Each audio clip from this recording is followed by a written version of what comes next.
freaking controller layout because I was testing something earlier. That ought to do the trick.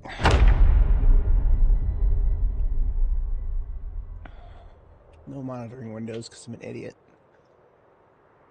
There we go. Looks like I'm live.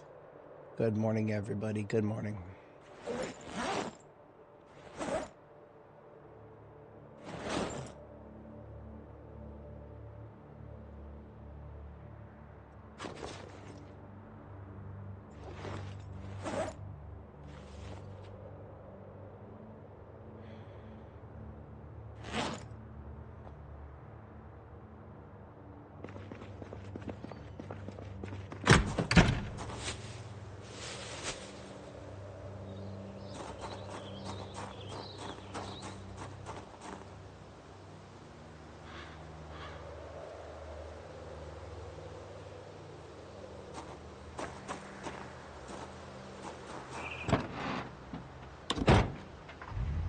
We're going to start out nice and strong with some lovely, lovely, sexy logistics here. We've got a lot of logistics to do. Vehicles to recover, too.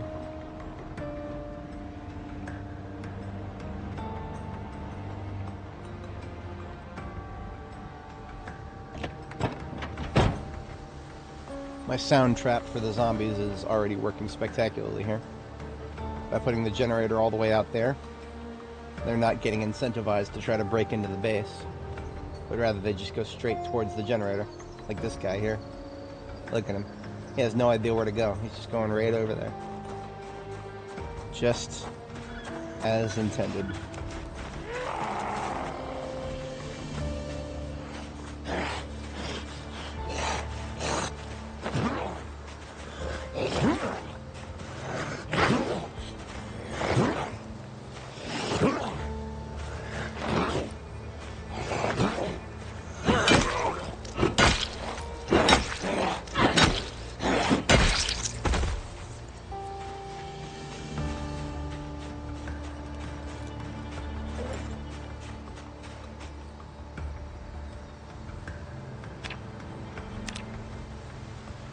$85 and gaining weight. I need to not be eating any more chips right now.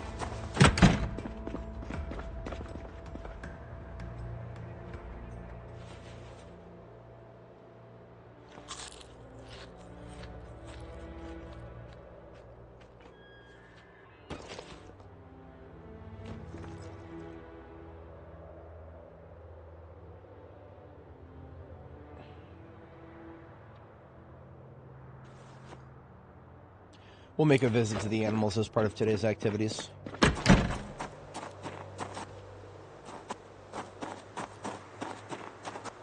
I get some of these rain barrels filled with these water that I put in gas cans. No need to keep them in the gas cans. I can use the gas cans for actual gas now.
Right, stage 2 over encumbrance right now.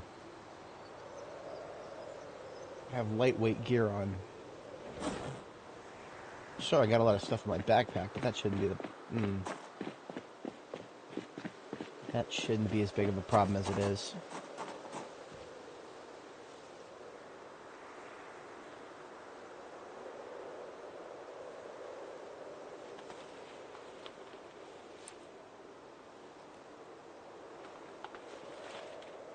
I miss being at strength level 20.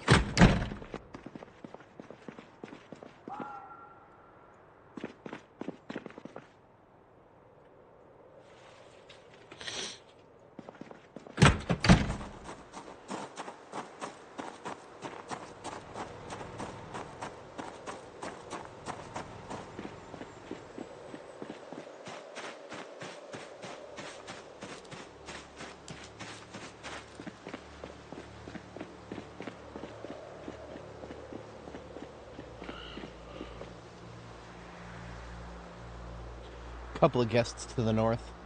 These guys are going to make their way down to us if we don't deal with them now.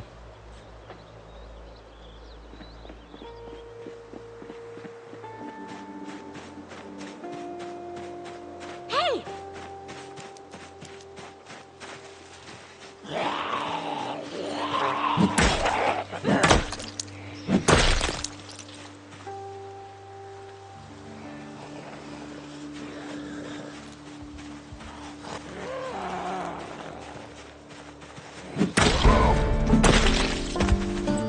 Level 7.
Go loud on this group.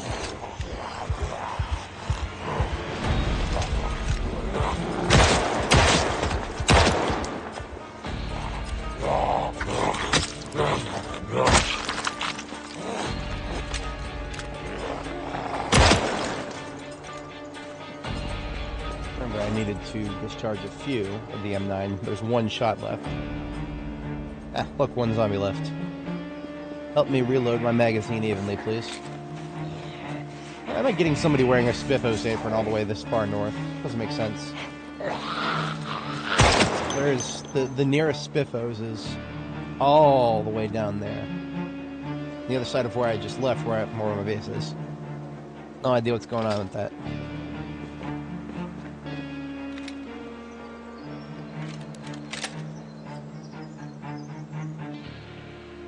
Anyway, we came up here on foot because we've got the keys to this sports car right here, which has almost perfect parts. It just didn't have any gas.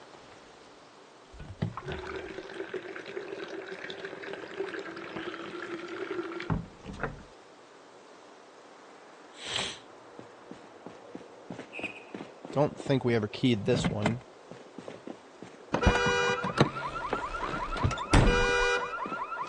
Been a long time since I've had that happen to me.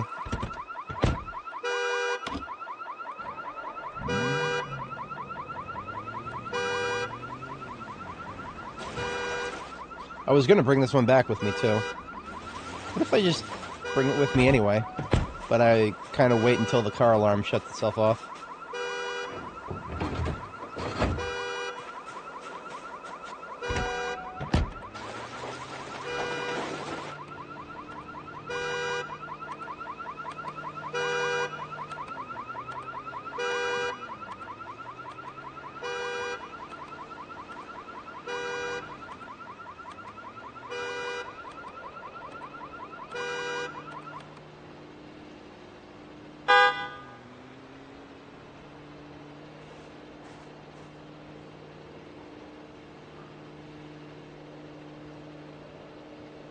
I have no idea how many are left in that forest up there to the north.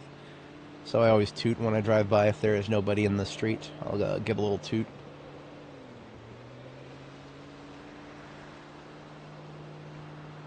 At least until I kill the initial spawns of the area.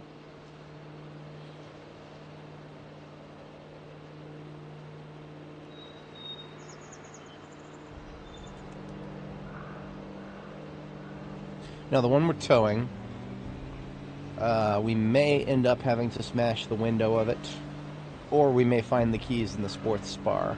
The sports bar nearby where we found this may have the keys somewhere there. If I can find the keys without having to smash a window, that'd be great, because sports car windows are not the easiest things to find. Much more finite quantity of those exist on the map than windows for heavy duty or standard.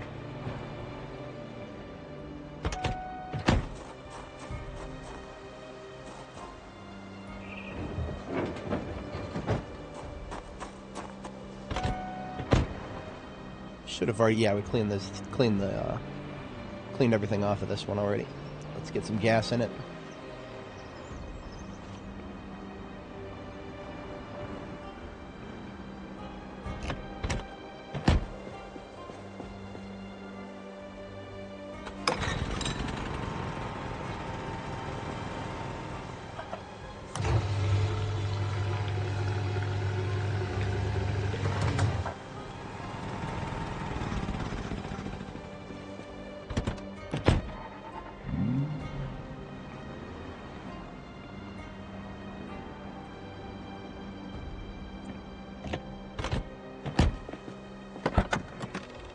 So this one does have less storage in the trunk in it than the other one, even though the other one is now quite beat up.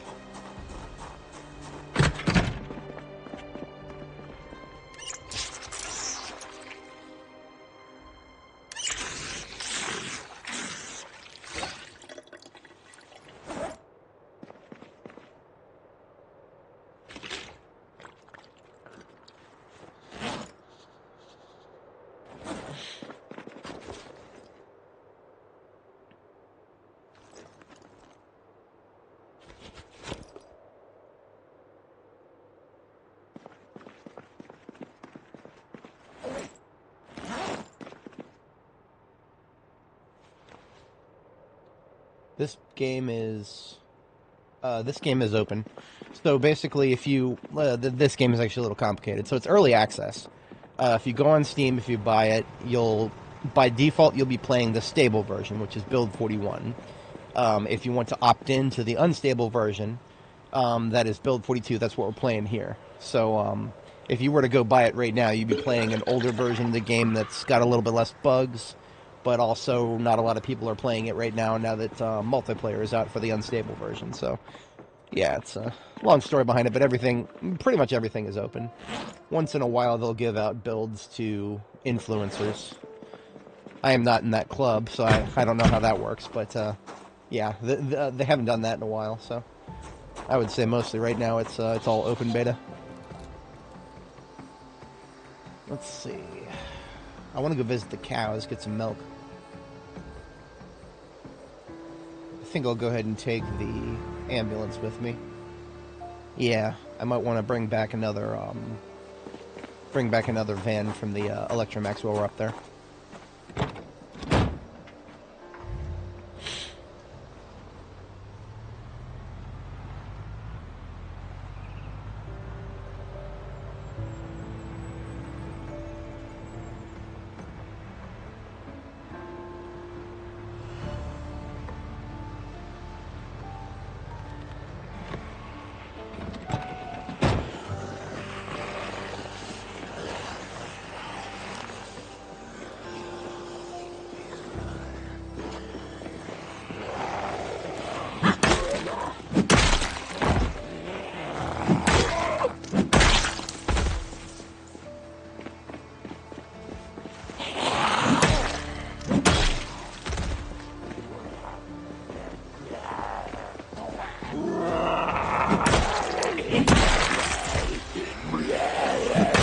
One north.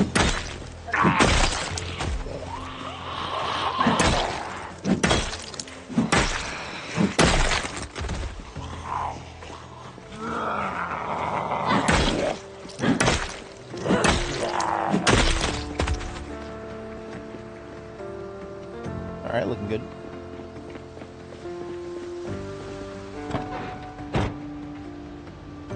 Couple on this side. Beyond this, I think I've definitely missed my window of opportunity to hit the junkyard up there before the overgrowth kicked in.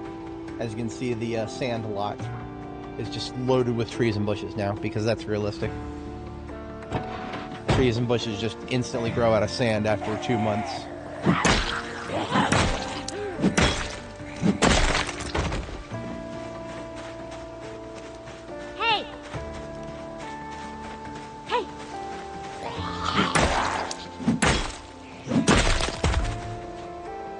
Okay. Most obstructions have been lifted from the road now.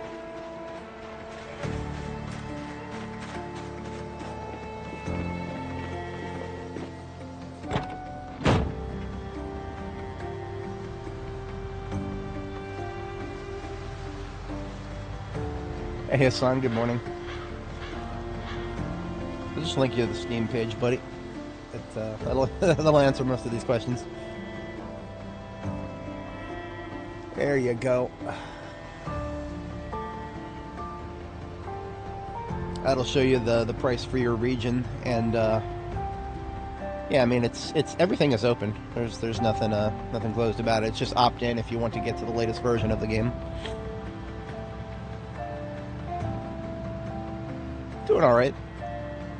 I didn't get much sleep over the past couple days, so I spent most of yesterday sleeping.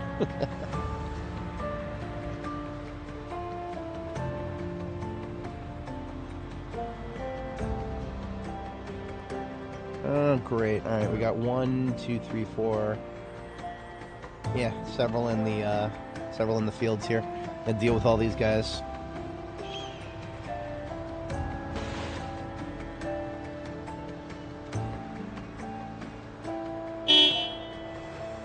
Interesting that I can get zombies' attention with the honk of the horn, but the horn honk does not seem to bother the animals. I wish gunshots were the same way. Gunshots will piss your animals off and they'll get stressed to oblivion. So I can't shoot these zombies. I gotta kill them all by hand.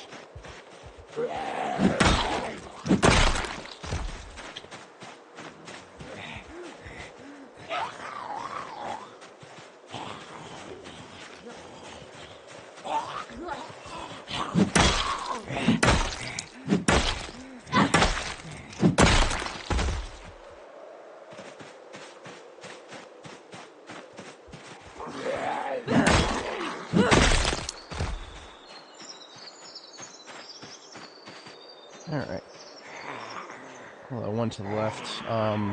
Probably 1 or 2 more to the right there that I didn't see because of the shed there.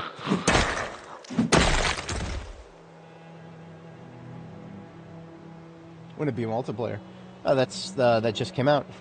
Multiplayer for the latest unstable version. On the stable version, it's been multiplayer for a few years now.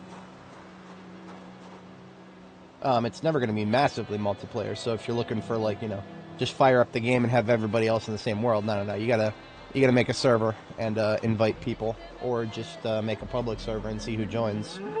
I don't know if I recommend that because, well, I mean, you know, this is the kind of game where if other players want to fuck with you, they can ruin your, they can make you have a really miserable time. I would never want to do it personally.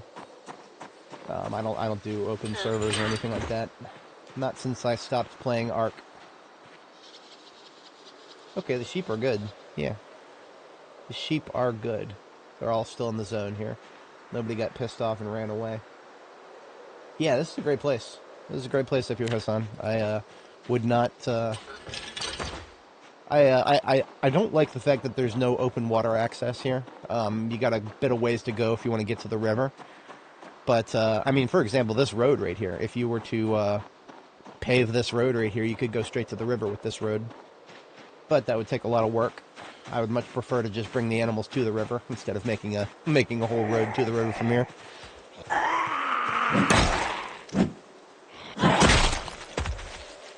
Alright. We came here to milk the cows. Now the zombies are removed from the equation, we can do that.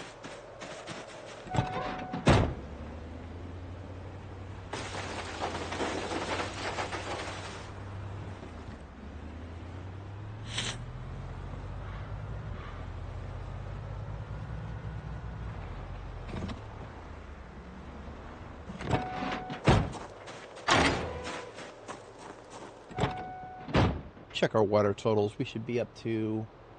Oh yeah, these guys, the cows in this zone and with the barn here, they're set for life. If I didn't care about them, I could leave them here forever, but that would be inconvenient for me. I'm gonna get them to my proper base when I finish building a pen for them.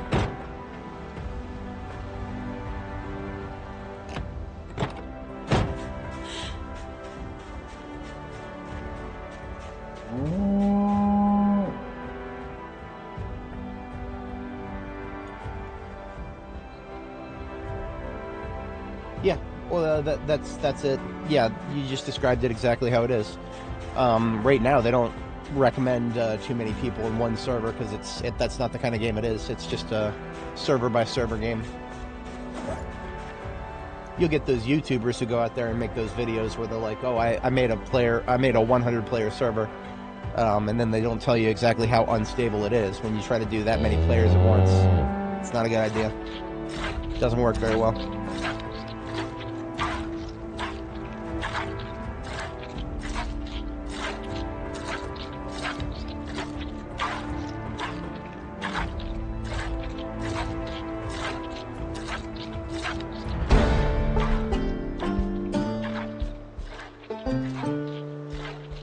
We might do enough milk in here to get 2 levels of animal care, then we can read the next book.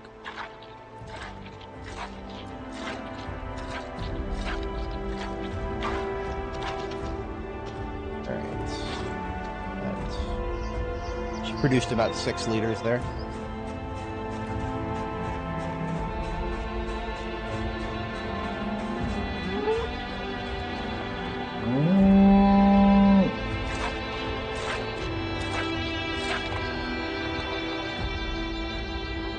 Same. At that rate, this one will still have some left when we fill up that dispenser bottle.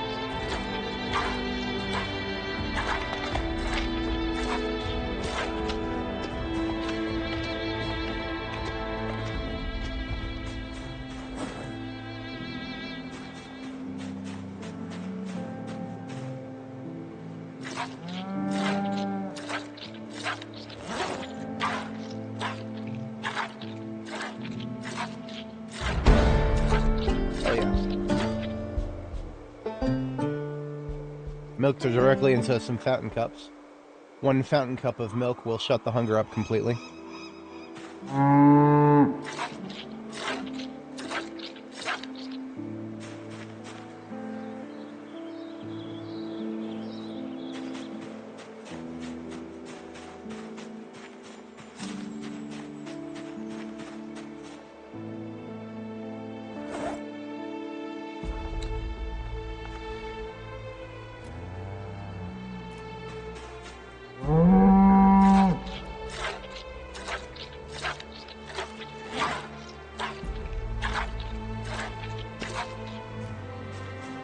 I think that may have been all the Holstein cows. We have a total of 5 here. And we've just milked... I lost track, to be honest. I think it was 4. You know what? I think we got enough milk.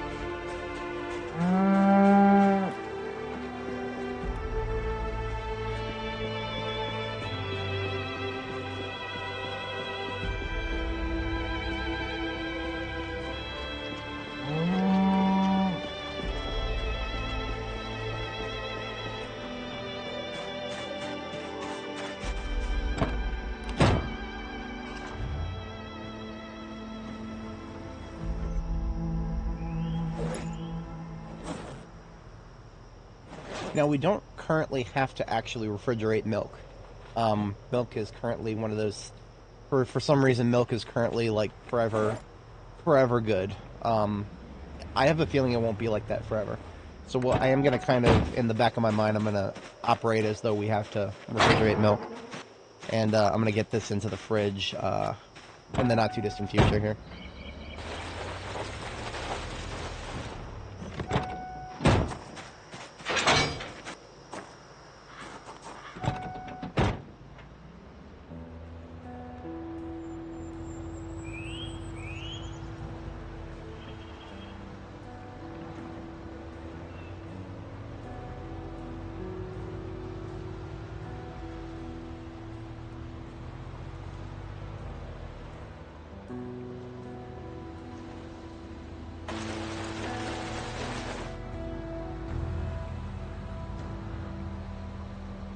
So here's Electromax. We are going to tow back from Electromax a van. I'm just going to take all the vans that they have here. I've already taken a few. There are several left to grab.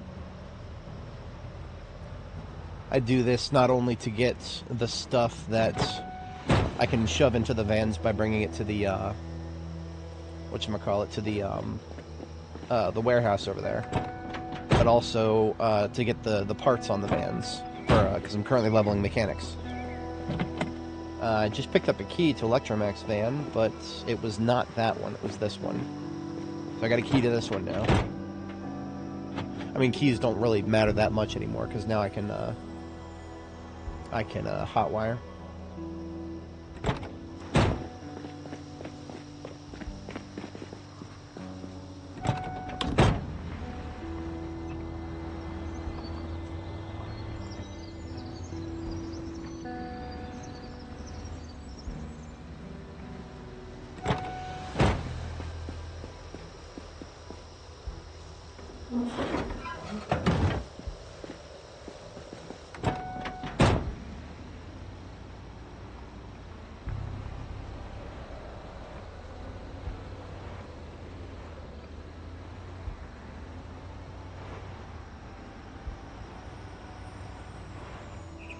The Zeds don't seem to...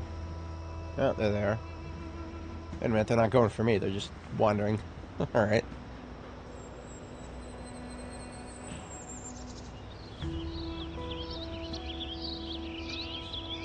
Suppose it couldn't hurt if I just stage the vans now. Get them all into place. I still have the bed left here, so I can actually sleep here.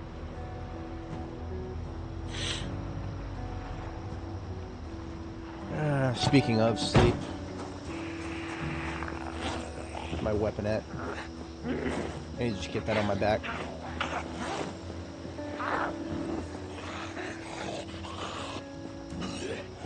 Alright, put away tire iron. There we go. Shit, I'm gonna have to shoot these guys. I can't be fighting these guys while I'm tired if there's gonna be this many of them. So if we're gonna be shooting, we'll pull them in this direction with the gunshots and kill them on the corner here. Should have reloaded the M9 already. Yeah, we're at 15 plus 1. Okay, bring it full, so let's go.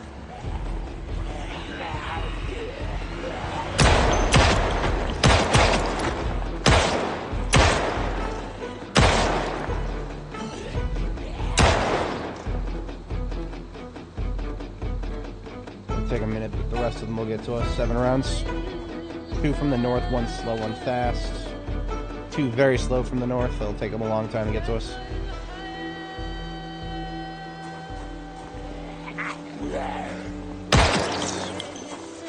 Start pulling them a little harder.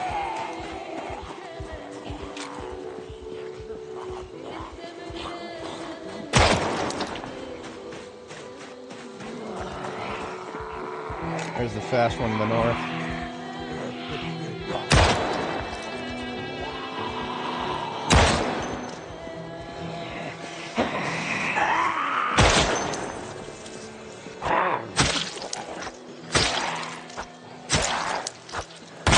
Why we don't melee when we're tired.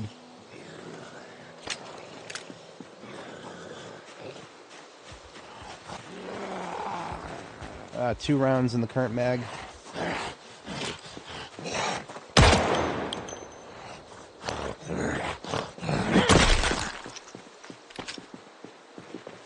round in the current mag.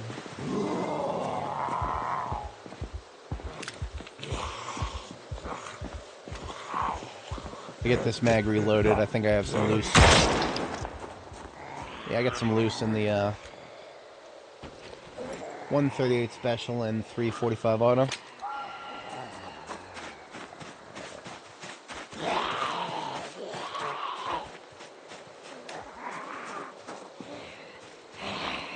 Come on.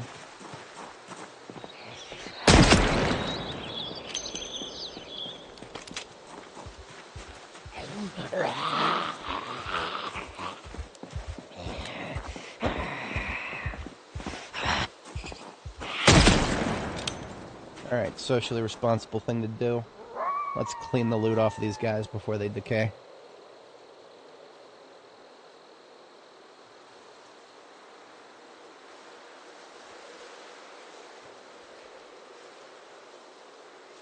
A cute crop right there. I'm going to take that.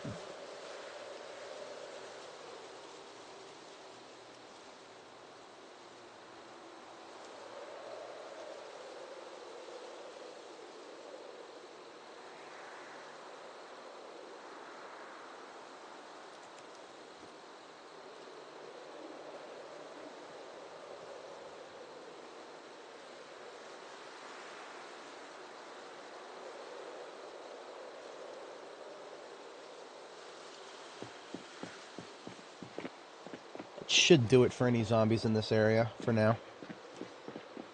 If there are any others in this area, then they're far enough away that they wouldn't have been pulled by a gunshot, in which case I'm not worried about them now. So we got this one keyed.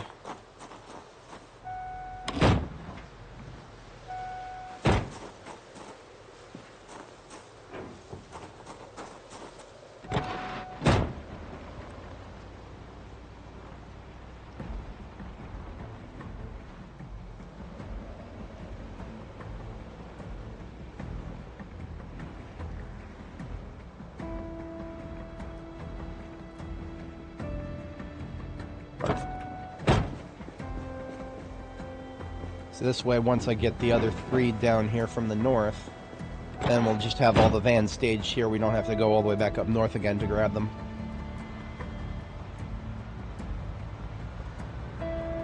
This parking lot up here is where we're liable to have more respawns in the future. So if we just dodge those, that's less trouble to deal with.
One more.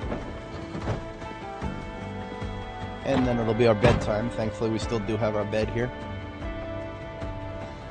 Yeah.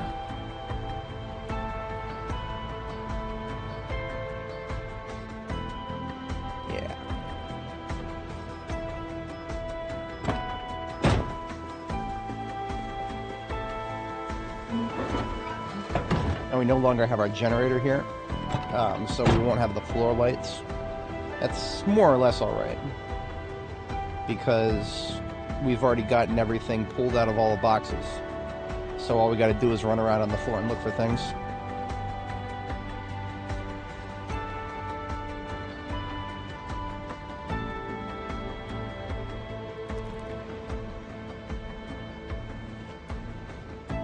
Beautiful.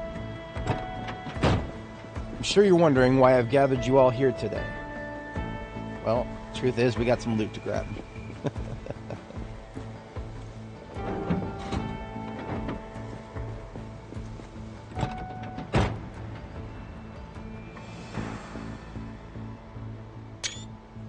Take that for the memes. Alright. Shut down the van for the night. Quick perimeter check to the south. I don't usually expect to see too many zombies coming out of this forest once you've done your first shootings in the area.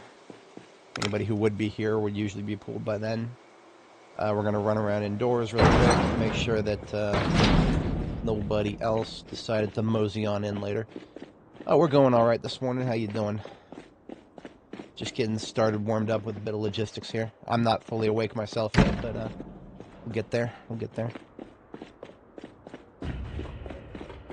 Yeah, everything's looking good in here. And we got our bed. You know what? Bed doesn't actually have the pillow on it. Do I? Yes, I carry one on the driver's seat now, like I should always do. Pillow onto the bed. Don't trust the fact that it looks like there's one on there. There isn't. Gotta do that. Alright. Bedtime, 22:30. We are perfectly on time.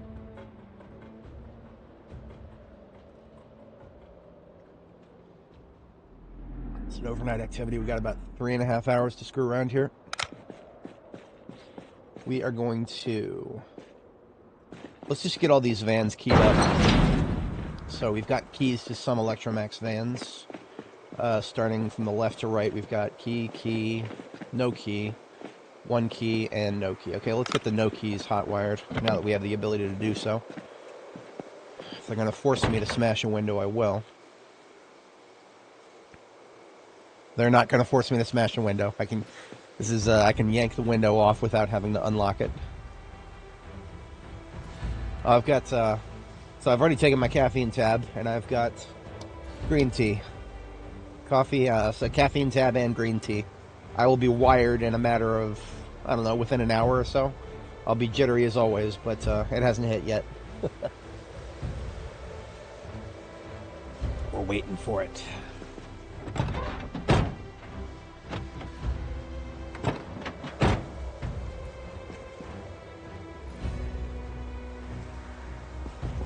Alright, and now the hot wiring begins. Beautiful. So 4 out of 5 are keyed. Let's get this last one keyed up.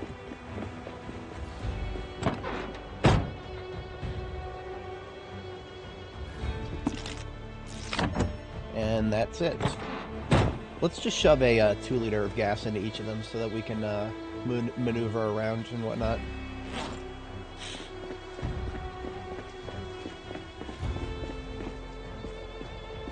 So we've got these two liters of just empty 2 liters I carry around with me. We'll put gas in each of them.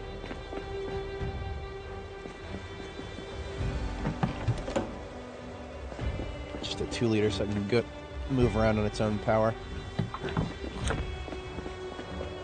Ultimately, we'll still tow them back with us.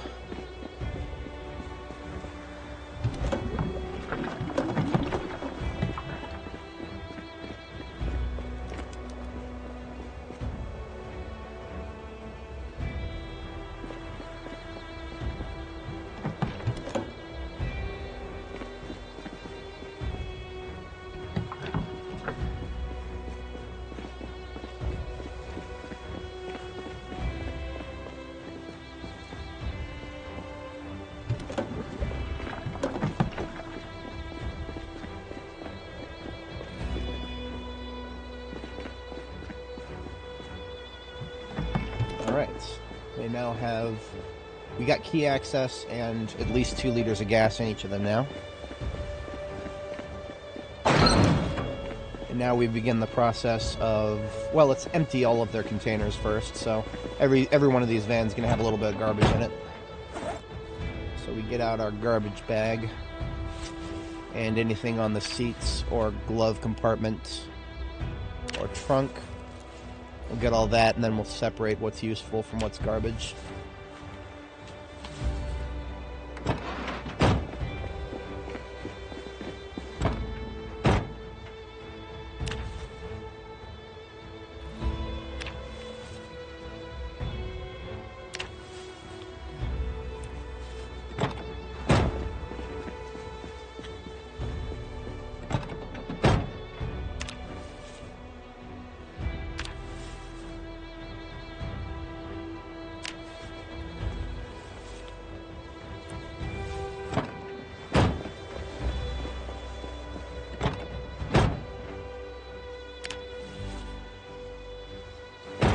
One garbage bag full of nothing but garbage loot.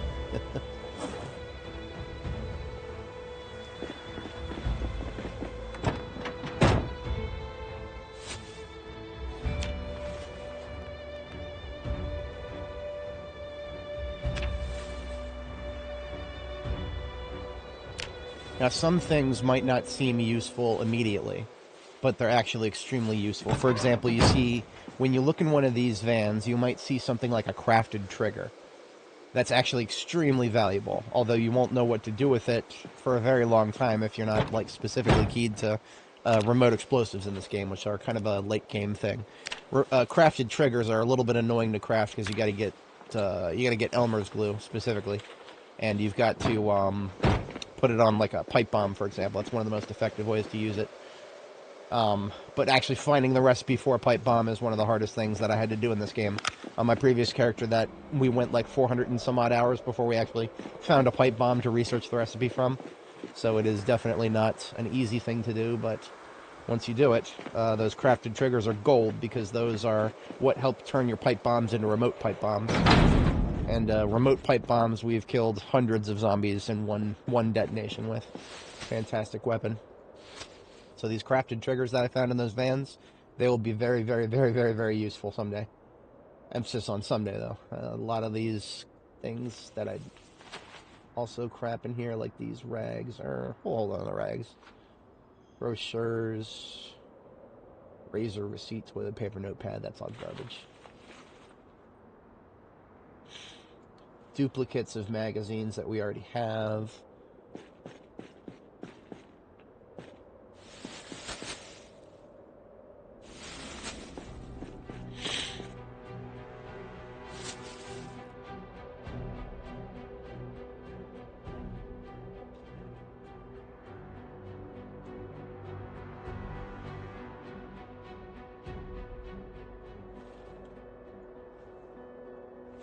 There we go. Now, there's a lot of other stuff in here that's like really low priority, but I'm just going to kind of dump it on the ground over here somewhere. Are you go to college? I went to George Mason University for a short period of time back in the day. I was, would have been class of 2014 if I had graduated. I dropped out after a couple of years. I was in their film and video studies, FAVs major. I minored in psychology. I almost got enough credits to finish my minor. If I ever did go back to university, it would be for, I would try to finish my psych minor, my psych minor, because I was really close. Really close to completing that. Some crap in here that I missed. That's garbage. That's garbage. Okay, all the rest of that's fine. Drop it on the ground over here.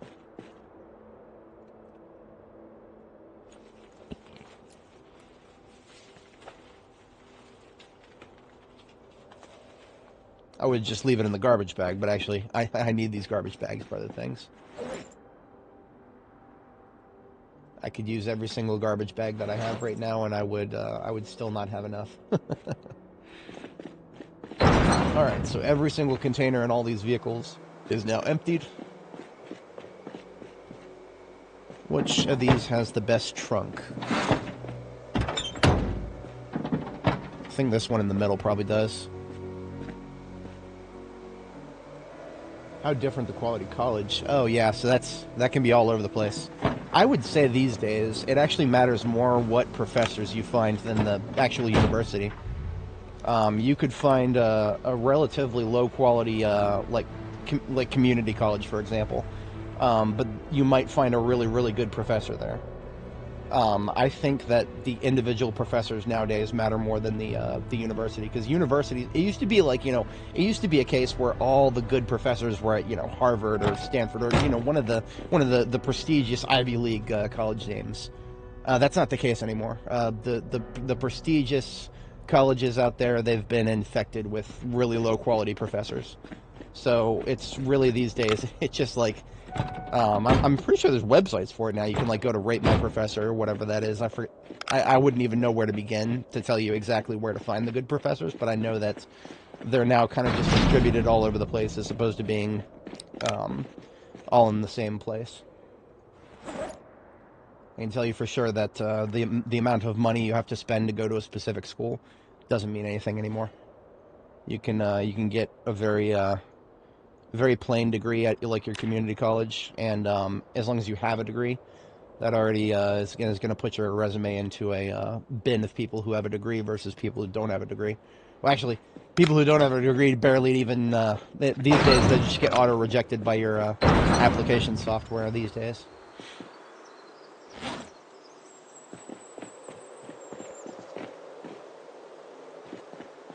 The one thing that is very underrated about the university experience is the social networking experience. You're supposed to go there and rub elbows with people. Nobody explained that to me, of course.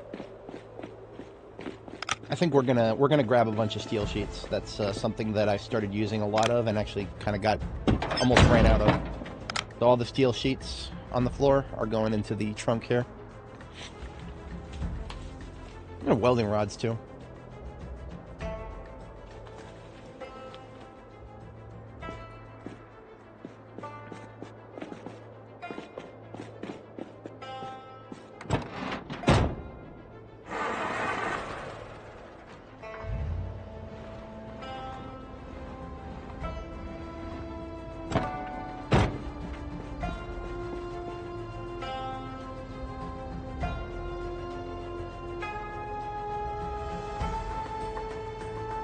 Of course, I park it in the one spot where there's nothing welding related. So take a couple of other things while it's here.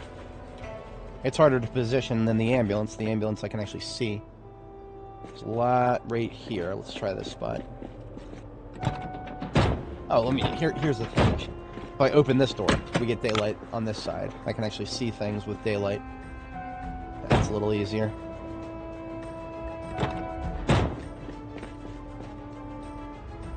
Here's a bunch of steel sheets and a propane tank. Into the trunk. Back up a little further. There's two piles over there that have steel sheets.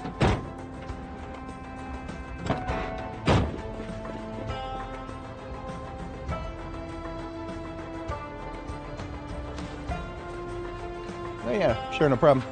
Hopefully it, because again, this is how it is in the States. Outside of the United States, it could be very different.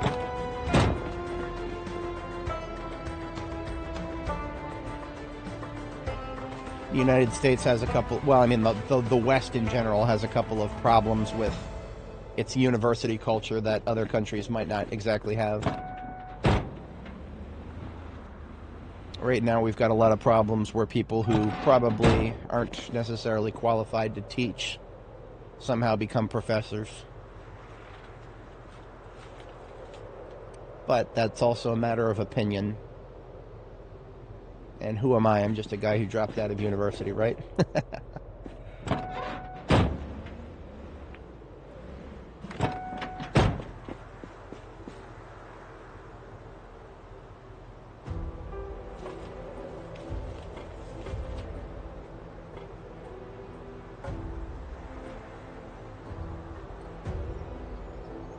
I don't think much else. Oh, there is some. Yeah, that's right. Look at that. There's a whole bunch of steel sheets up in the north side here. I'm gonna have to back in though. There we go. This will probably fill us up.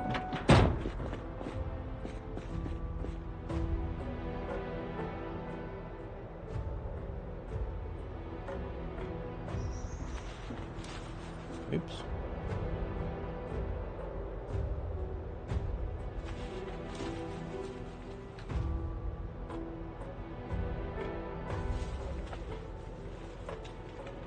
No, not quite. We still have a little bit of room left.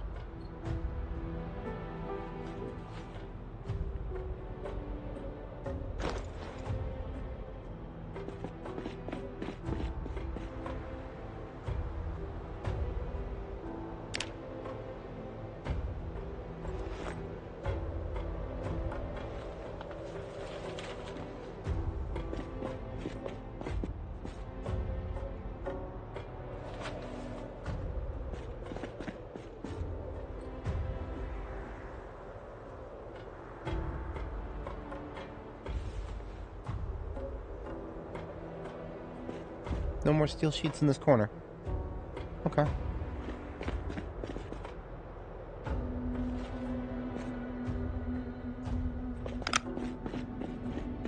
There's one right here. So why am I picking up steel sheets specifically? Steel sheets are still the best way to level your welding. The recipes have changed a little bit.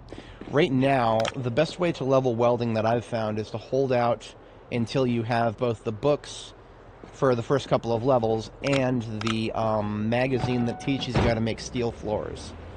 Metal floors, rather. If you don't have the magazine that teaches you how to make metal floors, you're going to struggle very hard to level welding now, because what it used to be in B41, it used to be that if you wanted to level welding, just weld a bunch of barricades over and over again. Can't do that anymore. Barricades are now a level 3 recipe. We're not to level 3 yet, but we have read the book. So as soon as we build a few more floors, we'll get to level 3, then we can do a few barricades. We'll replace all the barricades at our gas station base, all the wooden barricades, we'll replace those with metal.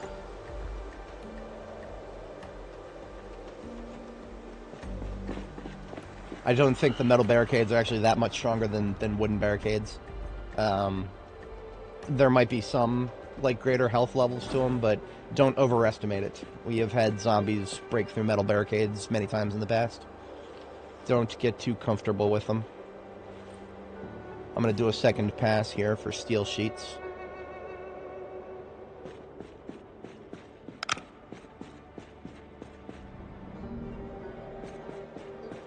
Anything I may have missed?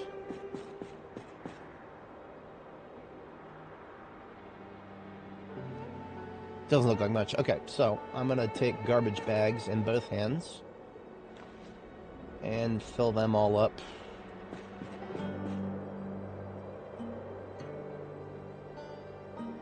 As well as I'm going to find 13 encumbrance of something to put in the passenger, or into the glove. We'll just do planks in the glove, that's easy.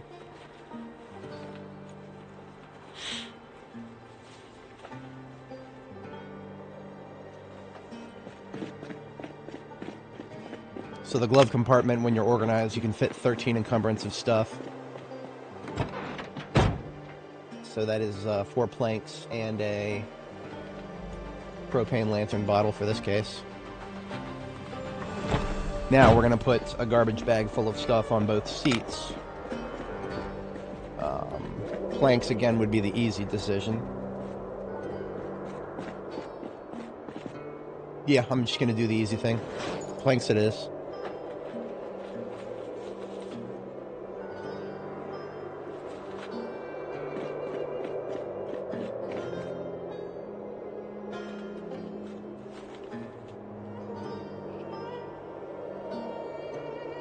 Now we can fit 2 more encumbrance in each of these bags. Each box of nails for each. So each of these garbage bags has got 8 planks and a box of nails. That means that both of them are completely full. And regardless of your traits, a full garbage bag equals a full seat. So we open the door. Again, thanks to my viewers for telling me how to do this. I might have never figured this out without that. But you can open the door while standing outside the vehicle, and then put stuff directly into the seat. And a full garbage bag is now in both seats. So every single container on this van has been completely filled up with loot. We now have a full van. I might as well do that with the others. There's no reason not to. While we're here. Of course, now that all the seats are occupied, I cannot drive this van anymore. I've got to pull it out of the way. That is what the ambulance is for. This is a good opportunity to test if it is even possible to tow forward.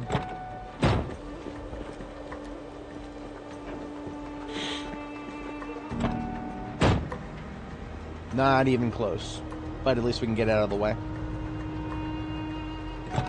If you want to tow forward, you got to make sure that you can get at least into second gear without bottoming out. We didn't even get to second gear.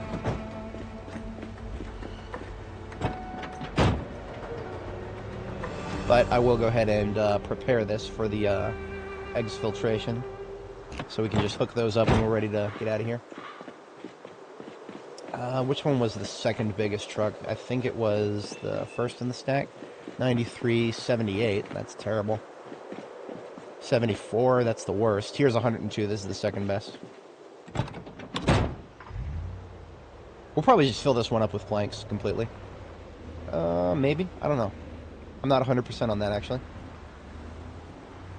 We could do paint, for example. Paint would be a bit overzealous. Because there's a lot of paint in here that I might never use. So I don't want to get too crazy with that. Plaster, I would probably use all this plaster. Plaster is something I would use all of. So, well, I'll probably load up a shipment of plaster in here. Funny thing is, you don't actually need plaster anymore for plaster. To get your walls plastered, you can do, if we go to crafting here, mixed bucket of plaster, but go to output. You can do quick lime instead of plaster powder. I don't know how to make that, but that's something you can do now if you're the man in the woods type.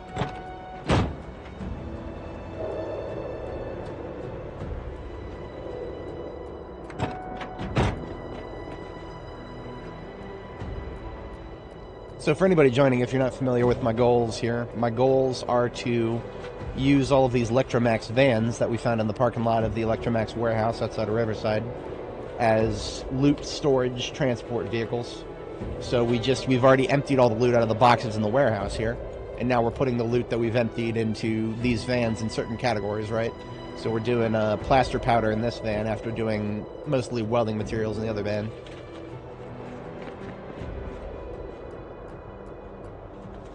Yeah, right? Does a man shit in the woods?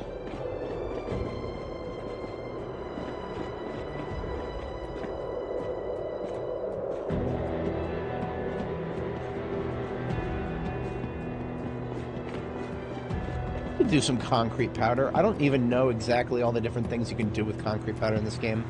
There's not many. There's not many. Concrete powder, by comparison to other things, not a lot of stuff you can do with it. But we'll put 4 bags in there regardless.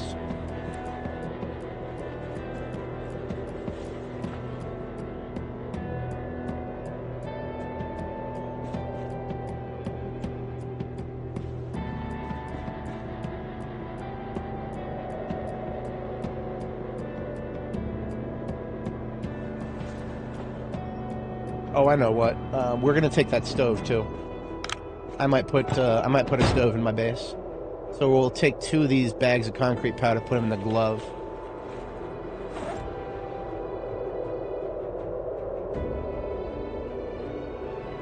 And that leaves us with about 40 encumbrance to work with in the trunk. And that is exactly the weight of this stove we left on the floor here.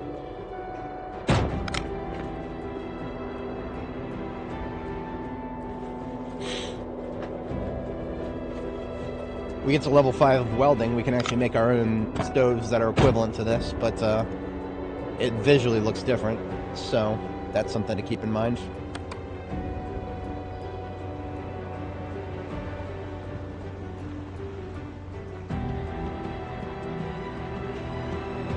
We're going to do the same thing with the seats here. We're going to put some garbage bags full of stuff on them. And planks are always going to be the easy option there. Because you find many planks in here, more than you could ever... Well, you'll always find a use for planks if you try. That's not even a question.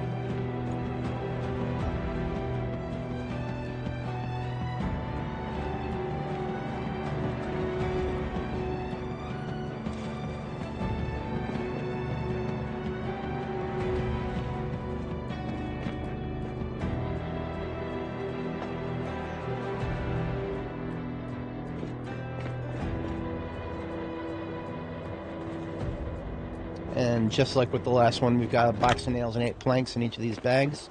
We'll toss them on the driver's and passenger seats. That's probably a very consistent thing I could do for all the seats of these vans. I didn't realize this. You can also access the glove compartment if you open the door the passenger side. Good to know. Good to know. Yet another thing that I didn't know that I've now learned. So whatchamacallit, we've got 3 encumbrance to work with there. I'm gonna put these, no, none of the stuff in my backpack right now is worth leaving. I need it with me. I'll come back for that. Find something for 3 encumbrance to put in there. How about some handles? Hell yeah.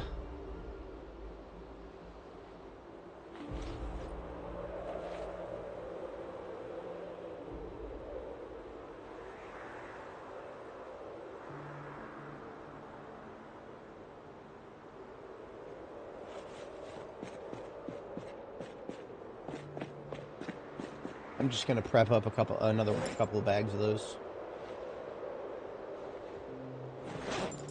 Easy thing to do.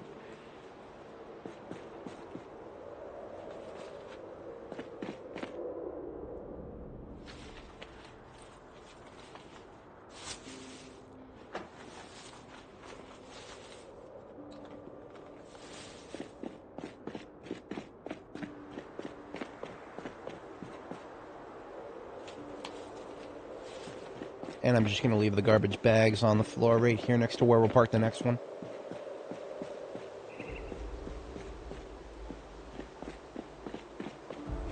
Alright, so the next biggest trunk I think was actually the one in the middle here. This one was the worst. This one only had 74. This one has 93. This one has 78. Yeah. So this one is 93. The last 2 are kind of shit by comparison. We'll be able to fix the trunk someday. Sooner rather than later, compared to my other character runs.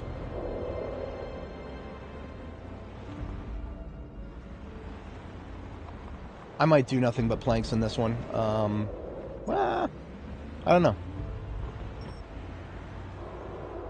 The one that has 78 in the trunk, I'll actually probably fill that one with crates. I'll think about this one for a second. There's some variety stuff that I could fit in there. I am going to run out of garbage bags momentarily. I have an entire box of them in the ambulance here.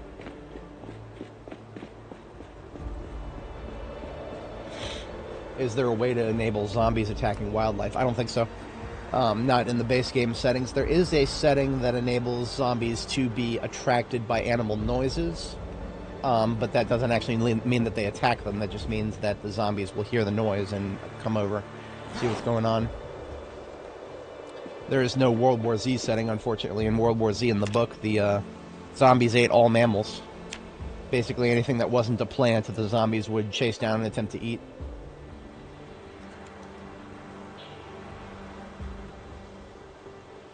And the flip side to that is that dogs became a very, very, very helpful thing against the zombies because dogs, they could, like sheepdogs, for example, they would have sheepdogs adapt to herding zombies instead of animals.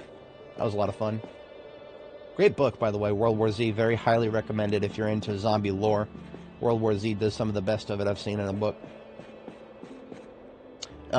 Just to make sure that you separate in your mind, if you've seen the movie, the Brad Pitt movie, World War Z, that's not a bad movie, it's just not the book.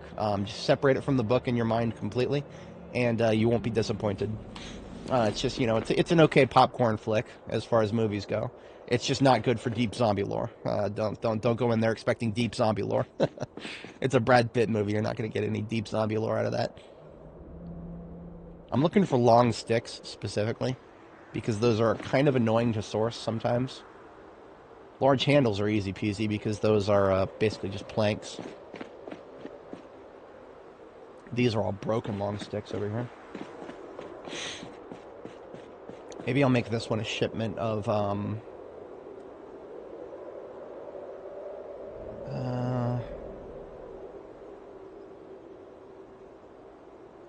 what would I want? See, it's not necessarily a question of do I want some of this stuff. I would probably take like 70% of everything that's on the floor in here. It's a question of what to prioritize at this point. Hacksaws, they're always going to be very useful. I'll take a few of those. Handles really should be lower priority because handles are stuff that I can make most handle types now. The only reason I'm focusing specifically on long sticks is because the materials to make them, saplings, are kind of annoying to get. You have to cut down large trees, and or forage for them, and that's the only two ways to get them. And you only get one sapling per large tree, which is, ugh. Still think that's so stupid. Oh, there was a tarp here. Yeah, we'll take that. I don't think there were that many other tarps. We can see them on the floor if there were. Nope. Okay. There was a stack of wire. Let's take that.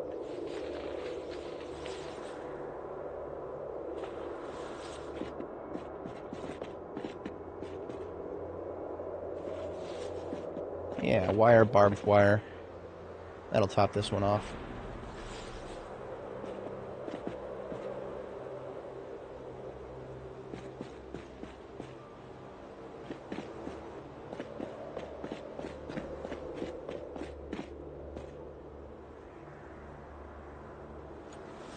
So this van is going to be a variety van. We'll have a little bit of everything in it.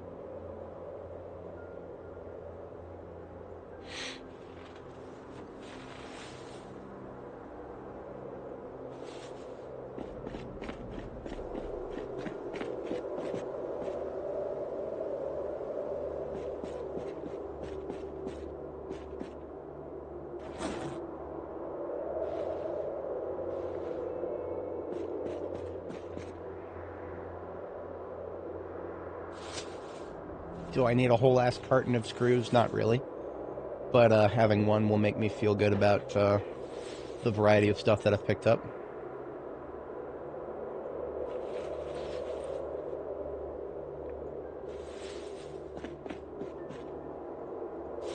Looks like we did miss a little bit of welding stuff, so we'll grab some of that now. Iron pipes does count as welding stuff. I don't think they ever fixed the fact that iron pipes are a very specific requirement for certain welding recipes that cannot be substituted for anything else.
think that's all the welding stuff. No, there's a little bit more over here. Welding, got another set of rods. Iron bar. I swear there was more. Another iron bar there. Steel bar halves. Iron bar. Just one more iron bar, that would be enough to make a set of bars for a window. There we are.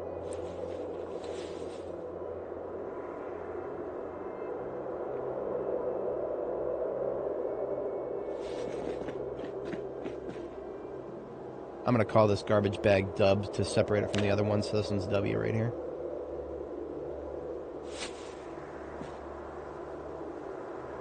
Okay, so the remaining space we have left is less than another garbage bag, so we're just going to grab a couple of random things to top it off.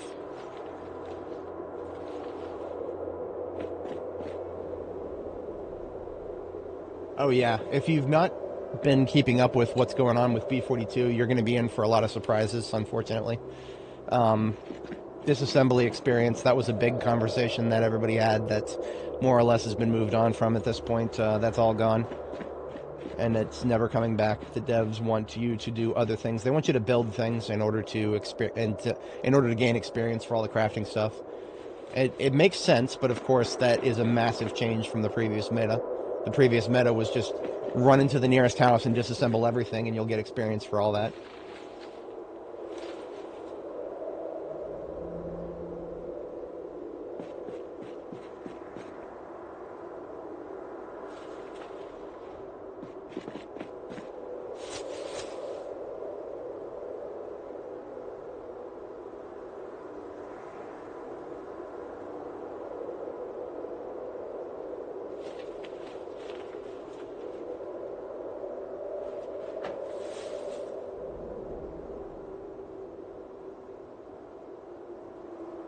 If I could find another steel bar, I would, because then I'd have 3 of each in that bag, and that would constitute window barricades. If you're not familiar, you can substitute different types of bars. You can use either steel bars, steel rods, or iron bars to make your window barricades now. It is a level 3 recipe, though, so we're a little ways out from that. So I would need one more steel bar, if there even is one.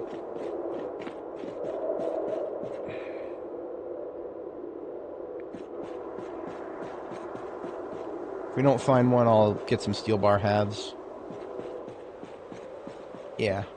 We'll just grab a couple of steel bar halves. I don't want to get too bogged down on that.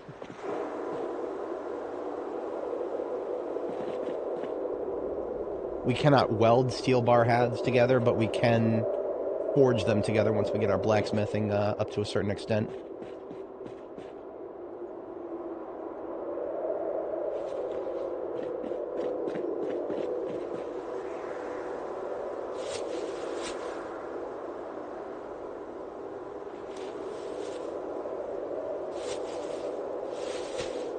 Oh, and that's it for our storage space in the trunk here. Trunk is now completely full. We are loading up stuff into the seats. Oh, we don't need to. We've already got the bags prepped out front.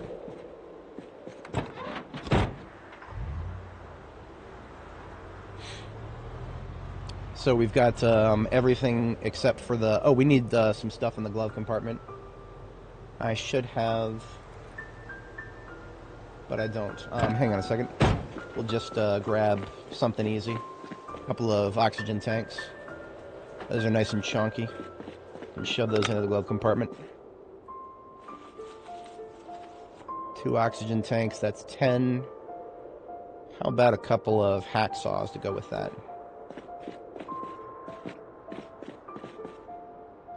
2 hacksaws. Saws are something that you can make improvised ones, but they don't compare to the actual proper crafted ones, so the crafted ones are much better.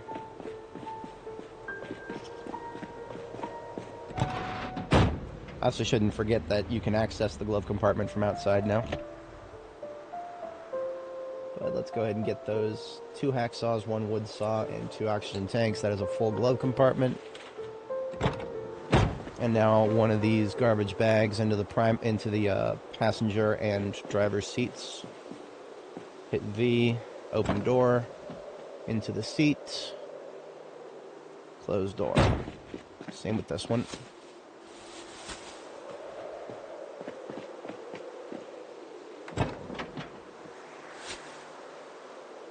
Alright, so all three of these vans are completely filled up with construction materials.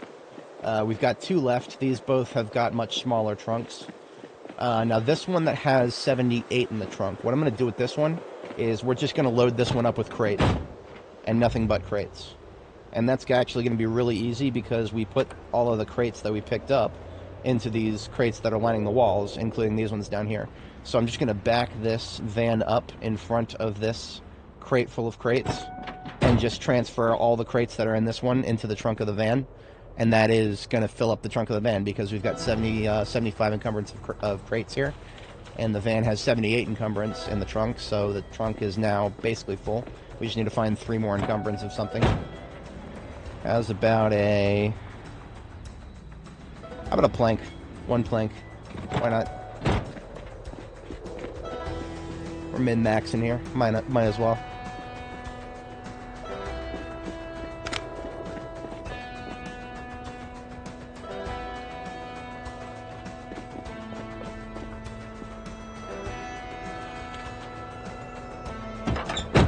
Alright, and now the seats and the glove, rather. We'll do, okay, for this glove compartment, we're going to do a... we did find a beige stripe wallpaper. I don't know if I'll use that, but I'm going to take it. So we've got a beige stripe wallpaper that costs 10 encumbrance. And in order to use it, you need wallpaper paste, which is 2 encumbrance. And then you need a plastering trowel, which is 1 encumbrance. So if you get 1 of each, you can actually fill up a glove compartment completely. So, all assuming you're organized, of course. It's a way of life. Plastering trowel, wallpaper paste powder, and wallpaper. Glove compartment is full. Let's get out some bags and top off the seats.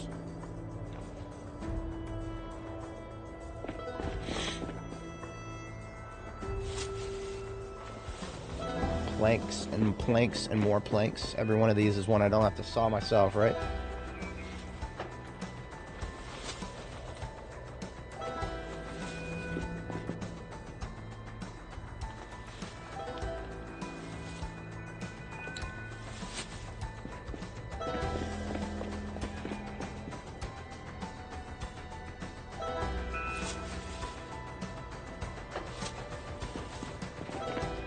I missed some welding stuff on the floor here. Some rods. Give me those. Yeah, take that steel rod. Alright. So we'll go ahead and drive it on out into the lineup of vans that are completely filled and ready to be towed back.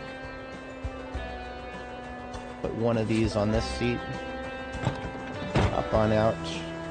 Door, put one in the other seat. Beautiful. One last van to fill up. I think I am going to do paint in this one.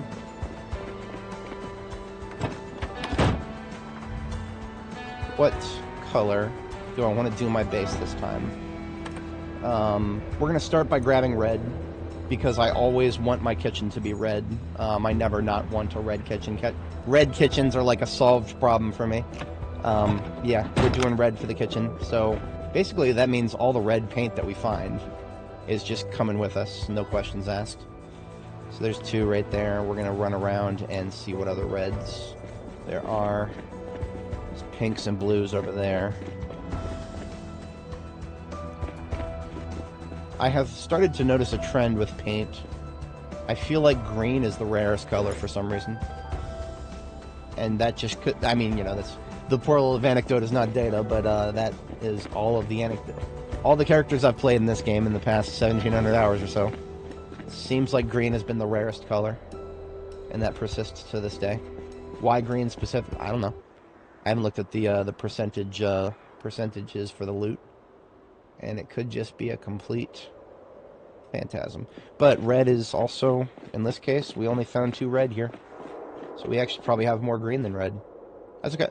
We can make a lot of walls red with just 2. That's 20 walls right there. You get 10 walls worth of paint in a full paint can. Ah, there's a red one over here. So there's 15. Beautiful. And black is a very easy color to get behind. I like black a lot. Even if I don't use it on the lower floor like I did last time, I can still do black for my theater, for example.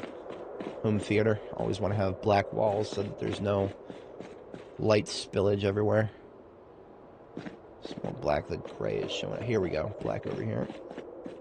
4 cans of black paint. Beautiful.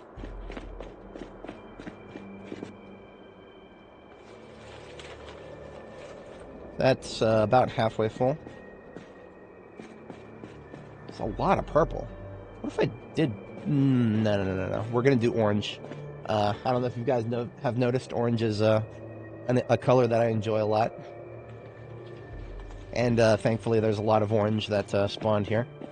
Now, brown is an easy color in this game. If you're trying to make things match. There's a lot of furniture and a lot of flooring that you can find that will match brown walls.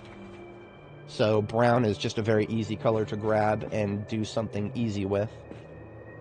I see light brown over there. I see 1 regular brown. There's another regular. If I get 3, oh, there's 4. Okay.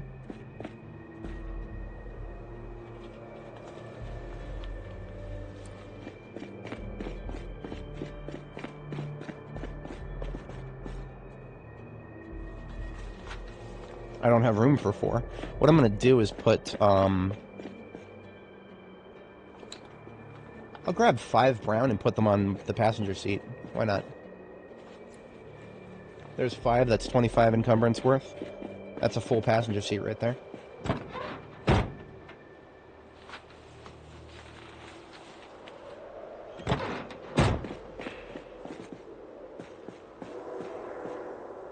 Top up the passenger seat. Oh, you know what? I don't know if we have a paintbrush.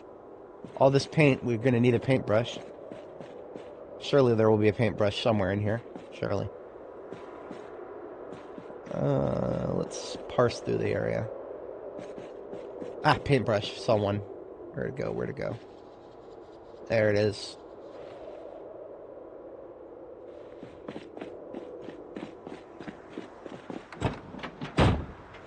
We're also quite hungry and thirsty. Let's have some more milk.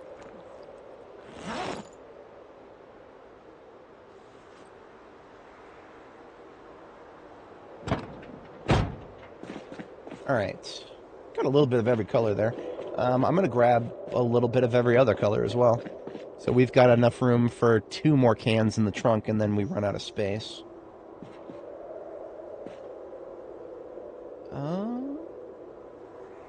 Space striped garlic one. Oh, good morning, Roller Dude. Yeah, I'm doing alright today. Okay-ish. No big complaints. I have a world of small complaints, but that's alright. We're not here to complain about the little things. We have fun here. Sometimes I complain about the little... Just once in a while. You know what? I like orange so much, we're going to grab a couple of extra. Yeah, we'll grab 2 extra orange and toss that in the trunk. For the driver's seat, I'm going to grab me... Maybe we'll put the black paint on the driver's seat. Yeah. That's what we're going to do. We're going to put black paint on the driver's seat. Because that'll be 5 cans of black paint right there. That leaves us with room for 5 cans in the trunk. So that means I'm going to take a garbage bag here. And we're going to put the 5 cans of black paint that we found in there.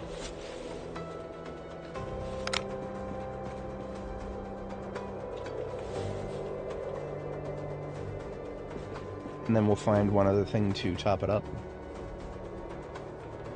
Alright, so here's our garbage bag for the driver's seat. I'll leave that outside for after we've staged this one.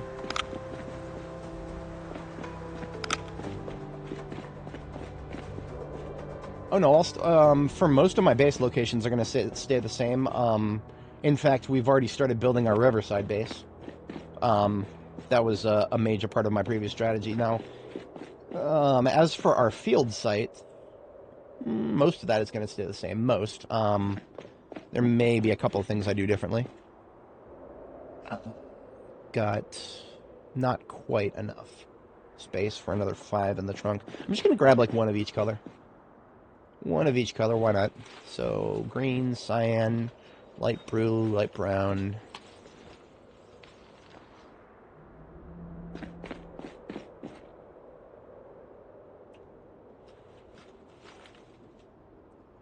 That ought to do it.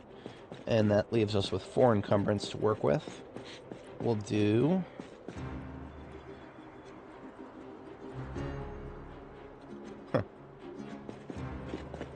How about a couple of saw blades? That is also something that is relatively low priority.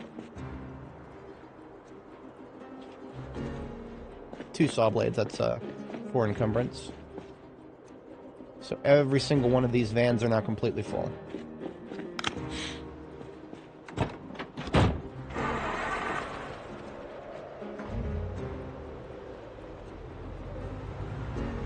And they're also sorted pretty much by priority as well. By parking this one on the far right side, basically, our priorities are to go from left to right. And that will feel good. So this garbage bag into the driver's seat of that last van. And now we've got ourselves 5 shipments of materials to bring to the river. That doesn't mean we've actually got everything that I want from this place, especially considering the electrical stuff that I left on the floor there. As soon as I find the next electrical book, I'm going to want to disassemble that. I'm actually going to put that on my main backpack.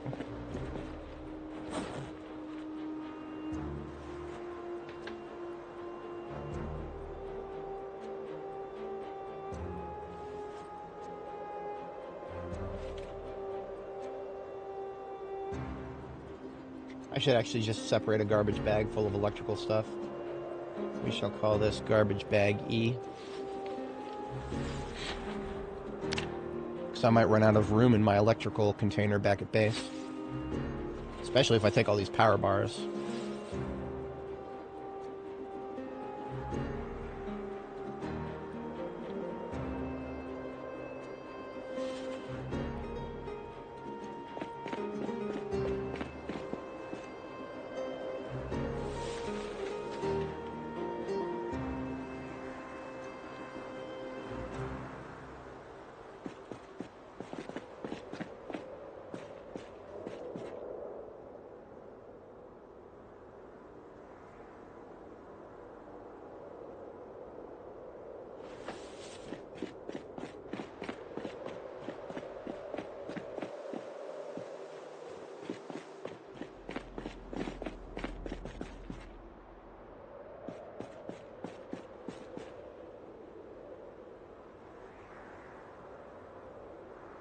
There is still a lot of stuff on the floor here, but it is becoming harder and harder to figure out exactly what I'm going to need. So I'm probably just going to have to go ahead and head back and start getting to work, and then just, you know, figure out what it is I still need, and then I can come back for it later. I think otherwise, you know what, this, whatchamacallit, this backpack sprayer here full of fresh water. I could have probably used that when I was doing the crops earlier. Would have been pretty neat to have a 16-liter container. It still is not enough to do 2 full rows of crops, though, for me. But this will make topping everything up a lot easier. So we got this now. I'll leave this out here. Backpack sprayer by itself weighs, what is that, 20 encumbrance? That's a bit of an odd number. 20.6 something.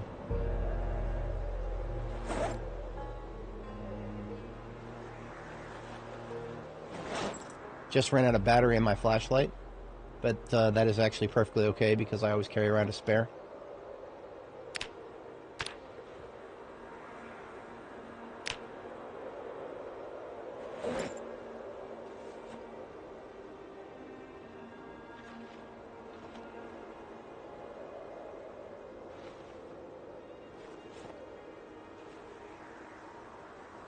I'm going to pick up twine and duct tape. I feel like that's a good expenditure of storage space in my main backpack.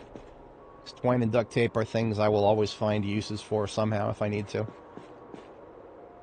Duct tape especially. I mean, you know, anybody who's ever improvised anything in real life, you all know what duct tape's all about.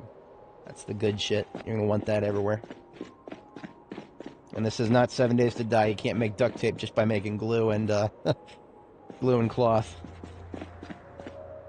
That's too easy. We can't have good things here. We've got to be suffering all the time. Saw some nuts and bolts over here.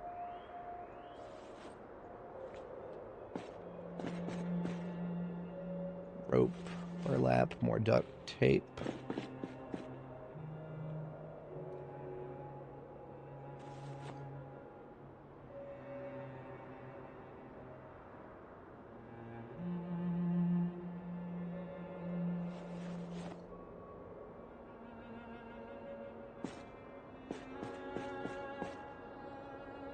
Oh, and that is our full main backpack is now full.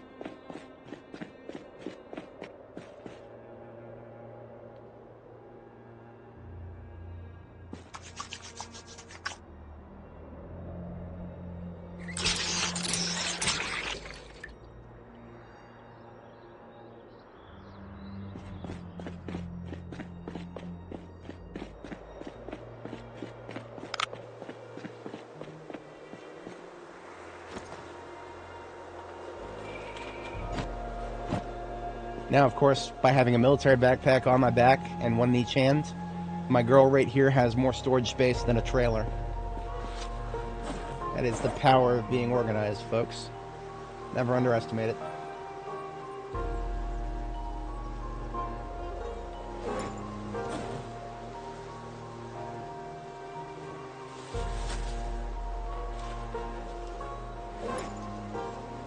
Need to drop that, otherwise I can't pick this up. There we go. A little bit of room in our hands left.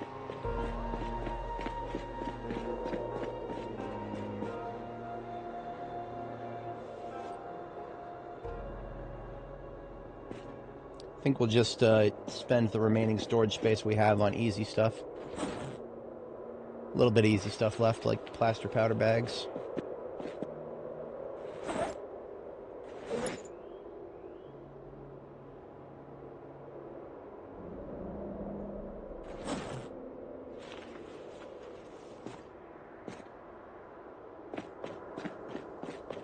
Alright, with this last one, we are out of here.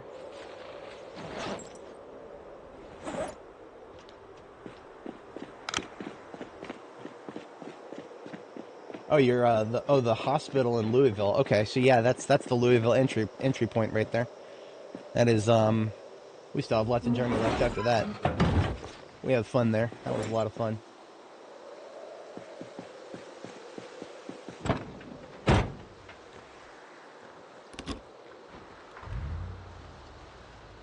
So one of the things when I'm towing and it might get dark, I'm going to turn the lights on in both vehicles if I can. I don't know, I can't turn the lights on in this vehicle because I can't get in the driver's seat, so never mind.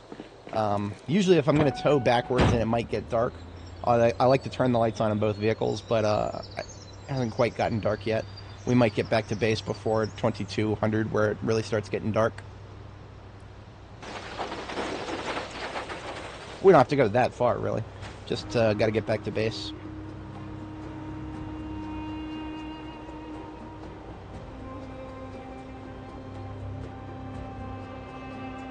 And we should have removed all zombies from the road that would be in our way, but there may be some who wandered out into the road since then, so we'll see how that plays out. I didn't bother filling up the actual trunk of the ambulance, partly because I don't know if there's going to be other stuff I want to put in the ambulance. I don't want to have the ambulance ending up as designated storage, right? Because I don't know if I'm going to empty the storage that I put into these vehicles anytime soon. The stuff I put into my hands, I can just drop on the floor somewhere. I don't want to go nuts with that, though.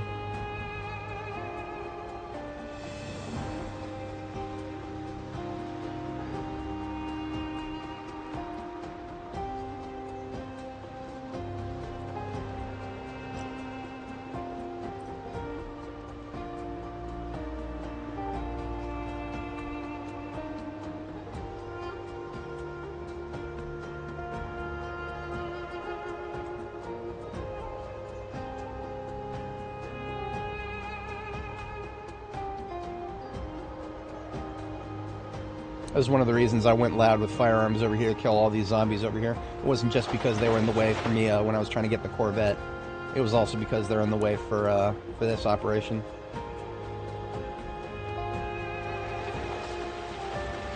Trying to avoid both those trees and that light. We've got one guest over here who's gonna avoid this guy.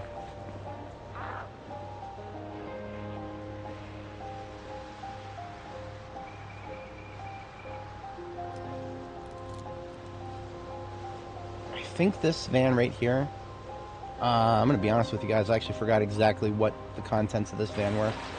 I mean, that, you know, I got myself into the mentality of, oh, I'm going to bring them all back eventually. Damn it. She's going to get run over.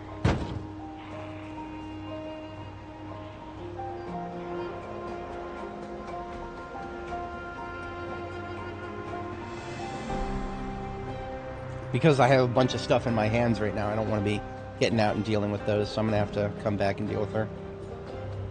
So otherwise, she'll be pulled in this direction.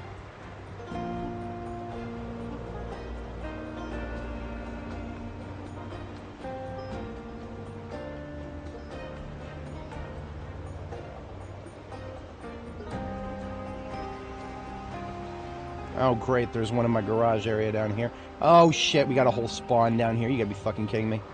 Alright. Alright, game. Whatever. Let me get this van parked.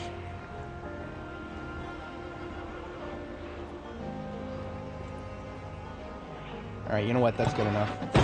Fuck, now I'm gonna have to drop my shit. Whatever.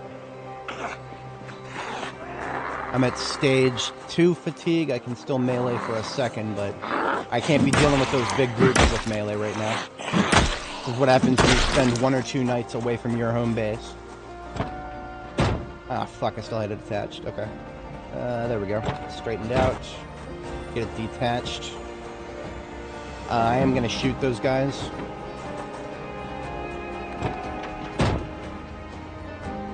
But I want to discharge further down south in this direction, because I don't want to be drawing them closer to my base if they're in that area. So let's try shooting them right here. That's right, calling y'all bitches out. I've got 2 magazines of M9. That better be more than enough for these guys.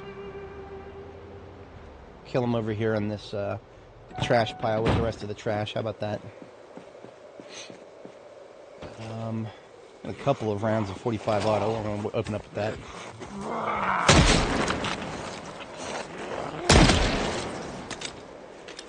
Alright, back to 9mm. Ammo check, we're at... Oh, we need a reload. I forgot to reload. Okay, so we've only got still 30 rounds.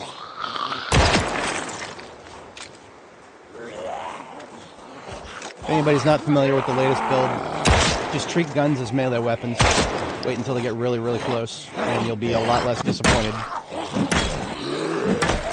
Come on. Trying to finish them off with melee when you're tired is not as easy.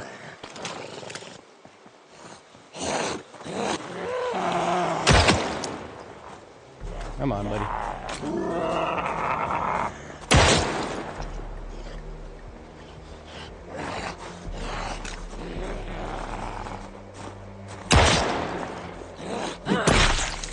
You'll eventually get to a point where you can recognize the moment you shoot them, whether they're actually dead or not.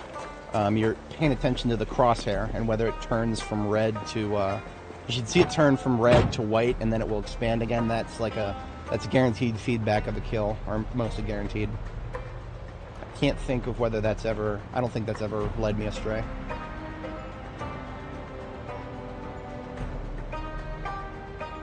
Alright, I have to not forget about my backpacks. I left my backpacks on the ground, full of loot.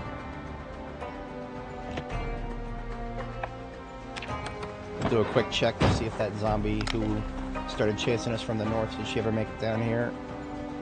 Doesn't look like it. Nope, I think we're good. We are good to sleep.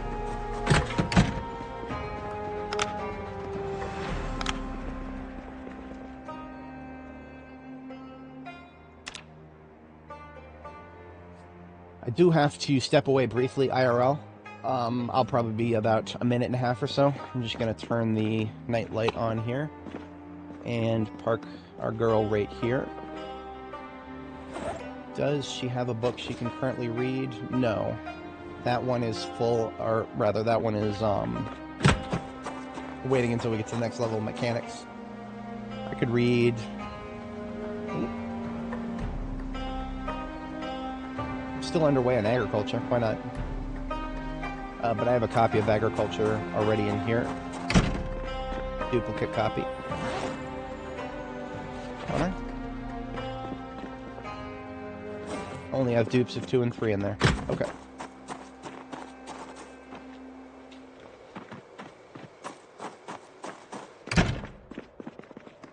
Okay, that gives her something to do while I step away briefly here.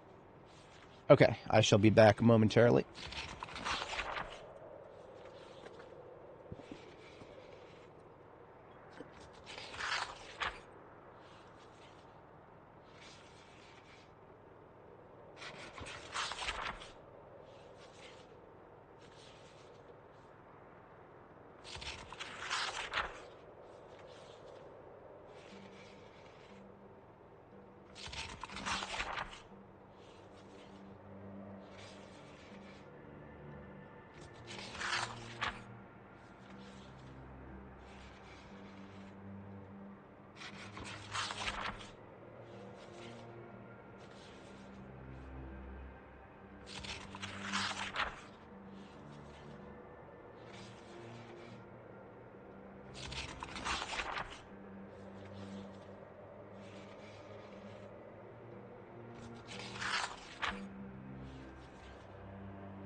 Alrighty, I am back here. I appreciate everybody sticking around.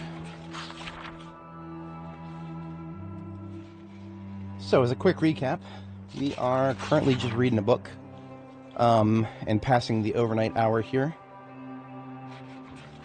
We will be ready to sleep again, and then we've got some logistics to handle, all sorts of logistics.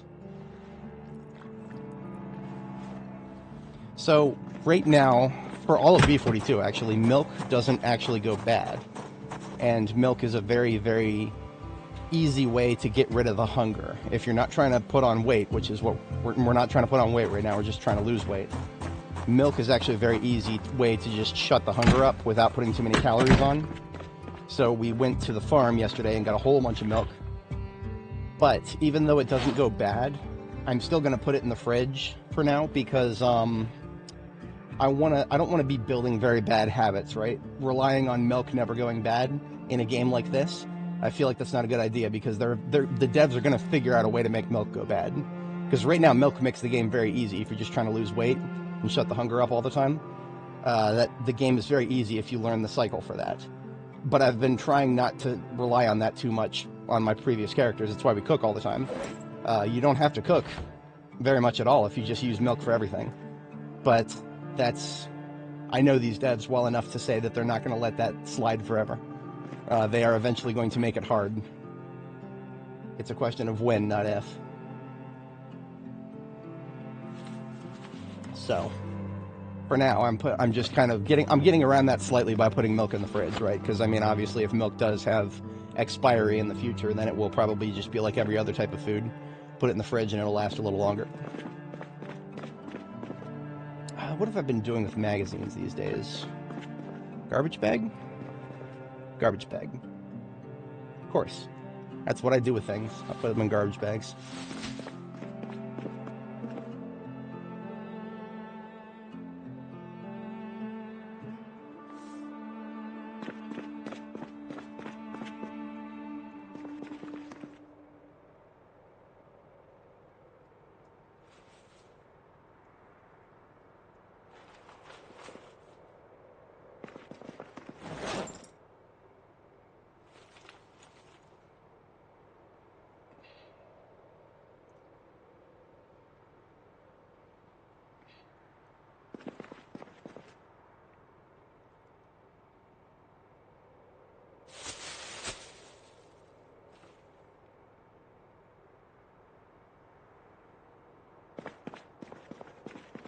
Just been putting all the rope that I collect on the floor here next to the log, or sorry, next to all the planks and my wood axe, because rope I'm going to be using for harvesting wood. And it looks like I just need one more rope and then I got another stack, which is great. If only. I wish. That'd be cool. That would be really cool.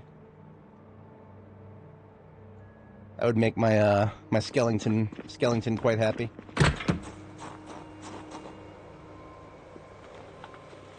Just kind of putting all my welding stuff on the floor over here for now. 8 units of twine. I'm going to have to split that up a little bit. Put some of that on the... Oh, we've already got some over here. We'll put some over here. I like to kind of split my twine between the materials bin and the tailoring materials bin. Hey, and we did have another rope. So we actually have 12 rope over here, just loose rope. So that is another stack. So we've got a second rope bundle now. So that means we have a total of 24 rope over here, and it's been optimized for storage. It's 4:30. We are bedtime. We are bed. Can into bed.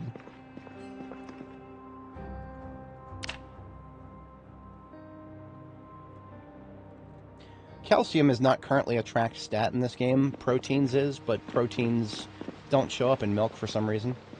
Actually, no, I lied about that. There is protein in milk. There's no protein in butter. I guess the process of churning milk into butter just deletes the proteins.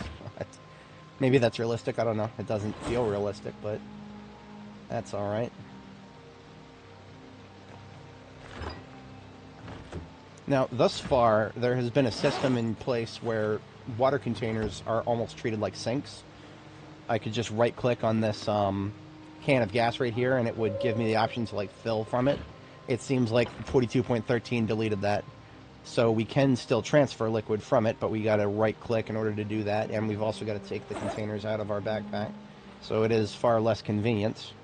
But, so fountain cups, I've been collecting them, and I don't always explain why, but fountain cups are 300 milliliters. 300 milliliters of cow's milk is exactly enough to remove 15 hunger. 15 hunger is exactly what you degrade when you first get the hunger moodle if you take the trait hearty appetite, which is, I always take hearty appetite. So basically a fountain cup, for me being hearty appetite, a fountain cup of cow's milk is exactly enough to shut up the hunger when I get the moodle. It's something I've been dealing with for a very long time by doing it this way. I don't even really think about it anymore, but that is a useful way to get rid of that.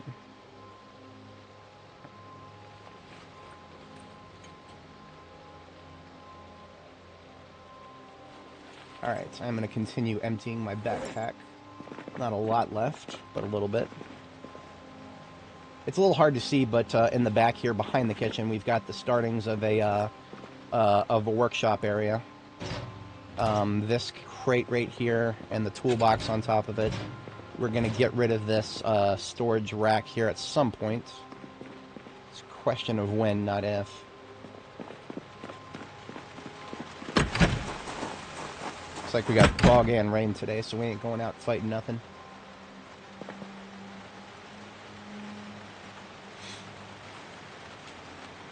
Oh, these empty buckets, though.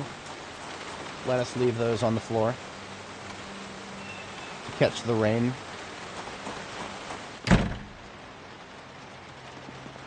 Handles. We picked up a few handles. These go on the floor over here next to our work table.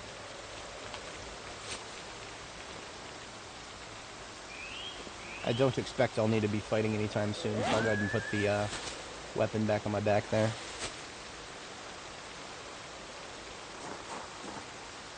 Or, sorry, put the weapon back in my backpack. We can probably toss this out now. We've got another one waiting to be used. Right? Where did I put it?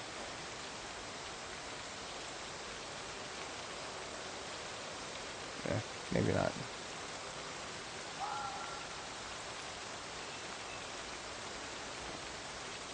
We could make another one. There's enough stuff here.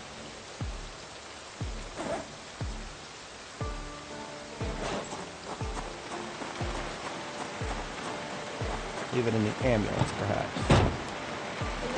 Negatory.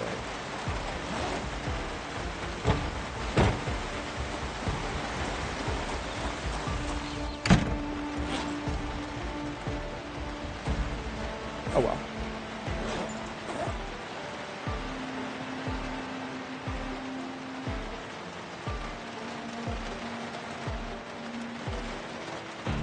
I can optimize this storage unit here. I can pack some of these, we got like 13 bandages laying around. I can pack those into a, oh, we can pack a lot of things into boxes. We can pack a box of adhesive tape. We can pack 12 bandages into a box here. We can pack 12 duct tape into a box. We can pack 12 suture needles into a box. And that looks like it for now. We need 24 adhesive bandages to make a box of those. So these boxes of stuff I'm going to put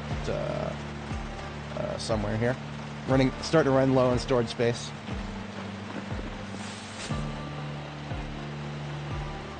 Starting to run very low on storage space. The second crate is just sort of random stuff here. I'll put it in there for now.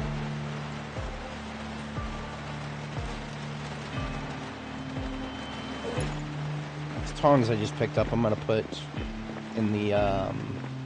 Actually, let's just go ahead and establish a toolbox of smelting stuff for the blacksmithing station, even though we don't have one yet. This toolbox is going to be filled up with tools that are for blacksmithing.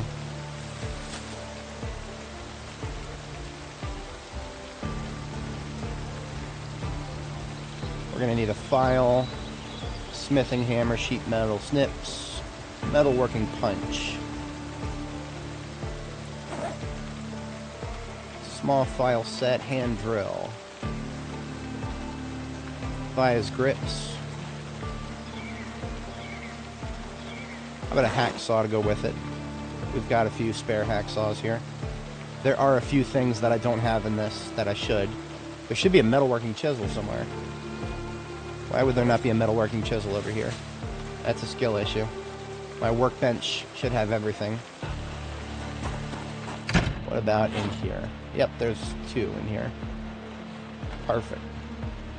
That's not every single tool that I would need for a blacksmithing station, but it's close. So what I want to do is everything in this toolbox, I'm going to right-click on and hit favorite. And that way, none of these things will accidentally be used for smelting purposes. Like, I won't try to smelt the tool itself because it's been favorited. And I have to put it in the bag and favorite it, then I can put the bag down. So the bag I'm using is a toolbox for that. I might actually do the same thing with one of my trauma bags and fill it up with some tools. Just so that I have a couple of tool bags. This one's going to be metalworking plus a couple of other things.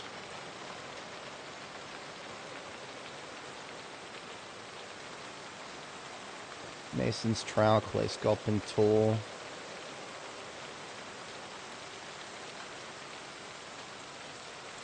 Hacksaw, hand drill. Ball peen hammer.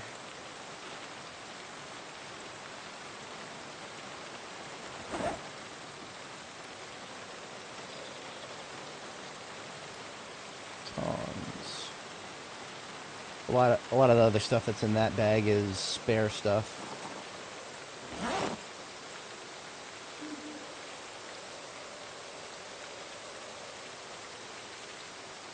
I suppose I could leave that as is for now.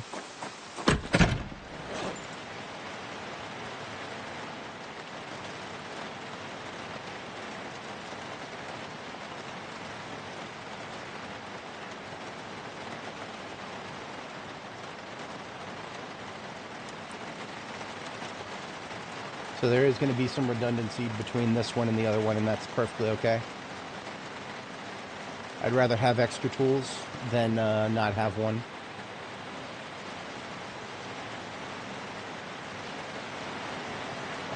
I don't actually think I had a club hammer in the other one.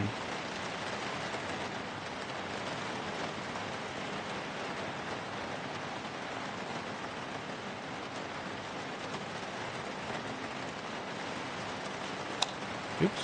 Oh, that's fine. How about scissors? We had like 10 pairs of scissors over here. We had like 10 pairs of scissors somewhere. I don't remember exactly where, though.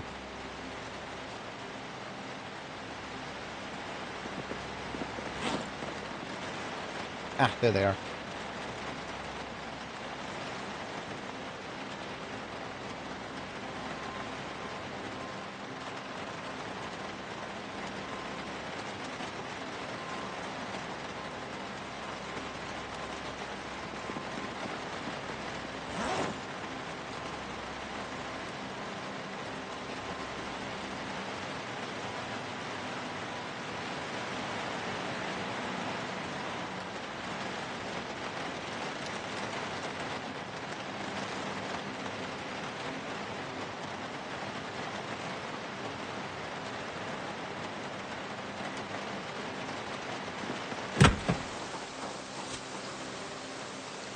Club hammer.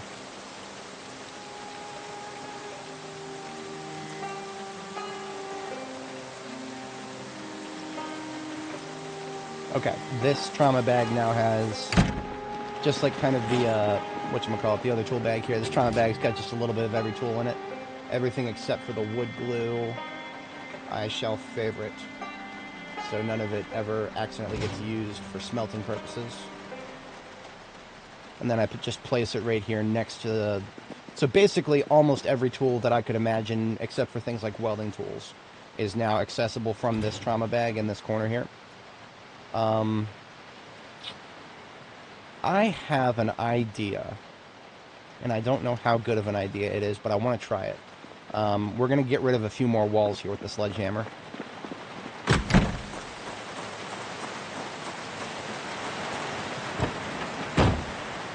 I keep the sledgehammer in the passenger seat of my primary vehicle, which is the ambulance. And I need to make sure to put it back there when I'm done. There have been times where I've been in the ambulance out in the field and missed the fact that I didn't take it out. So we've got a door right here. I do want to delete this corner, all the doors in this corner, so that we have a fully open floor to work with. If I wanted to disassemble this door, I could do that with welding. That would actually get me some welding experience instead, so I'm going to do that first. Let's go grab our torch and mask.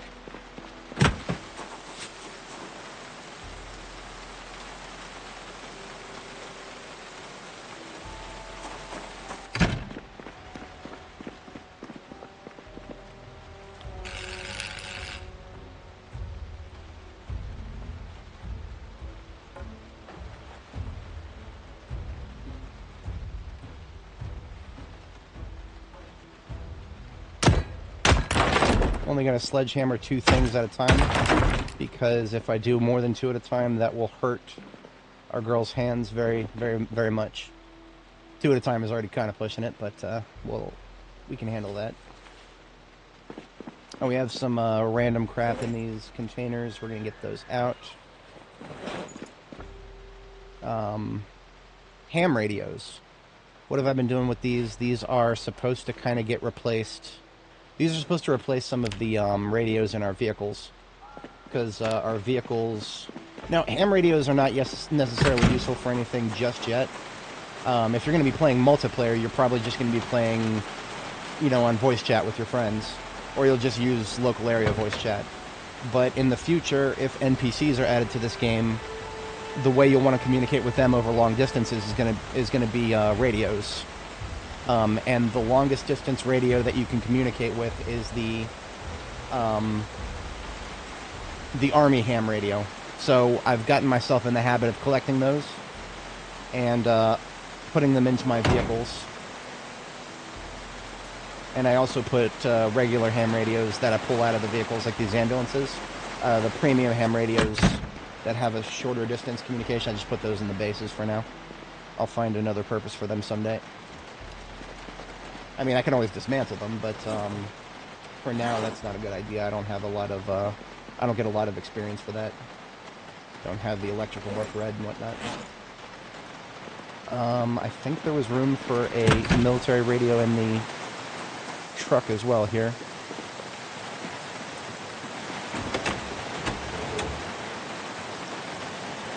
Yep. Oh, it's already got an Army radio in it, but it's just not high quality. So I'll put the high quality one in there. And the one that's not high quality, I'll put on the floor as a decoration.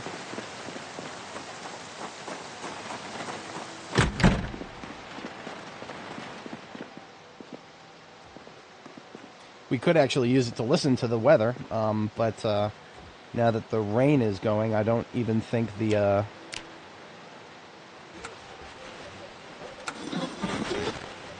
We'll see if we even get any reception. With the rain going, we might not get any reception. Let's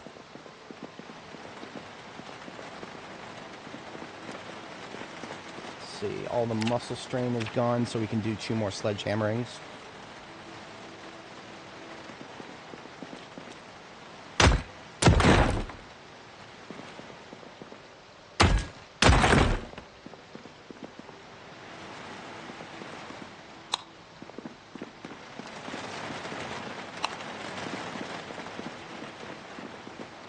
Now, if I destroy this wall where the light switch is, then the light switch goes with it, and the ceiling lights in this corner will be gone forever if I do that. But I have an idea about how to get some natural light in this corner without deleting these walls, which are invulnerable. One of the strategically valuable things about these fossil gas stations is this wall that I'm highlighting now, along with this wall that I'm highlighting now. Basically both of the walls facing towards the left, they're both invulnerable. Zombies have to go all the way around if they want to try to fight their way in here. And what's more, with the generator over here now, the zombies don't even try to go all the way around the base anymore, because where the generator right here is making all the noise, zombies are kind of incentivized to start walking towards where I have that pump on the ground right there, because that's where the sound is radiating from. So the generator being kind of distanced from my base means that any zombies who hear the generator will come over and be distanced from my base when they arrive. Now, about this corner not having any natural light, if I was to take the sledgehammer and break open that roof tile in the corner here, this is a bit of a dangerous thing, because it may fuck with whether the base is considered indoors or not. I'm going to try it. We're going to delete this one corner tile. And I would like to see if that gives me some natural light downstairs. It doesn't. It doesn't. No natural light is coming in, even though there's a open roof tile directly above us. Fascinating. Quite fascinating. Oh well. Are we getting any reception from the radio?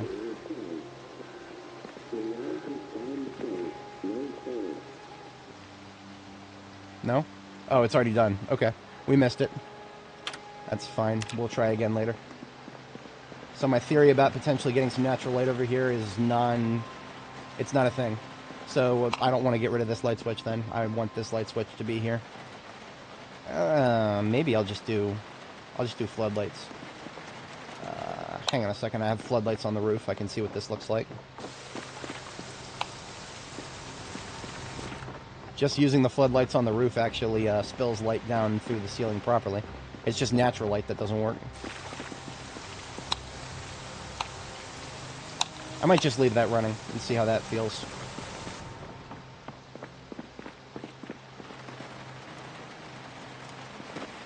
Sledgehammer is... We're basically done with it now.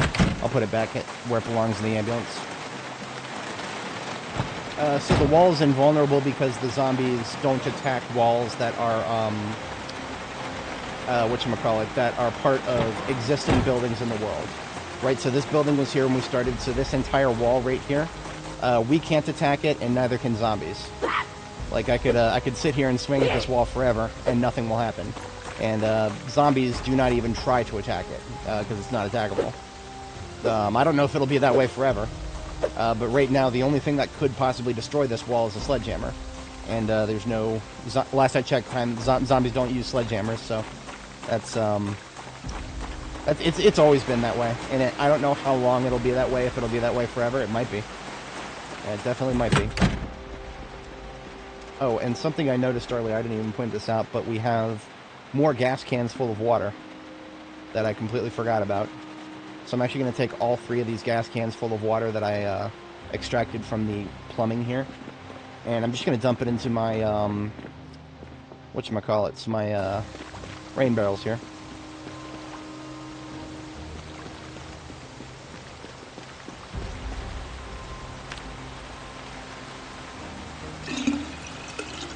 Because I need these gas cans for other things.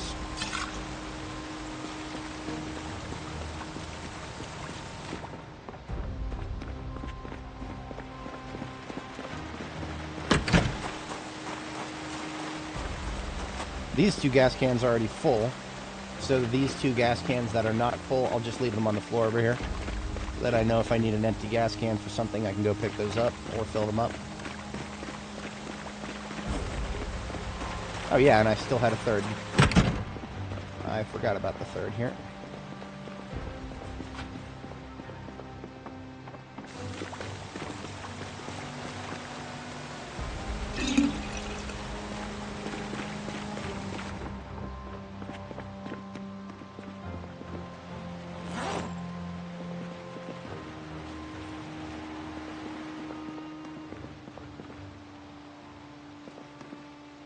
turn of the hour just happened, but it's too late now. We've already missed half of the weather report.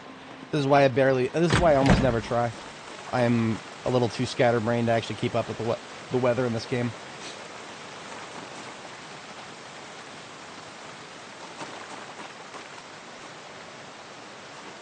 I need to check the van that we brought back. I also need to kill this zombie. Where did he come from? Who knows? I know where he's going, though. What's up, loser? Why don't you help me learn short blade?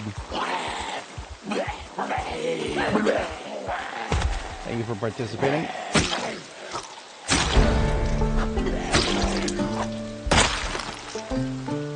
Speaking of short blade, we actually found a copy of Mother's Boy. Mother's Boy is a unique VHS tape. It is the only VHS tape that actually gives you skill experience in a weapon skill. None of the other, anything else that would give you experience, it's all crafting skills. But Mother's Boy actually gives you a little bit of short blade. I guess it is a slasher film where they actually use realistic blade techniques or some shit, I don't know. In any case, I'm actually going to do that right now if I have, yeah, I got a copy of Mother's Boy right here. Reason for that is if I level up short blade too much, I won't be able to do this anymore, because you can no longer do skills after level 3.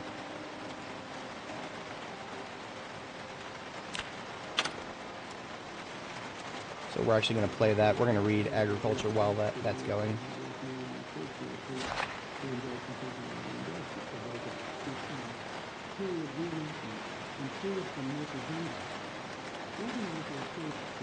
Taxidermy is my hobby.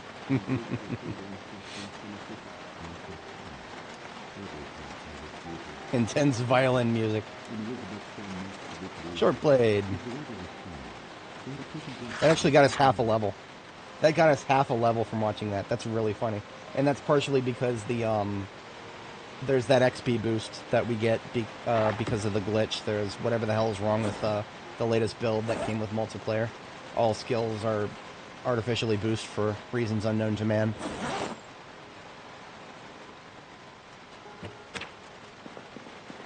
But that was a nice little diversion. Now we've got the most we can get out of that particular type of video. We want to move the rest of the stuff out of this shelf so that we can get rid of this shelf, and then we can have a, I can put a forge down here, a simple forge. That is something I want to do. I just want to make sure that I'm actually putting the stuff that's in that container somewhere useful. Oh, I think this scrap sheet metal is actually useless. I'm going to put it in the trash. If you look at the, whatchamacallit, the internal name, its internal name is unusable metal. That tells me enough about it.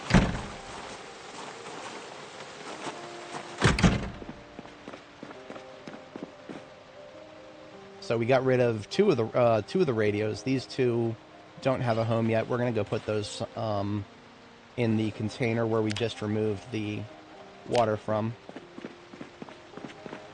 This one right here in the corner.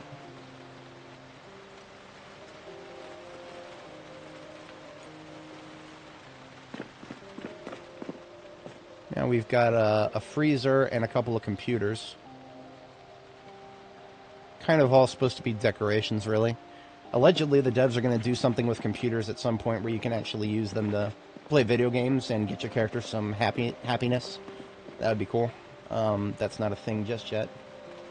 But it's one of the reasons I still am in the habit of collecting them for not just decorative purposes, but someday it'll be for functional purposes.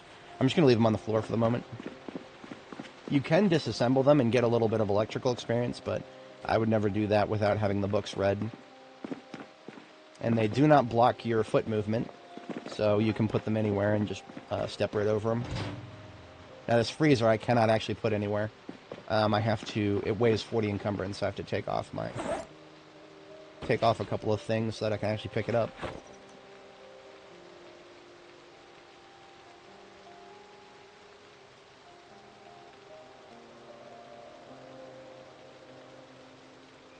There we go. What I might be able to do is just drop it on the floor as an item. I'm going to try to do that if I can.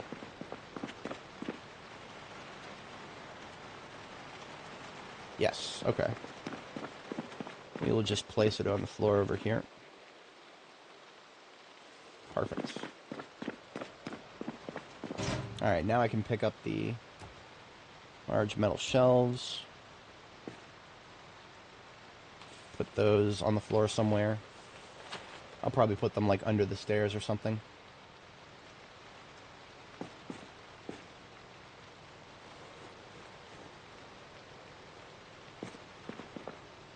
Use 3D placement to put them literally under the stairs, so that they're out of sight, out of mind for now.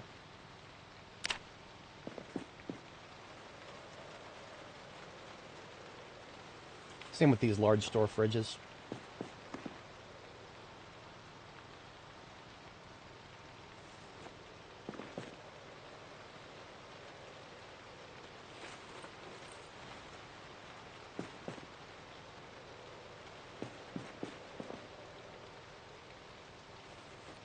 There we go. Out of sight, out of mind. There's one more right here to get rid of.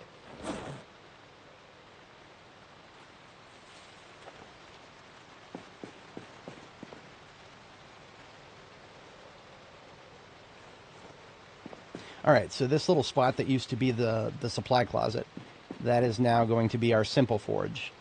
A simple forge is a stepping stone to better forges. Technically speaking, I don't think you actually have to make a simple forge. Oh, they changed the appearance of it. Oh, okay, so there's simple forge and primitive forge. Primitive forge, right here. Just a bucket of clay cement, 10 stones, and a stone anvil. What about simple forge? Simple forge requires a wooden bucket, and a wooden bucket requires a metal, an iron, one of those iron bands. You can get an iron band by disassembling a wrecked vehicle. So technically speaking, we don't need to build a simple forge in order to get a simple furnace. Or sorry, we don't need to build a primitive forge in order to get that. But we need a blacksmith anvil. That is something we cannot get pretty much at all ever without a primitive forge. So we do need to start with a primitive forge still. So for a primitive forge, just a bucket of clay cement, 10 stones, and a stone anvil. If memory serves, we've already got a large stone on the floor out here. Yep. At one point, I had some stuff in one of my vehicles, and this large stone was one of them. Got rid of that, so I can pick that up. We're just going to bring that inside. And we've already got some masonry tools over here, thanks to our tool bags. Do I have enough light to work over here?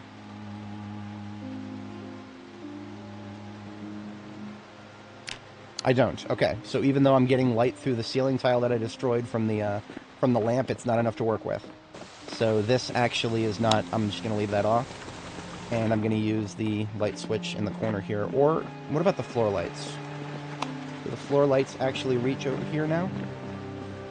Look at that, they do. Okay, so the floor lights can do everything now. We're just going to go ahead and make a stone anvil right here. Yeah, a walk-in freezer room would be nice. You know, what would be great is just use RimWorld's design for air conditioning and climate control. Because RimWorld has all the mechanics to do that with custom-made player bases. Like RimWorld, if you want a fridge in that game, you just take a couple of AC units and you use them to lower the temperature of a small room to below freezing, and there you've got a walk-in freezer. That should be a template for every other game that has you building custom bases like this. Yeah, RimWorld is it really. I mean, the devs of this game, of Project Zomboid, they've cited RimWorld for a lot of things. So we know that they've played it, and we know that they know how it works, and we know that they are already using it for inspiration. So really, they should just take that to its logical conclusion. I bitched about this in the past, but it bears repeating. This game already has climate-dependent things like leather drying. Our drying rack right over here, for example. This leather drying rack, if we want it to be effective, it's got to be indoors away from the rain, and it can't get too cold. But this game is so silly that the only way that we have to control climate anywhere is by setting a fucking fire. That is literally the only thing we can do right now. And yet they're introducing things in the game that are climate dependent, like drying racks. It's putting the cart like 6 meters in front of the horse. I don't know. I bet you about it before. I posted a thread on Reddit talking about it, and it got a bunch of updates, but nothing's changed. So I mean, you know, what can you say, right? What can you say? So now that we've got the stone anvil, all we need is a 10 more stones. So that's all we're going to do now. We're just going to run on out and grab 10 stones and kill anybody we see up here, because there should not be anybody up here. This is illegal. We do not allow zombies near our base. Thank you very much. Thank you for helping me level short blade.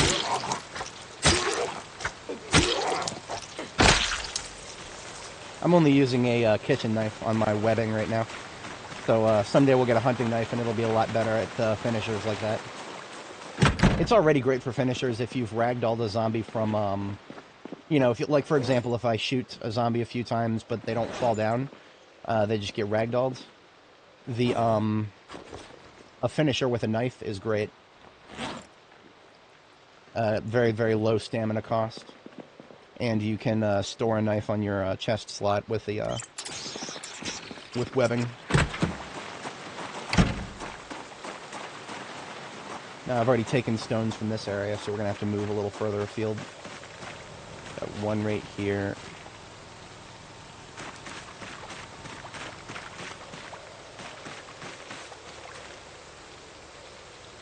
One right here.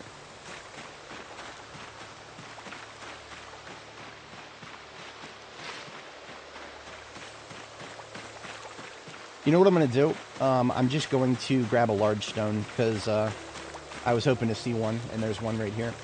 So if I drop these 2 stones, I am capable of picking up a large stone because they weigh 40 encumbrance. And then we can just break the large stone into smaller stones, and that'll get us 10 right there. While I'm up here, I will grab a couple of other stones, though. Because now that I have the large stone in my hands, I can actually pick up some more stuff.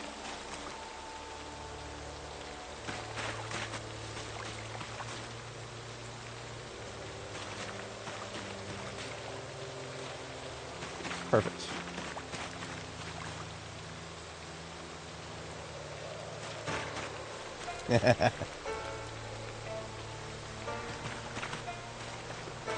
Get up so I can kill you again.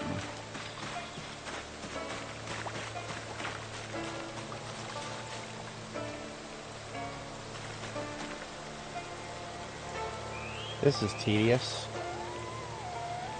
There we go. I really don't like the system of going to the gardening tab to pick up a stone. I really dislike that. That is something they changed with the latest patch. I really, really dislike this. I mean, so they're on a crusade against the right-click menu.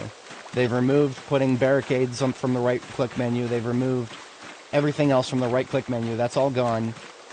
But now they're taking other things that were in the right-click menu and shoving them into right-click sub-menus. I don't have the proper verbs to describe how much I despise that. I lack the verbiage. I lack the adjectives.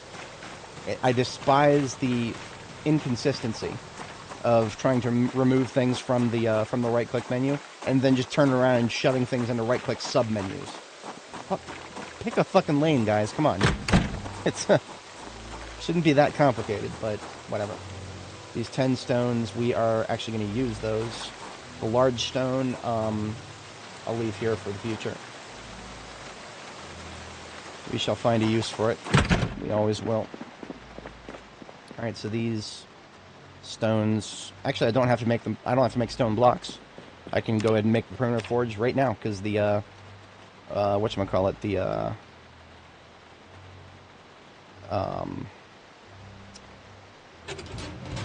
bucket of flay cement is right there. I would like to do the forge at sort of an angle here. Yeah, this will work.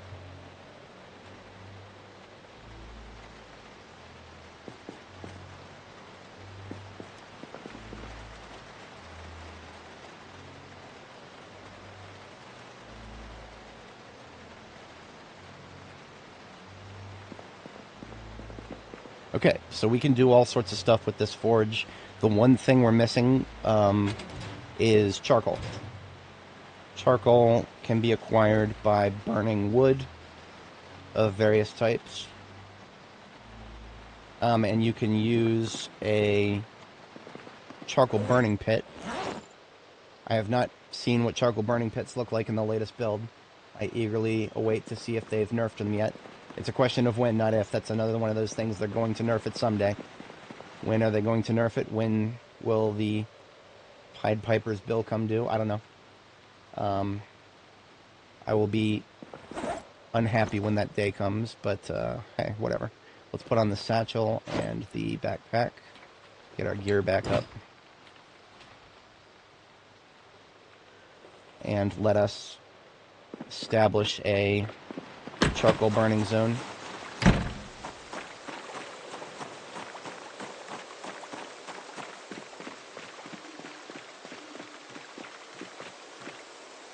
We should get the wood axe too.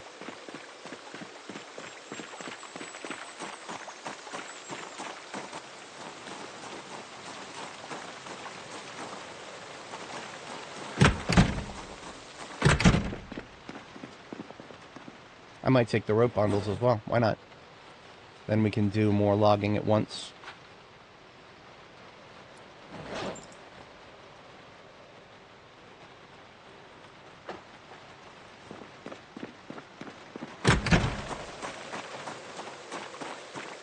Alright, so a charcoal burning pit is...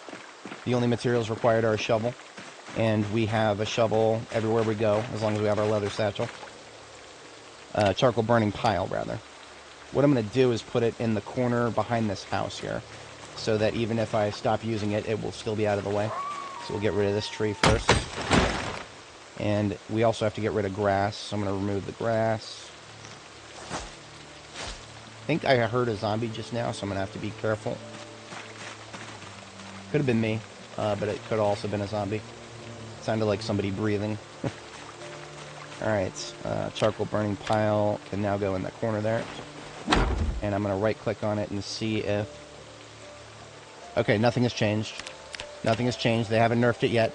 I can't wait to see how bad it's going to be when they nerf it. So what do I mean by nerfing it?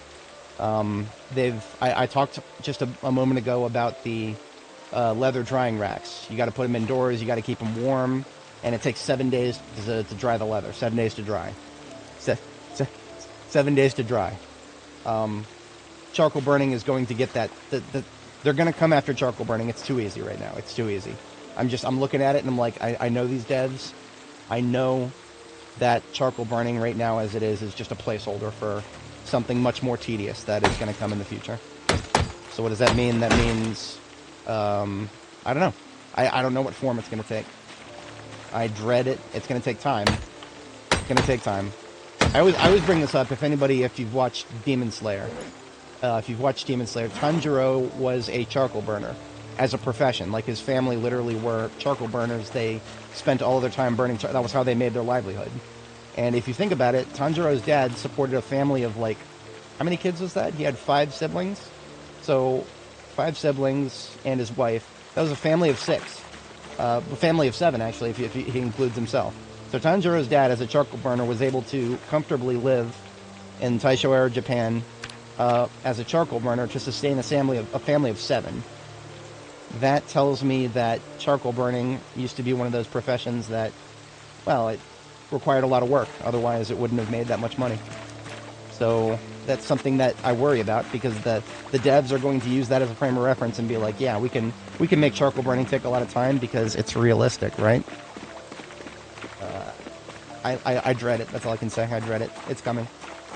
It's coming. I mean, all I did was click the button and now I have 24 charcoal. Like I said, it's too easy. It's too easy. And it sucks that whenever something is easy, I just have to despair. For now, I'm just going to put the charcoal on the floor right here.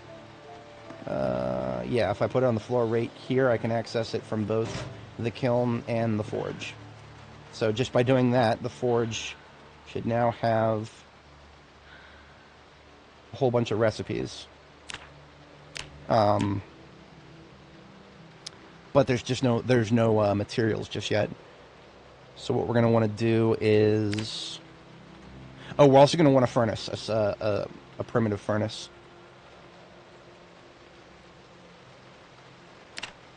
4 stones, 6 clay, and a bucket of clay cement.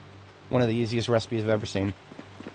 We're going to give our girl a quick break because she was very exerted after all that tree cutting. So we're going to give her a drink of water, have her take a rest, read some agriculture for a few minutes here. That should be enough to get her stamina back. So we didn't need to go nuts with the logging operation.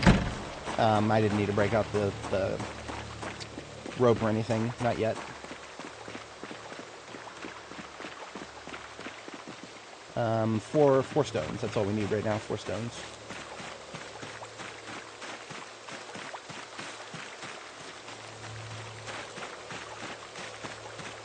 Weapon to hand, because we've got all these line of sight blockers, and this is a place where zombies are likely to saunter towards. Could not tell you how many times I have cleared respawns from this area. Let's see, look, couple of homies just chilling there. And Vagrant and his there's Jay and Silent Bob over there, doing what they do. I know, right? It's true. I mean, honestly, I've this camera on screen here, this one right here.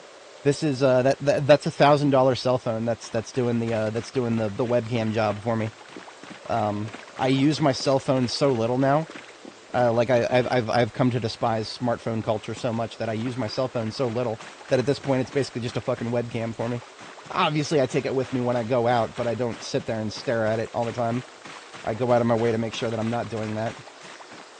Now, if I need to do something specific, I have a OpenVPN daemon running on my PFSense router, so I can VPN into my home network here and remote desktop to this computer. I can use this computer anywhere through my cell phone if I want to. My cell phone can basically just be a thin client for my computer here. But I don't do that unless, you know, there's a specific task that I have in mind. I don't do it just to have something in front of me with the pretty lights, because that is not a good, healthy thing to do, I don't think. I have not seen very many stones out here. We needed 4 total, I think. I do have some other ones that I could go pick up, but I was hoping that we would not have trouble finding 4 stones. This is what happens when you don't have a lot of stones in an area and you just go outside and start picking them up. You use them all up.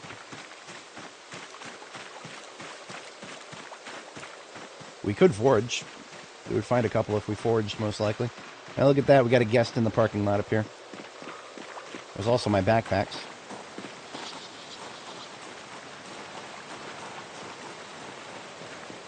I'm going to try to kill this one with melee. If I shoot, I know there's a couple of others that would come up now.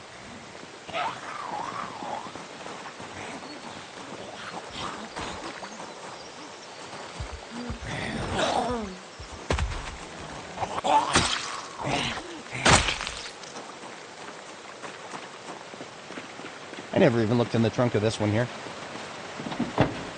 A regular for heavy duty and a bunch of useless crap. What about in the passenger? Not much of use. That in the electrical bin, I guess. 114 storage space in the trunk, so that's nice.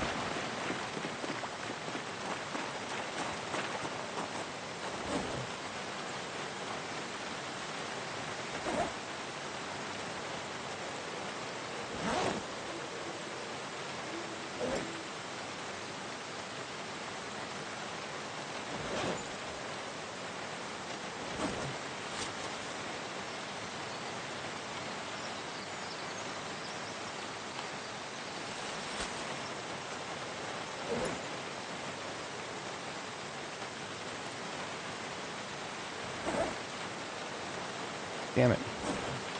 Damn it, damn it, damn it. Put too much stuff in my bags and then I can't pick something up. Because this backpack sprayer is 20 encumbrance, I need to be able to... There we go, I need to have room for it in my inventory first, and then I can put it in my backpack. This is one of the reasons I didn't want to drop these backpacks, because it was going to take a minute to actually get them back into my hands. And let's confirm, this is the one we just brought back from Electromax. It is the steel sheets. Okay, so this is all my welding stuff. We're going to leave the buckets that are in there on the ground. I'll take the hatchet so that everything in there is welding. But then I'm also going to empty the garbage bag out of the driver's seat. I don't think I'm going to be able to bring it back with me. But if I get the garbage bag out of the seat at least, I can take like half of these planks. That'll make it easier next time. Then I will be super over encumbered.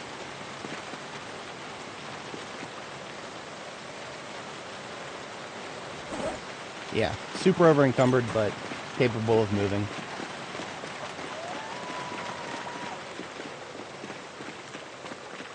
We never did find 2 more stones. There might be some on the floor in front of my base.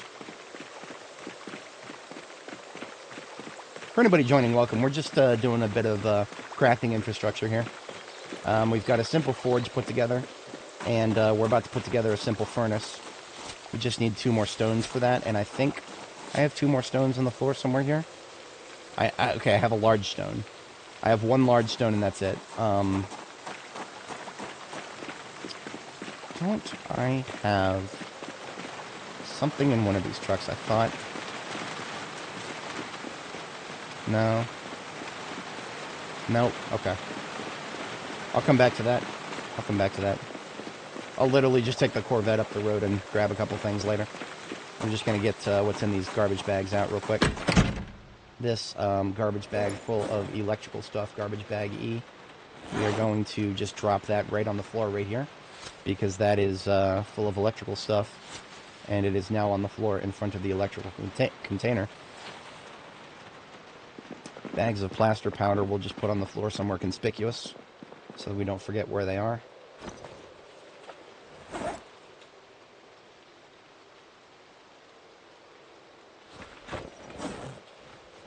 Planks over here with the rest of them.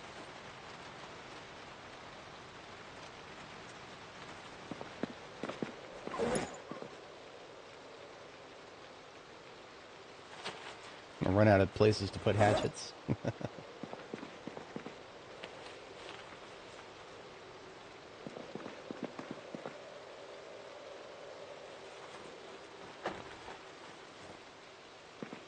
Everything else in this container is mostly over here in this corner. The cheesecloth. Specifically, that was, I think there was something pottery related I wanted that for. And I can't remember exactly, but I'm going to put it in the pottery bin for now. And that does it for my backpack, so I can put those back in the satchel. My main backpack has got mostly just those rope bundles in it. We can put those down. We don't need to do logging ops right now.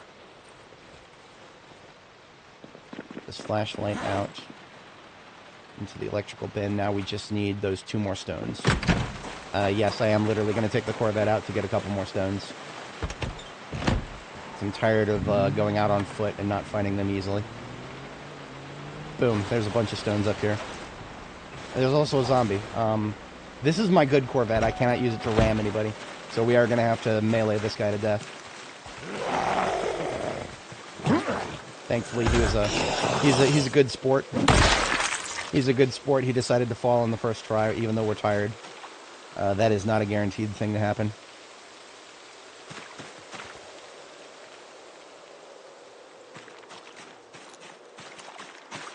You know, I really should have, when I needed to make some charcoal, I should have cut trees from this area. You see, this gravel road here, or these little gravel lines. This basically is just tracing an area that I need to fill in with gravel. Because you can see in the top corner of the screen there, that's where I'm going to build the rest of my base eventually. Emphasis on eventually. So what I need to do, though, is in the meantime, I need to start removing anything that's on the floor between these lines, because these lines trace where my road's going to be. So all these trees up here, on and around these gravel lines, all these trees need to be removed sooner rather than later. So if I need to cut any more trees, I need to remember to go up here. What is that? That's 3 stones. I'm going to get 6. A couple extra for good measure. And that should do the trick. Let's get back inside. We're really close to bedtime. I think once again we're going to have all of our tasks completed right as it's time to go to bed, which I'm perfectly okay with.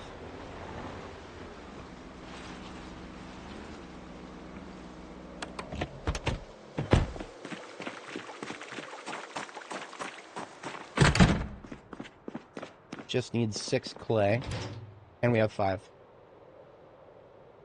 Welcome to Project Zomboid. We're short by 1 clay, so we can't actually build what I wanted to build. You know what? We're gonna forge for more clay, maybe as an overnight activity, because we're really close to bedtime right now, so I don't want to go out and try to get committed to anything right now. Oh, there's also, I forgot, they vastly increased the number of clay deposits on the river. So we could actually just go to where we're intending on building our base, and we can just pick up a couple of clay deposits, and we won't be removing anything that is going to be convenient in the future by doing that, because there's just tons of clay now. Much, much more than there used to be. So, bedtime.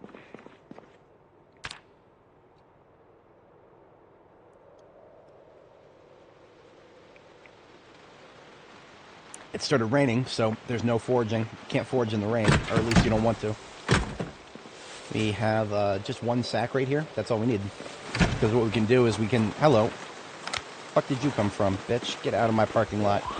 I cleaned all the blood off of the parking lot here already, so we're not killing any more zombies in this parking lot. We're bringing them down south to Spiffos. I suppose I could get some more, a little bit more nimble experience. When you're in the combat stance, right-click like this, and you're in the combat stance, you get more experience by moving around in the combat stance while the zombie is on you like this. So we're actually grinding a little bit of experience like this. I don't usually think about it very much. I mean, I'm always in the combat stance. I'm always running around zombies in that way, but sometimes you get opportunities. Might as well do it. By getting more skill points and nimble, you move faster in the combat stance. And we're just going to take the Corvette again. Right? Or should we take one of the Electromax vans? Maybe we'll take this one. This one is more or less full of stuff that I would want to bring up to the river. So we'll take the Electromax. This Electromax van has got just 1 billion nails in the trunk. So if we bring this one up to the river, we can leave it there.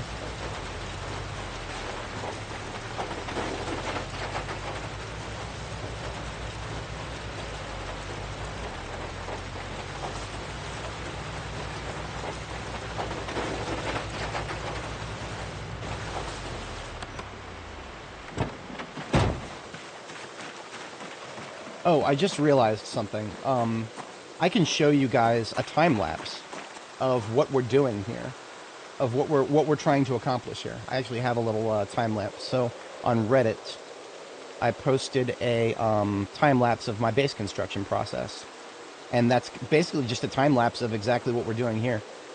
So if I scroll back a little ways to my Reddit postings, and here it is, right here. This is just a this is basically an entire year shortened down to a minute. That's what we're looking at here. We're looking at an entire year shortened to a minute over a series of screenshots. That kind of just shows you the evolution of the base that I'm going to build in the river. Now, we're going to do a couple of things different. We're going to do a couple of things differently. But generally speaking, this is what it's going to look like over the next... This is going to take like a couple of streams, a couple of different streams, before we get anywhere close to what this actually ends up looking like. In this iteration, I got a lot more progress than I do now. See, this is November. By November of last character, I was already more or less done with the base layer of my base here. And now we're in the second year. This is April of 94. And July of 94. So this is the 1-year anniversary. This is what it looks like at the 1-year anniversary marker. And it's going to be similar-ish, but not... I'll post that in chat if anybody wants to see that again. That is a time lapse.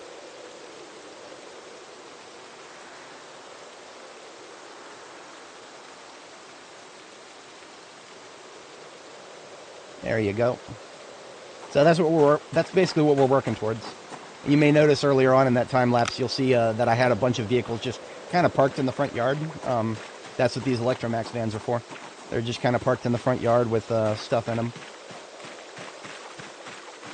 Alright, so we're going to grab a clay deposit here. We're going to grab 3 or 4 while we're up here. So here is a clay deposit. You can identify it by the darker shade of the soil here, or actually it's a little bit lighter. Yeah, so we just got a clay deposit there. Now we only have 1 sack, so basically every time we fill it up, we empty the clay. And we'll just keep doing this until our backpack is full. Then we'll head back.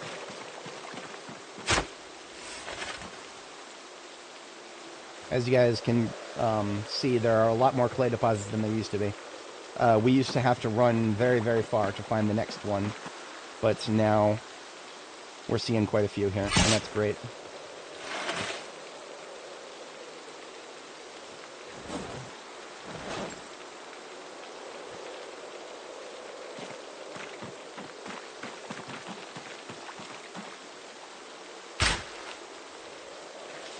I may have actually walked past a couple too, because the rain is making it a little hard to see. So just the fact that I'm still seeing a few, and I may have run past a few, that's great. We'll get some more later. Just want to get a bunch. We don't need an entire vehicle's worth, not yet.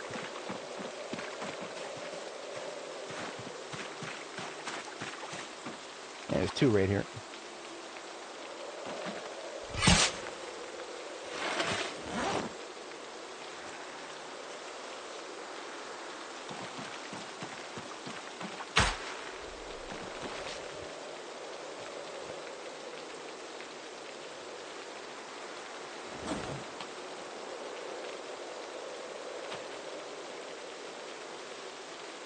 Alright, that might as well be enough. I'm going to grab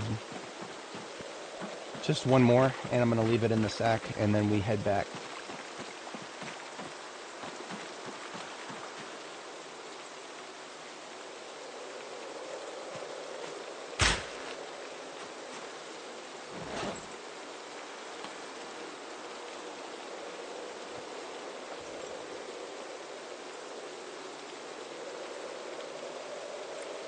There we go. A little easier to run like this.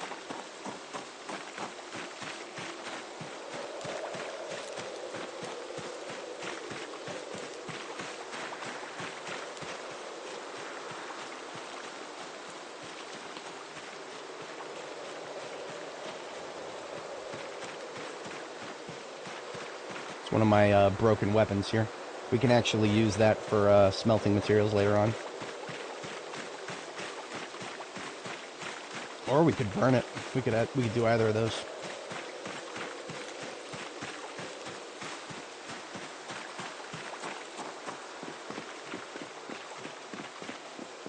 Quick check to see if anybody was attracted by the generator, and it doesn't look like it.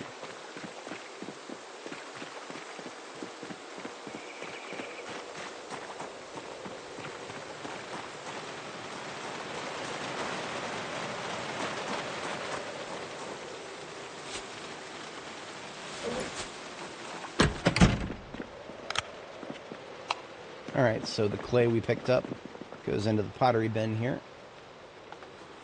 And we'll hold on to like 6 of it or so here. And then we'll take these stones, and we should now be able to make a simple furnace, or a primitive furnace rather. Actually, what a simple furnace. We would need 40 stone blocks for that.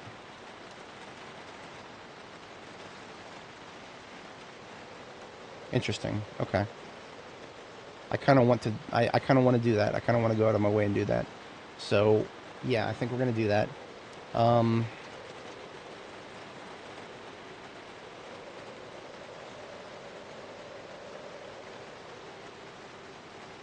me build. I'm gonna build another crate right here, really quick, because we ran out of room. Just need 4. I think I'm high enough carpentry, I should be able to do this. Yeah, I think level 7 carpentry, I should be able to build that without any problems. Furniture. Wooden crate, craftsman. Yep, I can build my own craftsman level crates now. Oh, I only picked up 3 nails. Oops.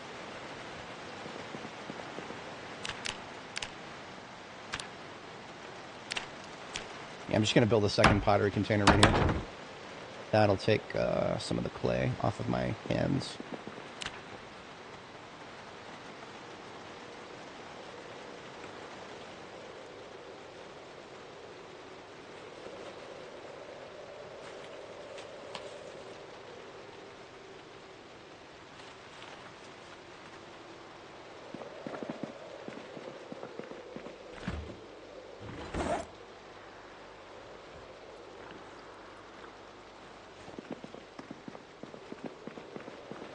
Okay, 4:30. We're a little late, but we are ready for bed.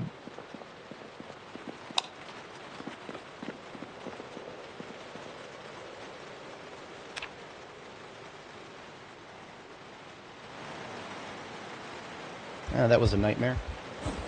But that's actually okay. Nightmare at 6 a.m. That means I'll just get a little bit... I'll get tired a little bit early tonight, just a little bit. Not very much, though.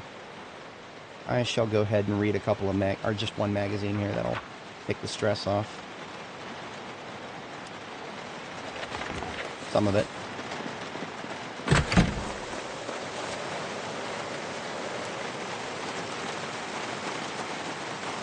I would like to get a couple of stone blocks, or large stones rather. We've already got 1 at our crafting table.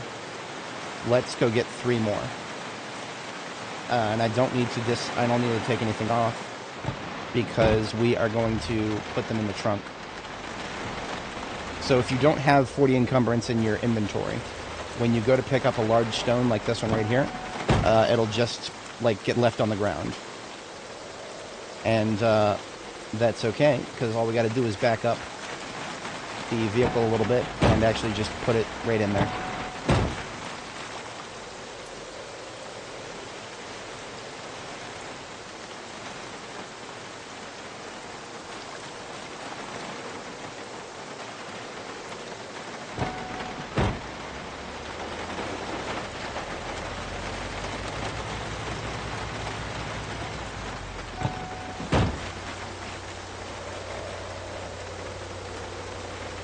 So there's 2 large stones plus 1 we already have. That's 30 stones. And, we can't fit any more in the trunk, so we'll go ahead and back up here.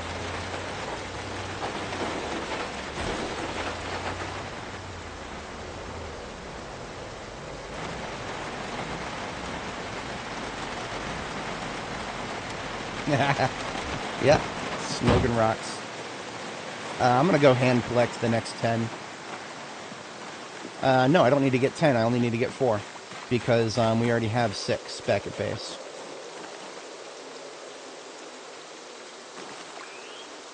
There's 1, 2. There's 3.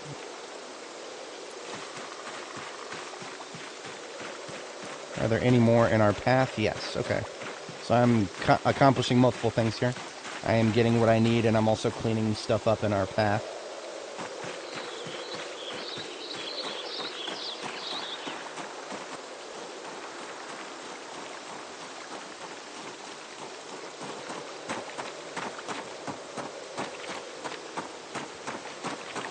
I might need to go get a masonry chisel from one of those crates. Should still have one here somewhere, do I? Oh, I'm still carrying one around. Good. Okay. Break large stone into stones. And that is the masonry one, right? Yes. Okay. So, do I have masonry volume 4? I need to check. Because if I do, I need to make sure I read it. I don't. Okay, so masonry volume 4 is the one that I don't have. Which is really the one that I wish I could read right now. Because if I read Masonry Volume 4 and then I got a bunch of experience in it, then we would be able to start getting best in slot for short blunt. But we can't yet, so that's okay. Let's just do this 3 times, break them into small stones. 1, 2, 3.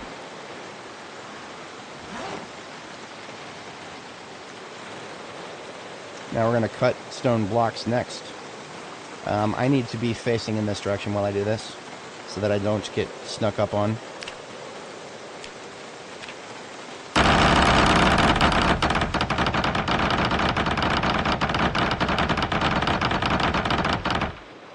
So we made 34 of those. We need to make 6 more. And then we can make our furnace. Encumbrance reduction from satchels. Good question. It is 65, so it's actually pretty inefficient as far as it goes. One of the only reasons I'm kind of sticking with it is I don't mind being over encumbered right now because I want to build up strength experience. So if I'm stage 1 over encumbrance, I'm not upset about it.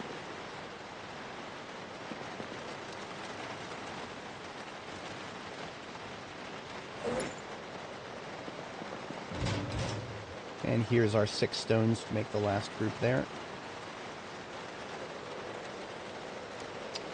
15 divided by 6. That sounds about right, yeah. Hang on, it will actually show us. So this is 15.5 if I put 0.5 encumbrance in it so that it's fully filled up. We can fit, so I'm organized so I can fit 16 in a satchel. Now it'll show us, well, no, it doesn't actually show us what it weighs while equipped. Let me try dropping it real quick, because I'm curious about this. Does it actually show us what the weight is when equipped? I don't know if it does. Nope, it doesn't. Okay, so 16 encumbrance reduction. I think 65 reduction means it is supposed to be 17 times 0.65. Oh, no. Yes, okay, so 17 times 0.65. And then 17 minus that, since encumbrance reduction as you get closer to... Yeah, okay, so it should be 17 minus 1105. So it should weigh 5.95 when we put it on, which means our encumbrance should be, when we put it on, 10.02. Our encumbrance should be 15.97 when we put this on. We're close. We're off by like 0.05. But yeah, that's the formula. So take 0.65 times 17 or whatever is in there, and then yeah, okay. Subtract it from that. In a saner world, I would just use my PT calc for that. It would be parentheses 17 times 0.65. 17 minus. Yeah. So that's what it would weigh when equipped right there. But then it wasn't exact, so I don't know what the disconnect is there. It was off by 0.05. Let us make 6 more of these stone blocks here.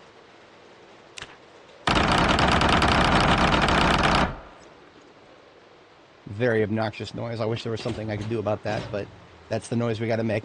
The sound of progress, my friend. Now we need a masonry trowel and a bucket of clay cement, and that ought to do it. We can now make a simple furnace, and that can only be faced in those directions. Let's put it here. Why not? That looks okay. And it is within range. So now what can we do? We can smelt iron items into this crucible. Working towards building a anvil.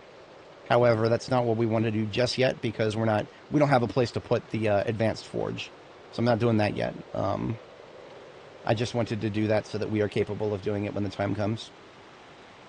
Now what we're going to do is probably just whatever we have to do in order to level up our blacksmithing here. There are a couple of things that I would want to do if I could.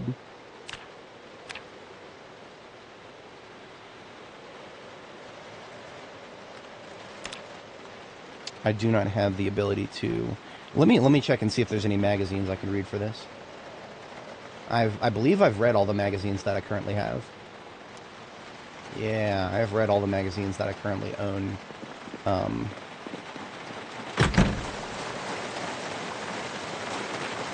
Rest of my magazines are in a duffel bag right here. All these have been red. Okay. No, I'm not. The satchel itself weighs 1.0. That's why I'm doing 17 as the number, because the satchel can fit 16 and it's completely full. So the satchel itself weighs 1.0 encumbrance. That's why I was using 17 in the number there.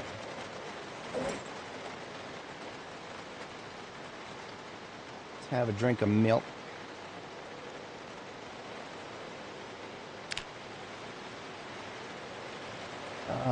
Was there anything we can do with metal sheets here? Nope. We can't do metal sheets at a primitive forge. Okay. Well,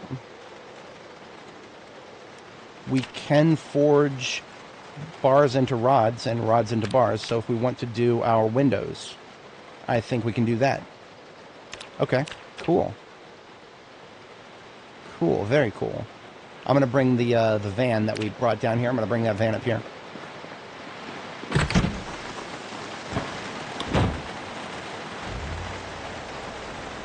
So, ambulance back in its parking spot. I've given the music a fair amount of time to try to come back on, and it hasn't come back on. So I'm just going to put on my, I'm going to put on my mix of this game's music. I was kind of hoping that we could actually have the game play its music, but it didn't, and it hasn't been playing it for a while now. So we've got our little playlist of the game's music extracted from the game itself.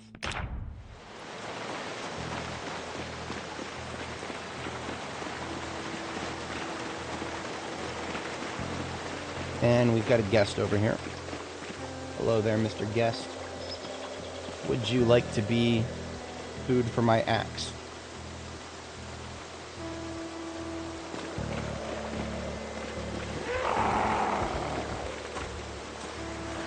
Ah, that sucks.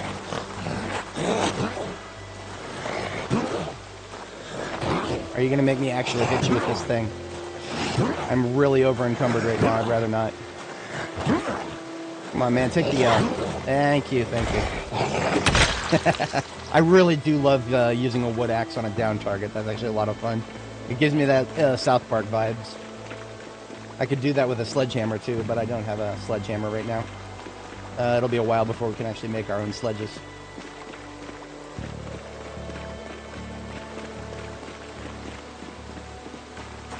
I was supposed to grab the vehicle. The zombie distracted me and I forgot.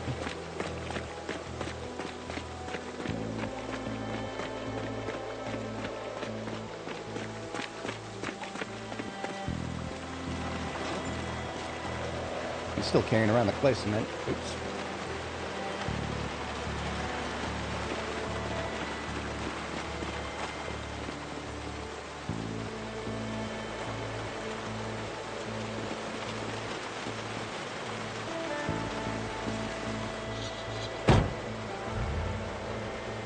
You can also fill up the tank, as long as there's no more Zeds in the area. I'm not going to take it for granted too much, but I think I can get away with fueling it here.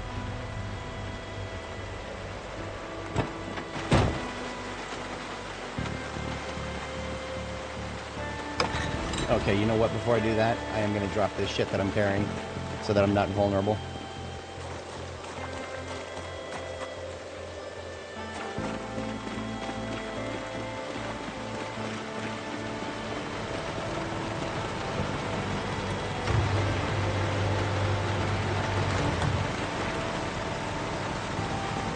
Alright, so this van right now is basically just a de facto welding van.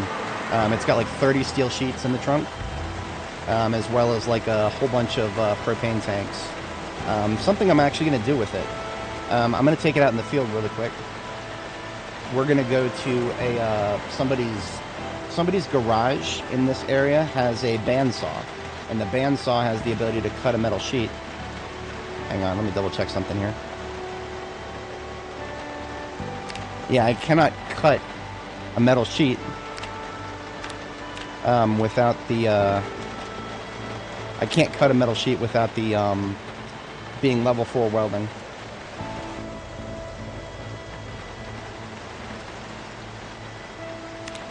I could snip 4 small metal sheets, but I don't know what this, I don't know if this is going to get me any skill points. Let me try this real quick. I want to see if this gets me any skill points.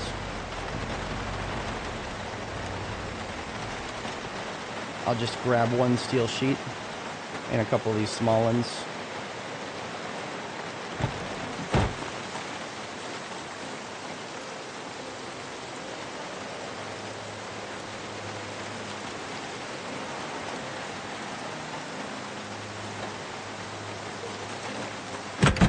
And let's see what snipping a steel sheet does here. Oh, I don't have the snips here. We have snips over here. So we could either saw or snip a steel sheet. I'm going to try snipping it, see if this gets me any points. It doesn't. Okay, so because it doesn't get me any points to snip a steel sheet, it's not really worth it to do it here, because I can do it much, much faster if I take the steel sheets down to that bandsaw. I'll go ahead and use the 7 that I have on me, or 11 rather, to build a few floors.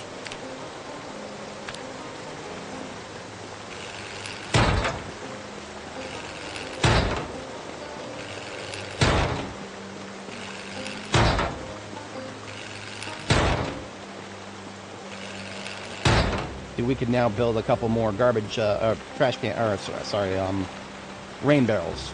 Because basically we have, we're planning for 2 water fixtures here. Just 2. I don't need more than that for a gas station base. So I could build as many as 9 for each, which is kind of what we've allocated for here. So if we could do 3 more on this side for both. That would mean I need garbage bags, of which I have plenty. I need 6 planks each. And there's 13 on the floor here. And I'd like to go ahead and use them up while they're here. So we'll just take fill that up with planks, grab the nails, and we can now make 2 more barrels. Focus on the water for our main sink first.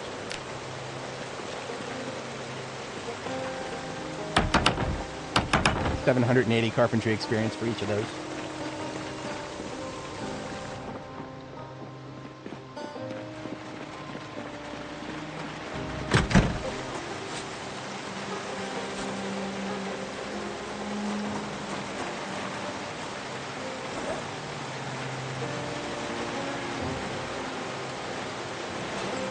See, we're already using some of the stuff we brought back with us here. In the passenger seat, there's 8 more.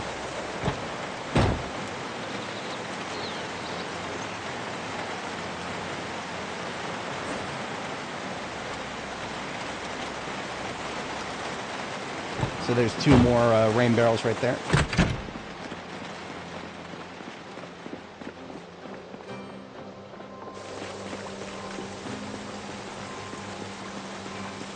Might just need 1 more to get the next level. Let's find out. Yep, okay. So now we need to read the book really quick before we do any more carpentry. I'm going to go ahead and leave the stuff I need to make the next rain barrel. Just leave it on the floor here.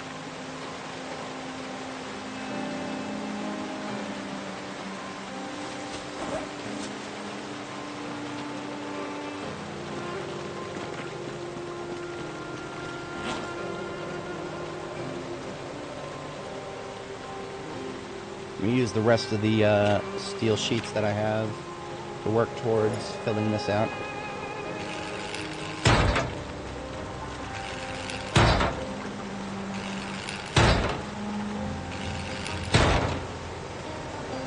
Can I just snip another one? I need a crafting surface. Oops. Oh, crap. I'm glad I didn't fall there.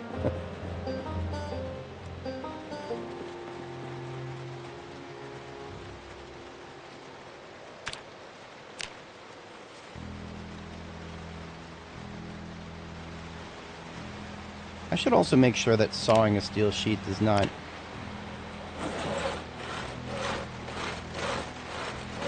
That doesn't give us experience either. Okay. Worth finding out. Now here's a problem. These favorited tools cannot be put back into the crate, and the crafting, whatchamacallit, This the crafting menu. When we use crafting recipes, we have to pull the tools out now. So this is rather inconvenient.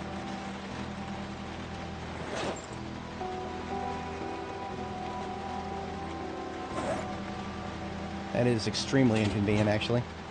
But what can I do about it? That's the game we're playing right now. On the bright side, I think smelting doesn't require that. I'm not sure. I honestly don't know.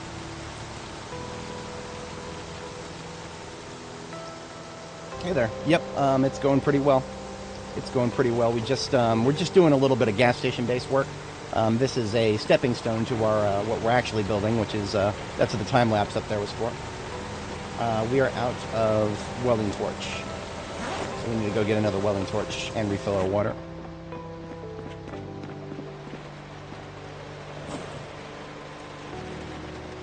You can also dump this backpack sprayer.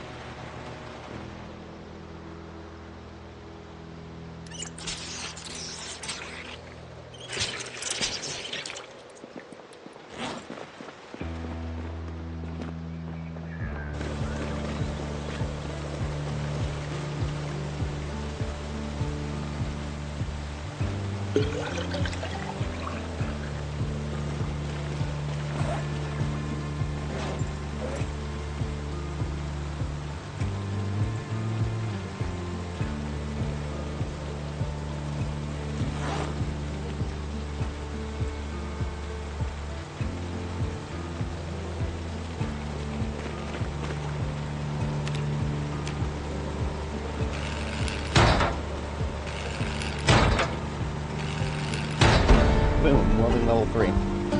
What is that a milestone for? We can do a couple things now. We can weld barricades that do not require a recipe, just a level threshold. So we can barricade windows now, and we can also repair trunks of vehicles. We're not quite ready to do trunks of vehicles yet. I think we want a little bit more mechanics first. Let me double check that. If we look at the ambulance here, which is taking quite a bit of trunk damage, and we right click the trunk, and yeah, so potentially repairs would be 85%. I don't want to start repairing trunks until that goes up to 100%. So we're not going to start repairing trunks just yet. We're going to grind our mechanics experience a little bit more. Because you do get diminishing returns on trunk repairs. So I don't want to be doing that unless I'm getting maximum return on investment yet. Now, I've noticed that there is a bit of a diminishing return on the diminishing returns. I only figured that out very late in Annie Mae's run, so I don't know exactly how that works yet. We'll figure that out at some point. But I have learned that because I've learned that there are diminishing returns, to the diminishing returns, I no longer have to worry about using the same vehicle all the time. It's okay to keep doing that because, well, I got away with it last time. I have not seen any reason why I wouldn't be able to this time. Just want to make sure that I'm not too afraid of repairing it.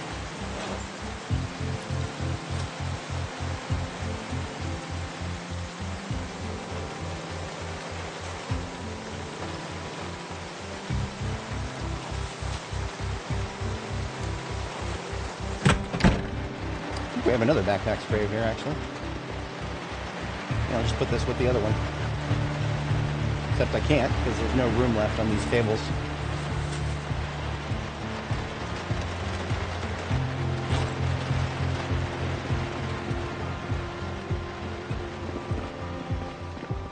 Theoretically, because remember, what we want to do with mechanics in order to level it up is pull parts off of things that won't get damaged when we do so. So I don't, there's some things that I don't want to be pulling parts off of just yet. Other things I'm not so worried about.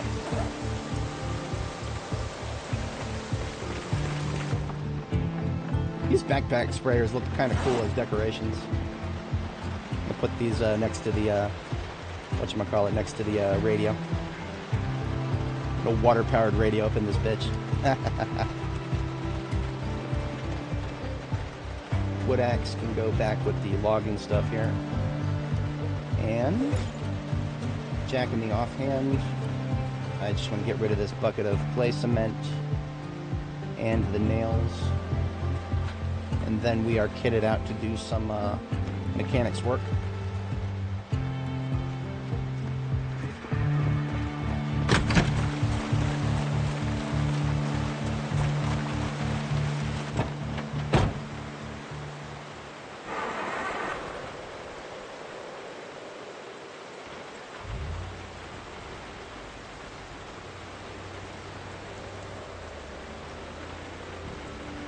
Yeah. That's what we've got MM here for. The Marshall Mathers mobile.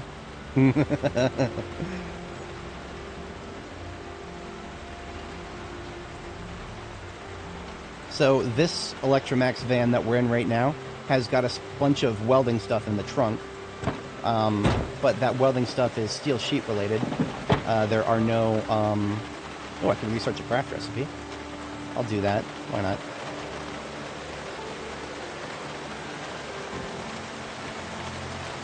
I can make a metal sheet now. I just need to get one more level there. That's cool. This one had really nice parts, if I'm not mistaken.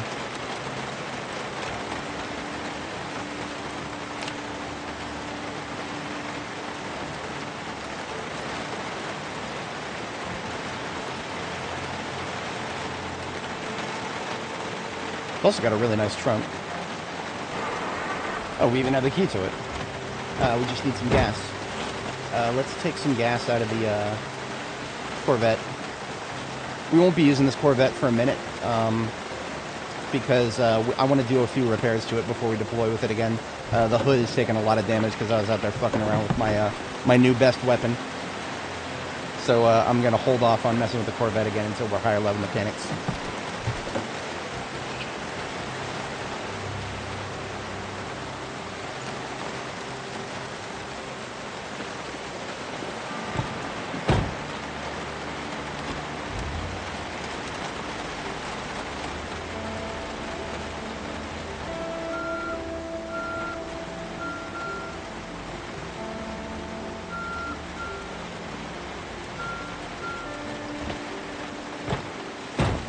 Alright, let's take a look at what we got.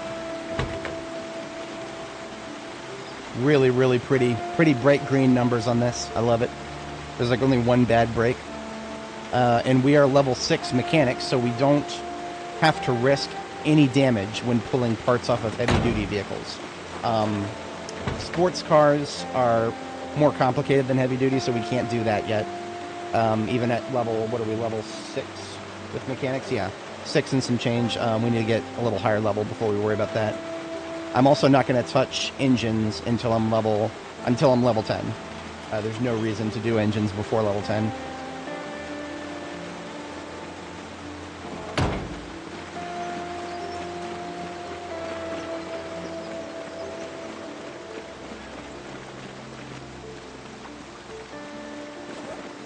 This other Electromax van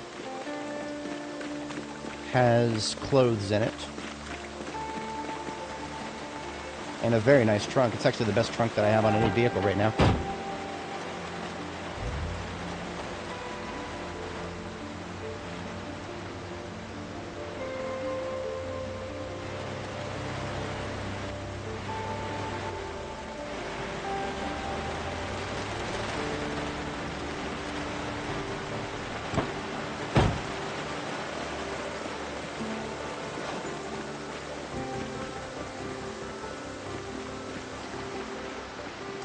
Bushing the clay supplies mobile is... That's pretty. It's purple. I do kind of want to hold on to it. I don't want to scrap it completely. But there are a couple of other vehicles that I will happily scrap. Oh, and okay, so this vehicle is one of the ones that for some godforsaken reason you can't access the trunk from the front. No idea why that happens, but another example is the mail truck. You cannot access the trunk of the mail trucks from the cab, even though that's a vehicle that, canonically speaking, in real life, you absolutely should be able to do that. We're going to peel the glasswork off of these vehicles, because I do want to use them for storage, but that doesn't mean we don't need the They don't need glass work if they're just for storage.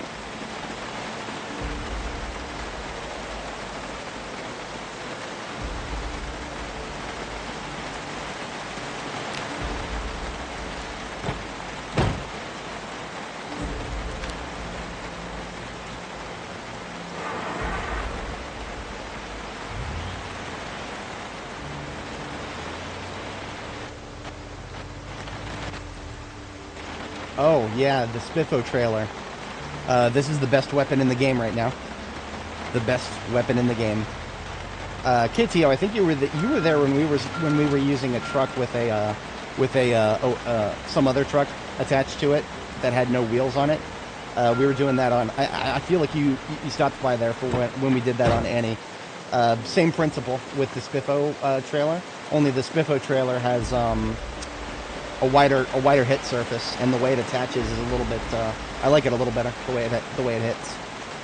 We're going to use the MM truck here as glasswork storage. Baby, yep, 100%. It's Blastcorp. It's 100%. It's Blastcorp. I love Blastcorp so much. It's a fun game.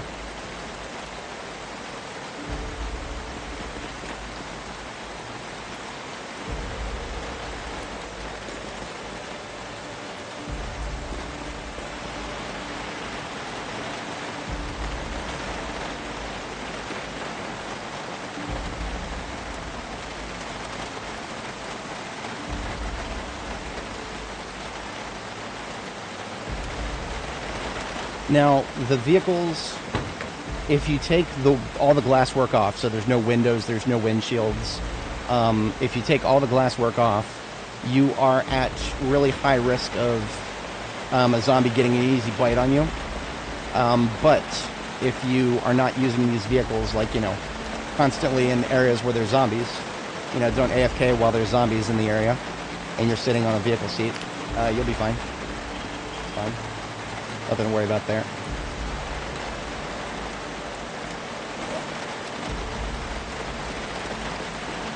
By centralizing all the glasswork in one vehicle, all I got to do is drive a vehicle past the trunk of the one that has all the glasswork in it, and I can see exactly what my options are all at once.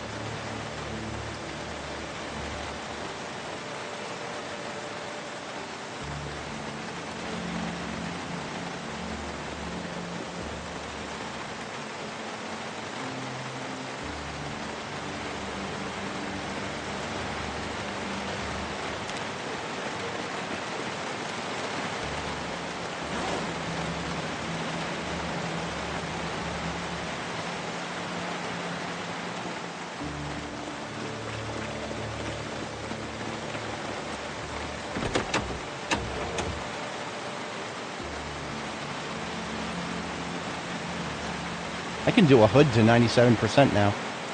I think that is exactly something I'm going to do. Yeah. Okay, I like that idea.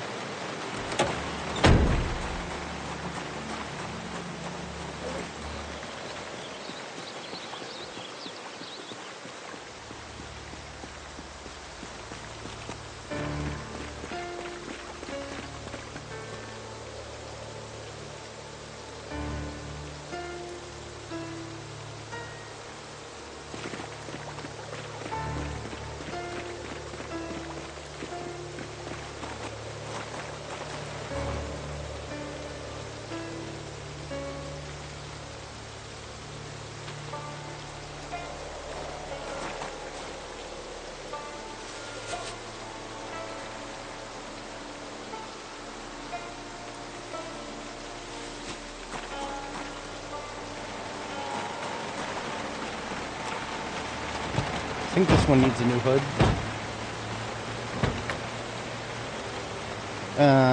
Close enough, yeah. So this is my library van. I'm just going to take it up to the where we have the metal sheets in storage and slap a new metal sheet on its hood. That'll bring it right almost up to 100%.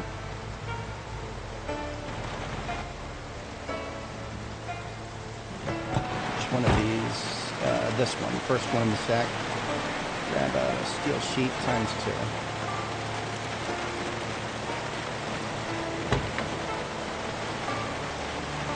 and it's going to stop looking ugly. It's pretty again. I like it.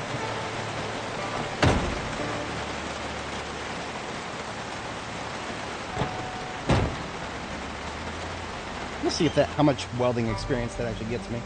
So I'm currently at 20 welding experience. We're going to repair the hood on Kentucky Lumber here, and we're going to see how much that gets us. So 20 welding and 3079 mechanics.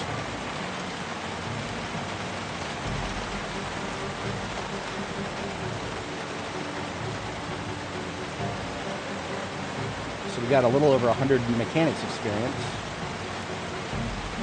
And we got like 5 welding experience. So it's almost not worth it for the welding experience, but we got plenty of mechanics, so that's good.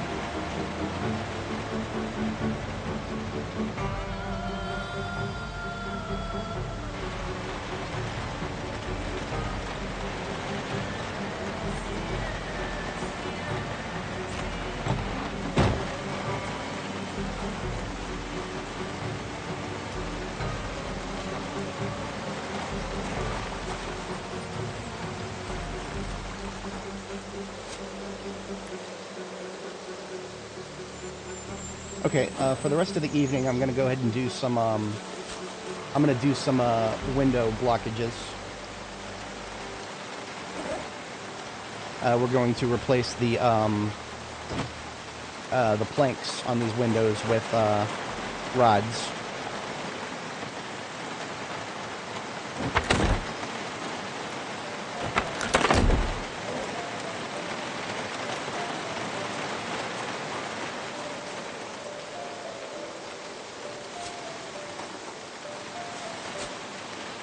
One of these planks is worn, probably because it had a bunch of zombies on it. So we'll leave it here for carving purposes.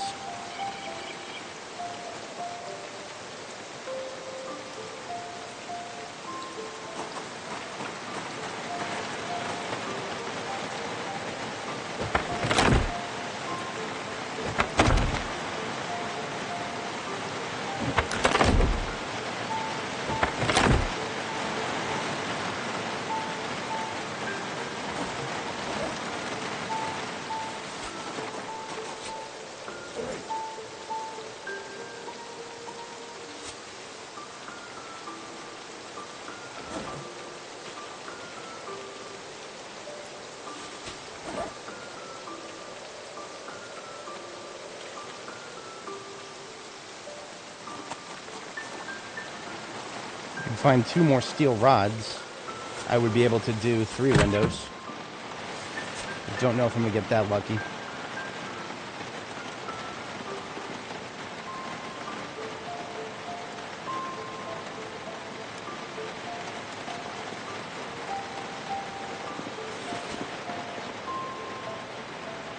No, I'm not going to get that lucky. That's fine. I know I have more steel rods in the vehicles.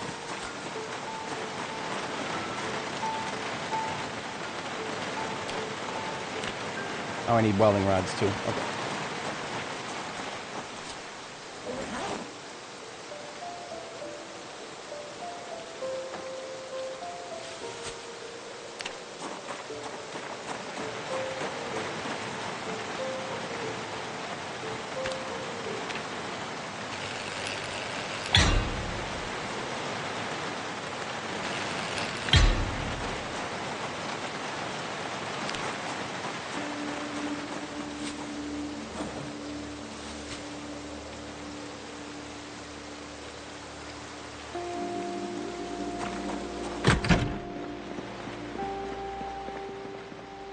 Now, if I wanted to, I could start making more steel rods. That's not outside my remit now that I have super basic blacksmithing capabilities.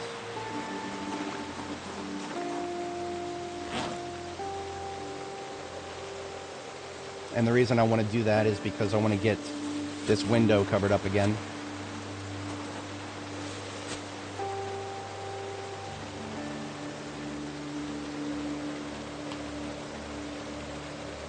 Alright, I've got 12 planks.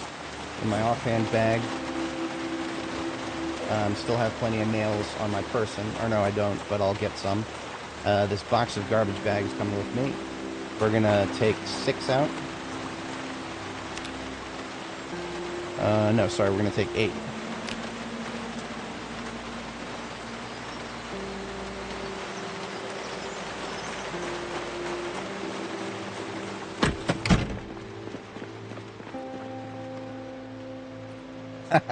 Yeah, be very careful of that, of course. Very, very careful of that.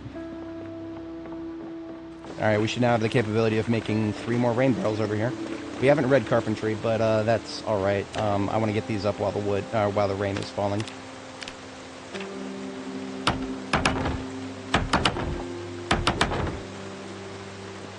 Perfect. That's all the rain barrels we will ever need here.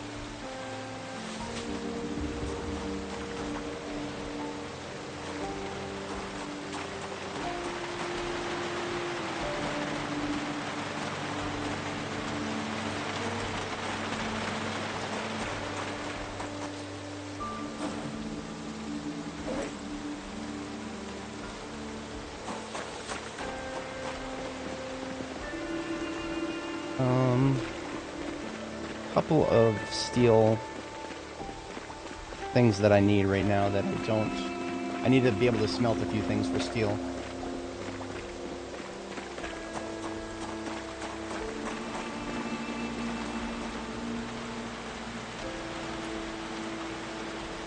Yeah. I really do hope they add that to stable. That'd be amazing.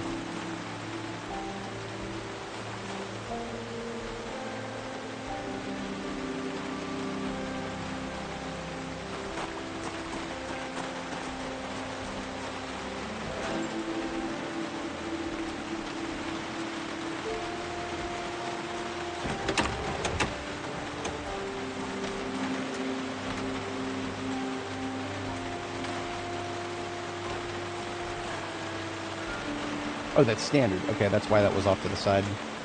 I almost forgot about that. Okay, standard tires I have no use for. That can go in the garbage.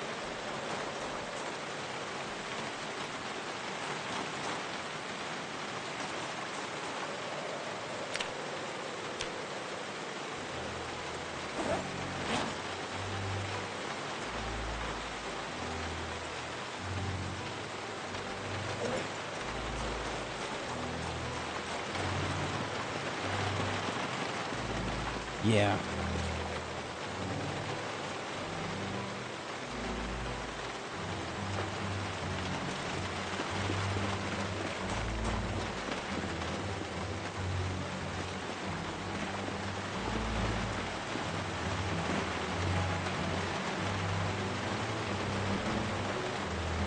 I'm going to take 4 steel sheets, and I'm going to transform them into rods.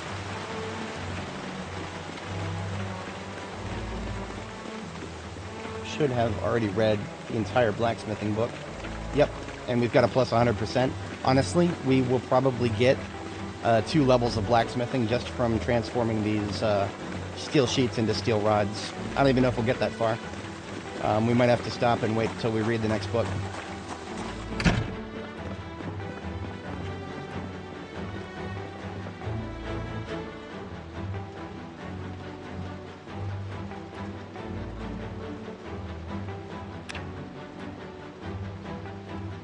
Oh, right. This is a simple furnace. We cannot smelt steel. All right. So never mind on that, I suppose.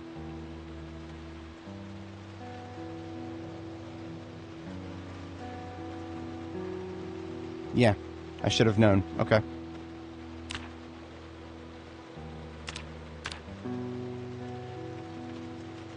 We can do some steel, but not, we can't, like, do steel chunks.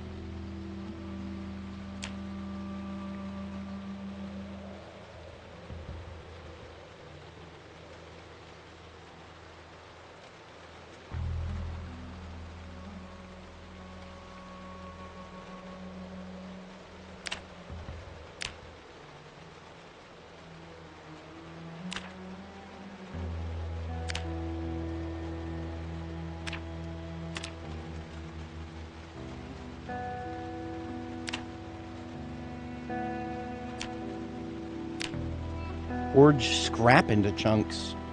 Okay, that actually tells me that we have... Oh, I'm an idiot. We have small, smelt large steel item right here. Okay, let's give this one a shot. So this is going to get us a ceramic crucible with some steel in it.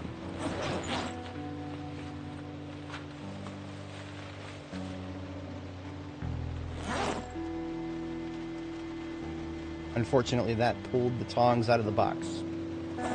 So, fuck. Well, favoriting items no longer is a good strategy to put them in bags because, yeah, fuck that. Okay. So what can I do with this crucible of steel? Nothing. I can do jack shit with it. So that means I'm just leaving this crucible here because what we're eventually gonna need two crucibles full of steel in order to make a blacksmithing anvil. So we didn't waste anything just now, but we also did not accomplish anything that I really wanted to. So that's okay. I'll leave these steel sheets right here for the moment.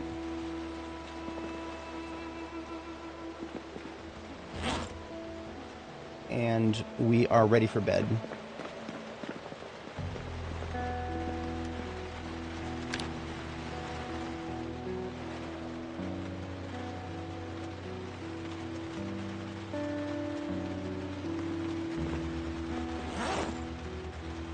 So because we can't reshape any of those steel items yet, I'm going to need to I'm going to need to actually board back up the outside of that window there. We could do a steel sheet instead of or we could go pick up one of the trucks. I think I am going to go pick up one of the trucks.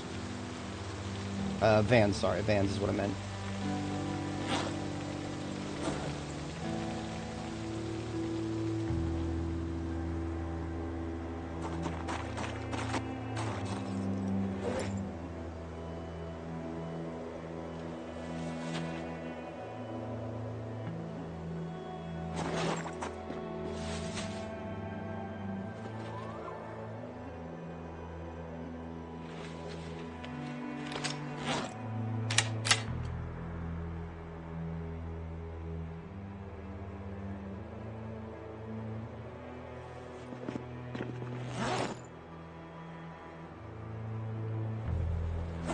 Right, dealt with that 1911 we just found.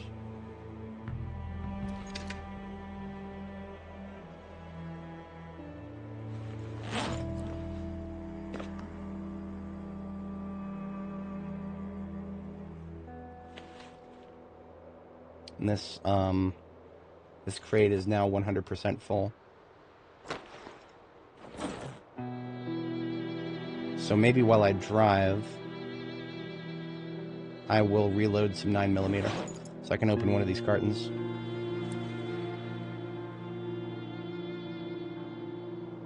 I'm gonna leave those 12. I'm gonna leave them in the trunk of the ambulance. The ambulance is a combat vehicle.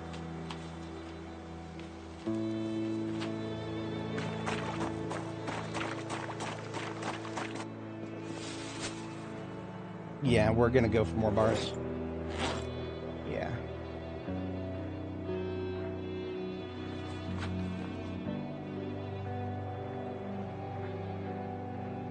Okay, and while we drive, we have got 10 M9 magazines to reload while we drive.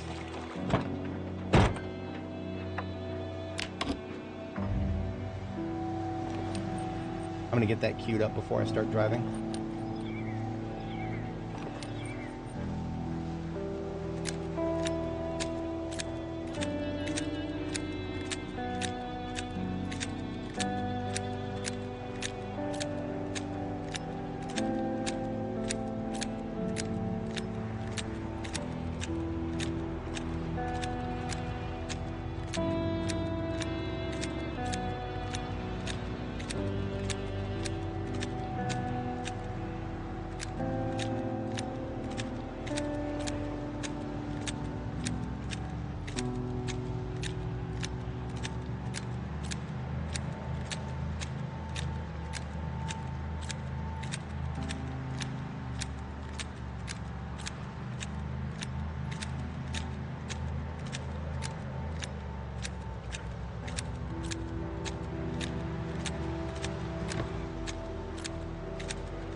So there's 10 more M9 magazines to work with there.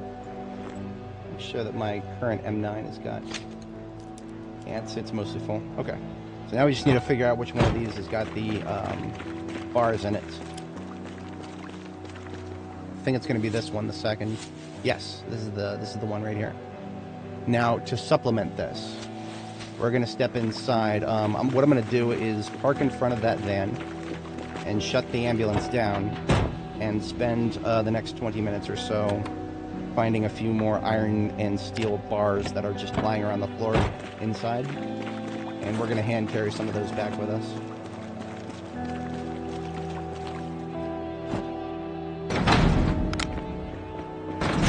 And we'll also sleep tonight once we get to our bedtime, which is just a few minutes from now.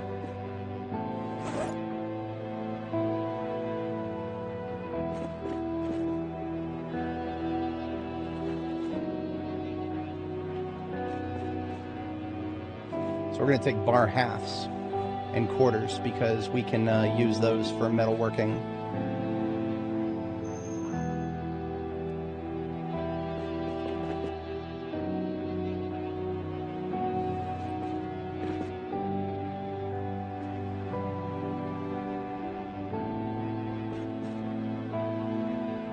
So this pipeline of metalworking and welding, we're going to get a little bit of both experience in both skills from this process.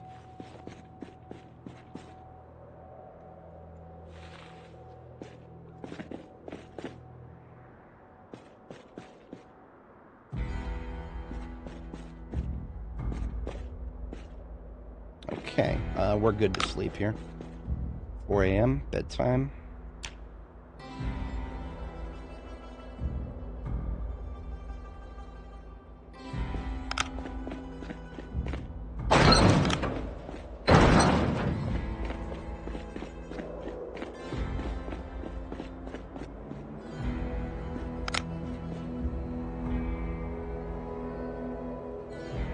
Research a draw plate craft recipe. Fascinating. Drill a draw plate. I don't know what to do with that, but we'll probably see something someday here.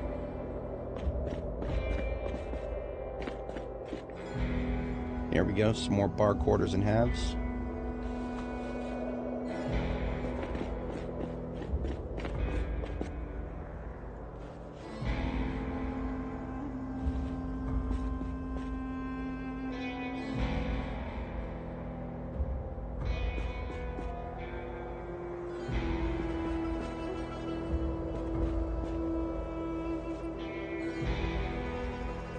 I believe you need 5 pieces to do pretty much anything with pieces.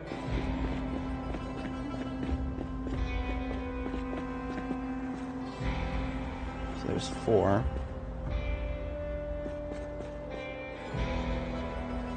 There's 5, and there's another half. I'm not exactly counting what we're picking up here. I'm just picking up anything that I see. We're going to take a couple of these chisels too. Chisels and punches, because we've already got plenty back at base, so we can actually use some of those to smelt if we want to.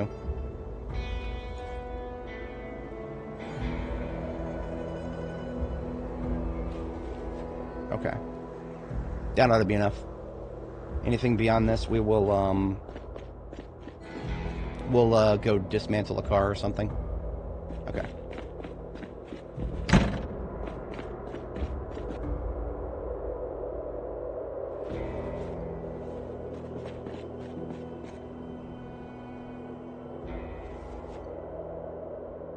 I remember there's a lot you can do with bolt cutters in terms of smelting. Bolt cutters count as a large item. So if we grab a couple of those, that's more steel. It's an okay thing to fill up the rest of our storage on.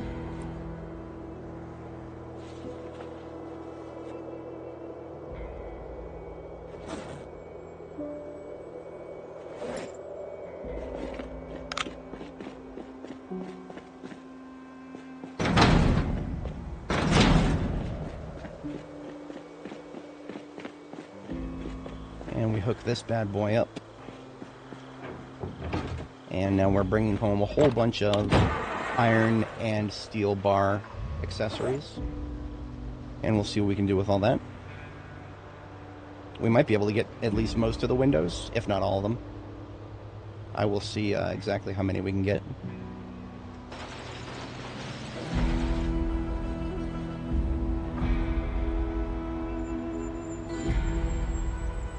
Yeah, I did notice that. You can equip them in your hand and swing them at zombies. I've never even tried. I have always kind of... I looked at them and I was like, nah, that doesn't look like a good idea. My intuition tells me that something that weighs 4.0 encumbrance and does such a small amount of damage is probably not the best kind of a weapon.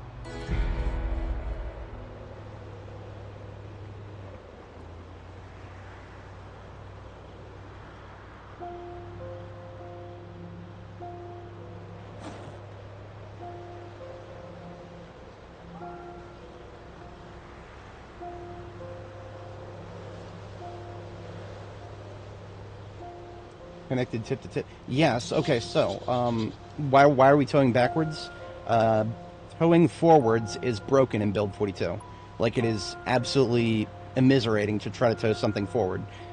In terms of how fast you're going to be able to go and what gears you can get through, if you try to tow toward, if you try to tow forward, almost every vehicle that you try to tow forward is going to be too heavy, apparently, or too much friction. Something is going to go wrong, and you're not even going to be able to make it out of second gear. But if you tow in reverse, there is only one gear. So you can tow in reverse 30, up to 30 miles an hour. Very, very rarely, I've noticed this does happen. Every once in a while you can go faster than 30 miles an hour by going forward. But that is the exception to the new rule, unfortunately. So I have basically just conditioned myself to always go backwards. And it has served me very well so far. Everything in the latest patch seems to have continued to point towards that. I don't think the devs have ever stated anything officially about towing, whether it's as intended or not. If they have, it's gone completely over my head. Oh yeah, no, that's a lot of pain right there. That's a lot of pain. It works, but it's really, really painful.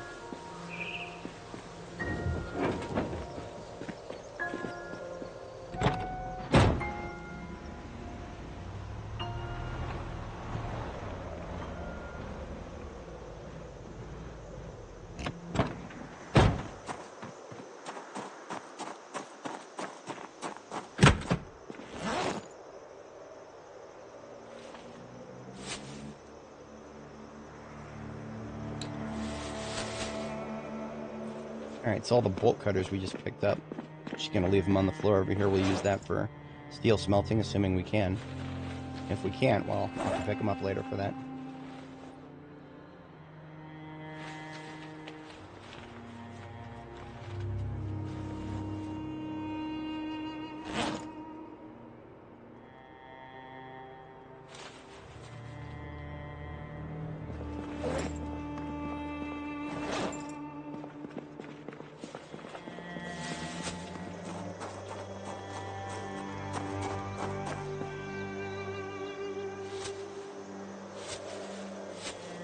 Okay, so we've got a bag called Garbage Bag W, and that's got all of our welding stuff in it. So once I take these iron pipes and steel sheets out, this van has now been emptied of its welding related stuff. The pipes can go over here.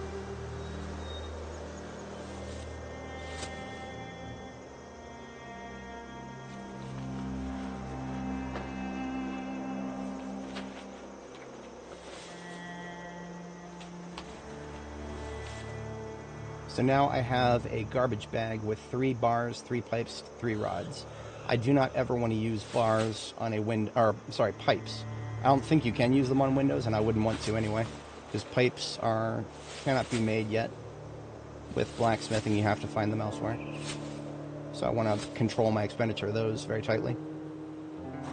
So we can do 2 windows right now. We'll grab a torch.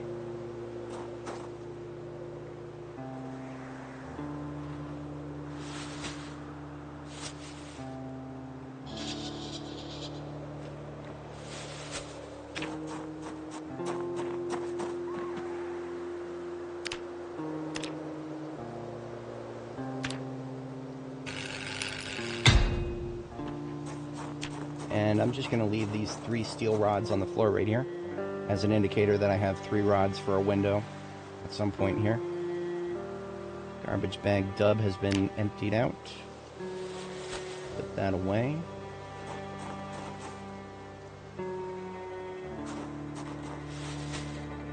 And let's get to work making a couple more of those.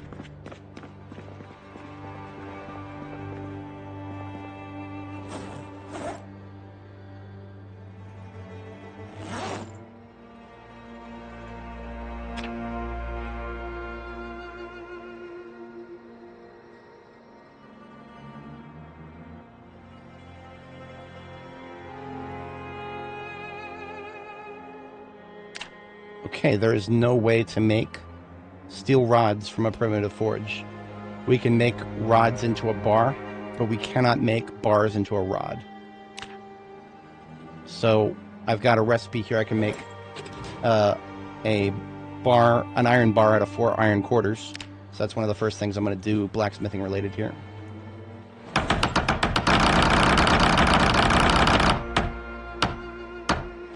'51 experience for that. That's neat. That is a lot of smacking, though.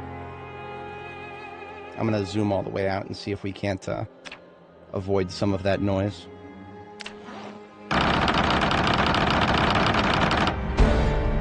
Blacksmithing level 1 already. Great.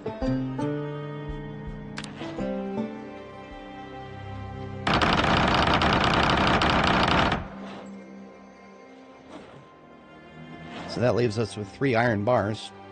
I'm going to go put 2 of those outside, or all 3 of them rather.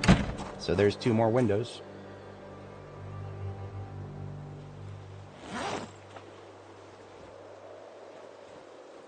Sorry, that's 1 more window.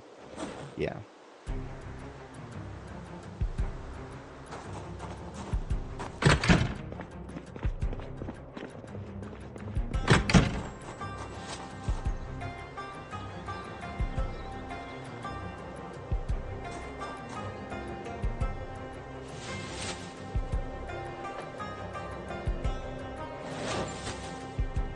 Because we can forge a bar into a rod, I'm actually going to turn this 1 steel rod that I have into a steel bar.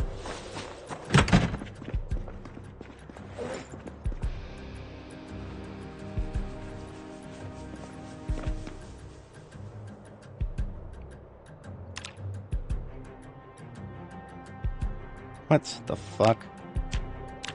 Okay, this used to give us a full... I don't know, this gives us a half bar. Okay, whatever.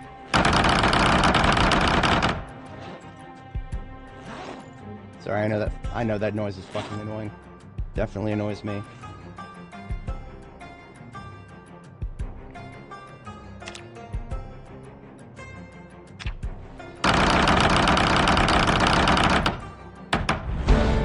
Alright, blacksmithing level 2. And that is enough steel bar for 1 more window.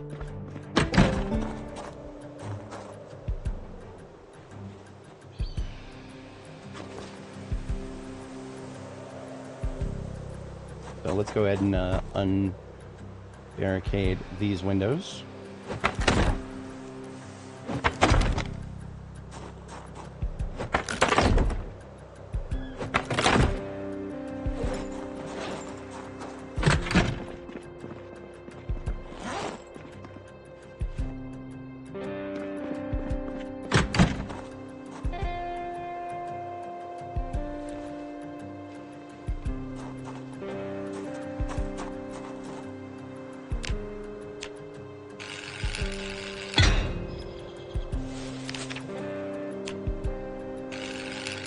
Boom.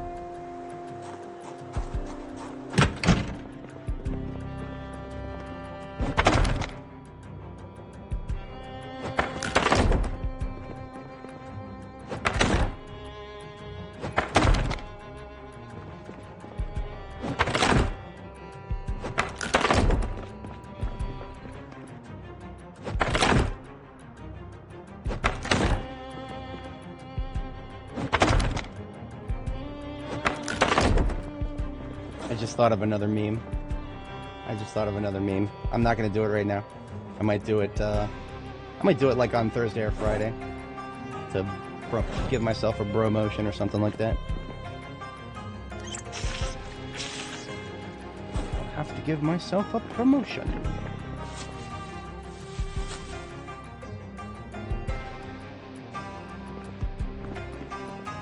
We are out of fountain cups of milk, so we are going to use the rest of this one. That's not what I wanted.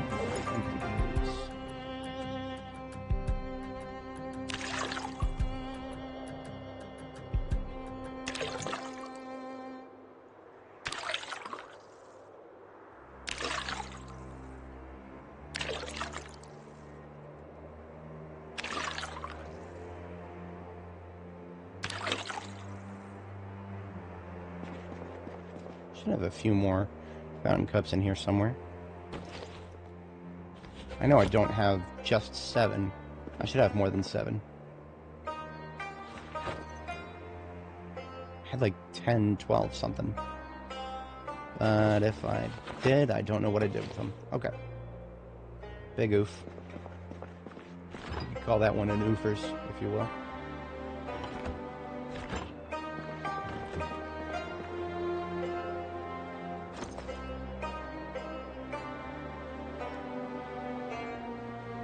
Could do pop cans for a minute. Pop cans way more though. I don't like that.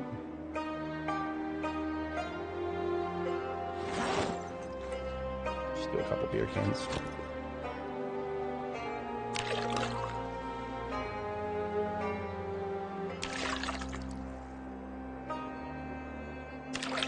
Alright, there is a gas can that has been recovered.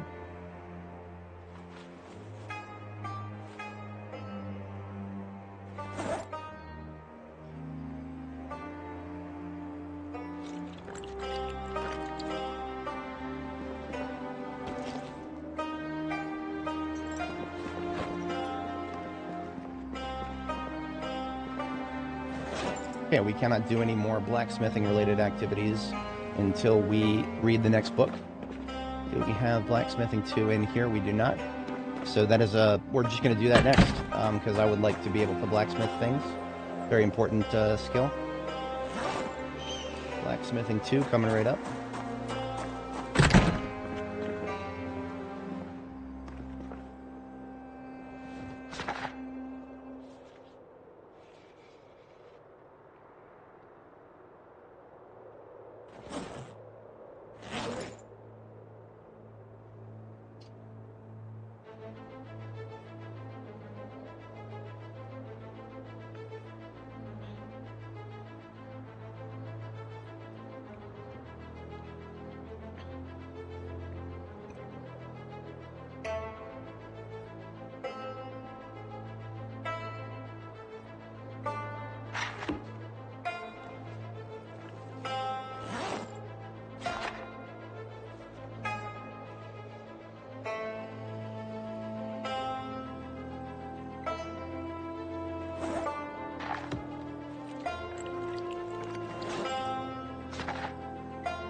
And 2,300.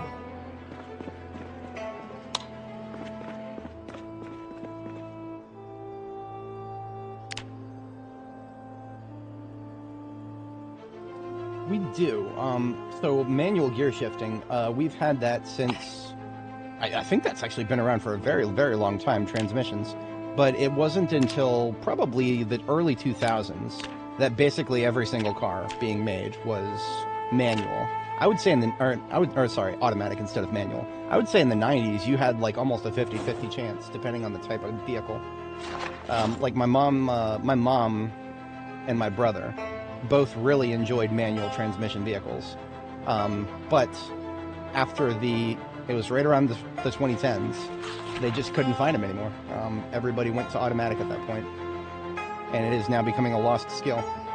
Millennials and a little bit of Gen Z might be the last generation that actually knows how to manually do a manual transition vehicle.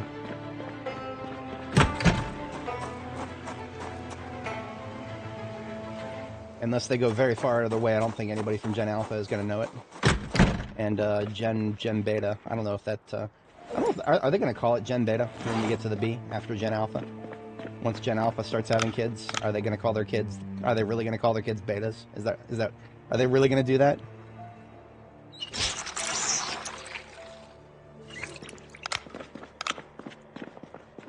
I sure as hell wouldn't want to do that. Even though if I have any kids, they would be, they would be Gen Z, I think. Because I'm a millennial, so any kids that I have would be Gen Z. I think, if I'm not mistaken. To be entirely honest, we've done random things with generational namings in this, in the West here. Because we went from Gen X to millennials and then to Gen Z. So it's like we skipped. I guess millennials should have been Gen Y.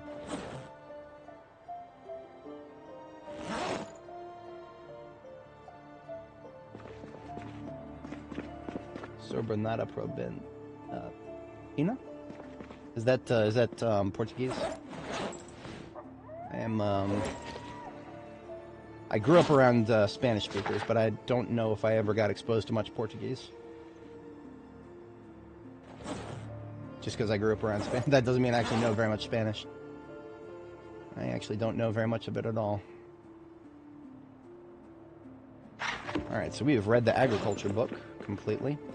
I think this one is the only copy of one that we have. So I'll put that away now. Sounds about right. So I'm taking Animal Care 2 as something to read, but I don't expect that I'll be reading it anytime soon. That'll just be just something to hold on to. Brazilian Portuguese. What's the biggest difference between Brazilian Portuguese and actual what they speak over in Portugal? Are there any differences that actually come to mind, or is it mostly just a inflection and phrasing sort of difference? Whenever I think about the differences between English and British English, it's mostly just phrasing and inflection. Got a bunch of planks I kind of want to get out of the bag here. But we don't really need that many more planks here. I just wanted to get that out of the way.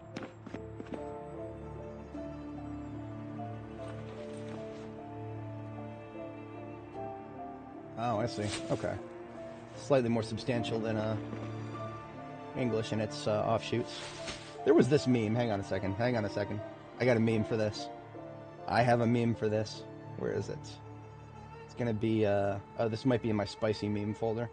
I don't know if I can browse the spicy meme folder on stream here. Where is it? Desktop, meme. Yeah, I can't, some of these I can't show. Here it is, here it is.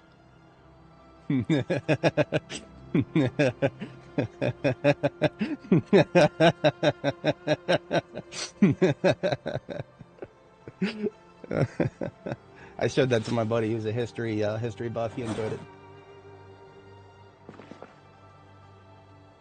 Yeah, I mean, that's just going to be a question of population. You look at the population of Portugal, and then you look at the population of Brazil, and ask yourself which is going to be the most common language spoken in the next 50 years. And that answers that question very resoundingly. There's no, I mean, okay, so if the folks in Portugal don't actually like that, maybe they should actually have some more fucking kids, you know? Maybe actually have some more kids instead of just letting your entire culture die out to low birth rates like the rest of the West is doing right now. It's a choice. It is. At the end of the day, it is a choice. It is a choice. And the fact that we have to consciously make that choice now that's not something that's ever been there in all of human history. Most of the time, kids just happen because they happen. But now everybody's got their birth control. They can put it off until they feel like they're ready. And, well, boy howdy, suddenly everybody doesn't feel like they're ready yet. Isn't that amazing? Next thing you know, birth rates are declining across the entire fucking planet. Who would have ever guessed that it would play out like that? I mean, they have the same problem. Like, just you know, when they first come over here, sure, maybe they're not doing the same thing the Westerners do yet. Second or third generation, they're going to have the exact same problem. It's starting to affect in their home country, in their home country, it's starting to affect them as well. Everybody gets access to the pill now. Everybody gets access to it. And Bill Gates has a plan for those who don't have access to it. I'm sure he's got his plans. I know, right? Well, I mean, okay, so I know the economy is not good. It's gotten a lot worse over the past couple of years. But if you look at human history, it's been so much worse than what we have right now that it doesn't, there's no metric of comparison. Remember, poor people still have obesity problems. Imagine going to somebody 100 years ago and trying to explain that to them. They're going to look at you like you're fucking insane. But that's the paradigm right now, you know.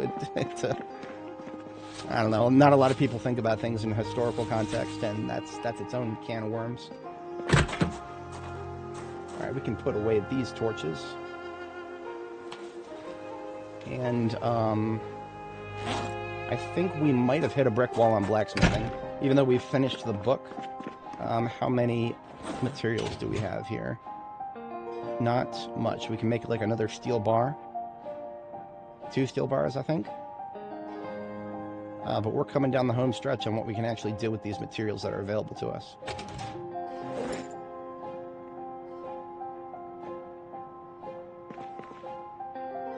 Oh, we're actually out of charcoal too. We are out of charcoal as well.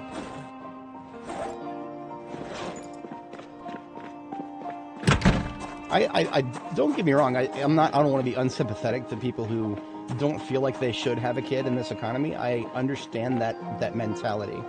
I just wish that mentality came with a little bit more perspective, because a lot of people, you know, they're just thinking about, okay, I'm not in a good spot right now, and okay, I understand that completely. What is a good spot? Can you even define that? Before you make the decision to say that, yes, I'm not in a good spot, I shouldn't have kids, maybe think a little bit deeper into what a good spot would actually look like. And then, you know, maybe kind of put the math into what would it take me to get to that good spot.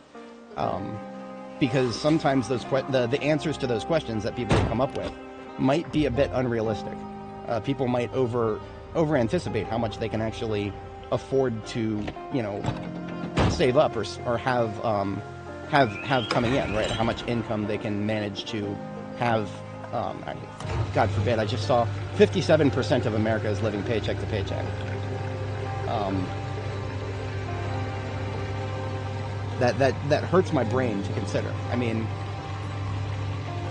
I of course I'm very fortunate that I've had a life trajectory that has enabled me to be debt-free with a savings in 5 figures while I'm trying to save up for a down payment on a house.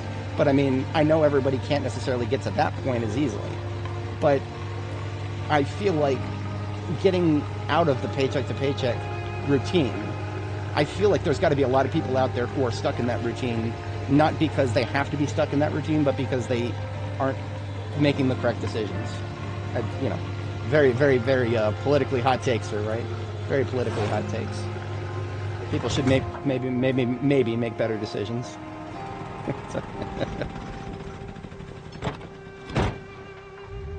Right, and I don't want to like come out and say that that's a hard and fast truth right there, but it really feels like it should be. It really feels like it should be. All right, so we got this one filled up with gas. We might not have wanted to do that. I didn't actually check the gas tank in this thing. What are we working with here? Oh, wow. Okay, it's a small gas tank. So it's high integrity, but it's small. I don't really care about a small gas tank, so that's actually perfectly fine. We're going to remove the glass work like we have with the other ones, because this is a storage vehicle, and therefore it does not need to have pretty glass work on it. Glass work is to protect my good vehicles.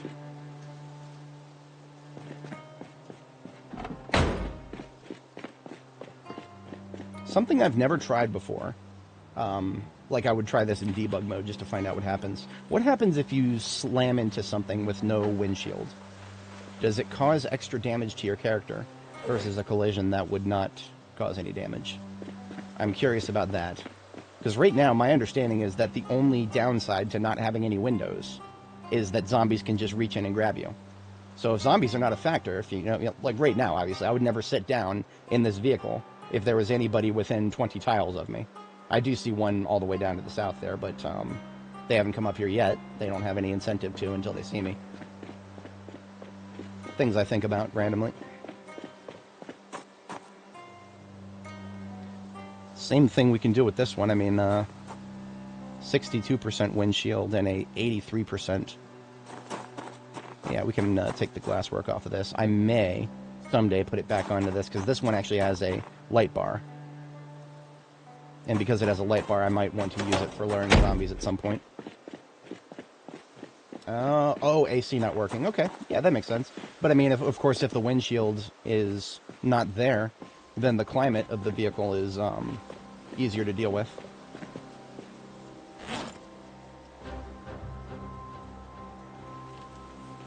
Alright, and we have hit max capacity on windows here.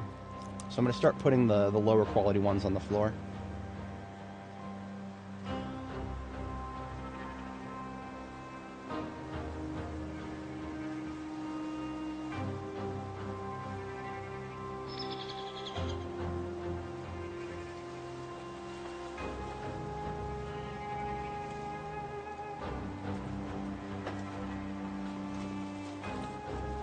Oh, that's weird, because I've noticed that if you lower the window,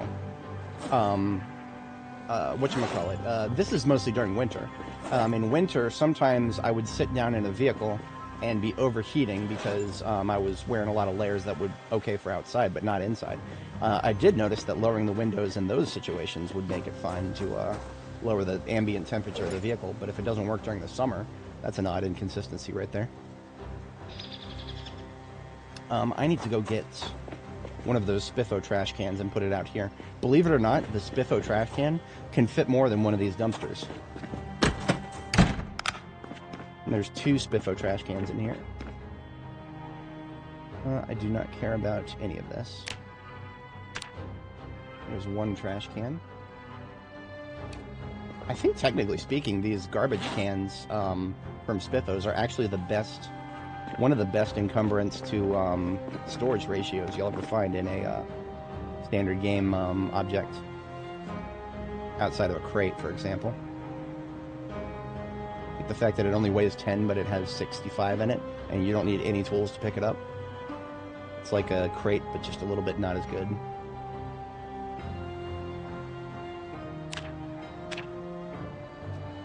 There we go. Alright, I'll take both of these out back.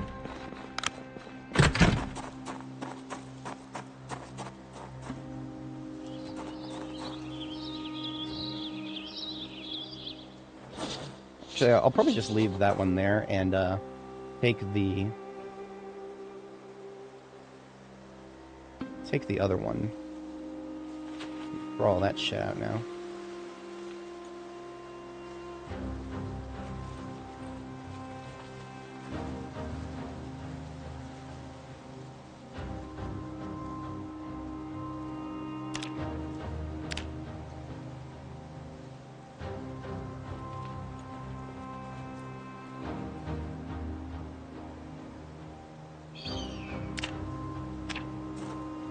Everything I left on the floor right here is actually semi-decent for a standard vehicle. And this over here was also semi-decent, but a slightly different quality. Okay.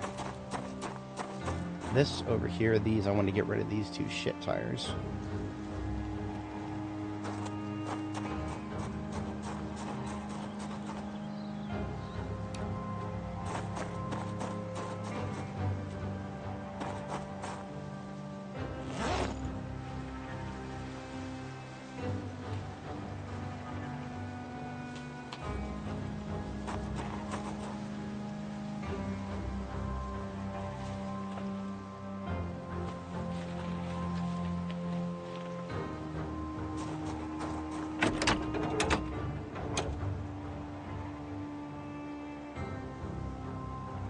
A bunch of really shit quality brakes in here. Do I want to keep it that way? I don't know.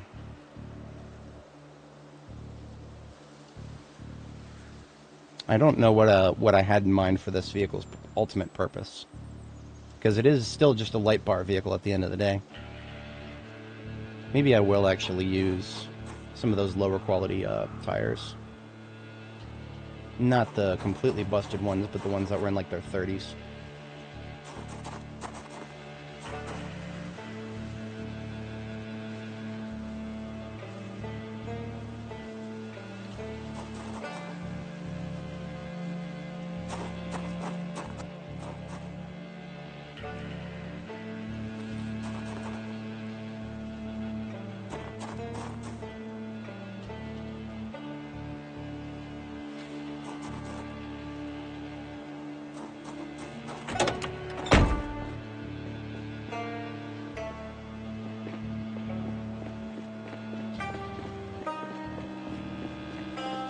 Get rid of this guy. He started moseying a little closer. We don't like the mosey here. This way, sir.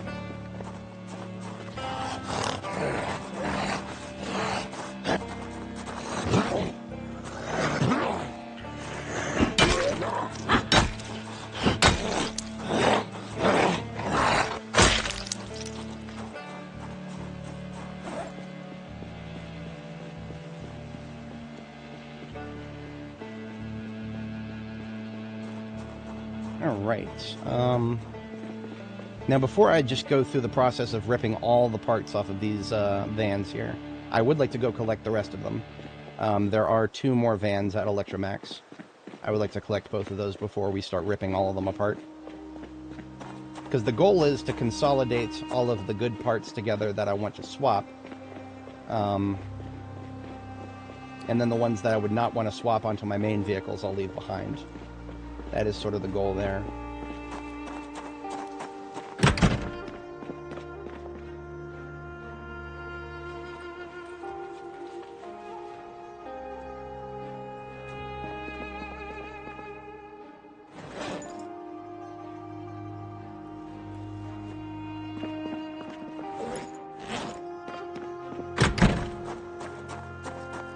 And in that, on that note, I will probably want to go ahead and go get the other one too, because I did bring one all the way up to the river already, and that was a bit premature. I'm not incorrect for wanting to bring it to the river, but I did that too early. I don't want this lady to break my window. Please don't. Don't break. Damn it! Fuck! I almost got to her. Too late. Oh well. Let's just kill her ass then.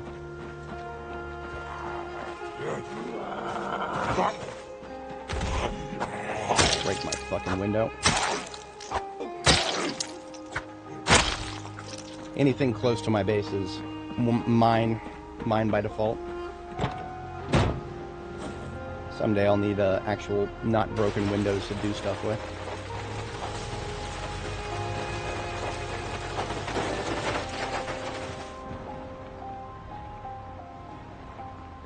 We've had a lot of rain recently, so the crops are, they're all going to be happy.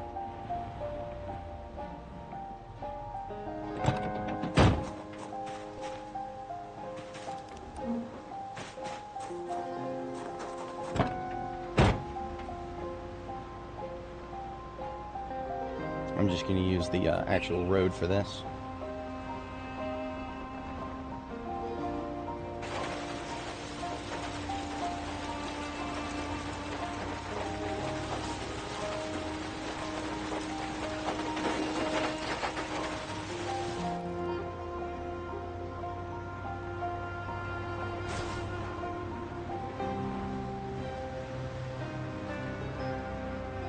Oh, look, we got a guest.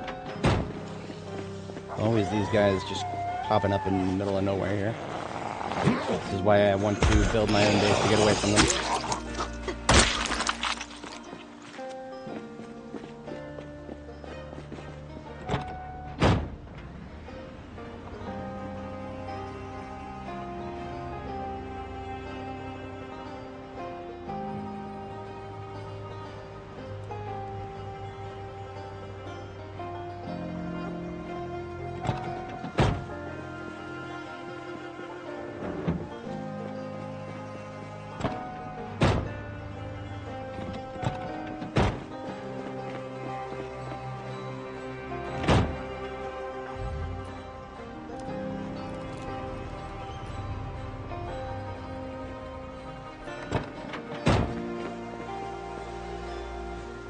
Trunk can stay as is.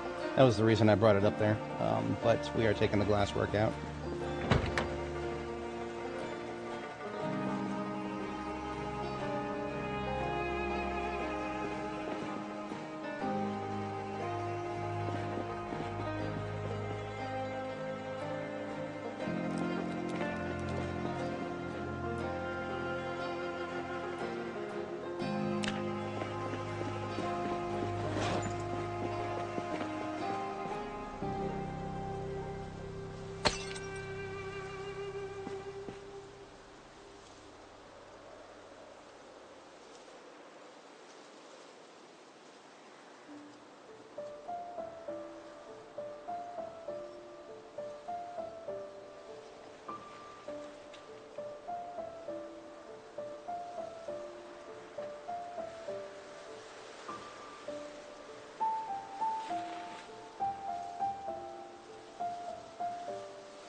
So what I can do now is to ensure that my main vehicle here has all the best glass work that is accessible to me.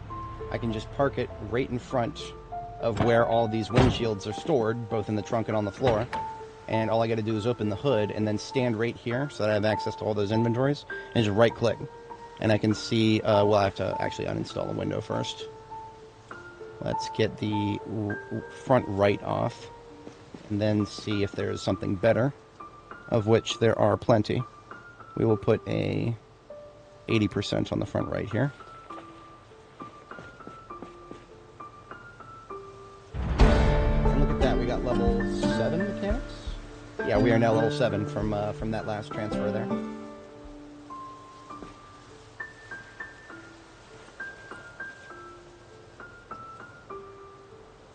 Now this ambulance that we're rocking has really good performance suspensions.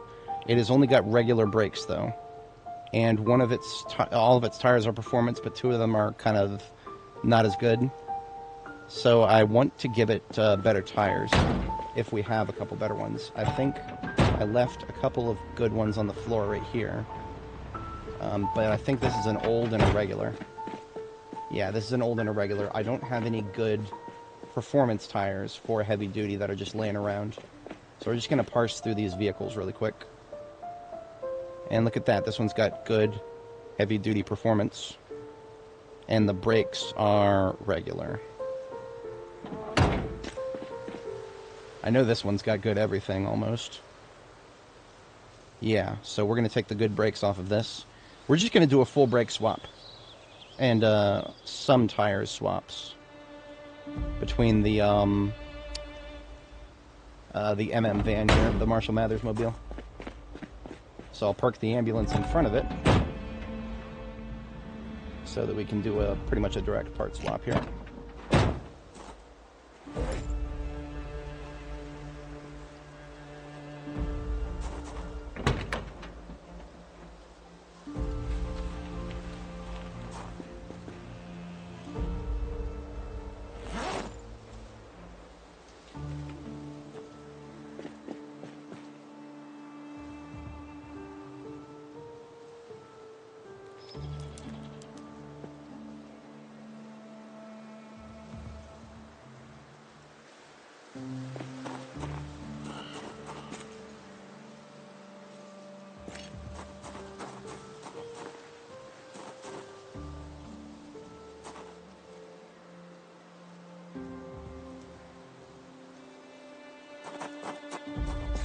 Alright. So the 2 brakes that I have on my person right now are shittier regular ones. That's okay, because we're just going to do a full swap between this one and the MM van.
We've got 84, 88, 80 in terms of brakes.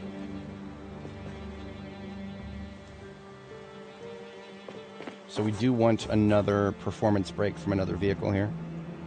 That is ideally in better condition.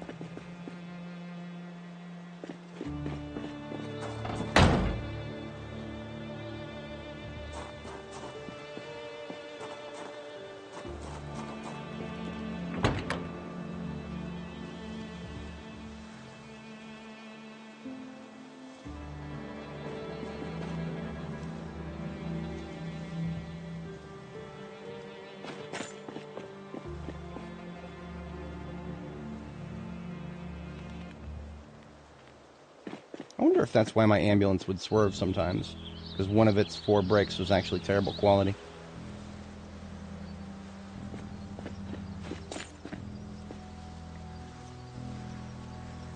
Alright, let's take a look at one of these other ones.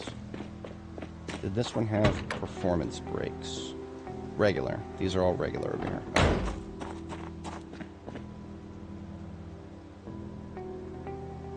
These are all regular as well. Also all regular. Wait a minute, those are tires. Brakes, also regular, okay. Performance brakes, all these are really good. Okay.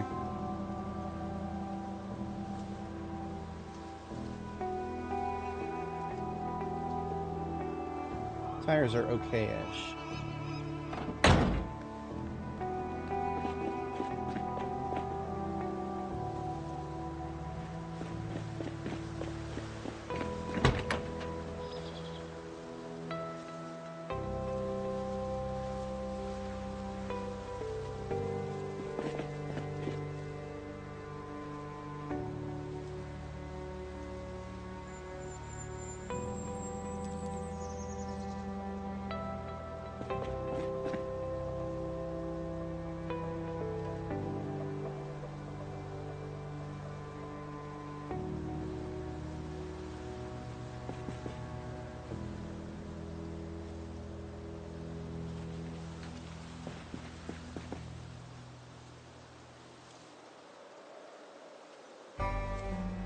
I was supposed to take the brake out. Okay.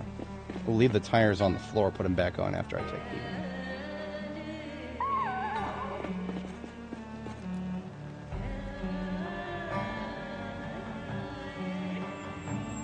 And the rear left was the one that I wanted especially wanted the brakes for.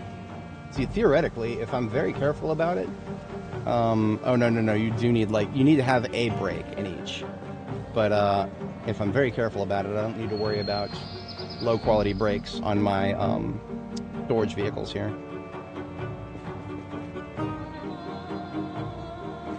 I just have to be very careful if I'm gonna take that approach. So every once in a while, I'll hop into one of these and drive it around, and if I forget that I have really, really bad brakes, then bad things can happen.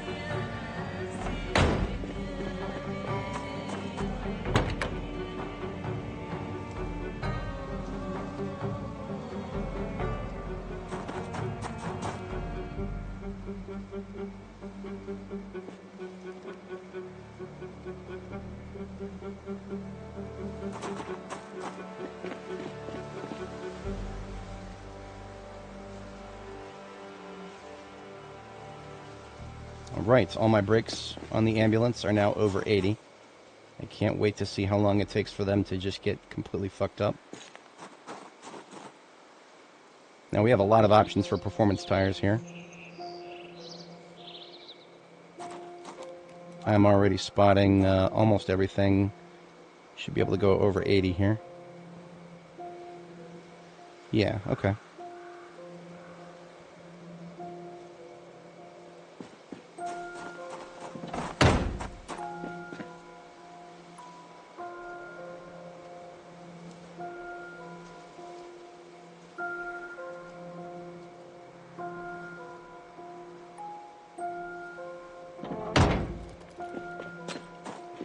Yeah, that's why we want to make sure that we are very, very careful if we ever even drive these vehicles again. We may never drive them again.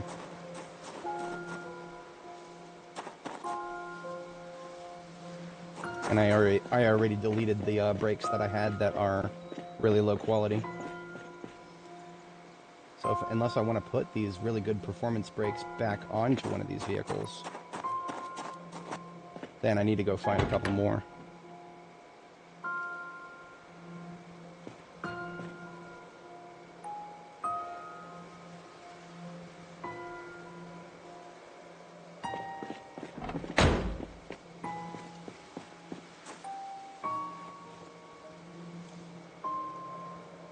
Yeah, mechanics is... I don't mind necessarily the leveling process as long as I... Oh, shit. I was about to take the van out and I forgot to put tires back on it. Oops.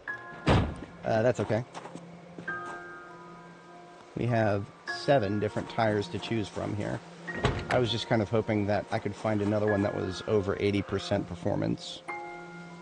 But we only have 3 of those. That's alright.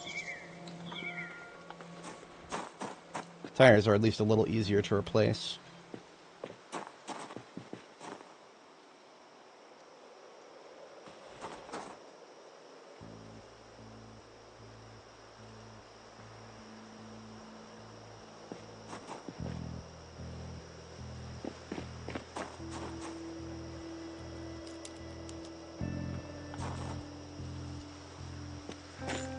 Okay, that looks pretty good. What about batteries?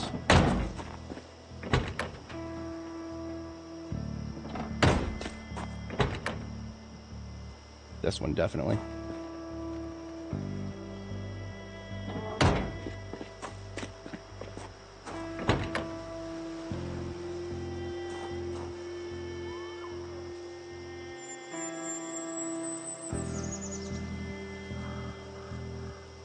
I do love that the overall condition of the van is now all the way up to 81%.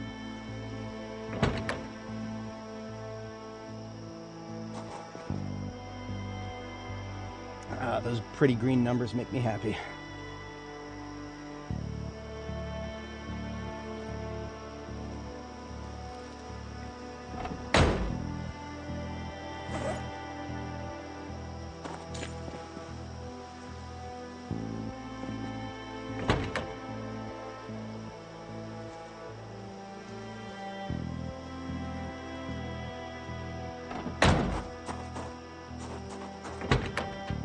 I'm going to go out on a leap of faith and go ahead and pump up these tires.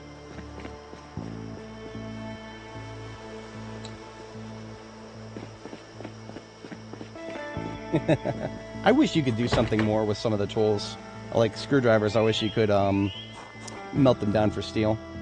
Because then you can unironically say that you could make use of 64 screwdrivers. If you could melt them out and get like a, I don't know, a steel piece would be fine by me.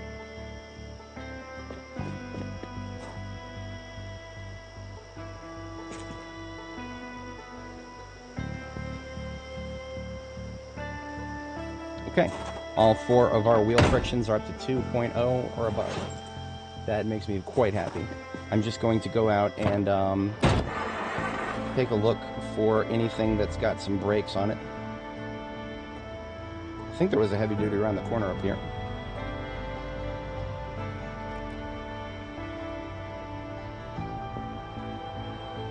No, I already took it. Everything up there is standard. And there's the fatigue. I remember seeing a van on one of these driveways. Not that one, that's a car. Was it in the cul-de-sac, maybe? Yeah, not a van. Okay, since we just got tired, and there's a bunch of Zeds right there that are gonna annoy me, we're just gonna shoot them. Hey guys, come over, flip over this fence, would you? Oh, fuck you.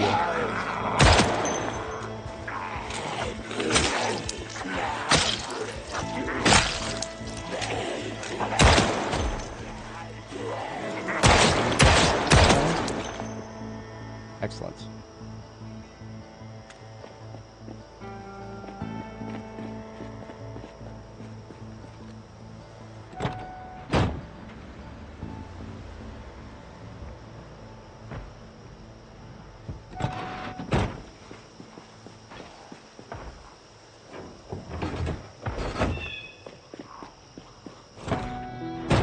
I think this one might have very, very nice parts.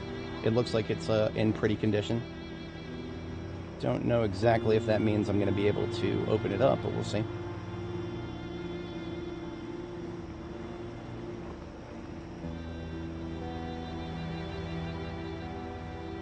Because, okay, so you mentioned this is Riverside.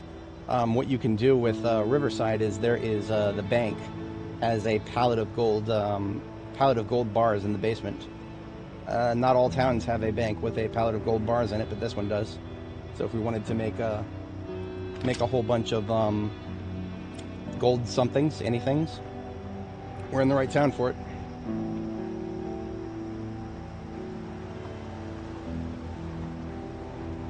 I don't even know exactly where I want to park this.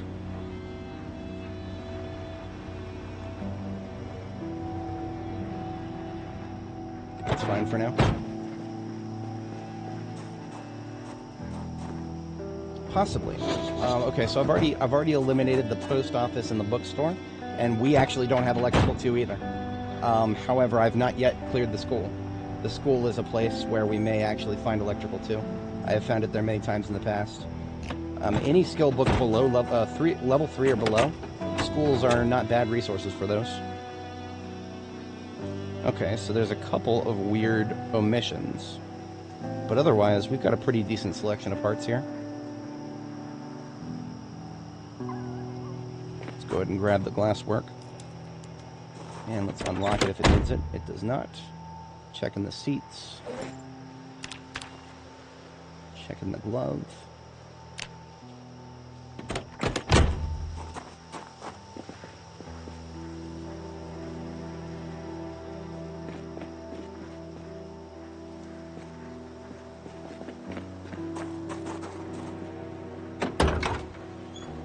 Oh, sweet, another fountain cup.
So we got garbage bags full of glasswork here,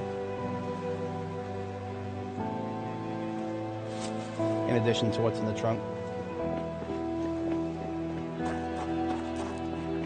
I mean, obviously, I guess it's not entirely obvious. What I'm currently doing is just getting some good parts onto the Electromax trucks. Or not even just good parts, just serviceable parts. The longer-term goal, I mean, we're trying to get mechanics experience in the process of doing this. But all the Electromax trucks I want for their storage capacities. There's a decent regular, and then there's another decent regular. So I think we have a total of 3 decent regulars now.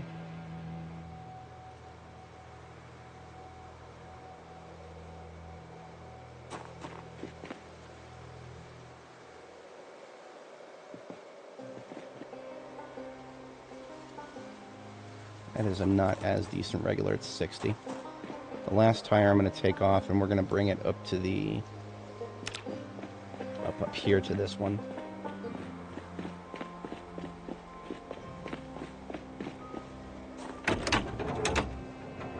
This one just needed one more piece of crap here.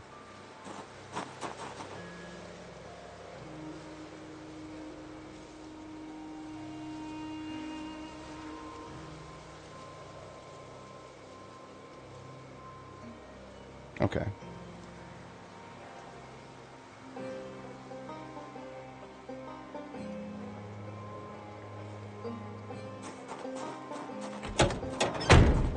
So this one's now capable of moving.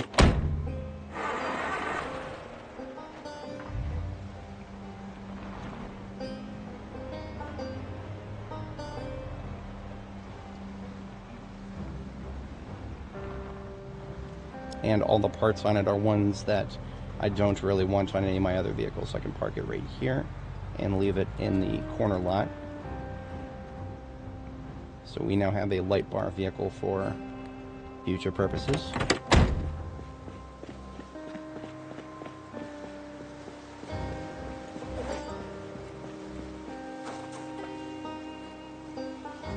Ooh, I like those. I'm leaving those behind. Excellent. So that was a 61% regular. The one in my backpack is a pretty high condition regular, as well as in my offhand. We put these up here with the other regular that I found that is actually in perfect condition. That leaves us with a few regulars for a secondary vehicle of some sort. Okay. Those three, and then I've got a couple leftover performances here. Actually, I've got a whole 4 performances right here.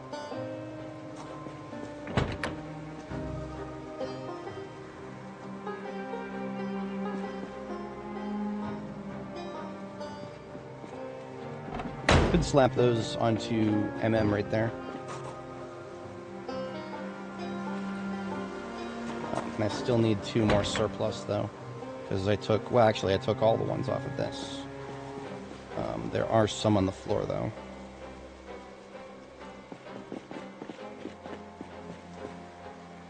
This one just needs some brakes before I do anything else with it.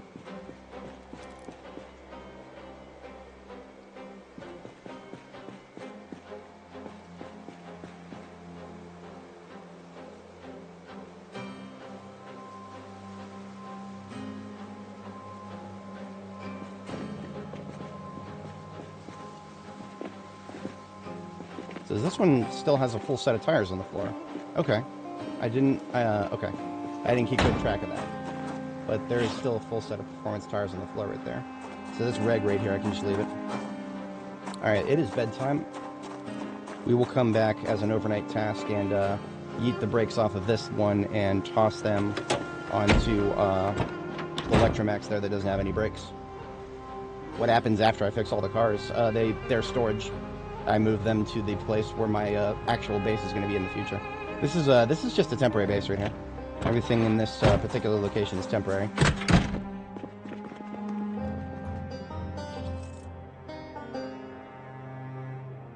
We have a way to shut our hunger up right now. We'll drink some whiskey. So we're about to go to sleep. So it doesn't matter if we get crunk. There's no hangover in this game yet. Not yet.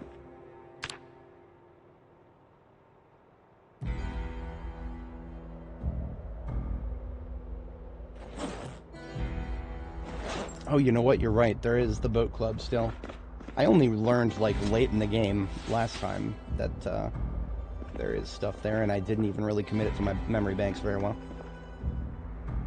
Alright, overnight task. We've got 2 hours to work with here.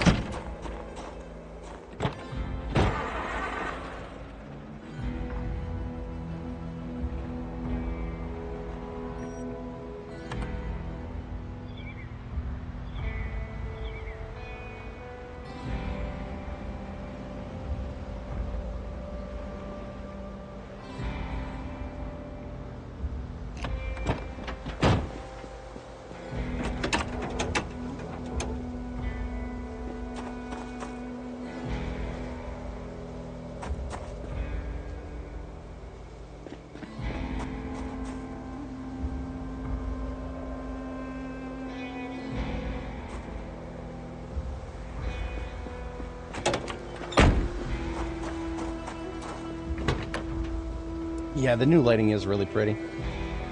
I like it.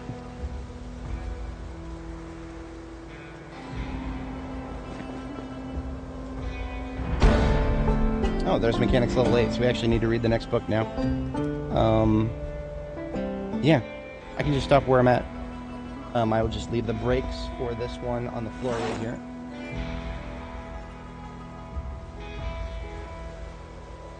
This one that's worn can go in the trash.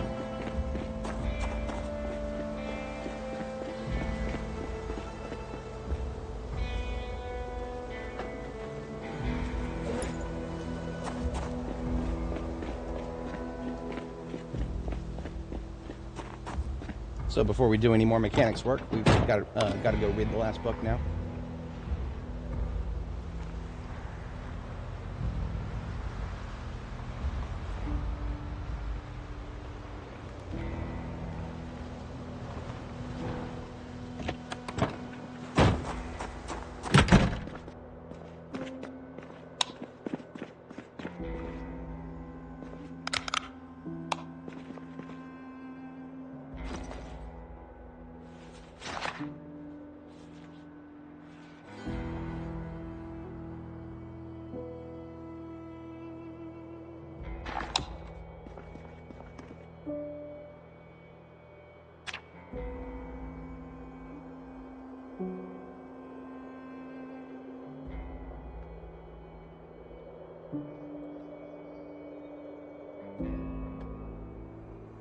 Bunch of ugly fog outside today,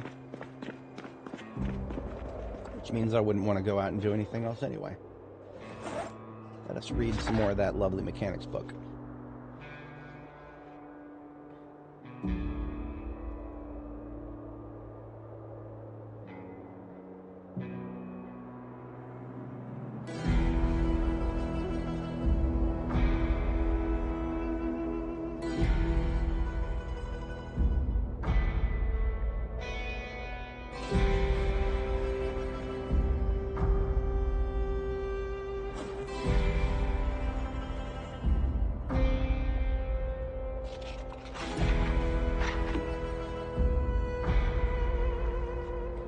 Gonna need some more milk.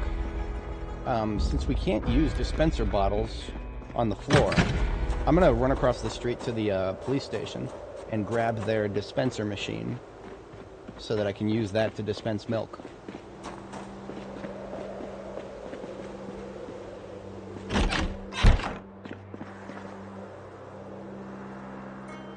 Got about 7 liters to work with here. Use a little bit of that up.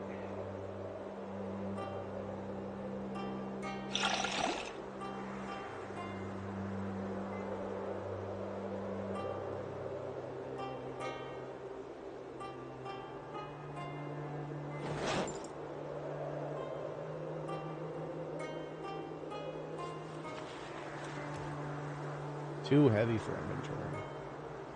Drop 2 encumbrance here.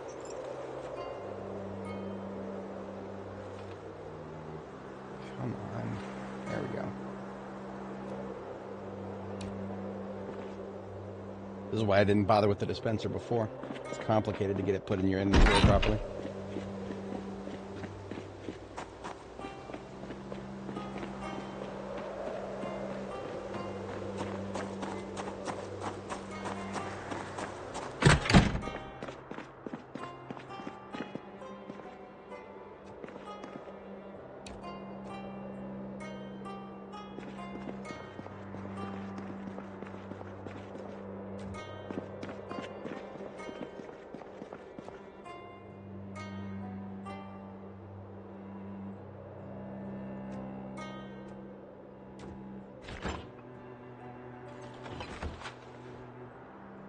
So now we have a dispenser bottle full of cow's milk on the dispenser here. Let's make sure that it works. We're going to fill 1 fountain cup.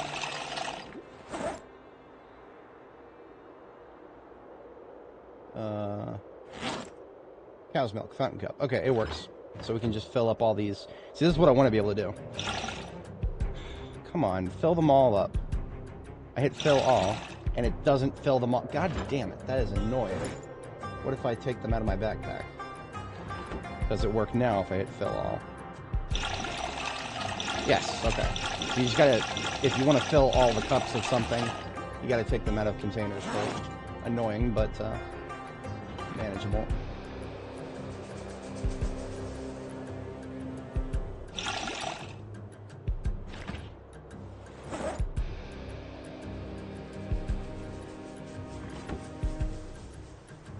Now these empty bottles that I picked up, they do have a purpose. We can put them in the crate right here, which is eventually going to be used for glass making stuff.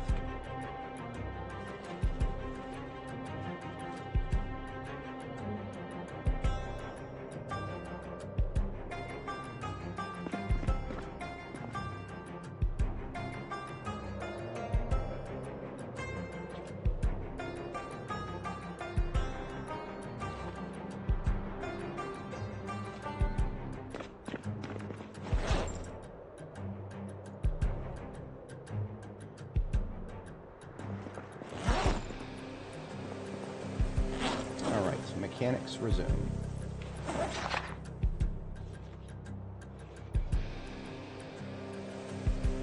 Looks like the fog is gone. That's nice.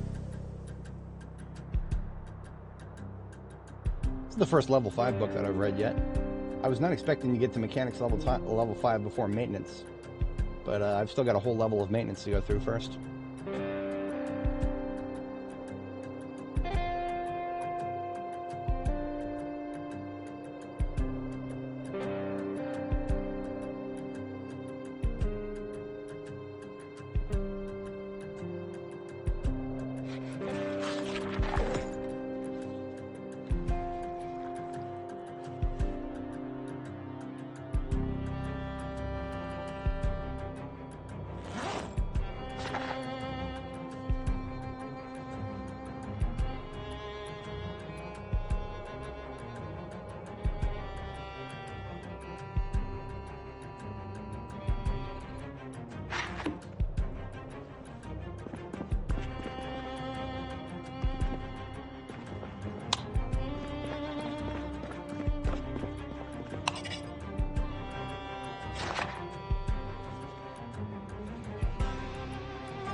A little bit of beer before I go to sleep. Shut a little bit of the hunger up.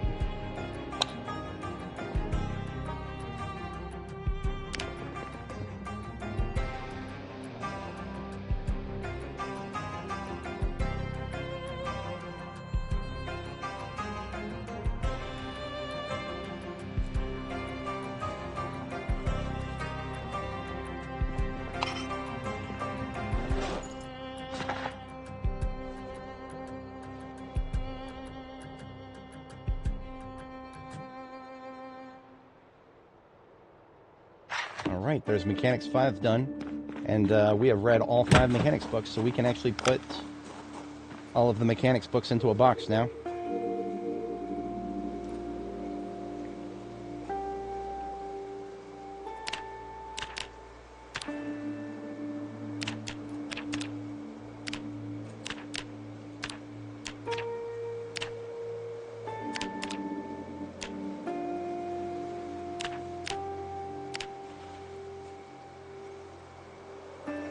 Alright, set of mechanics books in there with the collection. And let's grab another light reading material here.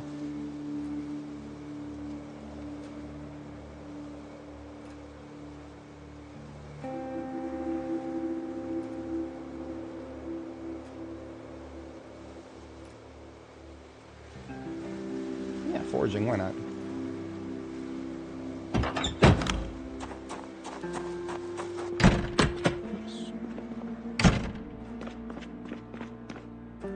And we've only got about an hour to blow, so I'm gonna read a little bit.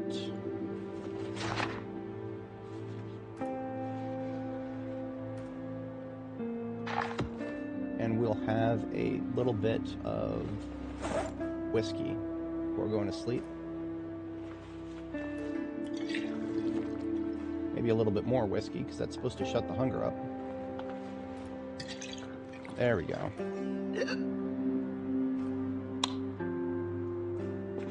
Sleep that off.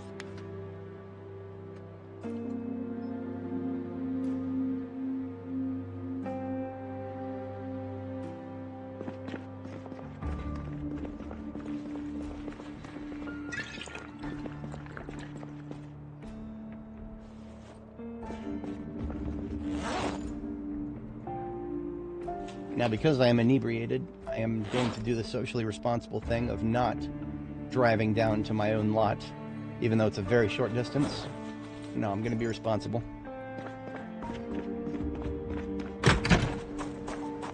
This game actually does punish you severely if you try to drive, even with like stage 2 drunkenness.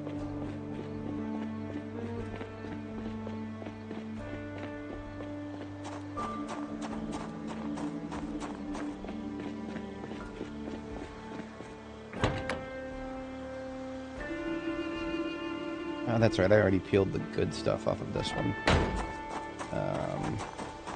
This one needed some stuff put on it.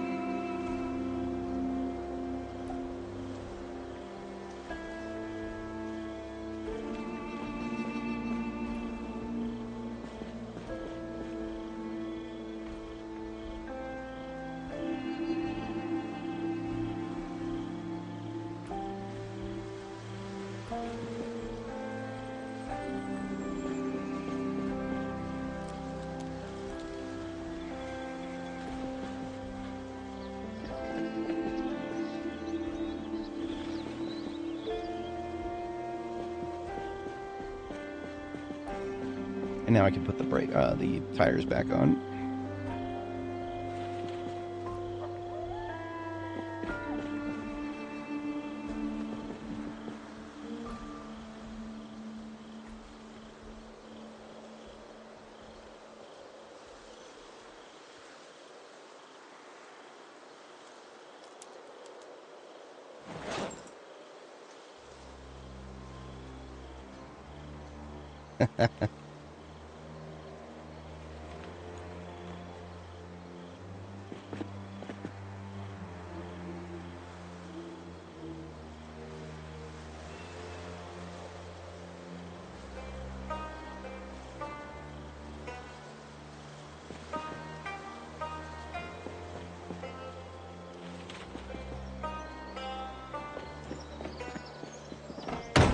Alright, these vehicles are mostly acceptable at this point. What are we short on this side? We should have... Oh, we got performance tires here. Nothing overly impressive, but that's alright.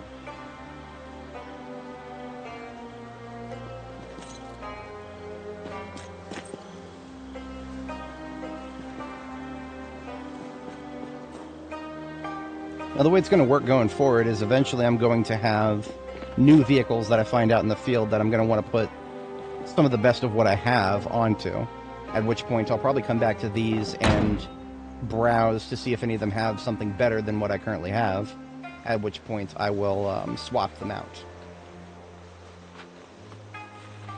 We can start putting these brakes somewhere.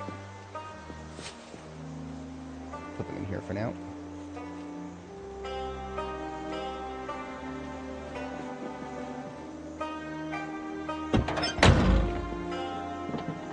This is my military gear storage vehicle. I don't currently have a military jacket in desert camo. If I did, I'd probably be wearing it right now. Desert camo is sort of a lighter weight, or sorry, lighter on insulation. And because it's lighter on insulation, I would probably use that a lot sooner than I would use anything else of the military gear variety. We're just going to go ahead and inflate all the tires. I don't know if that gets us any experience in mechanics. Let's see, we're at 1398 right now. Let's try filling this up.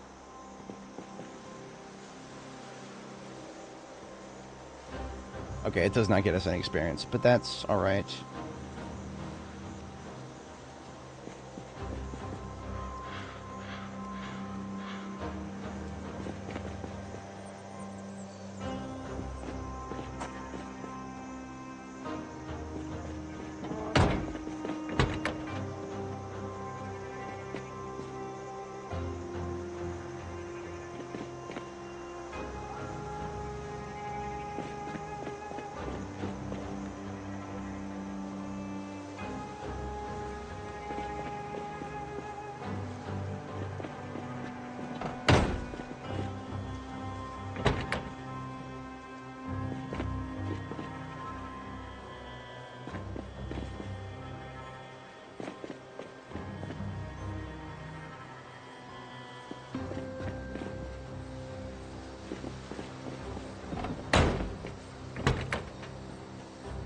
Sometimes in the past, I would just go through every single one of the Electromax fans and just pull everything off of them and then put everything back on.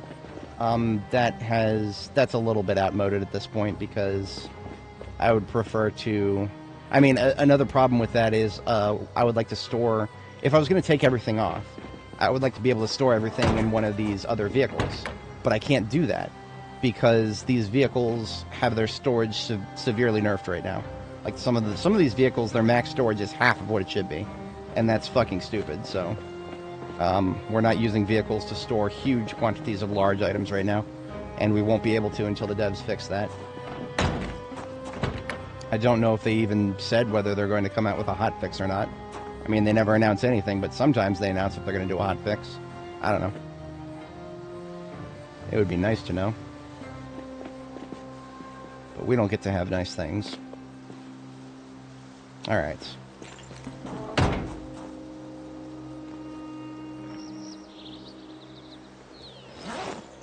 Now I can put away my vehicle kit.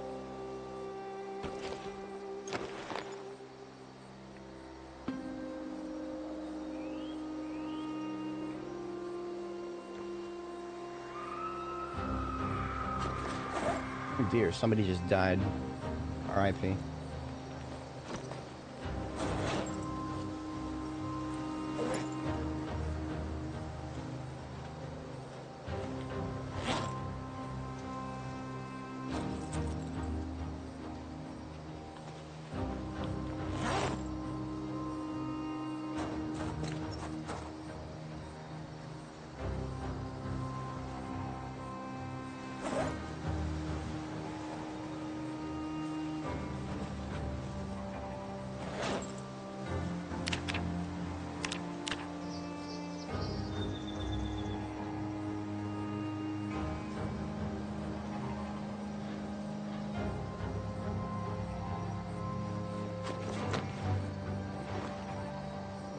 I need another spare battery for my Alice kit, and then we can go deploy and do something slightly more interesting.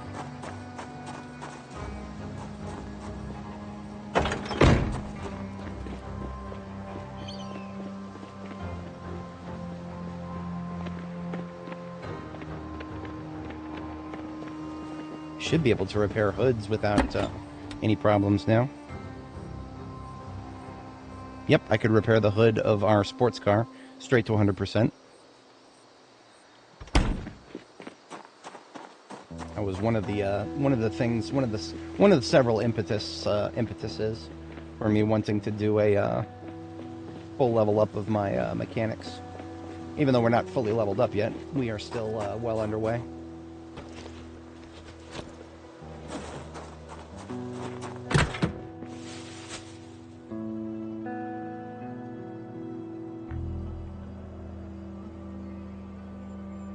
With the temperature starting to go down, I would like to still be able to make a forge whenever I feel like it, and I can't right now because I don't have enough crude leather. I only have one medium right now.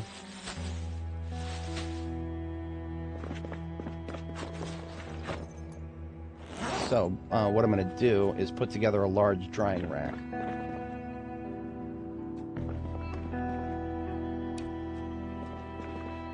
And it'll go in the corner here, because it is a 4x4 item. So I can put it here now. What do I need for a large drying rack?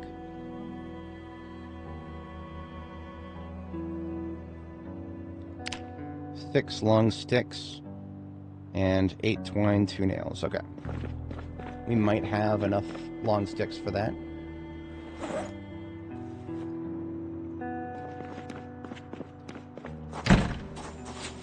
We have 7.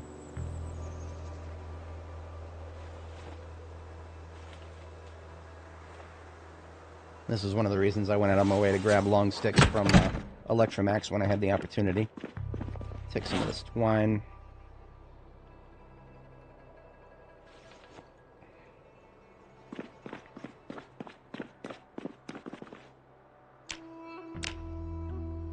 Alright, now we just need large leather to actually put on it, which we can source if we go up and butcher one of the cows. Now, before I started butchering cows, what I would like to do is actually get my butchering leveled up to 4 first, which I can do if I go out and butcher some rabbits, and then I can read the book. And the simple act of reading the book and then butchering the cow will get me all the way up to like butchering level 6 almost. So I'm gonna go for it. I'm gonna try doing that.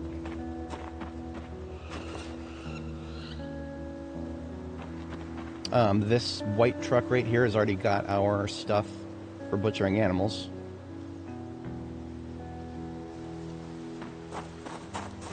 And do we have materials or provisions? I believe we do.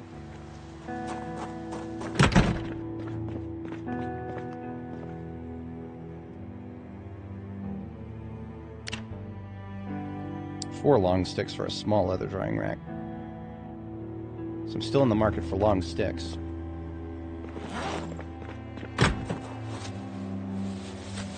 lot of saplings over here. Actually, 3 saplings. And there's another long stick right here. I can carve those and put that together now.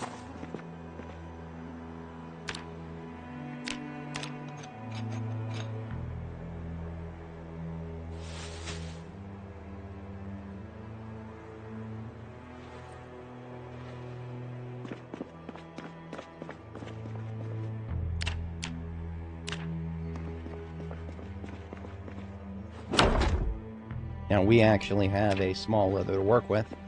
Now, small leather isn't going to help me with my desire to make a forge. Small leather is basically just going to be useful for tailoring at some point. So we've got the leather that we got from the lamb here. And we're going to take the brain. And we're going to make some brain tan with that bowl of water we just got. And that is all we need to process this lamb hide here. We have our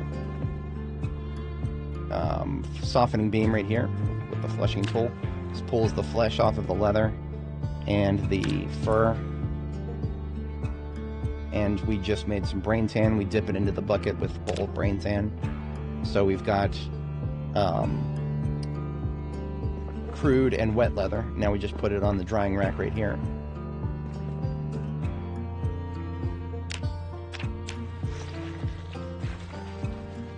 So it is now that time of the year where it is cold, even indoors. This leather is drying at 0.6 times the speed that it should be. So that means it's going to be 0.6 times 7. 0.6 divided by 7, was it? No. 7 divided by 0.6. 11 and basically 12 days. This leather will take 12 days to dry, but it's going to get even colder overnight. So if I actually cared about drying this leather with any sort of semblance of speed, I would put a campfire next to it or some shit, but too late for that now.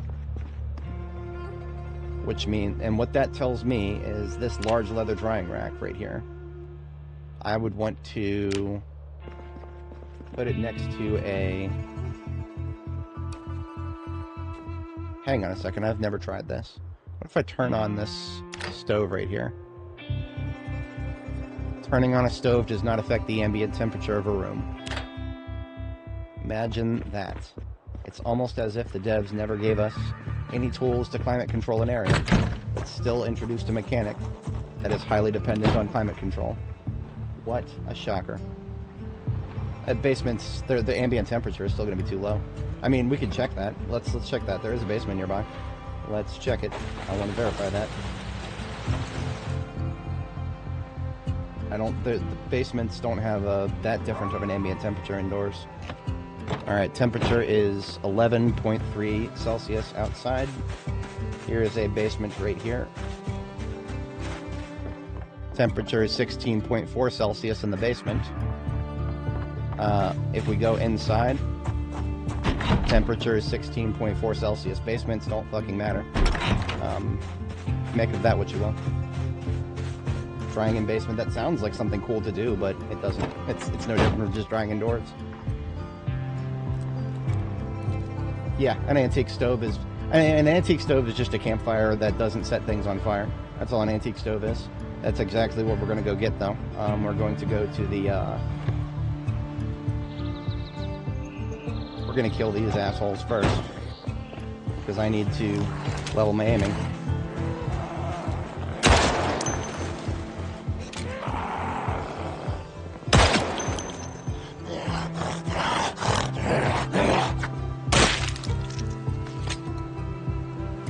Fast to the left. Kind of going wide. Come on.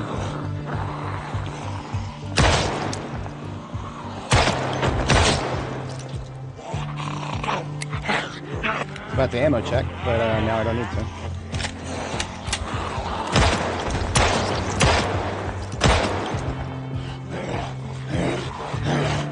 I'm aiming at the one on the floor. There we go.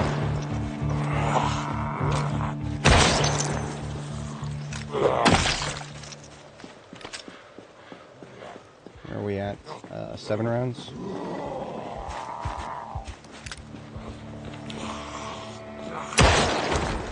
Six rounds.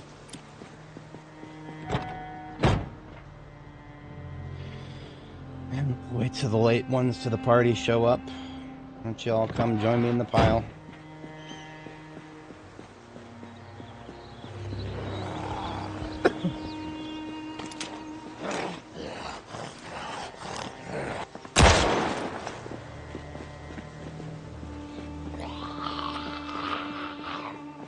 And there's some from the right. 5, that should be 4. Yeah, 4.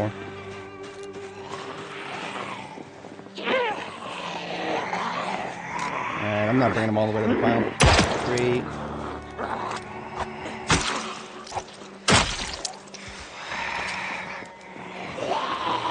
1 south. Fucking me up here.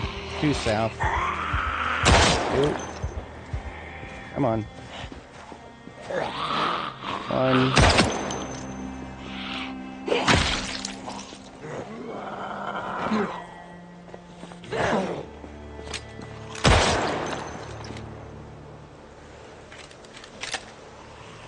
Did I fuck up that last magazine? No, we're good. 1 from the left. Come on. These are all respawns, by the way. Or migrations, whatever the fuck. They weren't here last time. Cleared this parking lot before.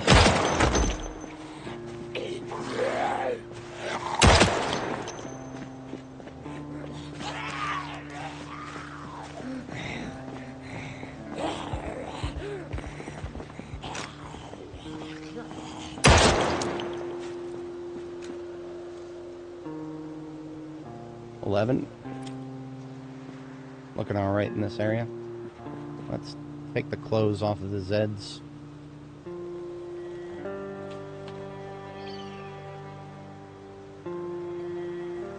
Leave some tailoring behind for later.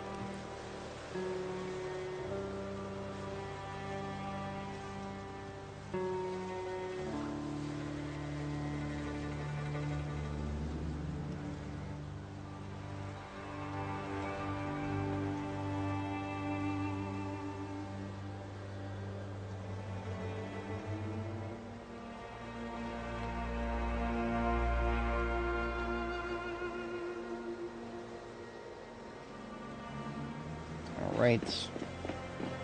Where's this one? I don't know if y'all noticed that my character got panicked for a second there. That's because one of those ragdolled zombies isn't counted as being dead yet. Why? Good question. I don't fucking know.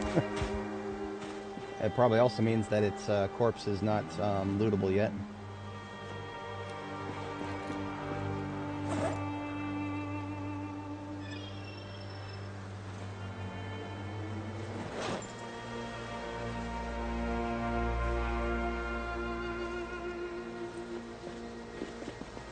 Anyway, where were we?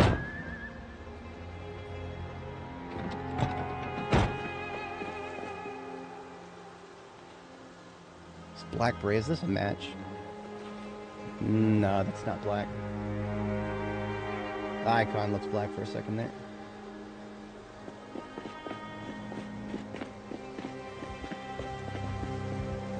Oh look, here's a guy. Hello, guy.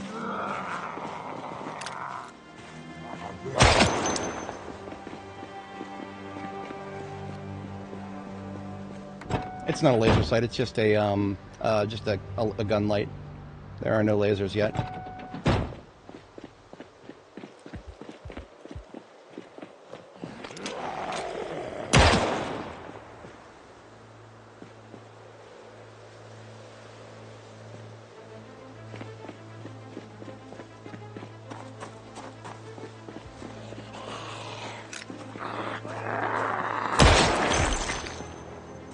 She's not gonna have anything.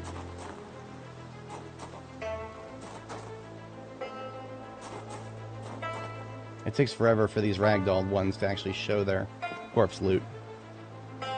Maybe never. Maybe this one's just gonna... She's just gonna stay ragdolled forever. Okay.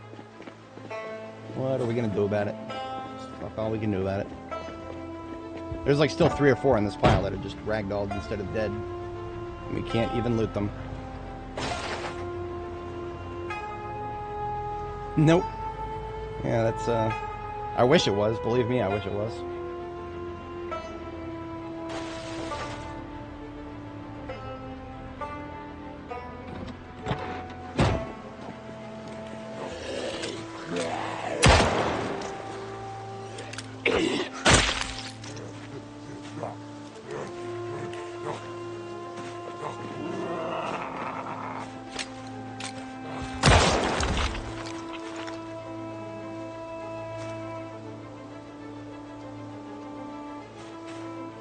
Oh, there's another farmer ragdoll. Whatever. This is what happens when I start shooting them. Some of their corpses just become uninteractable. There's a part of me that wants to just turn the ragdoll system off, but I'm not that attached to looting zombies right now. If I had read the tailoring book and I needed more clothes actively at the moment, absolutely. But I'm not in that stage. So what I'm actually going to be doing right now is actually looking for some rabbits. I may capture one. I can only capture one right now. I don't have an animal trailer to... Well, I just drove past where the animal trailer is. Maybe I'll grab it. Why not? It's not that far. It's been a while since I've raised rabbits.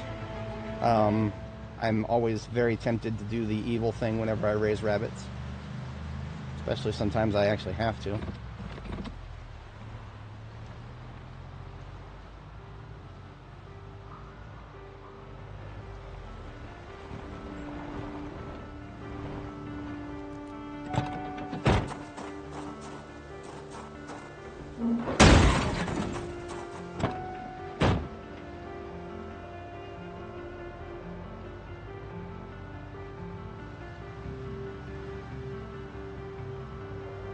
Now, where to find rabbits? I know that I'm probably not going to find them now that I want to find them, but they have a tendency to spawn in the middle of the road whenever you start driving somewhere. So I'm probably going to do a little loop around here in the riverside area and see if I find a herd of them, and if I do, I'll grab a couple and kill a couple, and if I don't, then so be it. I won't be going too far out of my way to find these.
I wish animal noises weren't random, because I just heard a deer in my left speaker. Wouldn't it be amazing if that actually meant there was a deer if I went left? It's not how it works, though. Animal noises are just fucking random as far as I can tell. I haven't really explored the tracking system very much. I might actually do that. I mean, I've never touched it before. What am I, tracking level 0? Because I haven't even tried before. Very incomplete, last I read about it.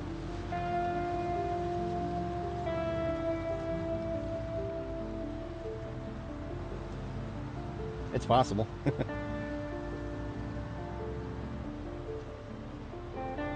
If we don't find any rabbits by the time I get to the T intersection, then yeah, we're actually going to try tracking.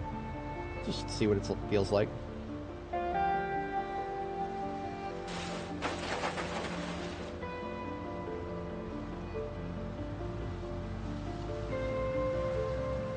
And here's the T intersection. We're going to turn north. And I'll go ahead and leave the ambulance here for a minute. And we're going to, I believe for tracking, you've got to go to animal tracks under foraging.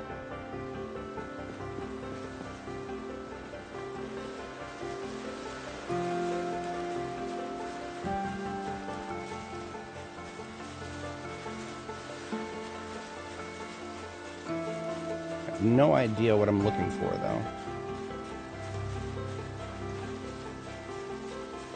It says animals are normal in this area.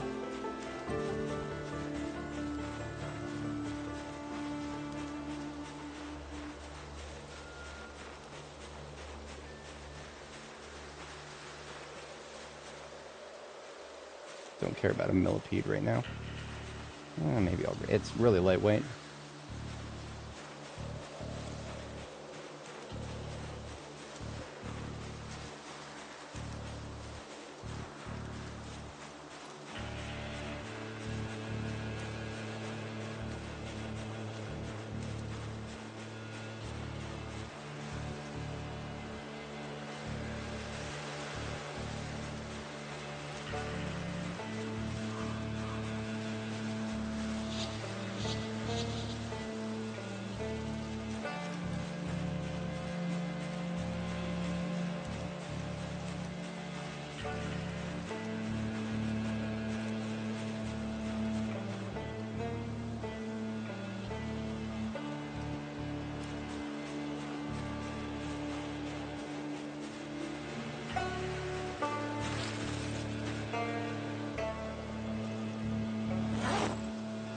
Oh, it doesn't say unknown mushrooms. I think I might actually know the difference between poison and not poison mushrooms now. That's pretty cool.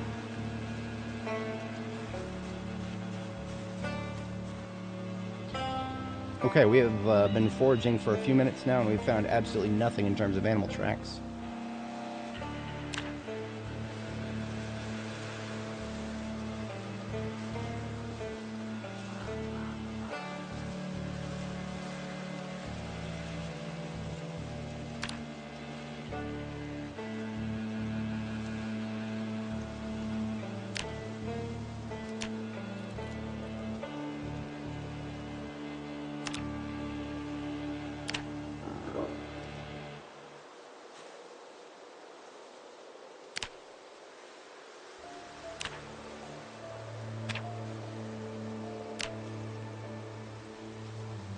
Mushrooms are common in forests and after it rains. Okay. Something new I learned there. An umbrella helps when searching in the rain. No shit. Okay. Good to know. So apparently you use umbrellas, equip them, and you can forage while it's raining outside. Okay, y'all hear that? I'm gonna try going in the right direction, because that was supposed to be an animal noise. So we're going to find out if animal noises actually fucking mean anything. I heard an animal noise. I'm going to go in the right, sort of this direction. Because that was the direction I kind of heard that noise.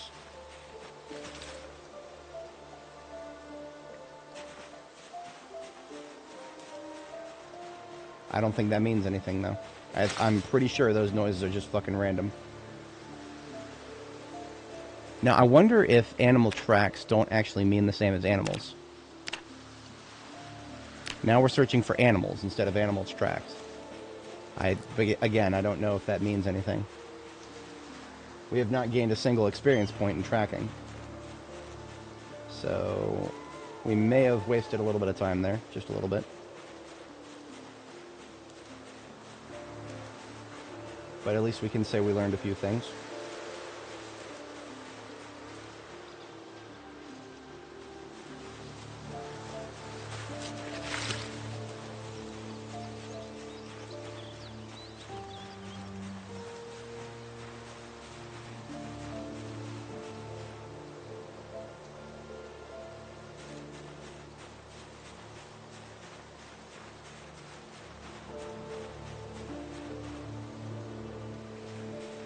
Now, when it says animals, does it mean insects? Because that's its own category.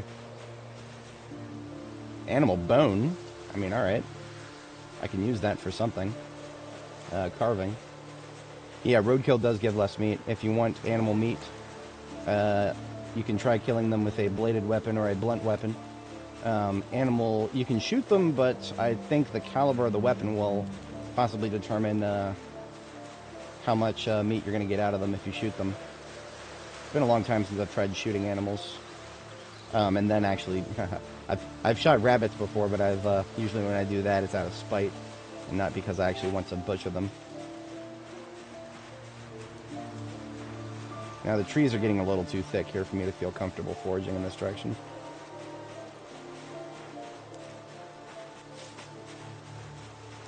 Like I said before, I don't think I've ever actually tried search focus on animals.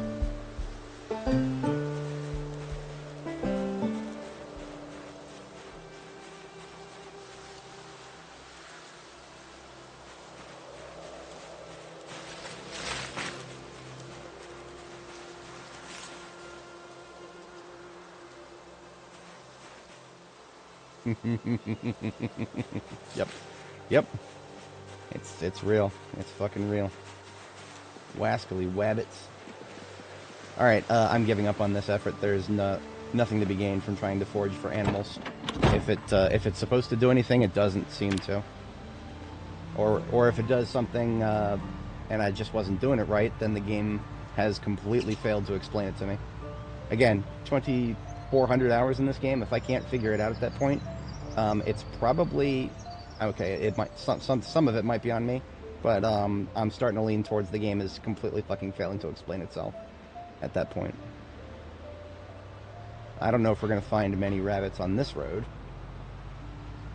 but we'll give it a quick shot.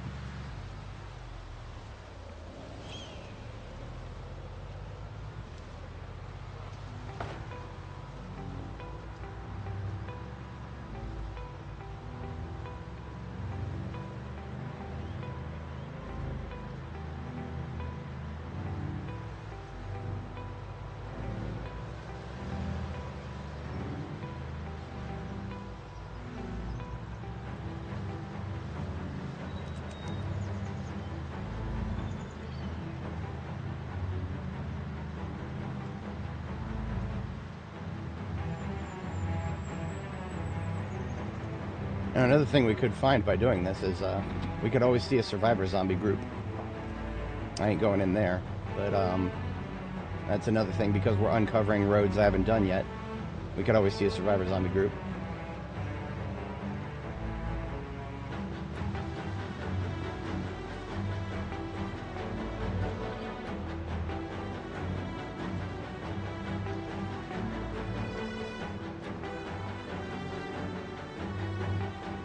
Sliding further down the chair, my camera gets off center. Now this is probably where I'm going to turn back north, because this will take me back to Riverside, which is pretty much where I want to go. I don't want to keep going in that direction. There's not a lot to be found. Not a lot of country roads, as it were.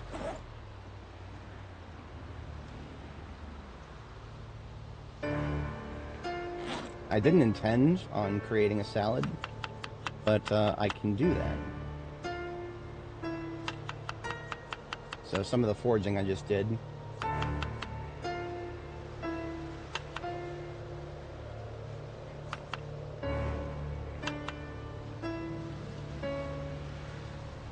I'm going to laugh so hard if there's something wrong with identifying poison mushrooms, and those were actually poisonous, even though the game should have told me that it was unknown if I didn't know. But we'll know shortly if that was the case. So I'll be losing health if that was the case.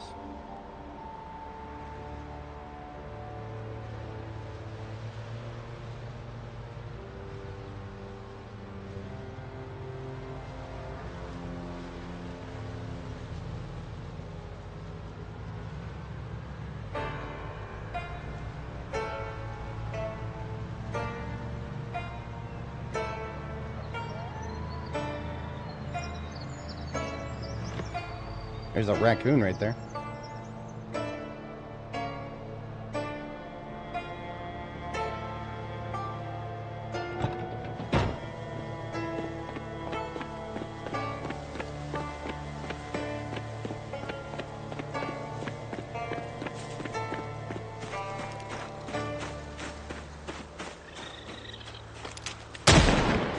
Damn. Too far away. Okay, that's fine.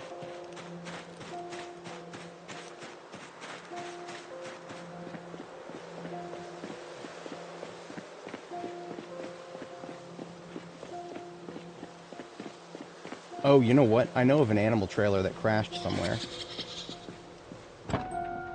I know of an animal trailer in Riverside that crashed somewhere. I don't remember the exact location.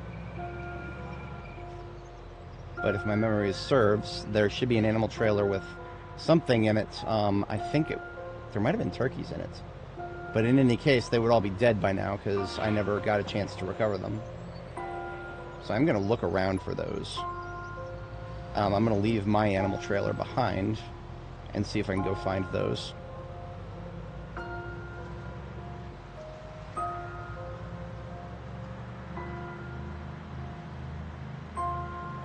And if I can't, well, we'll at least get a stronger sense of what's going on in Riverside in terms of vehicles that we can recover. I may actually just bring home a wrecked vehicle, even if I can't find an animal trailer vehicle. I might bring home a wrecked vehicle and disassemble it for parts. Now that I'm welding level 3, I can get some experience and fair few materials for doing that. Now I could just butcher one of my sheep. I could do that. I'd prefer not to if I don't have to. Yeah.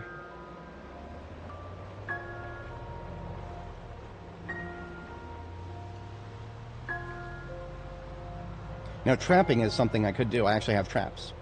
I have tried in the past setting a trap and nothing seemed to happen. I might have been using the wrong bait.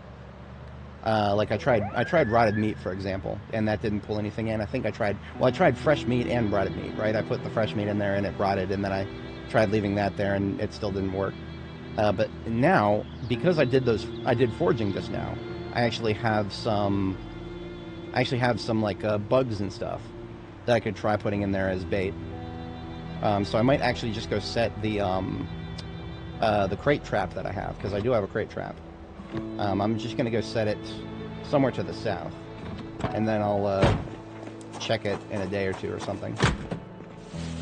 Crate trap, it's right here.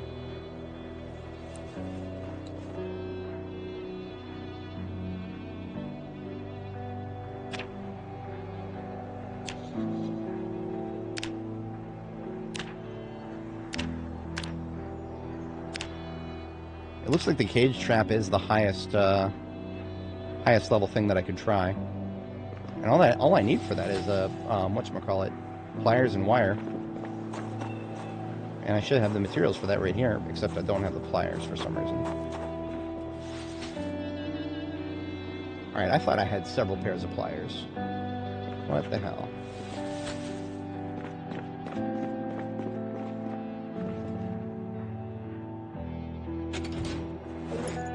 One pair of pliers over here. Surely I have more than just one pair of pliers somewhere.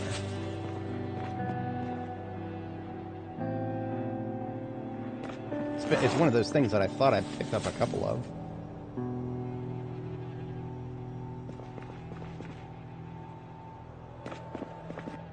Oh, okay, maybe not.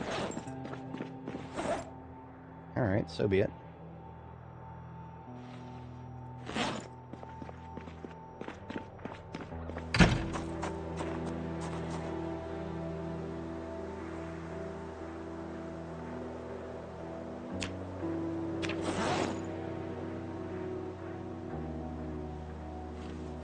Didn't give me any experience in anything to do that. Good to know. I'm going to hold on to these pliers, since apparently they are not, I don't have as many copies of them as I thought I did.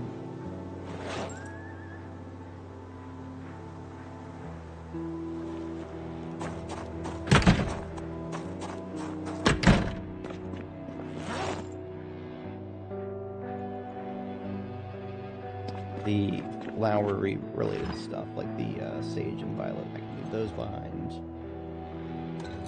Chamomile. I'll hold on to acorns in case those can actually be used to bait a trap. It is. That's one of the reasons that I don't want to be here forever. I still have not bumped up my plans to move up north yet, but I definitely am getting to that, starting to get to that point.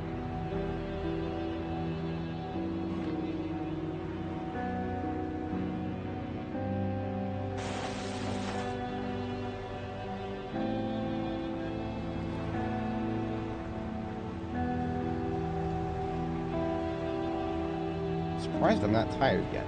Something feels off about that.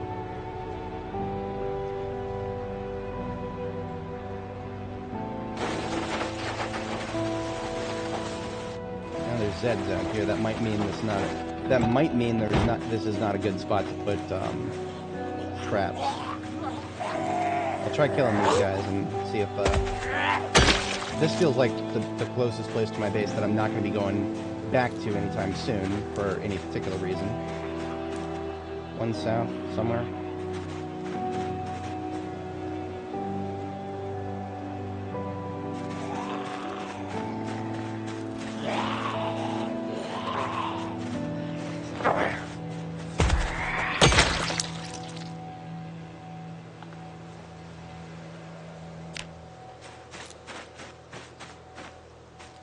Alright, I'm going to try leaving one behind this house up here.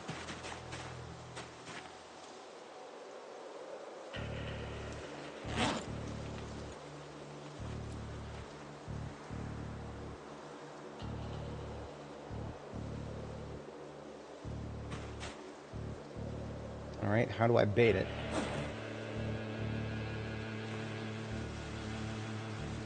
Okay, I could try acorns or caterpillars.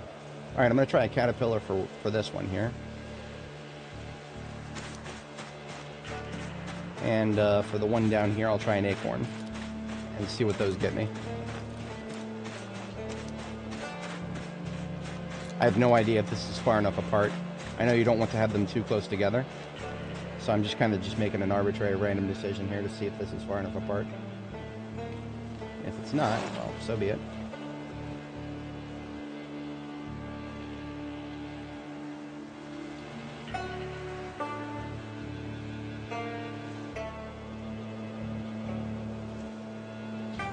Alright, one is baited with an acorn, one is baited with a caterpillar.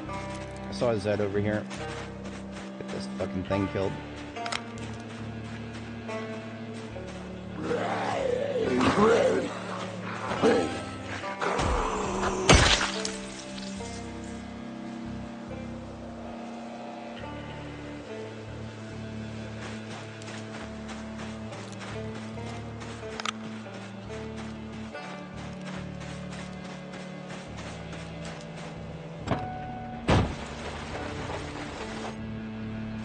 I'm going to put a couple of E's on the map to indicate that I got traps here.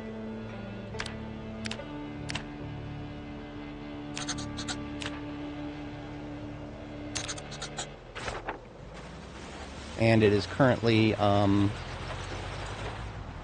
September 11th, 1993.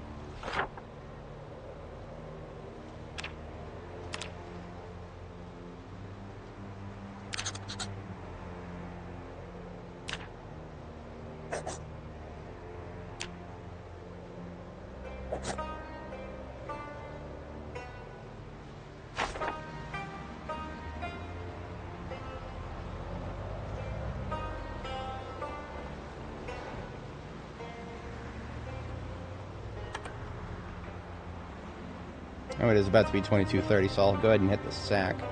As an overnight activity, I will do a quick search through Riverside to see if I can find one of those trailers that I thought I saw out there somewhere.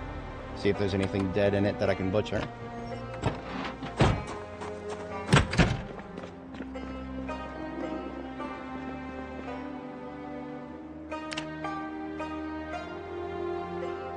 Bugs are for snare traps to catch birds. Okay. So that means I might find a bird in one of... Oh, that would have to be a snare trap then.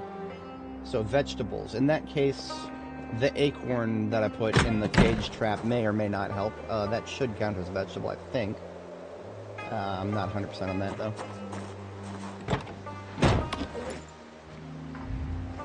Alright, so overnight tasks start.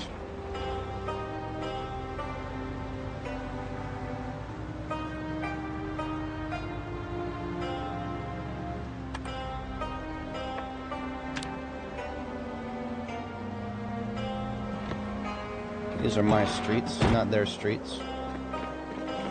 Whose streets? Our streets.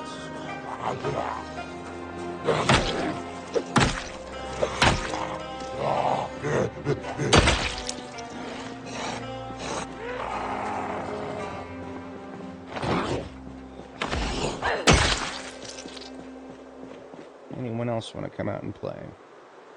Looking all right. Oh, look at that. We missed this one up here. Excuse me, ma'am. You're in my street.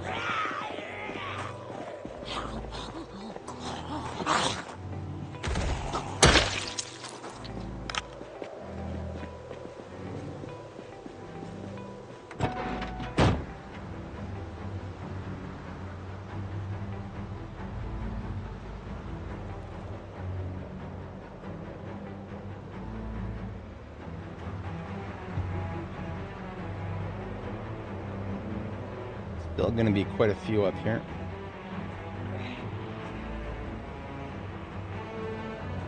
This is actually where I thought I saw an animal trailer wreck at some point. That was a side hit, wasn't it? We did not lose trunk space yet. There it is. Okay.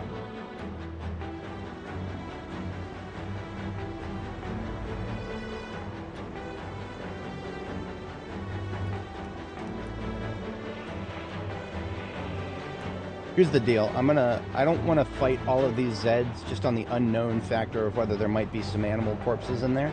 So I'm actually going to come up here and toot the horn a few times. And I want to see if that will get the Zeds from the south out of the south.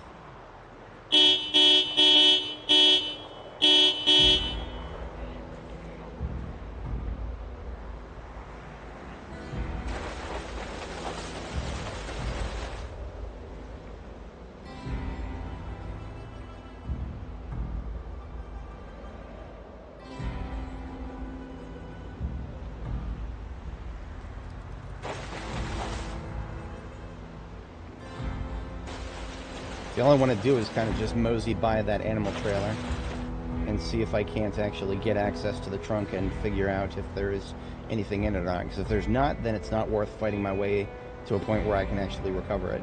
Because that will take some work to recover it. I've got to unhook it, move the wreck out of the way, and then rehook it.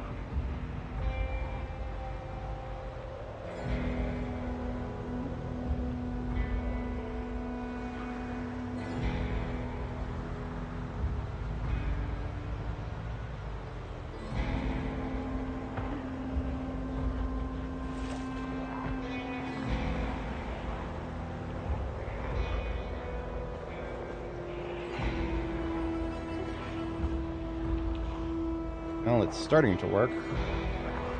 As you can see, everybody's moving. They're just being real slow about it.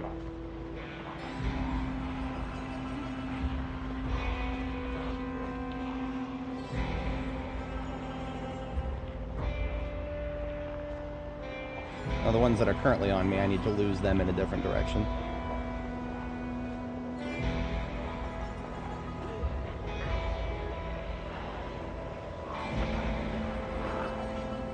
I'm going to lose most of these guys by doing a quick orbit around Gigamart.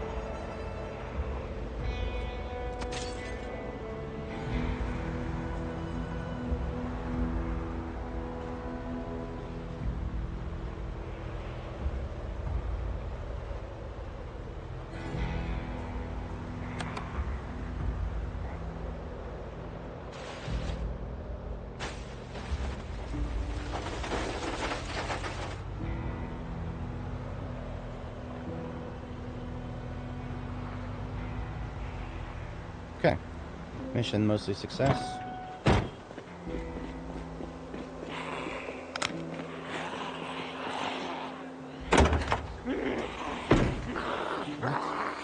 Okay, nothing in it, we're out of here.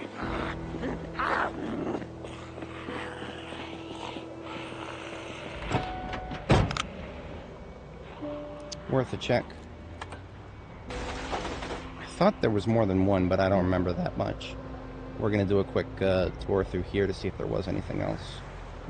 I remember there being a ambulance in here, a crashed ambulance that I wanted to recover at some point. I'm not going to be able to traverse that without taking a number of hits.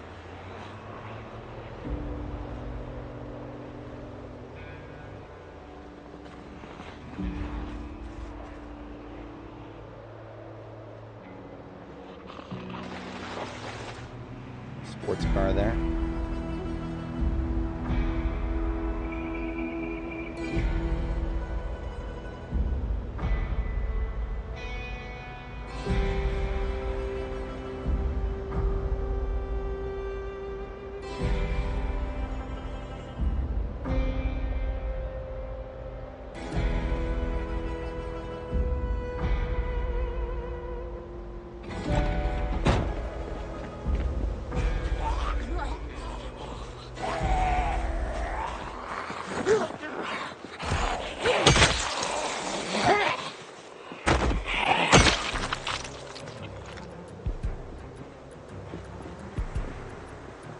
Now, the moment I start towing anything, towing makes a lot of noise.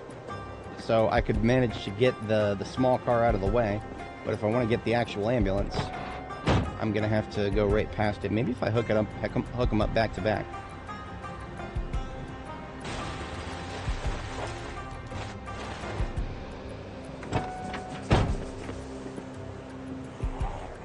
No more brother wars.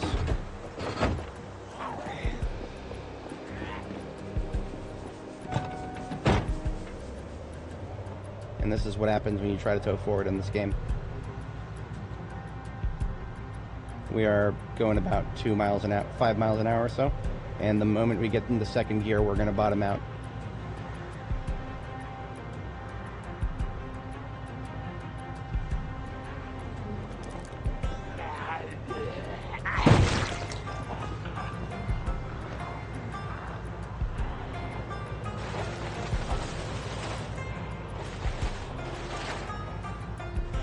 Don't fucking do this to me.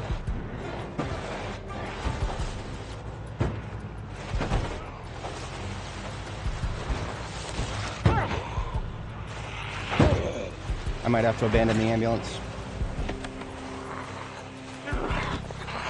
Okay, never mind. I can't get out. God damn it!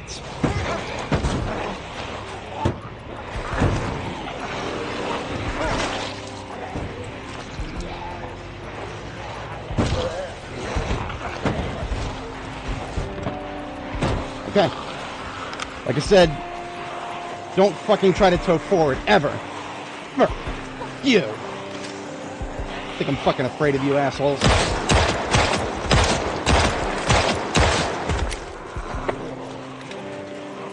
Fuck every single one of you. Goddamn son of fucking...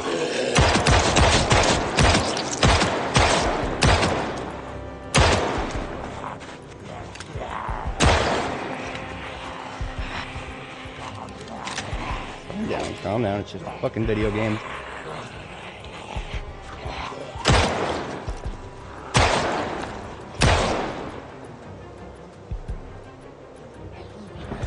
I'll kill every single goddamn one of you. Get over here. Fucking go near my fucking ambulance. Get over here. Fucking inconvenient assholes.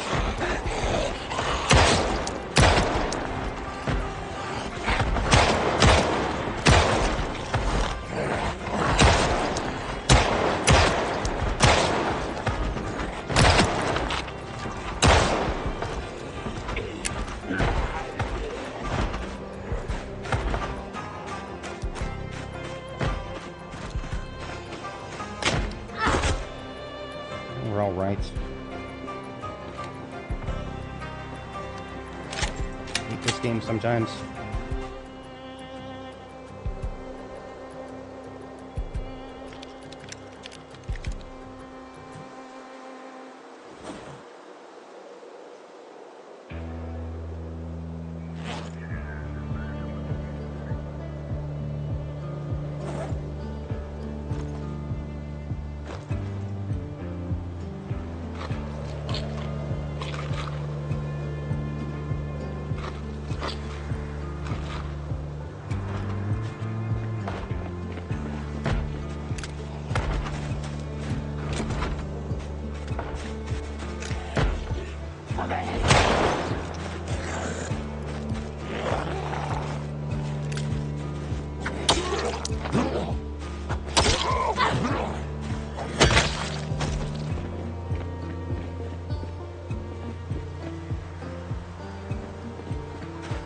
No, that wasn't it. We were in a very tricky spot, but our life was not in danger until the windows were starting to break on the van.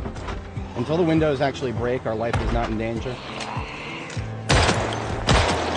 I would have done some really stupid shit if our windows were actually at risk of breaking.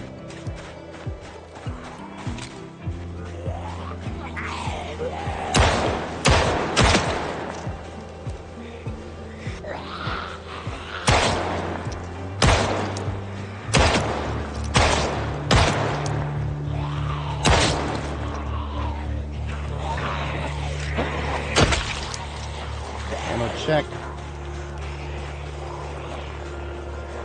2 rounds.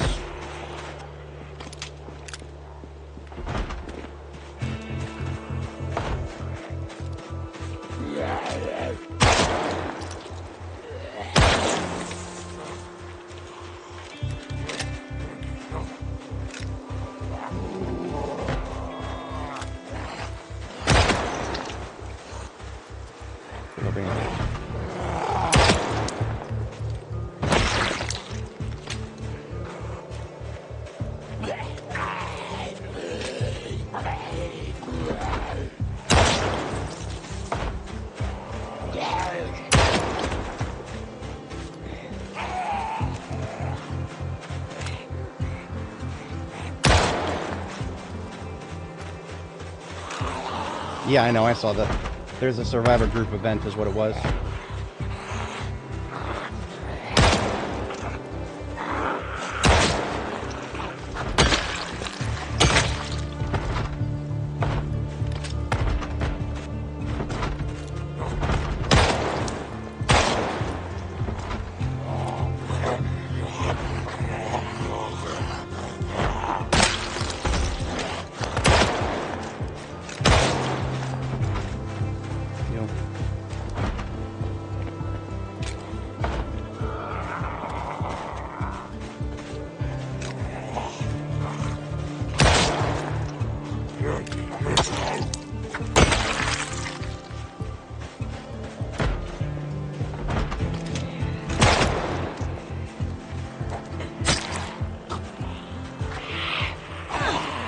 Come on.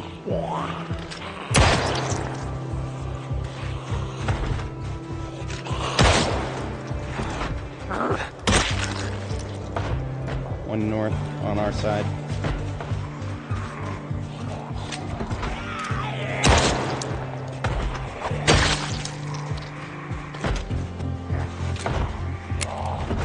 Reload.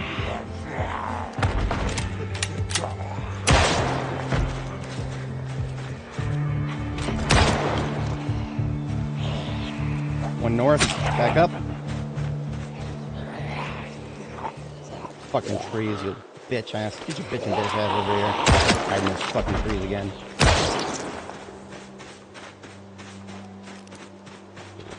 Mr. Gentleman with the fucking gun here is stuck in the goddamn fence, which means we're never gonna be able to loot him. I'm so sick of ragdolls sometimes. The only reason I haven't turned them off yet is because they're still instant kills if you run into them with a vehicle at 5 miles an hour or above.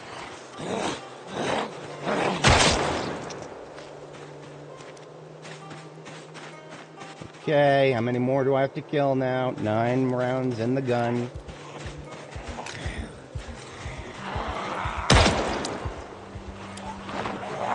Fuck you.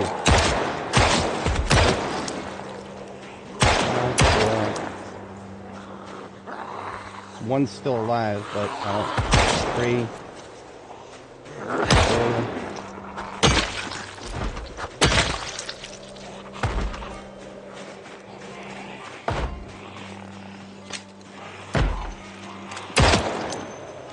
Wrong weapon. Knife, please. Fuck off.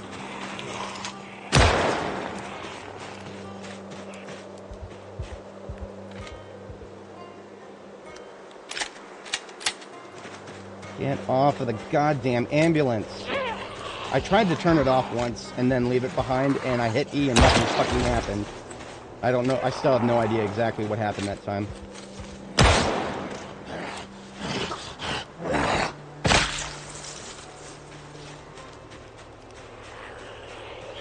Alright, bring the rest of y'all out of here. Come on.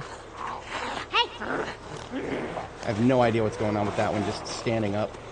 Fucking A-posing little bitch.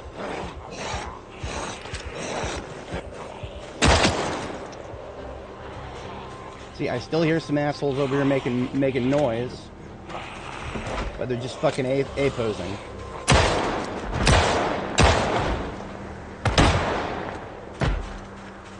Seven rounds. Fuck every single one of you fuckers. You don't seem to have any problem going around a fence when it's a low fence. But no, the big fence, we gotta stop and start hitting it now. Fuck off. Come on, stand up. One round. It wasn't my intent tonight to clean out this entire side of Riverside. Standing up, down. slow-ass bitch incoming. Alright. Let's detach.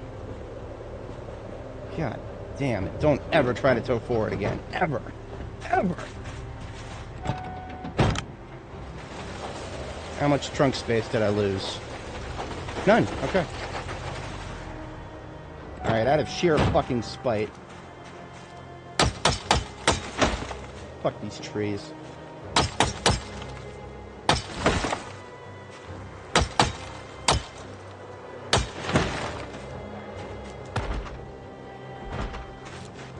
Didn't make your way to the party, guy.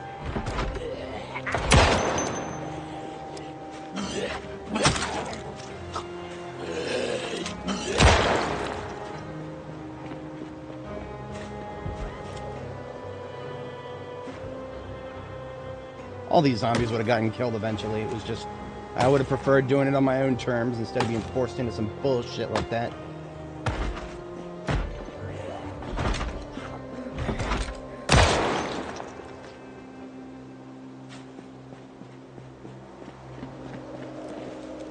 Ah, this one I'm proud of. You figured out how to go around.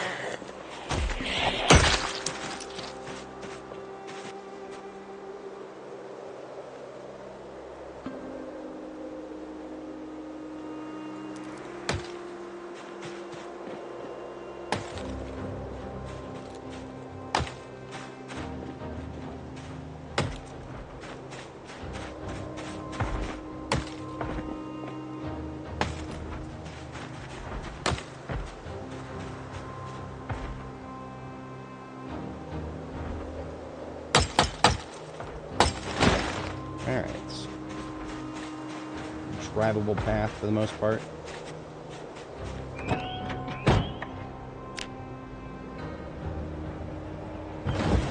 That could have been a lot worse. The fact that it was a situation at all.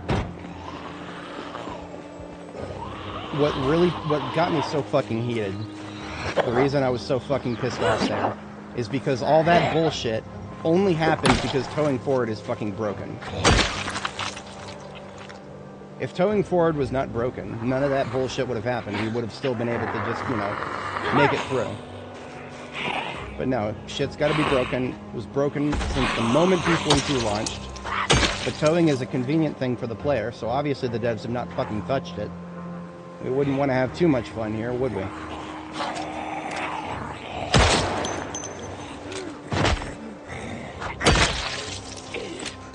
Oh, one's south. She's probably going to go around, maybe? I don't know.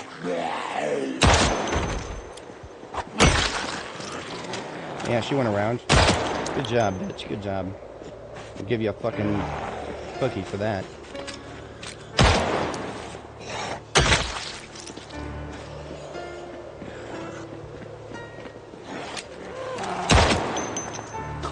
What is it about this fence, I wonder? What is it about this fence that just makes everybody know exactly how to go around it? I mean, this fence right here, nobody seems to know how to go around it, but this one right here, everybody's gone around it so far. Well, okay, not everybody. Never mind. Talking some dumb shit. Alright, let's do this like we should have from the very beginning. Go backwards.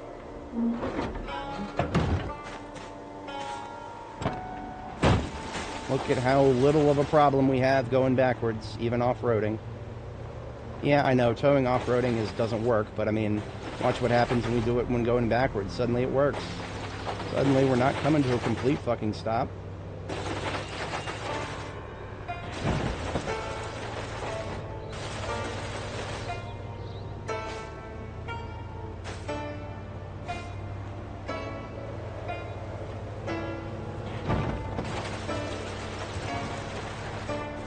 Alright.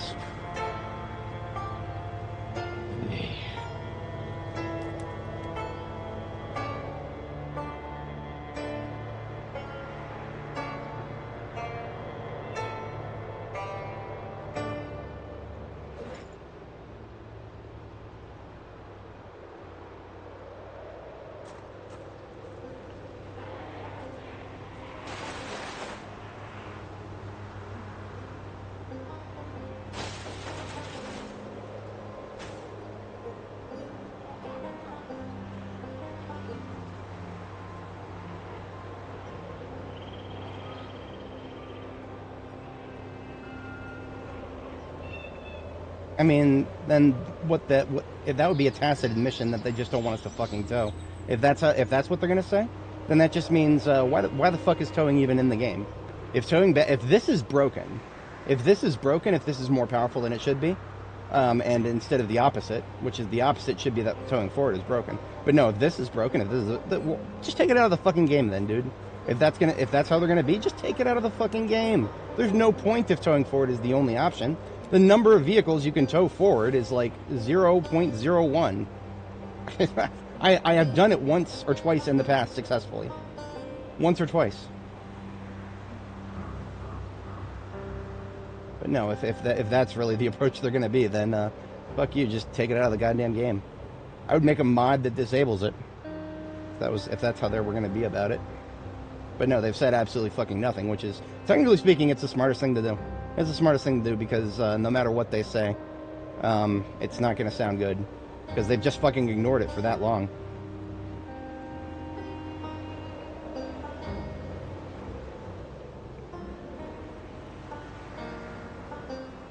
I don't even know which vehicle I want to disassemble for this, to repair this one with. Mostly because all the trunks are basically equal at this point. We'll need a couple more donor vehicles if I want to do anything with that.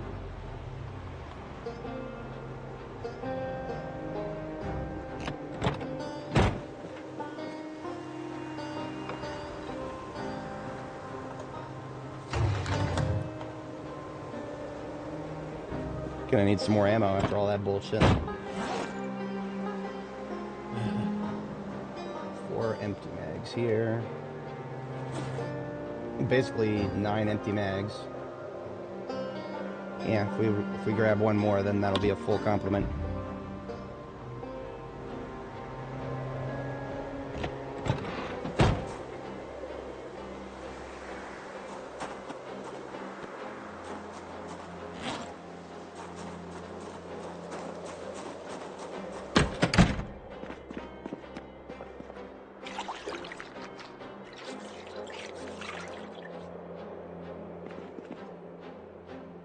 Toss out this kitchen knife. Grab a new one. Got a bunch of them.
And that is reloading level 4. So we may want to put a kibosh on firearms at some point in the not too distant future, because if we don't, we'll be constantly reloading after not having the magazine for it.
Alright.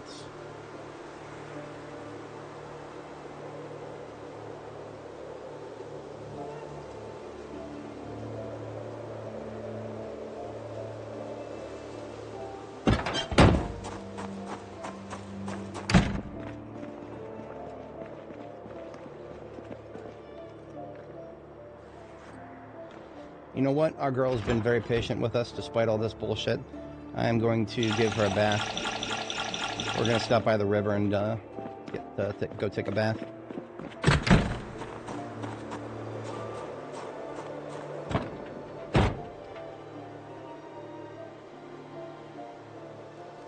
Okay.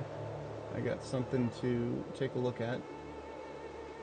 So, my day job has been making the mouth noises about having us return to office full-time as opposed to telework, which is what I'm doing right now. Now, that wouldn't actually stop me from playing video games all day because, fuck you. I will do more work when you assign it to me. And I'm not going to go out there and volunteer for more work. But in the meantime, I have to consider buying a Steam Deck so I can play remotely. I'll just go from playing video games at home to playing video games at the office. And almost nobody will fucking care because that's the line of work that I'm in. I say almost. Wait a minute, what happened to that third box? Oh, I equipped it instead of opening it. I'm also an idiot. I've already reloaded my... I've already reloaded those. I can pack those back up. Oops.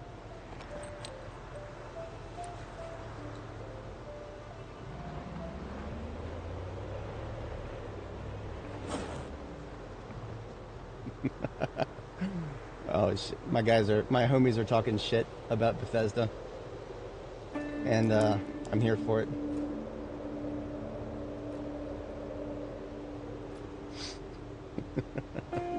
They have not come out with a single good game in a very, very long time. Starfield was extremely mediocre, and everything they've done since then. Now, okay, I've heard people tell me that Fallout 76 has eventually become an okay-ish game. I'm pressing X to doubt on that, but I'll take their word for it.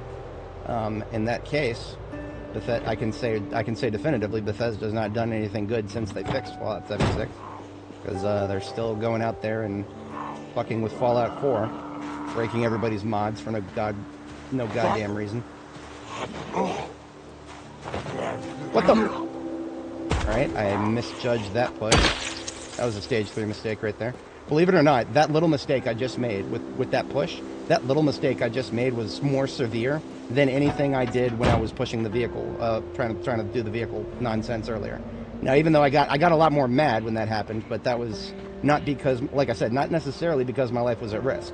If I felt like my life was at risk, there's a lot of really stupid shit I could have done with the vehicle to get them off of me. I would have abandoned concern for the vehicle and just done what I had to do. I wasn't quite at that point yet. It was just making me really fucking mad that I had to consider abandoning my concern for the vehicle. I didn't want to fucking do that, but if I had to, we could have gotten out of that situation. That mistake that I just made, though, that was more severe than any of the other bullshit because I missed a push and I allowed that zombie to wind up a grab. He didn't actually successfully get the grab, so it was still only a stage 3, but that was definitely worse. I have decided to give up on finding animals for now. I am actually, the course of action that I just went through, in pursuit of animals, fuck everything about that. I'm just gonna grab one of these, Suffolks. Suffolks are no good for anything except for their meat anyway.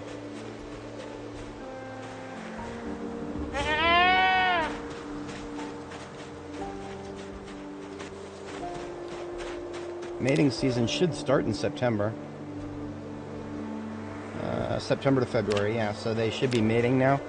I don't see them mating, but, I mean, if they were, the ram that's in this field should have knocked up some of the ewes by now. I'm not going to go out there and, like, check, but, I mean, emphasis on should. Anyway. Give this one a pet before I give it coup de grace. Alright, R.I.P. sheep.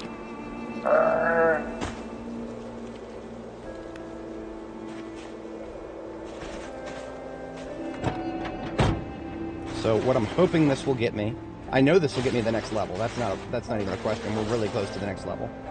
What I'm hoping is it'll get me more than just the next level. But we're gonna find out momentarily here.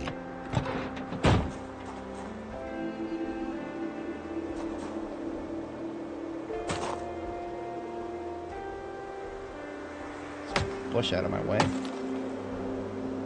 Alright, butcher hook. Come on, where's the window? There it is. Alright, we've slapped the U up on the hook. Knocked the blood out. You know what? Do I have a bucket here? I don't have a bucket anywhere, do I? I can't remember if capturing the blood actually gets you any experience.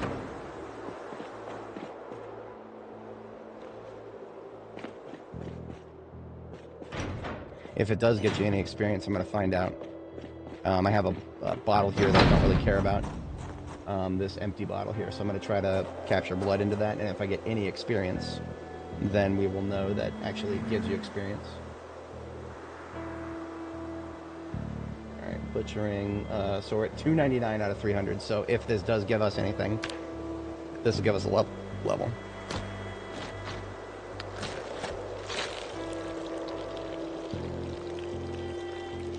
Okay, we didn't get anything from that, so bleeding the animal is just basically 100% useless. For my purposes, at least.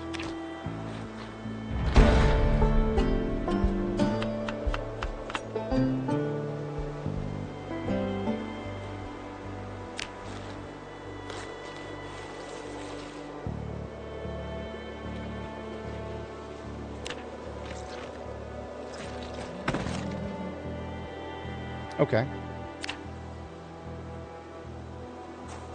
So that actually, this is definitely not going to get us next level then. Yeah, they got us like halfway there. Well,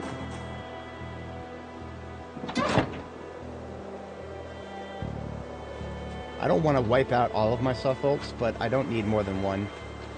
I really just care about having one for now. Let me see how many I have total. Oh, we only have one Suffolk left. Okay, never mind then. I'm not going to butcher my last Suffolk. I'll hold on to that one. I'll probably go butcher a Angus cow. Actually, no, I'll go ahead and butcher the Ginfidel up here. We can butcher this guy. There is only one bull worth having in this game. If you have more than one bull, you're doing it wrong. A waste of time. I don't actually have any rope on me, do I? If I was smart, I would have left some rope in the animal trailer. But I'm not smart.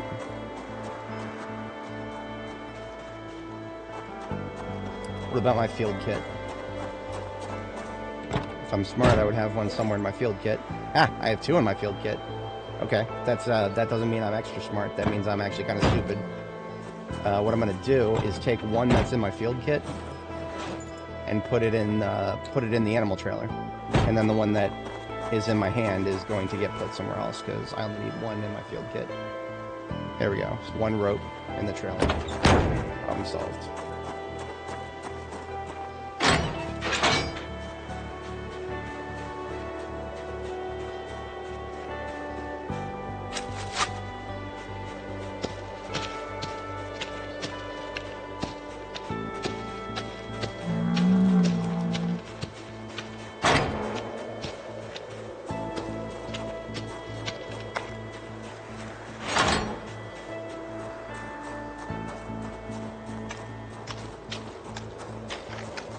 I'm just gonna bring him inside and kill him here.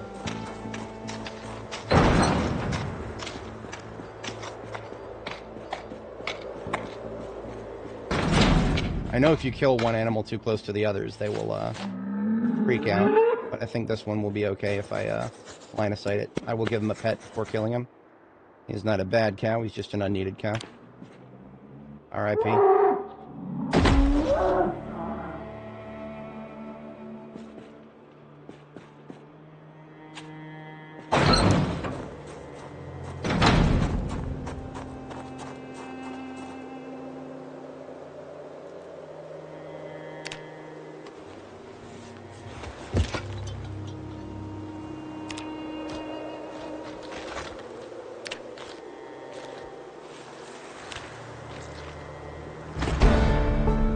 Okay, now before I touch that skeleton, we're gonna put the meat into my backpack. Put the rope back into my field kit. Slice up the bullhead.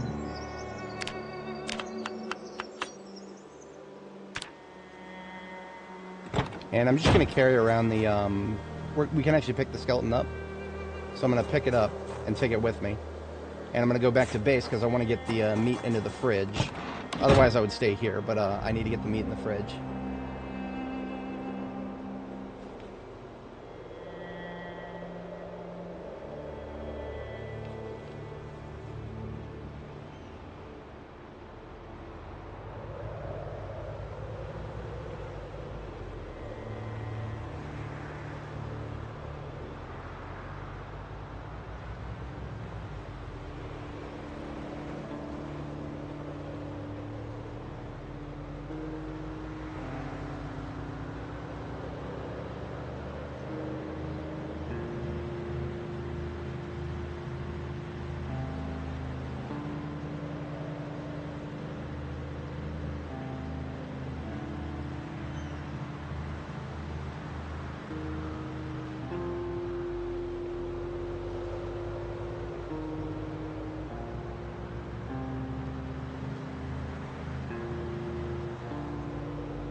Alright.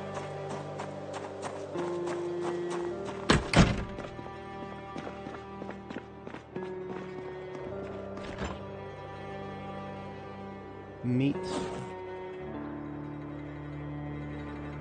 I'll put one piece of beef and one piece of mutton in the actual fridge, and then everything else into the freezer.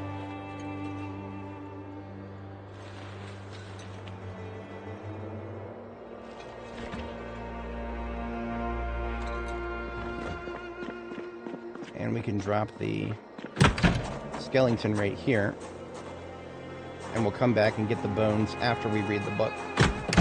With the experience multiplier that we have right now, reading the book, getting the bones might get us an entire level, because this is super, super OP right now.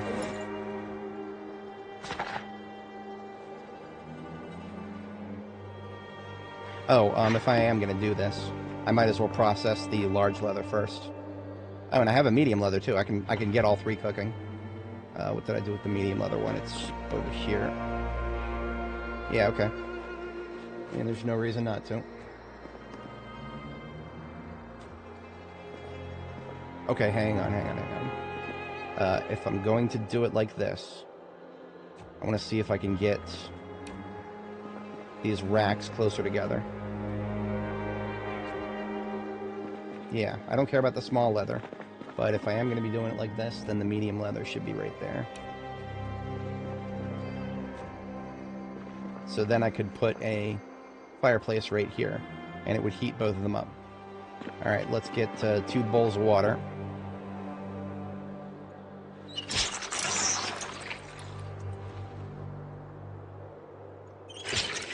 And let's make 2 bowls of brain tan.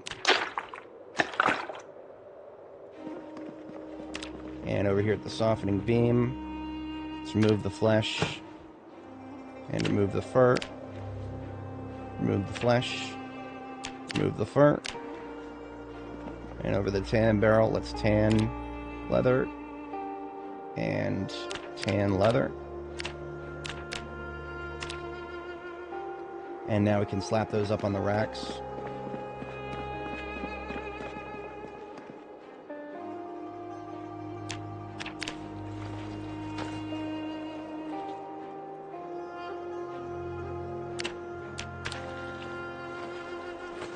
Okay. They're going to be drying at like, what, 0.8 times? So that's actually not quite as bad, even though we don't have fire yet.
And we're about to lose daylight, so I'll just go ahead and read by the nightlight here.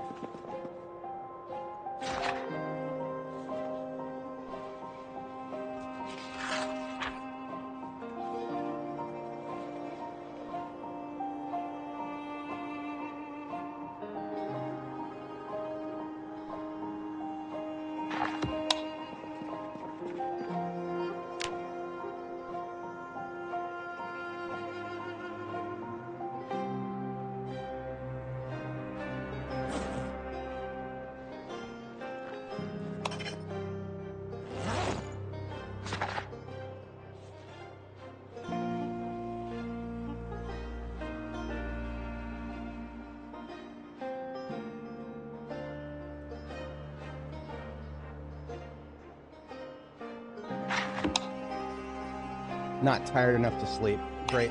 So I don't know exactly how fucked up my sleep schedule got, but because I took those caffeine pills the other night, there we go. Just took me another half hour or so. So we're on track, just off by a slight margin.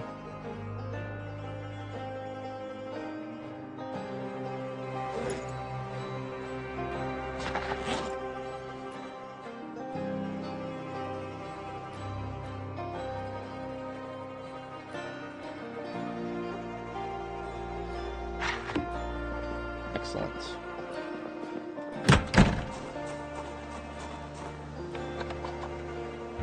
As predicted, 1.5 levels from that. That's one of the reasons that I did it like that. Very worth it. We can put away butchering 3 now.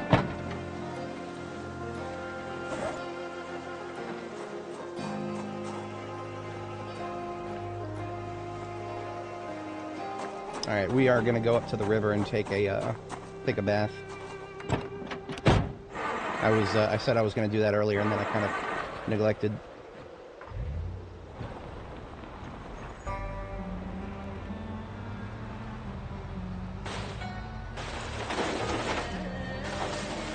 Oh, look at this! Hello, uglies. What do we got? 3 here.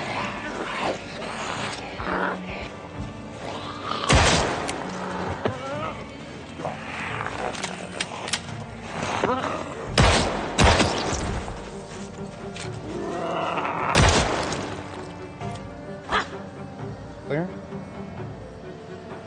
And by discharging, that should have made enough noise that if there are more in the area, we'll find them. Again, this is my front yard. This area right here is my fucking front ass yard.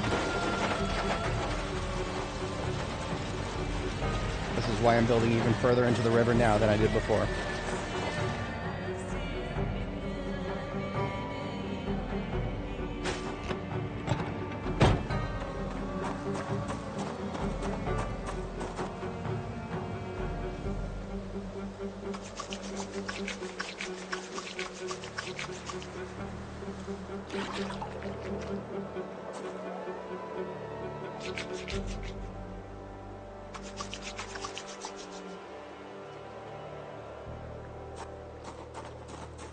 Let's check and see if any of these crops have died. No reason they should have, but water level is fine. You know what?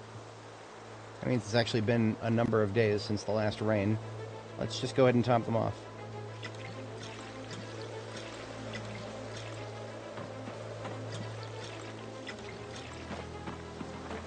I don't know how many of these crops are actually super sensitive to rain levels, but we're going to find out.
Perfect.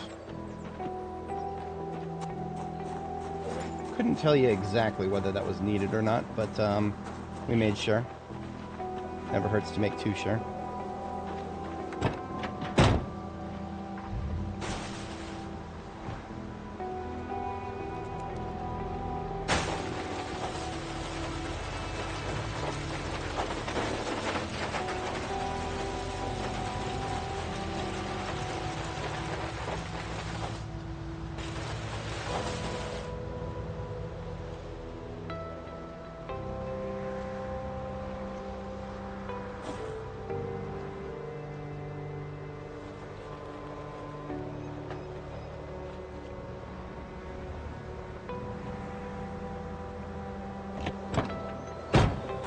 Is my mechanics high enough to get a 100% trunk yet? No, not quite. Probably have to wait till level 10 for that. And I don't mind doing so. Animal parts into here.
What other book could I be reading right now? I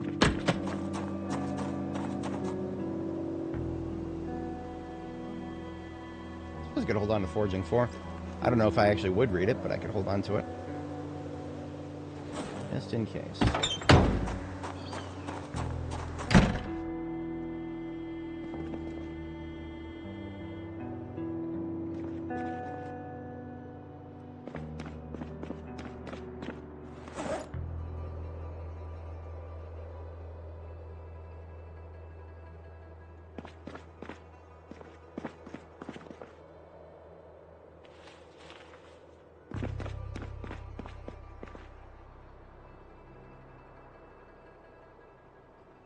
Alright, there's my bag sorted for now.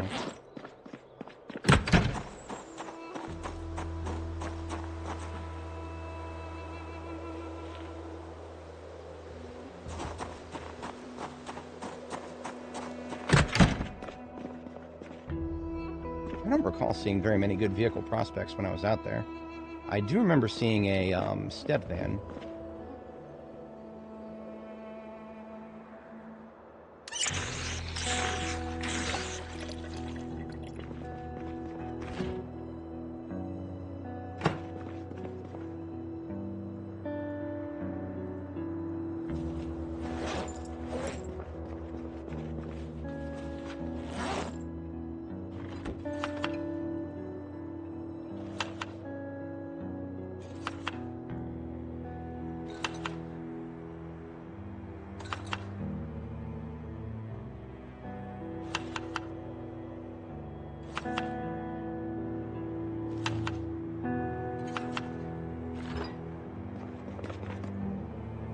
This is going to be a very chunky roast.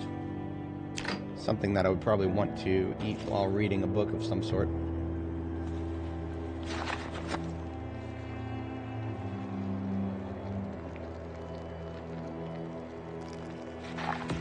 Yeah, this came out to a 110.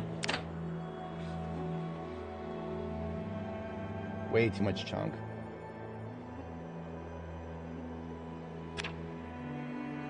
I'm just going to put that back in the freezer. We'll take it out when we start reading another big book. think I can make a smaller one with what's left.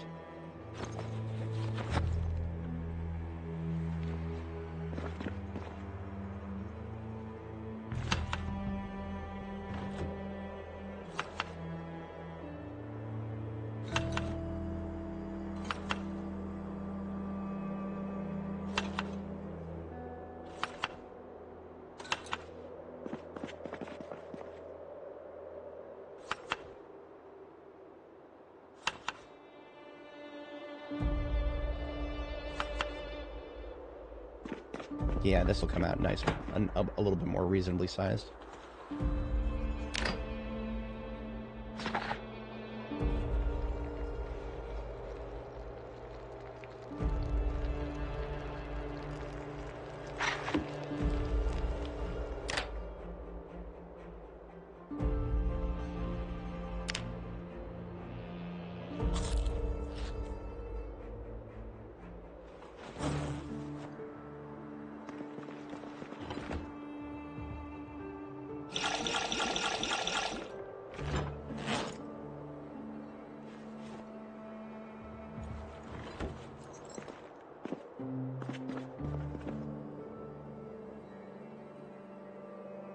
Okay.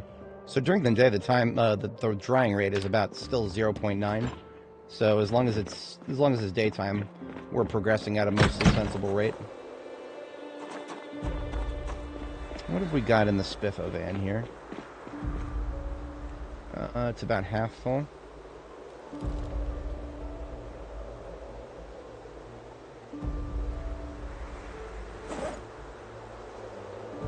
I ask because there is some grass that I'm going to want to harvest. Maybe get it into a container of some sort. Oh, here we go. The trunk of the State Trooper Mobile is not currently in use. Let's grab the, let's do some logging.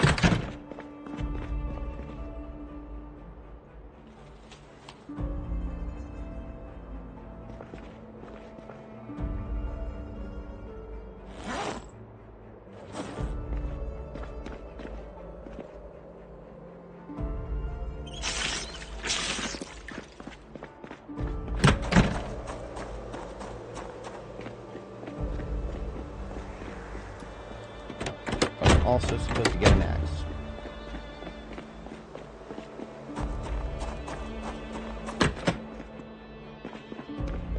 There we are.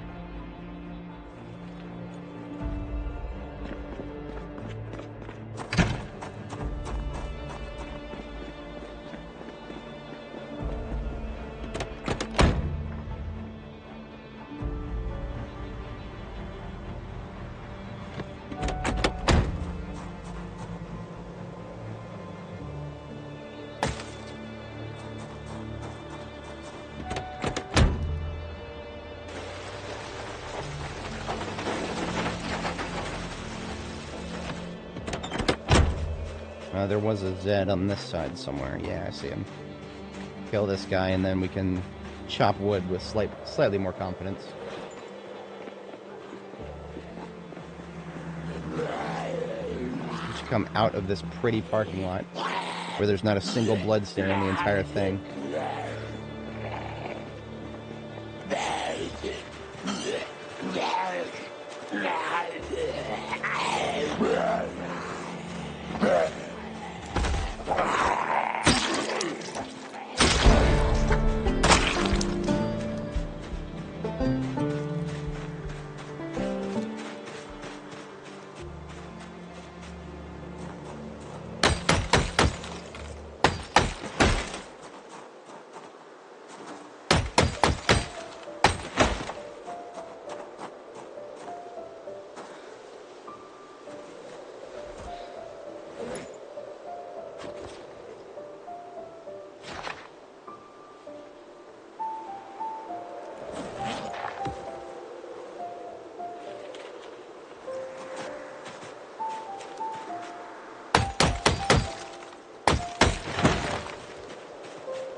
I don't feel safe sitting outside anymore. After seeing those random zombies just show up there for no apparent reason, yeah, I don't really feel safe sitting outside. We'll just sit in the vehicle.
Alright, now I'm far enough away I can actually sit with my back to the river.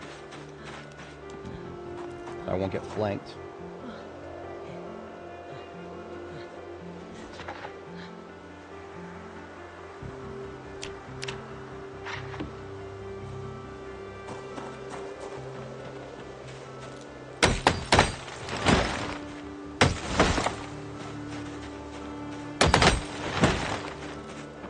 We're actually getting a fair amount of strength experience for doing it this way. By chopping down lots of trees while you are over encumbered. You lose endurance more so than you normally would because you're encumbered, but you also gain more strength experience. We're at about 15,000 out of 150,000, so we're about 1/10 of the way there.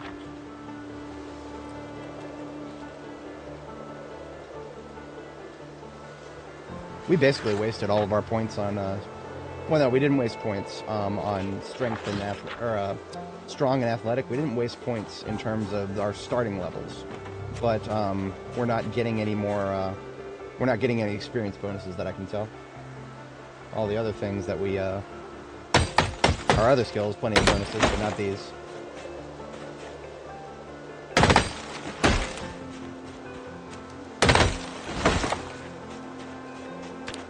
That got us red strain. That's not good.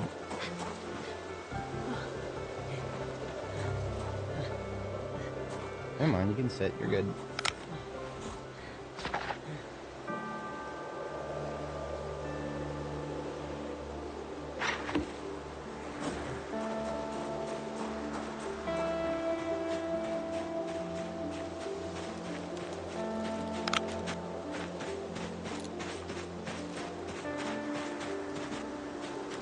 Am I gonna be lazy? No, I'm not gonna be lazy. All we gotta do is drive back to base. It's right there.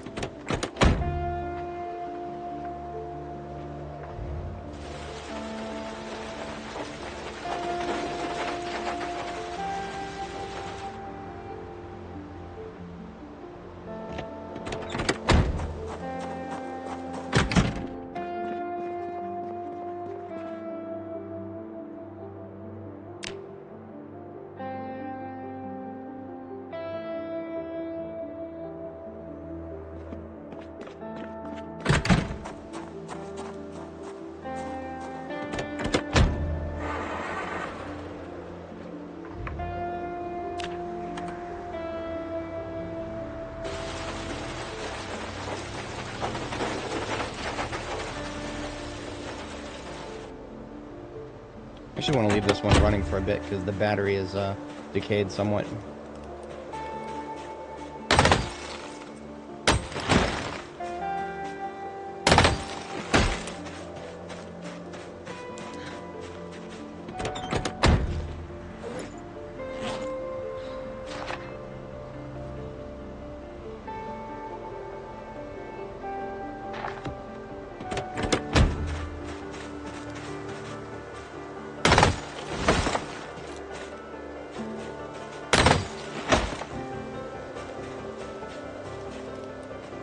Okay, that should leave us with a straightaway. But come straight here now. We don't need to keep going around. Probably.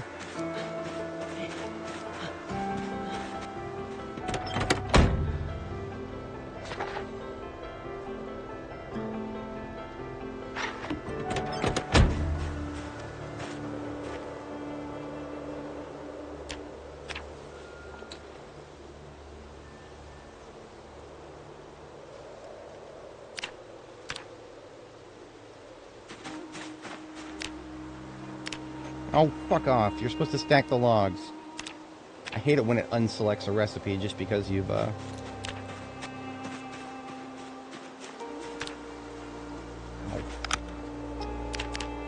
There we go. It didn't use to unselect the recipe just because you... Why did you do a... God damn it. She did a 3 stack. Do a 4 stack. There's 4 right here.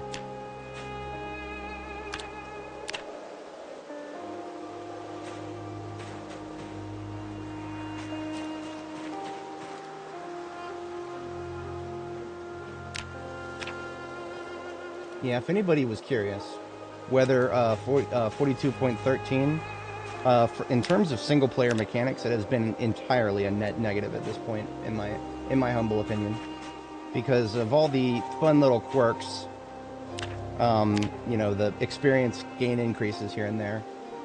There has not been enough other things that have been improved for me to say that it's better on the whole.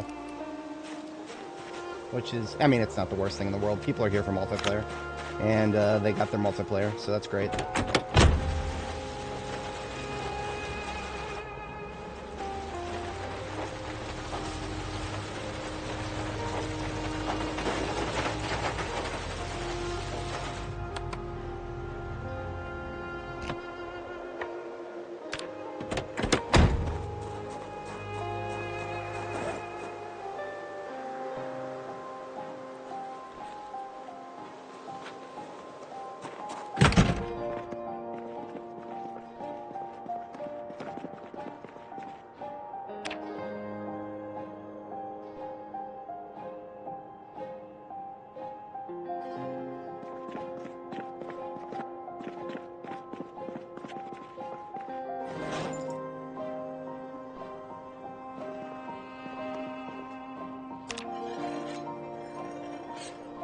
Been a few days. I want to go check my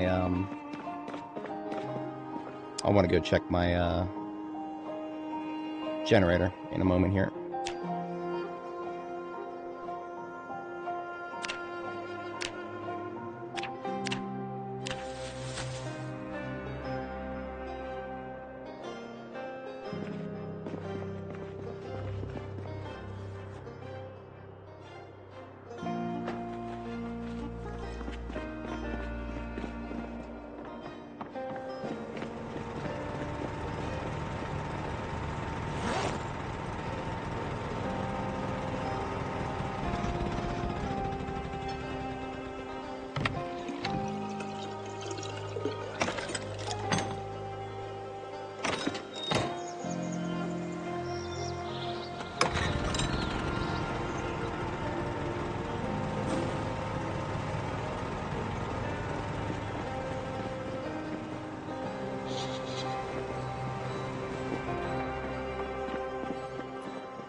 And I have one left over, so I could take one more steel sheet apart here.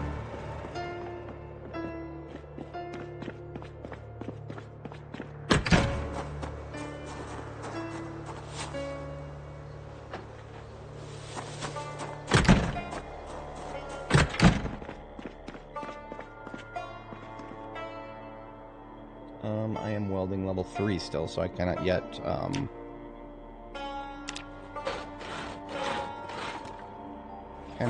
turn a steel sheet into a... I cannot weld apart a steel sheet yet, rather.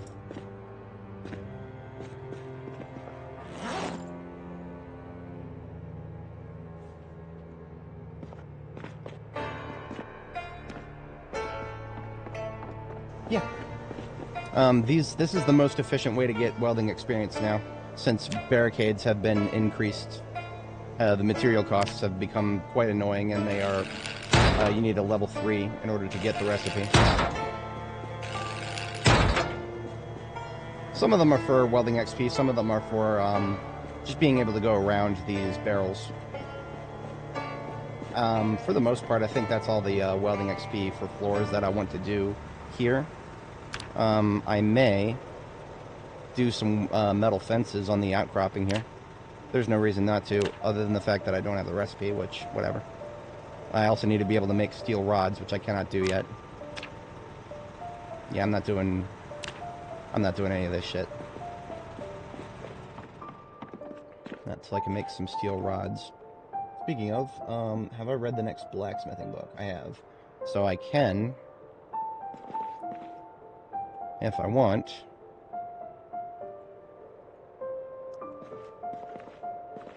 never mind, I can't. I need to turn some of those logs I just got into charcoal.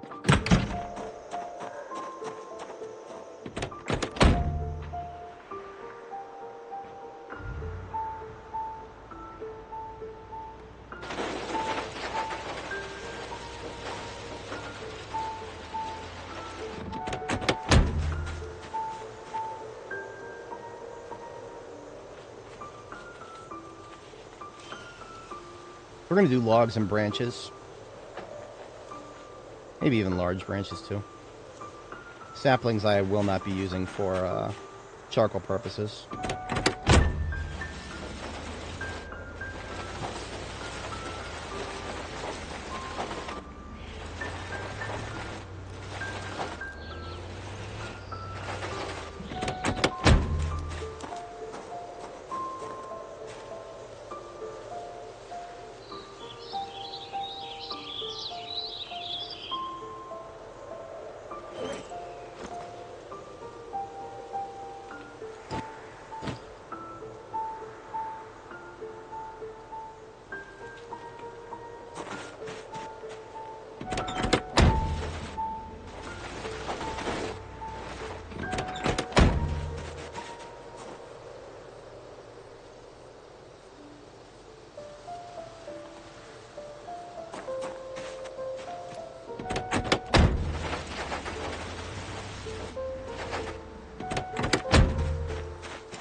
Just need one more branch, and then we can do 2 burns.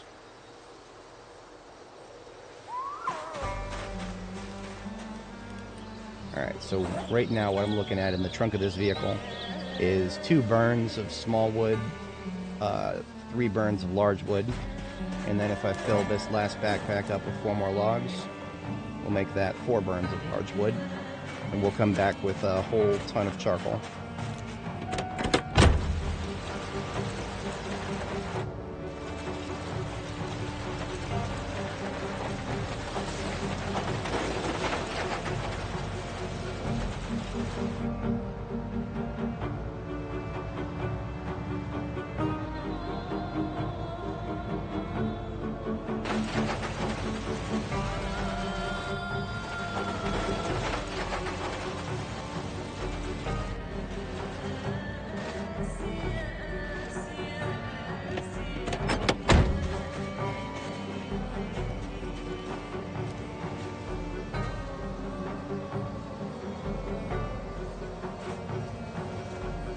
Alright, so I sit down in front of the charcoal burning pile. I can now do 6 burns of wood. And there's another I can do. Except I can't, because I can't put shit in my... Okay, hang on.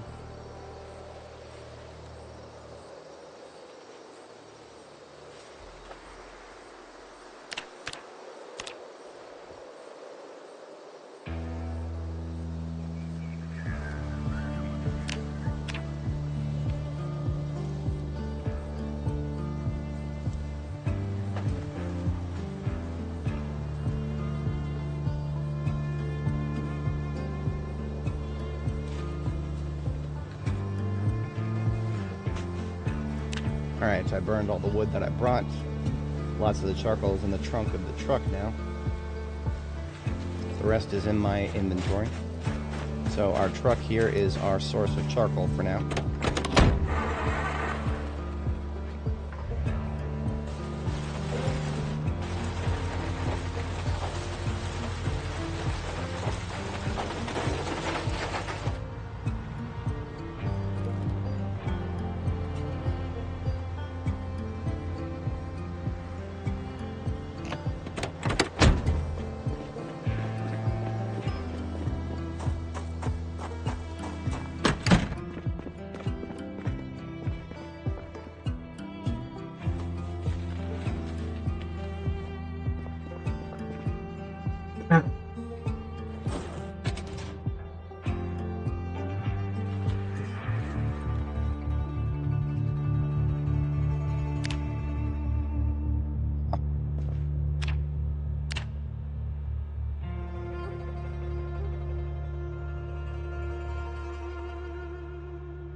Okay, we cannot smelt those, we can't smelt the bolt cutters. I guess they don't count as a large steel item. Alright then. Whatever. I can smelt brakes count as a large item? Alright, that's good to know.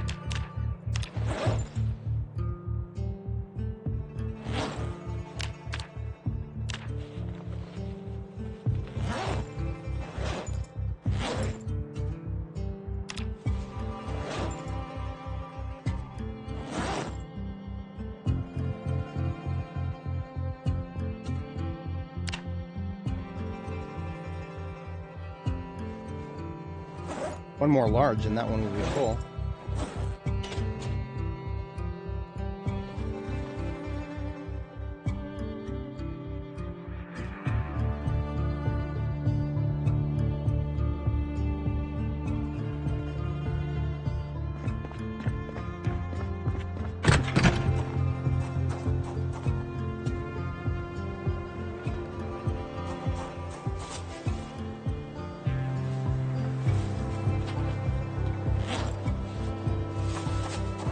That tells me I never should have thrown away some of those brakes. There are actually quite a few brakes that I've completely thrown out, as in like thrown out and then deleted, because I didn't want to turn them into weapons, and I did not know that you could smelt brakes as a large steel item. That's actually very valuable. And I don't think there's any brakes left that I'm not currently using, because I should have taken everything off of the undercarriage for this one. Yeah, there's suspensions left, but suspensions don't really count for anything right now. I do have a lot of steel sheets. I'm not going to be using those for anything. Just going to look around real quick to see if there's another throwaway vehicle. Yeah, here there is. I'm going to eat all the parts off of this one.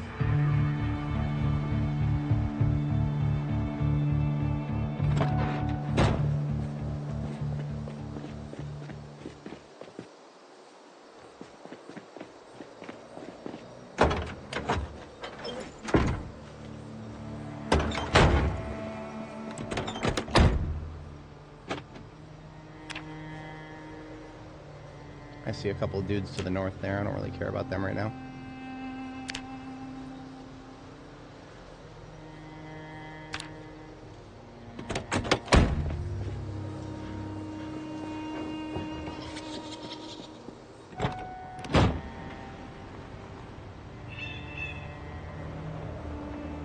tried. It didn't work.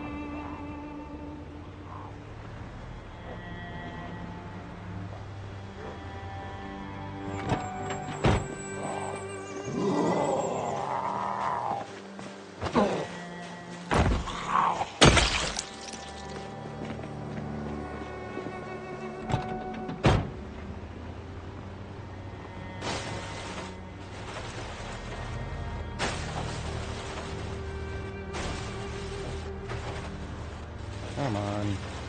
When you're towing backwards, you have to go straight forward whenever there's something slowing you down, like trees or bushes. If there's nothing slowing you down, then you can turn. But if you're trying to accelerate, trees or bushes might slow you to a halt if you're trying to turn. Alright, so this is where I take apart standards right here. Good stuff will get left on the floor, and bad stuff can just get tossed out.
Alright, all 4 of these brakes are going in my backpack, so I can go just smelt them apart later.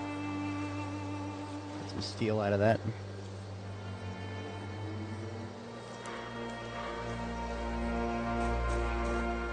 This suspension is just going to get tossed in the trash. There's nothing you can do with suspensions.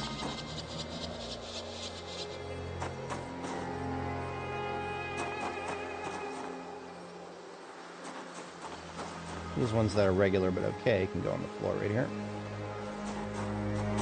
Performance muffler.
Alright, that's been fully ripped apart. It still serves a purpose. We are going to do with this one exactly what we did with the other one we took apart. Not as a flail. It's actually, I find vehicles like these a little too unstable when you pull the tires off. A little too unstable to reliably be used as a flail without accidentally blowing yourself up. So I'm actually just going to use this to block the front of Milk and More here. So no zombies can ever come up and fuck with my windows up here.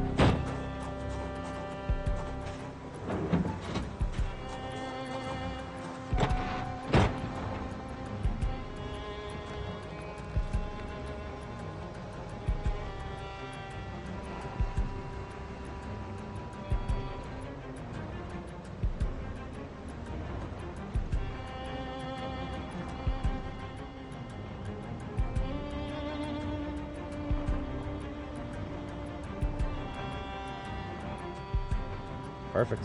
It is now impossible to get into the Milk and More from the front. Take that. Alright, out of all that, what we really wanted were the brakes, which are now in our backpack.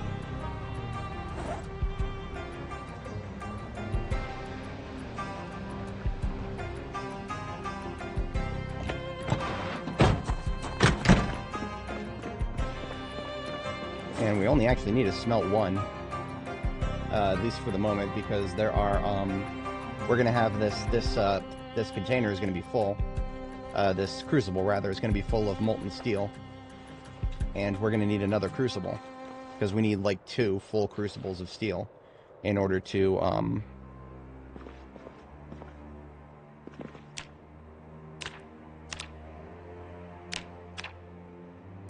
make a blacksmith handle.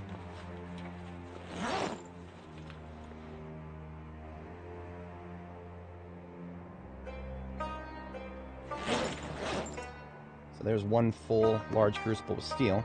Now, if we wanted to make a second one, we would need to make... it with pottery. And we would need to make a pottery wheel. Pottery wheel requires a stone wheel and a small stone wheel. 4 planks, 4 nails, so we just need to go get some wheels.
Okay, I know what I'm going to do next. I could just go get a couple of,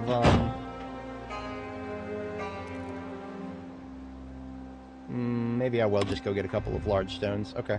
Because my masonry experience has been going along very smoothly. Even though we don't have the book, we are blowing through it because of our native bonus.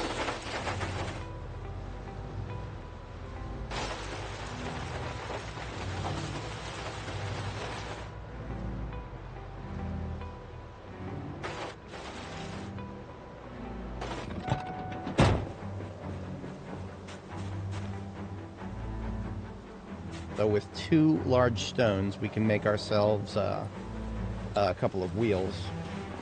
I might grab a 3rd large stone, though. Well, I won't have room, never mind.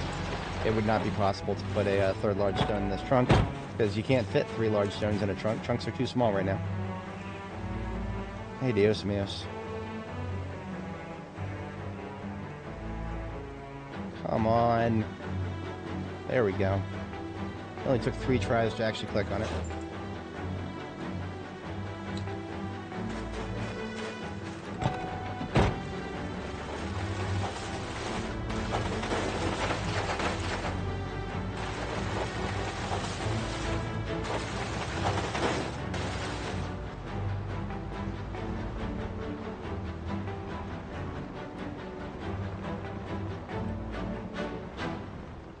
Alright, so here's going to be another one of those masonry recipes that's going to be very loud and obnoxious.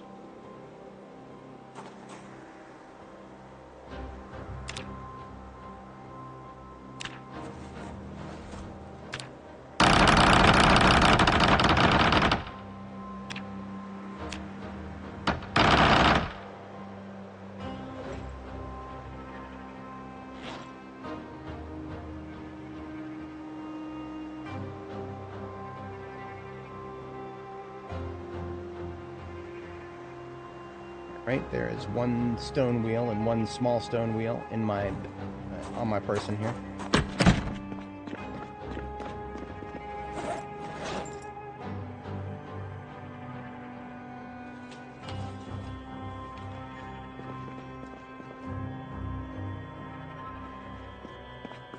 Pottery wheel shall go right here. Directly behind all that stuff. And now all I gotta do is stand right here. And I cannot yet sculpt anything. I can't do crucibles yet. I need pottery level 1 for that. Pottery is one of those skills that we're getting a bonus to for no reason, so I'm just gonna sculpt a few things. And that will get us there.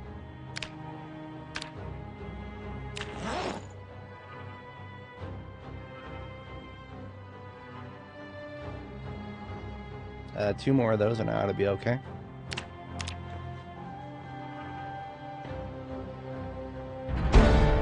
I'm now level 1 pottery, and I can now make a large crucible here. And there is our second large crucible. I just got to get it fired in the kiln.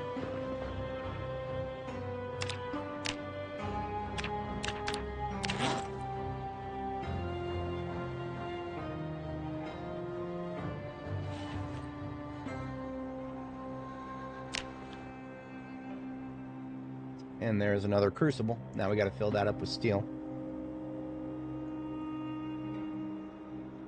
And we've already got 3 vehicular brakes waiting for us to do that. Now I don't think we have enough charcoal left.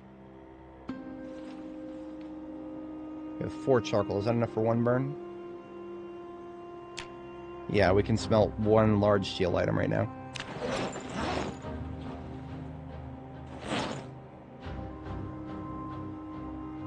And I'm gonna go get some more charcoal out of the charcoal mobile here. Just gonna grab whatever I can carry and dump it on the floor. That's all we gotta do. And that to be nothing fancy.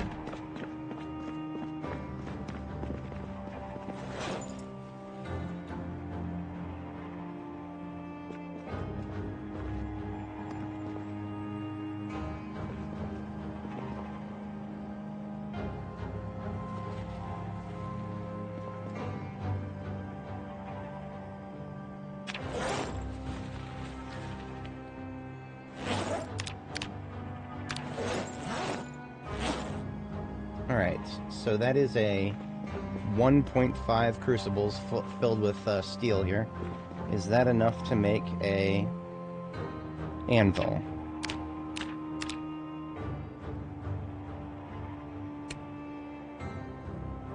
I hate this game sometimes. Okay, we can't make it out of steel. It has to be made out of iron. So those 2 crucibles full of steel are 100% useless to us.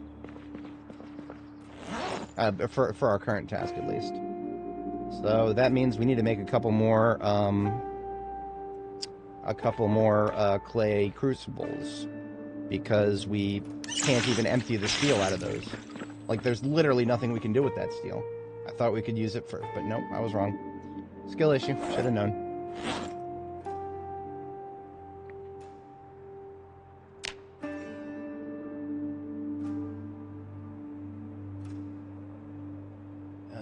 Pottery wheel. The fuck am I out of clay? I'm not out of clay. Some old bullshit. There's no way I'm out of clay. That's right. It was in this crate. Okay. I was looking at the wrong spot. Here we go. I need sand for this, and there's no substitutes. So let me go get another sack of sand. Maybe we'll get like 3 sacks of sand. 4. We'll get 4. From the playground across the street here.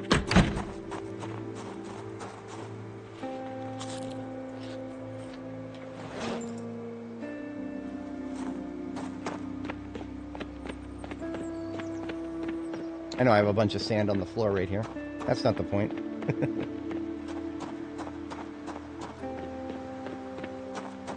We got more sand that we don't need over here.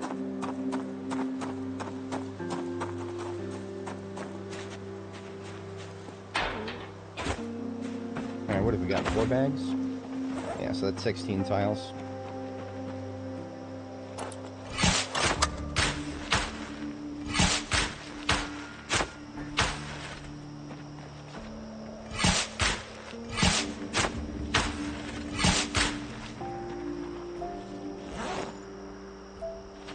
There's some sand for crafting purposes there.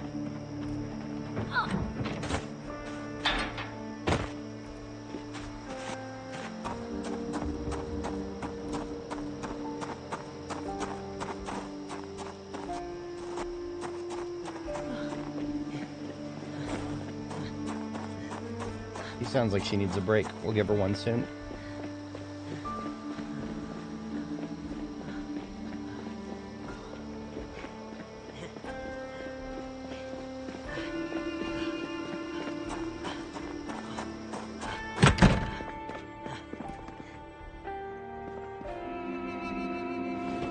Create a little bit of foraging while she recovers.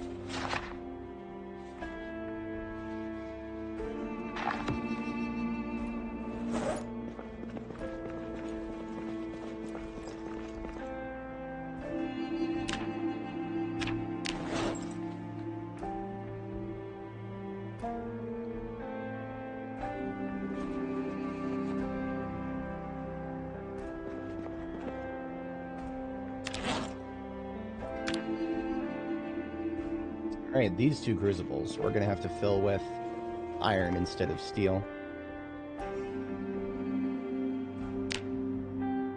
Smelt iron from medium iron. Oh yeah, so we have a couple of options here.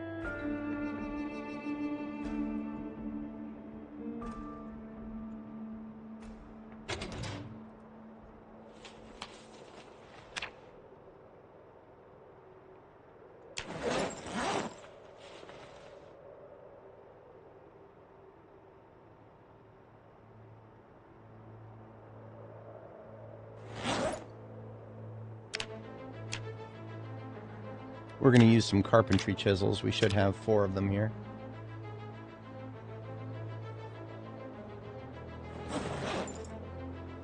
I'm going to favorite the one that's in my... Actually, I'm going to favorite all the ones that are in my backpack here. I should have done that already.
Yeah, but I don't want to do that because I actually want to smelt other ones here. I brought back a bunch of extra ones that I'm never going to use, so I'm going to smelt them here. I left them in this bucket specifically to do that.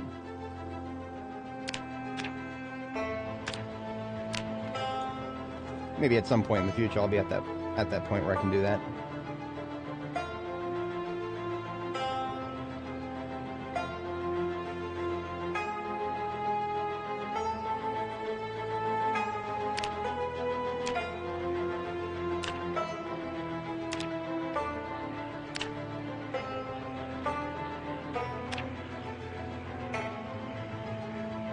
I can transmute steel into iron if I want. That's probably a glitch. I'm not going to exploit that, but it's kind of silly that I could do that if I wanted to.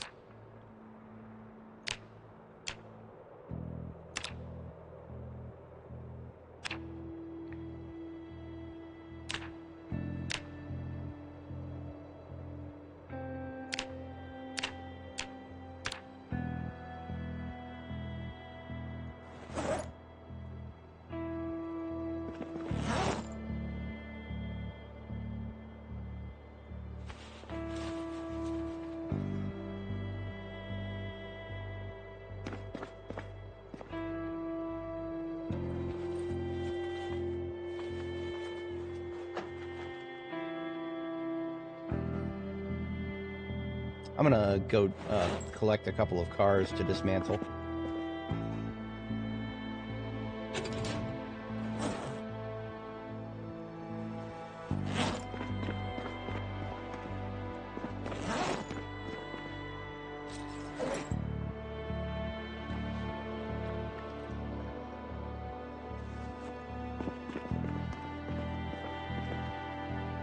That's 2200. It's just about to be bedtime.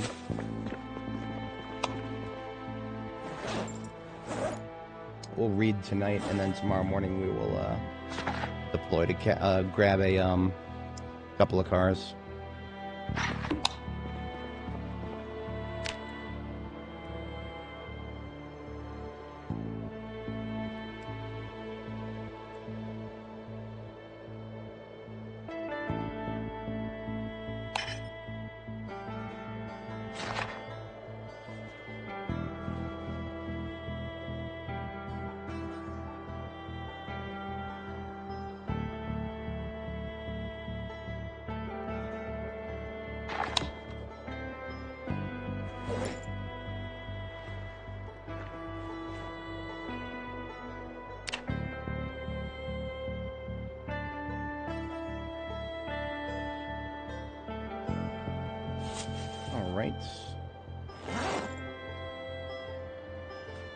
Let's go grab a car.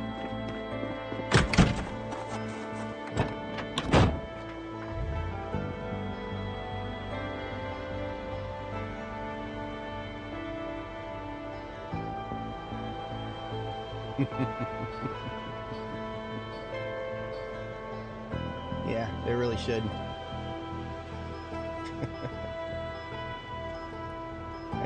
I am that person sometimes who gets really frustrated when people block aisles with zero sense of self-awareness. Now, I remember seeing several wrecked cars up here, but we're not going to be able to get them unless we kill a bunch of Zeds, so we're going to kill a bunch of Zeds. If I shoot this bitch, I'm gonna get some people coming from the south plopping over fences.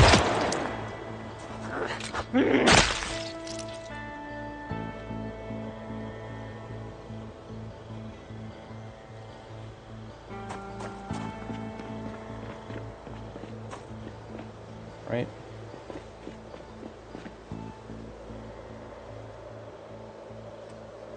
Maybe not.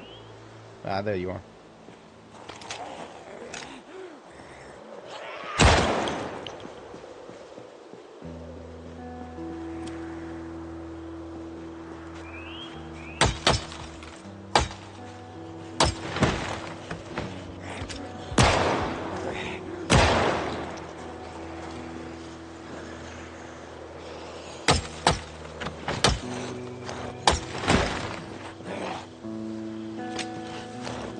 I do actually have a plan for this corner right here.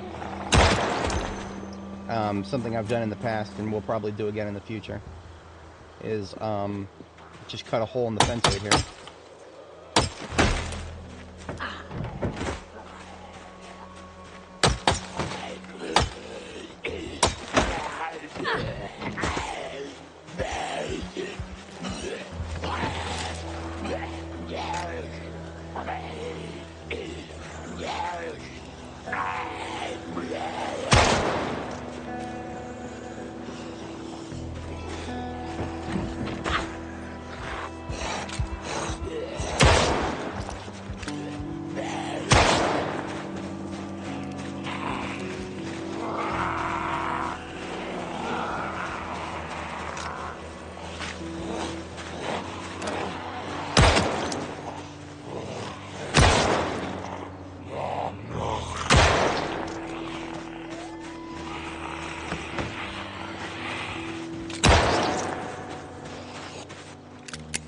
Damn it.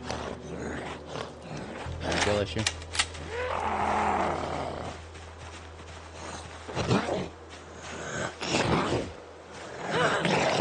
Fuck you.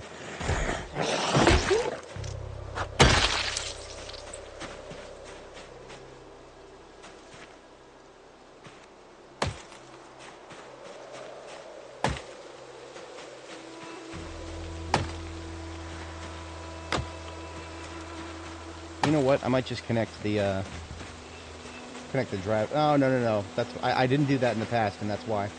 Because the driveway is one of those stupid ones that curve.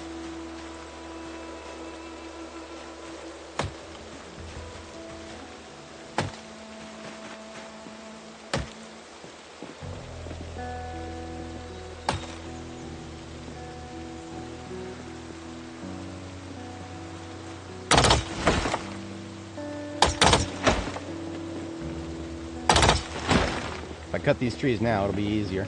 Eventually they'll get bigger.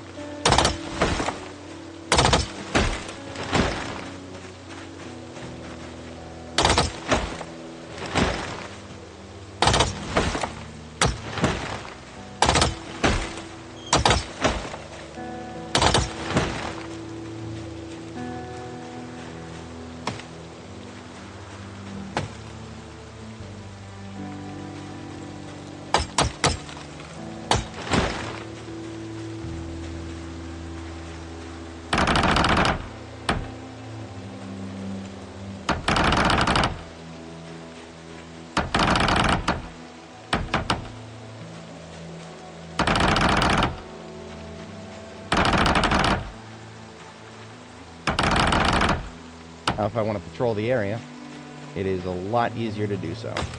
All I got to do is drive straight through there. I can go in a nice big circle.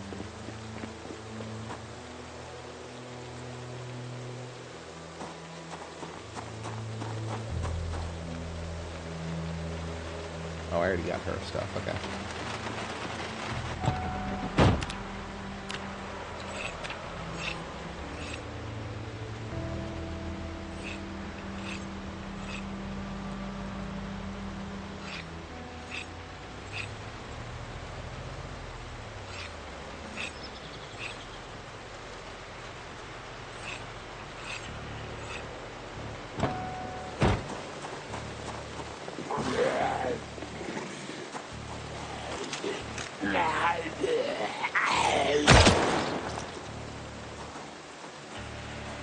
That'll wake up anybody in the area.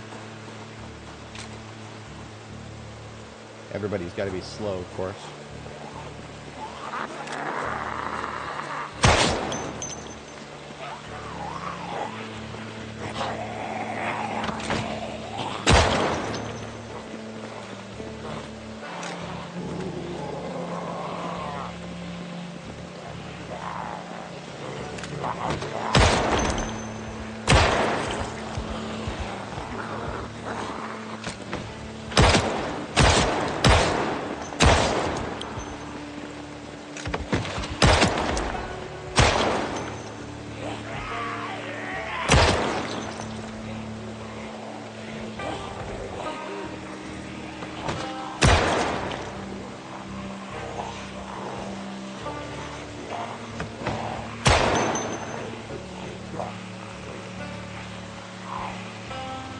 Keep hearing people to the south, but they're not many. Come on, any day, buddy.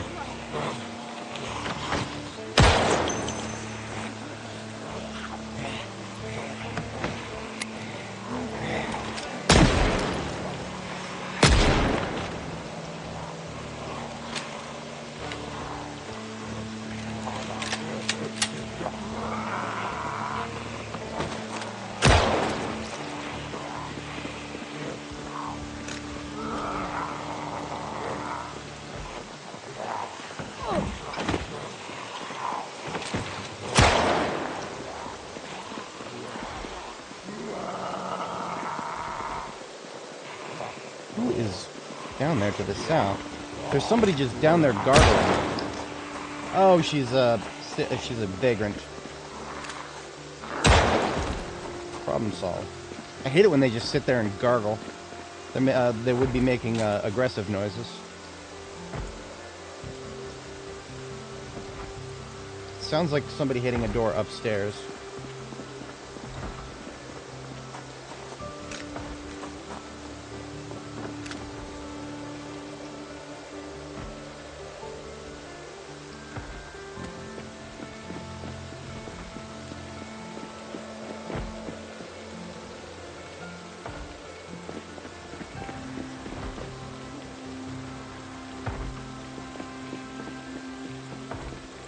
Okay, that's downstairs. Probably in the unit I just passed, except downstairs.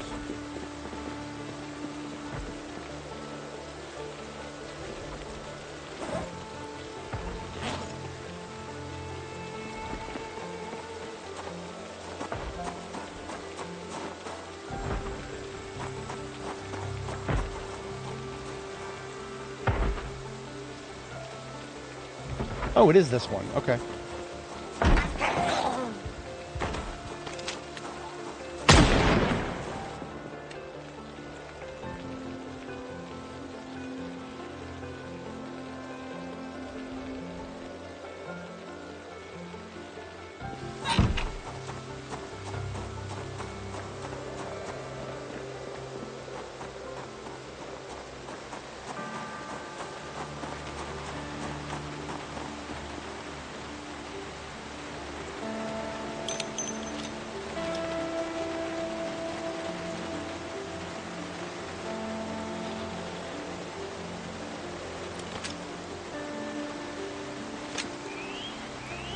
I'm gonna check 10 rounds.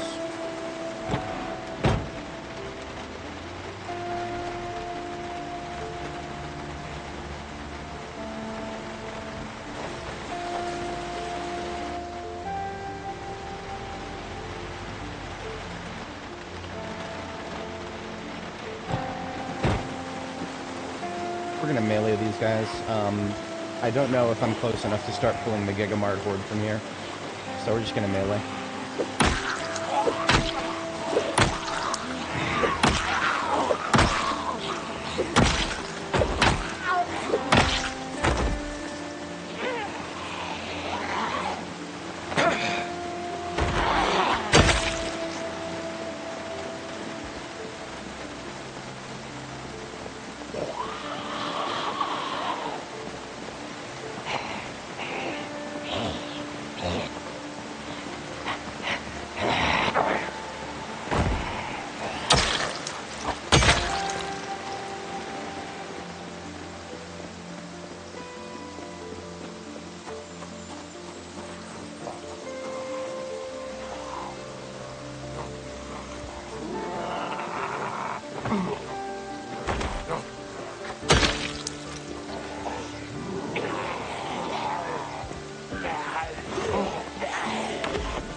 Fine.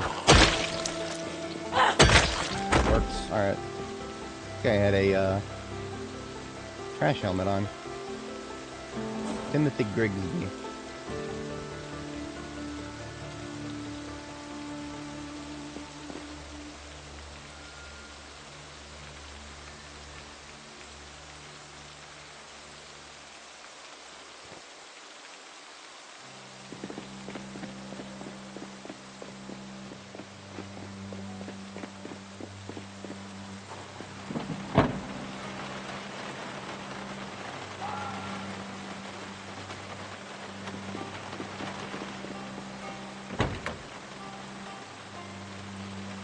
Mostly garbage.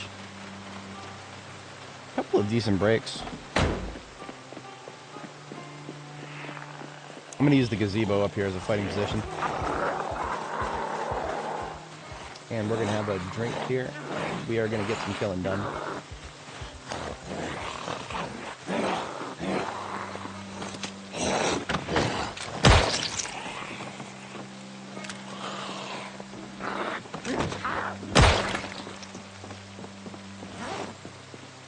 Eight rounds. This is going to be a lot of killing.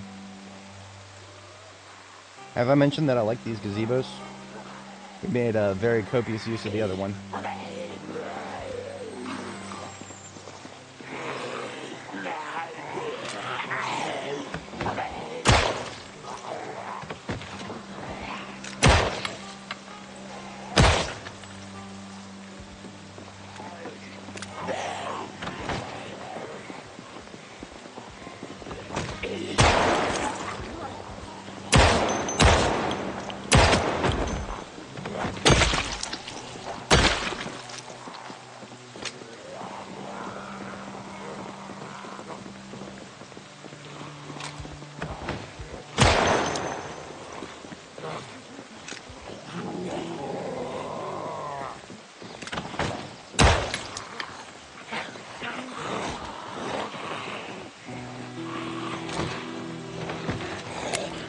Damn it. Got to reload. Skill issue. Major skill issue. Oh, that's a little more than I was expecting. Okay. We're gonna need some combat music here.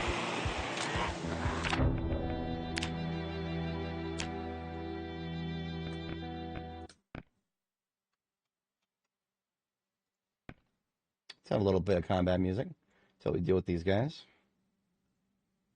How about something spooky?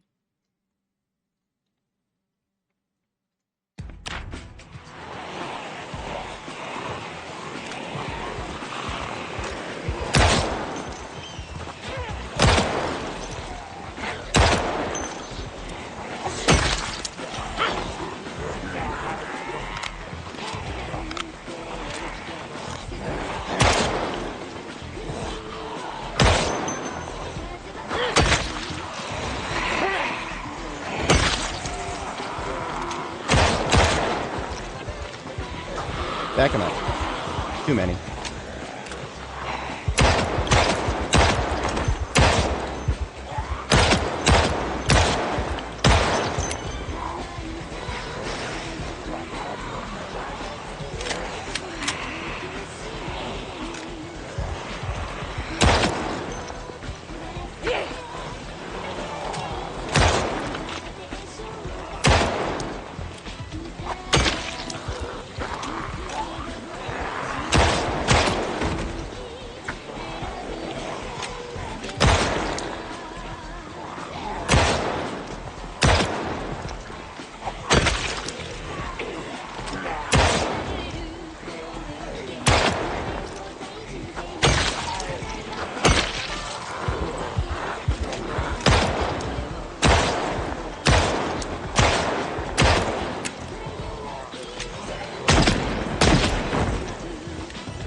Hoping there'd be more fences back here, but we kind of lost them here.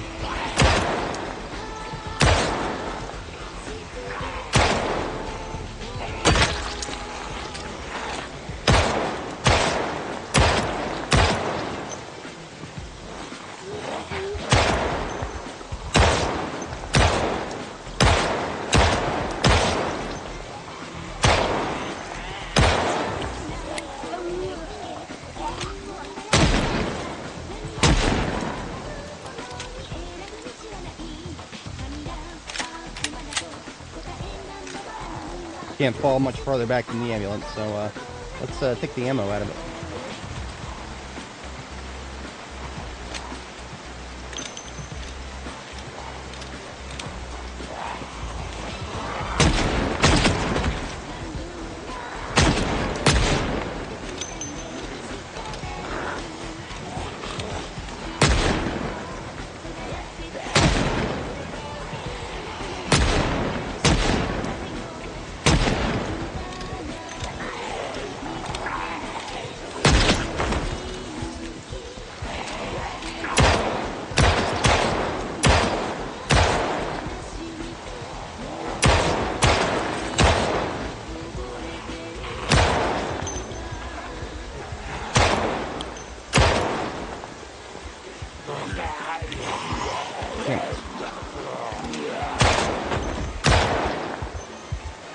It's alright. Annoying, but we're okay.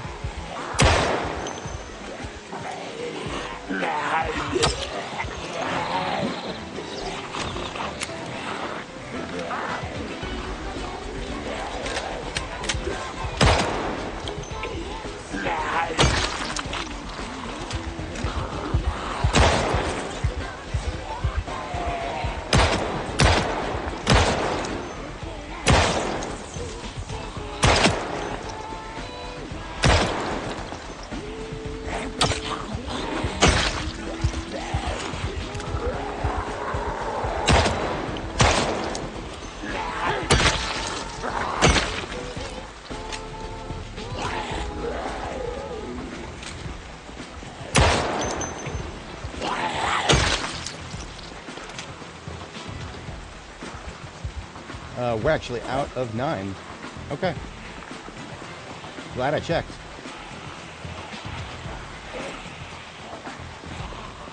We'll fix that real quick.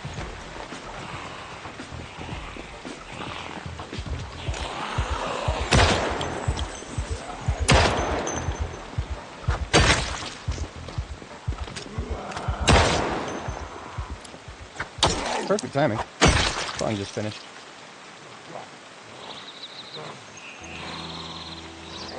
Alright, not bad, not bad. There's still a few left, but we're in mop-up.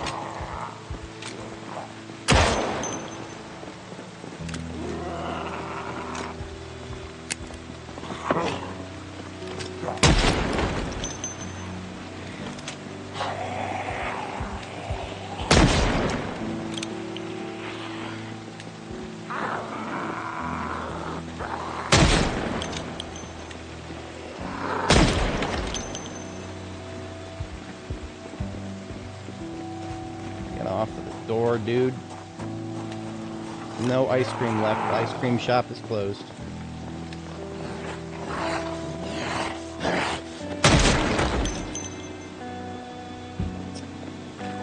Speaking of...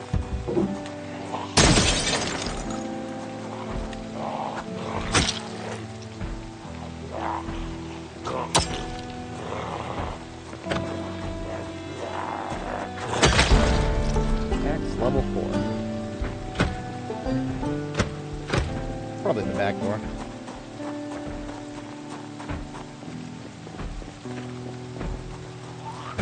Said the ice cream shop is closed. That was a bad skill issue right there.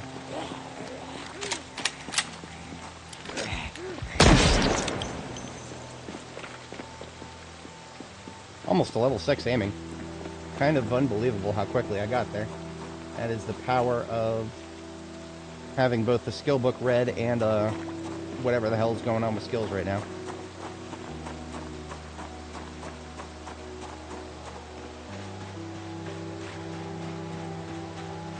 This is going to be the lion's share of Northwest Riverside here.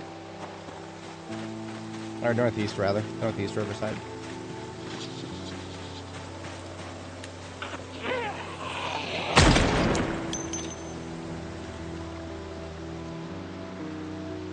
I don't know what percentage of the Gigamart board that's going to be, though.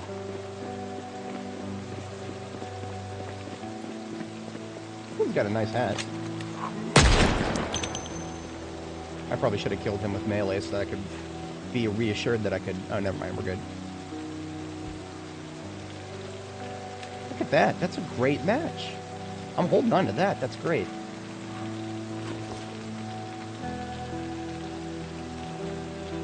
Thank you, Frank Dooley.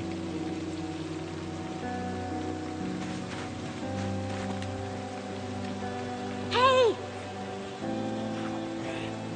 Oh. No idea where that guy came from.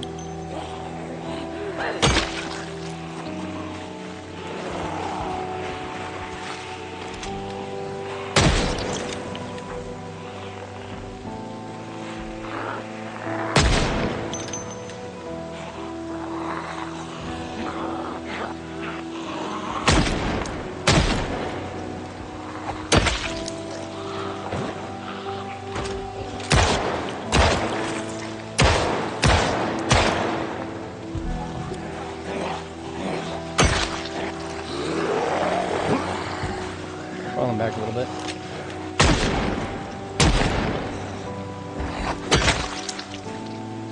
That was good.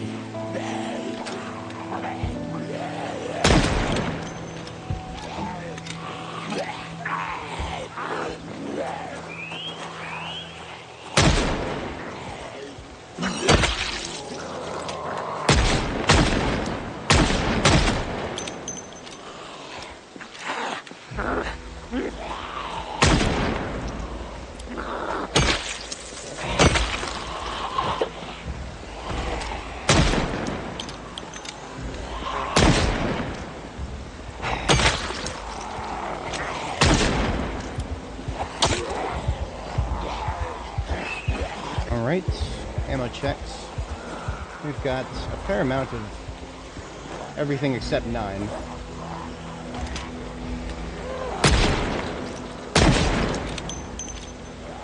Let's try to use this fence if I can.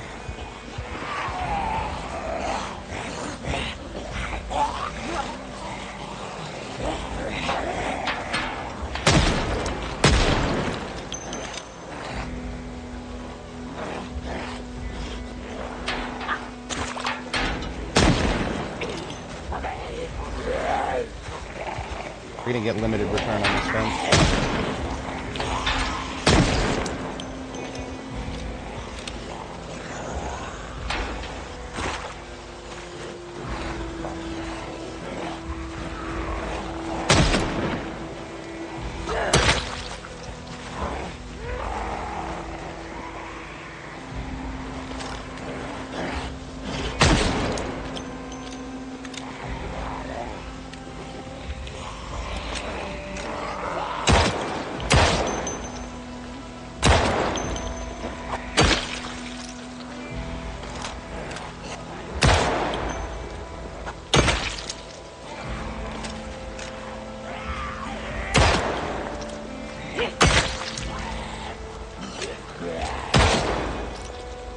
Always good.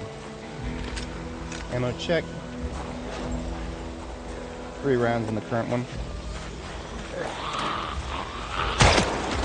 2.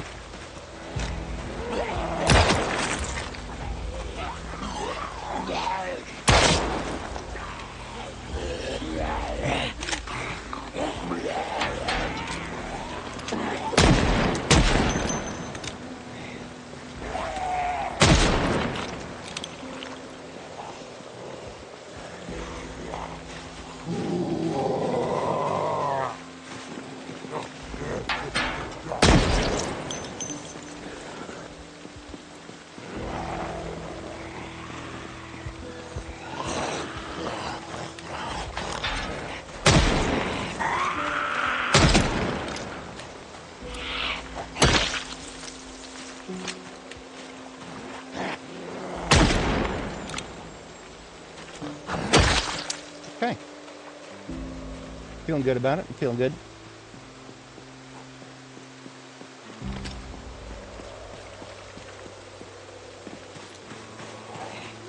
We got the strumming early today.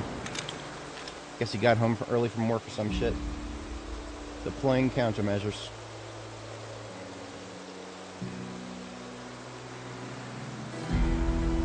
Boys.web.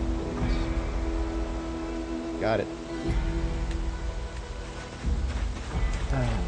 Wish I didn't have to do that.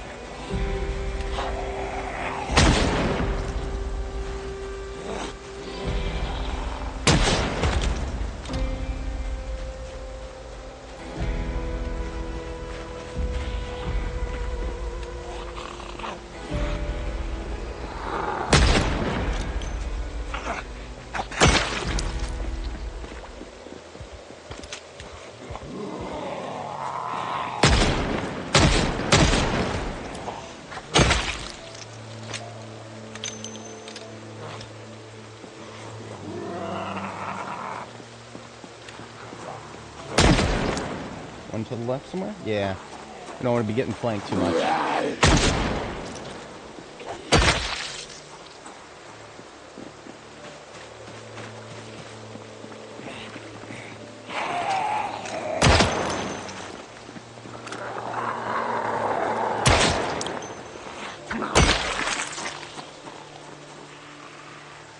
North? Somewhere?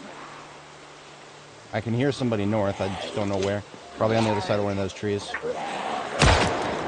Yep, there she is. Thank you for gargling.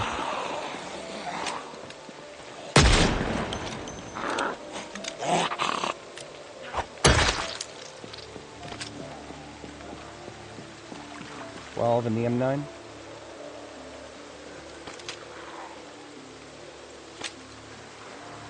All right.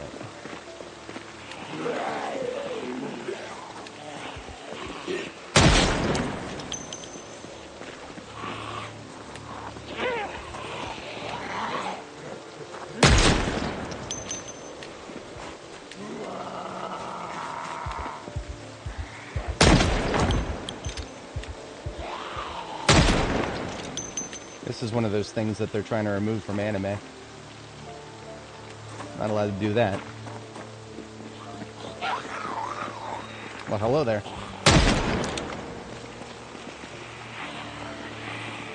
Are we gonna loot her? Yeah, there we go. What's that name? Virgie Ferrara. Such a rare set of names in this game. Come on, right this way, please. I keep feeling like we're going to get more to the north than the left here. Yeah, it's a question of when, not if. I remember there were still several in that road. I'm actually really hungry, too.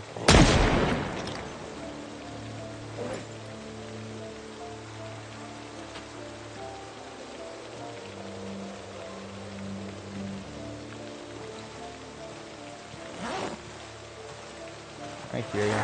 Damn it! It was closer than I thought. Hey, we can put on bandanas while walking now. That's cool. I'm glad about that. Alright, come on. We are out of 45 auto.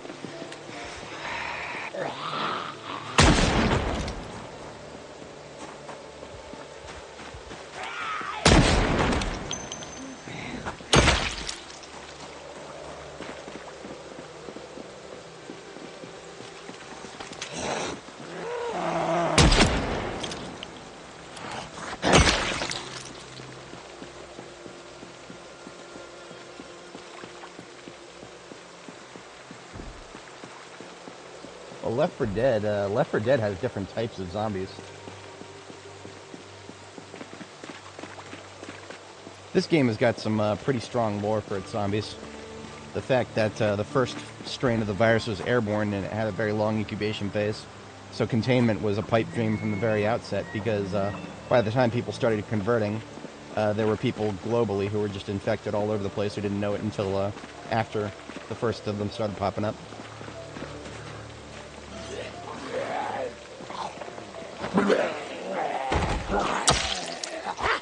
Gigamart waistcoat on this guy. Don't know how common those will be. Sometimes they're common, sometimes they're not. Ooh, this lady's got an umbrella stuck in her. I recently learned you can hold umbrellas and it improves your foraging in the rain. Therefore, I actually unironically want this.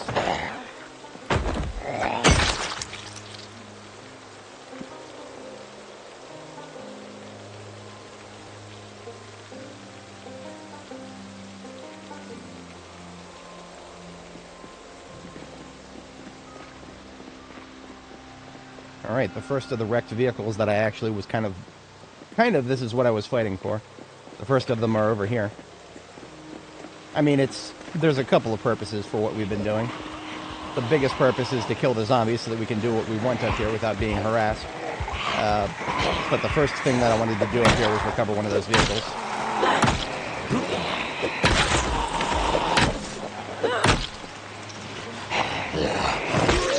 Damn it. There we go, we're good.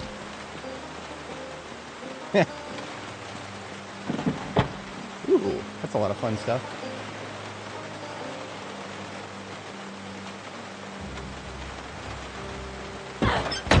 Oops, wrong button.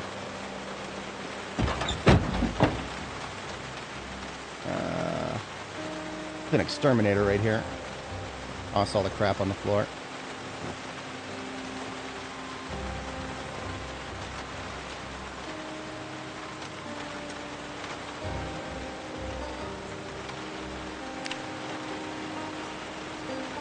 At least take the sacks for now and maybe the duct tape.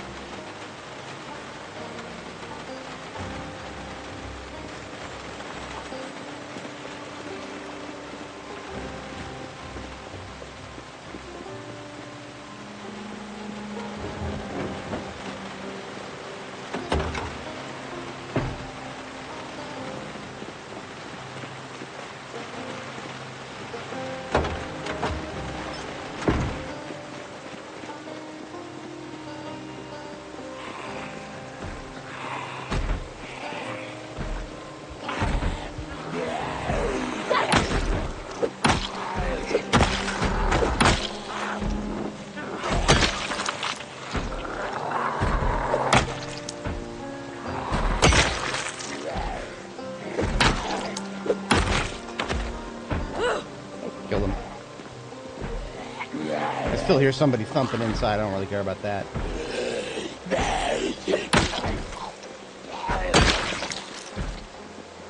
Alright, let's go get us some vehicles.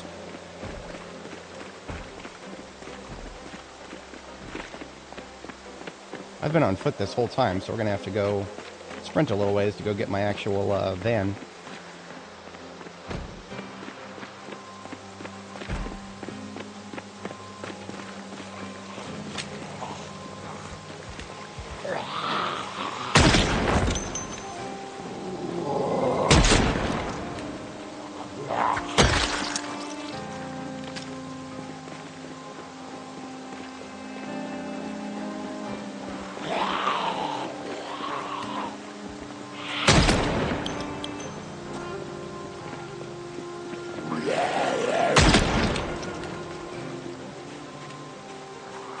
Come on, I need this area clear.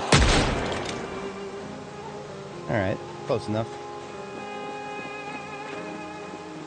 Okay. Ambulance is still going to be all the way back here. We've been fighting on foot all day. Great for our kill count, for those of us who care about shit like that. We're at about almost 2,000 kills here. I was not expecting there to be a large group in the pile up here. But we'll kill them too. Hey! What's up, losers? Bunch of old people here. Damn it.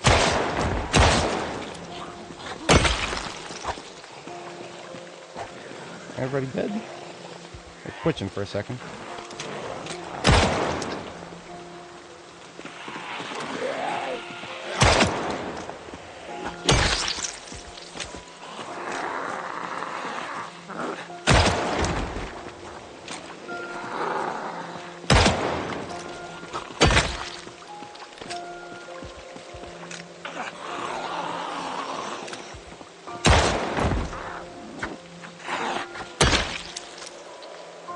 Somebody here has a backpack.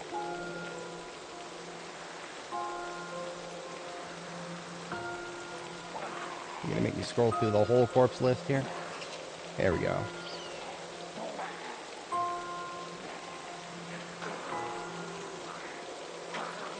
Friggin' hippies.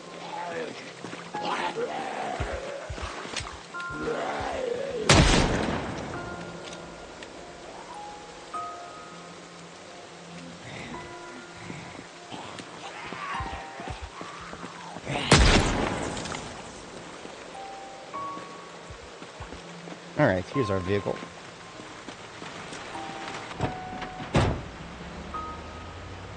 Left it running the whole time. Not the worst thing in the world, but I was not expecting to be on foot for quite as long as I was.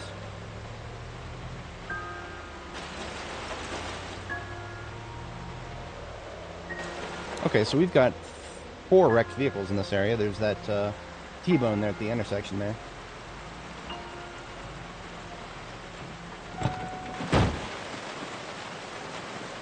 Start with this one here.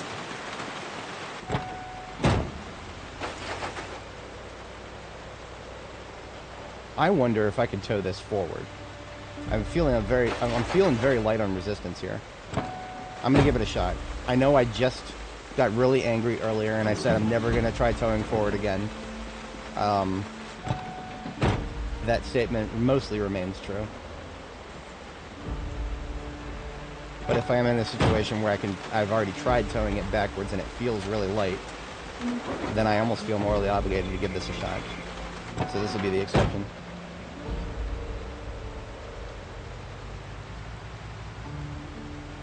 We're in second gear and we're not bottoming out, but we're never going to make it to third gear at that rate. So it was worth a shot, but we're still not there.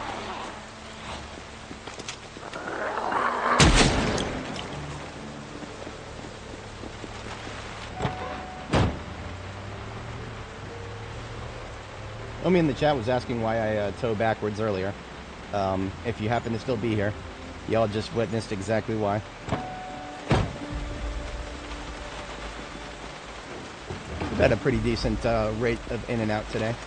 About 280 views, but we've been at almost steadily 20 concurrents or so.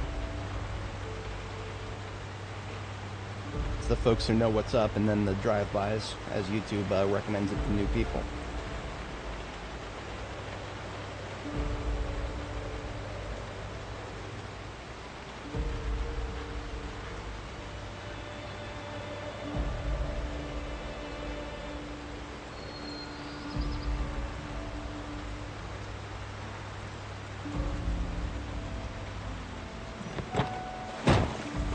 I acquiesce, no fast chamblers in my road, thank you very much.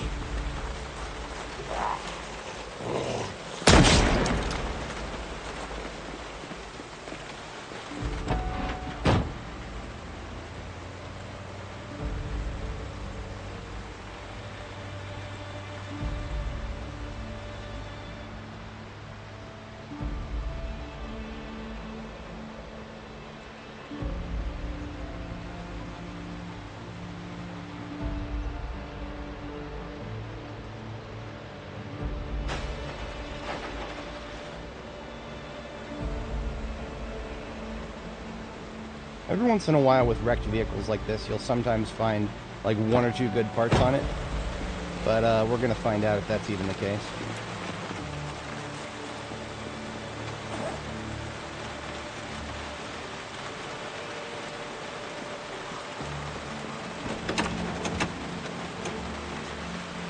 Yeah, apparently there's a really good rear windshield, and that is like it. There's nothing else.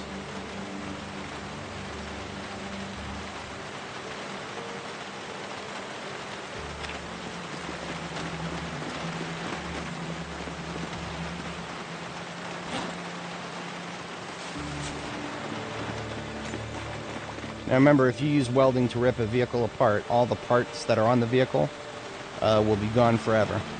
So even though we're not going to use them immediately, I am going to take the tires off and put them somewhere. So all these tires, they're pretty low, but some of them I might actually put on a low priority vehicle as a trade out.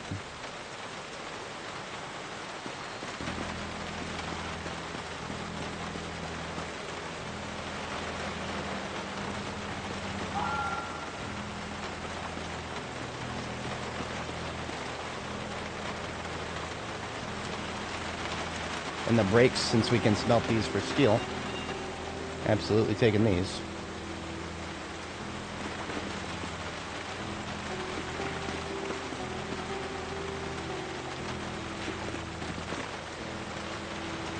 And that is everything I care about. Yep, I don't care about anything else here. I think I'll smash the windows. Then I get some free glass. But you cannot remove the door windows, so that's just the one right there.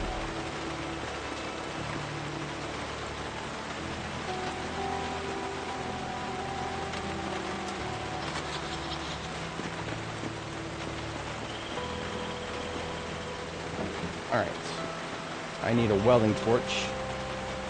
There is no welding torch down here, though. I'll just take the one out of the ambulance. I just need to make a mental note to replace it.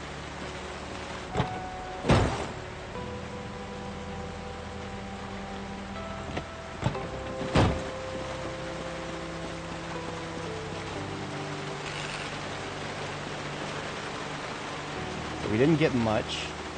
definitely did nothing compared to what we got when we were high level.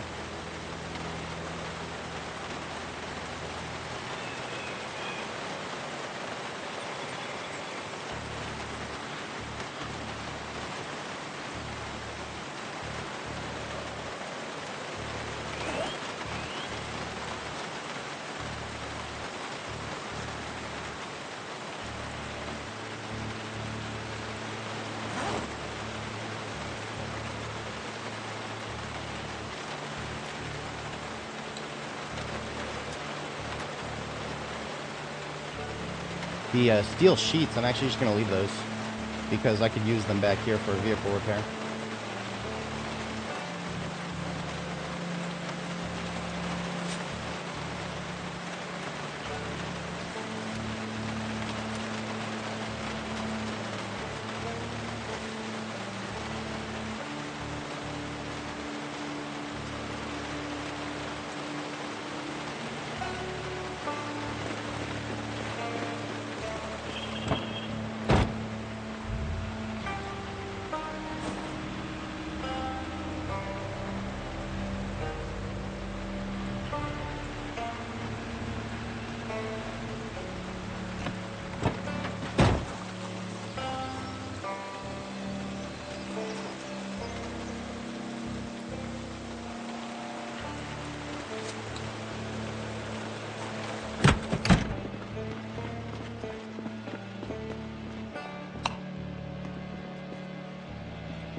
We've already been at this for 8 hours. It is a weekday for me, so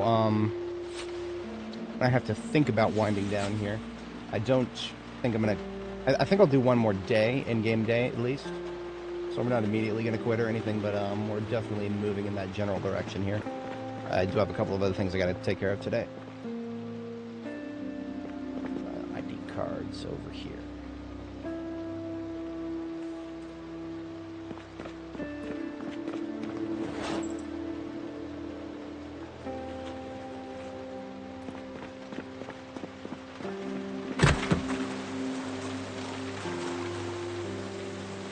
And a replacement torch for the truck, except none of these are full.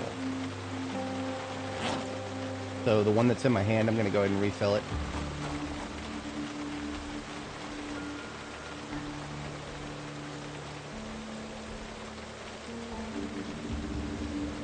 Oh, yeah. Yeah, it works. This is single player, but by default it works in single player, but I think in multiplayer, that might be off by default in multiplayer. I never understood that. I guess it's the one man's trash, another man's treasure rule. If there's somebody out there who might want something, then it's not fair to delete it.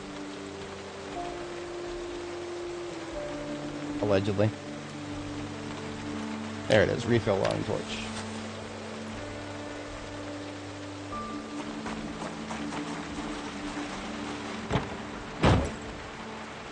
Alright, back into the kit goes the torch and the mask that I took out of here.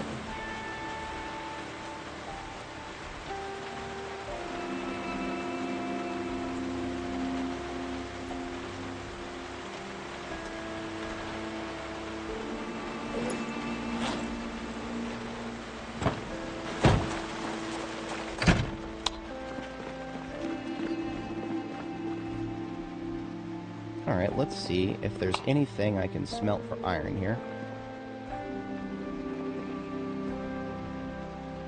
Yeah, large iron item. These iron bands that we picked up are large. Oh, broken iron pipes count as medium. Now, under normal circumstances, I would probably never want to do this to a broken iron pipe, because that's a potential pipe bomb right there. But in the current paradigm, I think I'm okay with it.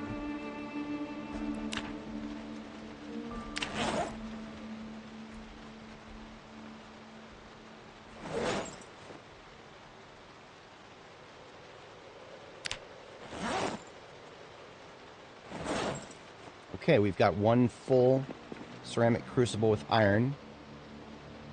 And now we just got to do that one more time.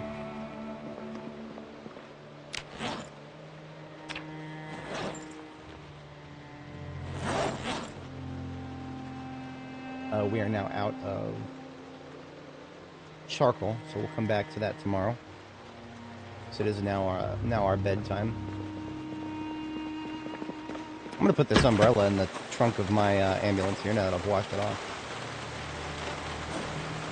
As a overnight activity, I'm going to do some reloading. Just 3 more boxes of 9mm.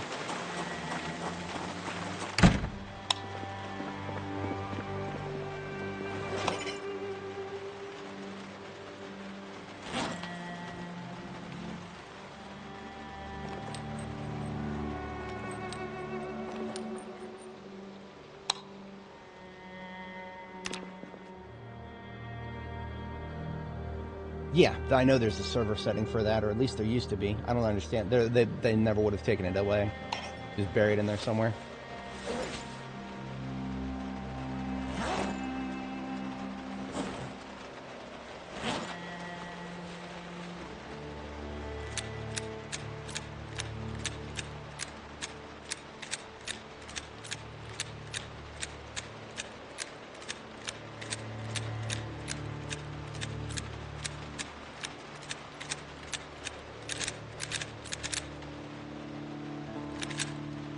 Right there's 10 M9 magazines all loaded up. Put 3 in the trunk. Gonna open another loose box for 38 special and 45 auto for the backup weapons.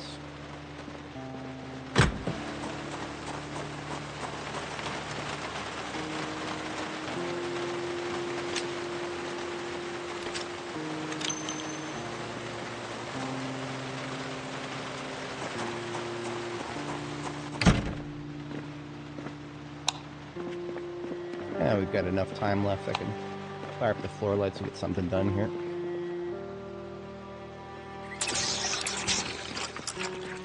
This hatchet is basically almost dead. I'm going to go ahead and disassemble it, replace it with one of the many other hatchets that I have here.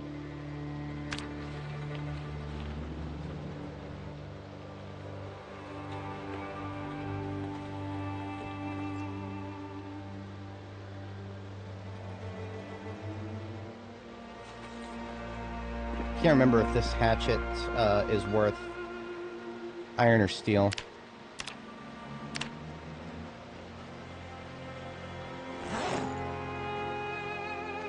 Let's go and get a shipment of charcoal out of the truck.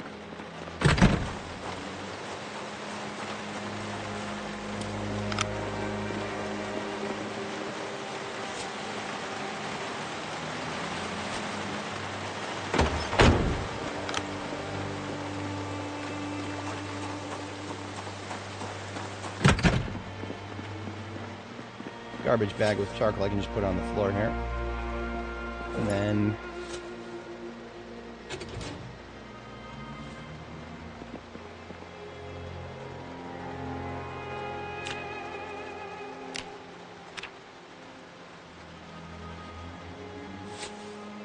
oh, we never did get more than 1 iron band, so we've got this.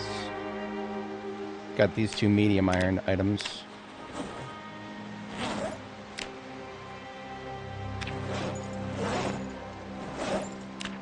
And then some smaller ones.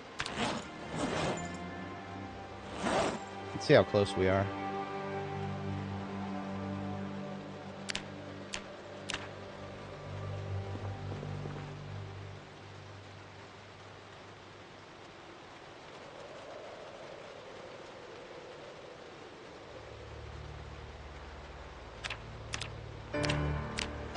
Once you're 9 out of 32, so we need to do 3 more small iron items.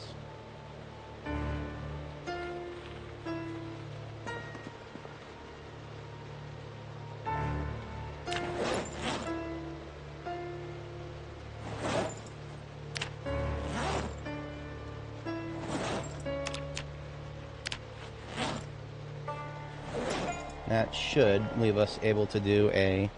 Yeah, we have enough iron to do a blacksmith anvil now. Now all we need is a mold. That is carpentry. Well, carpentry first. Wooden blacksmith anvil mold. This is the first part. Now what we got to do is turn that into a ceramic blacksmith anvil mold. So we need to go to the pottery station for that. And we need a pottery table instead of a pottery wheel.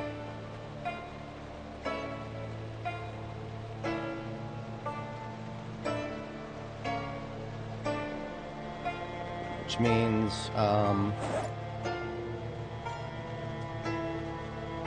need a sheet, 1 sheet. Pottery table just requires a sheet and then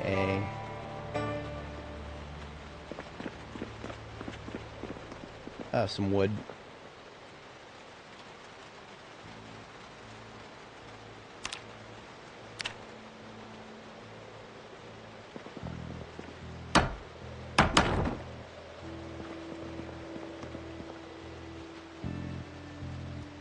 Shit, I was wrong. I guess it's a hand-operated press then. Okay, whatever. I'll still need the the pottery bench someday.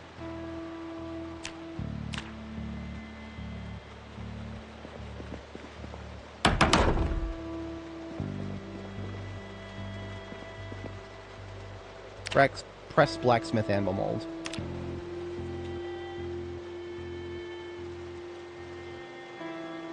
All right.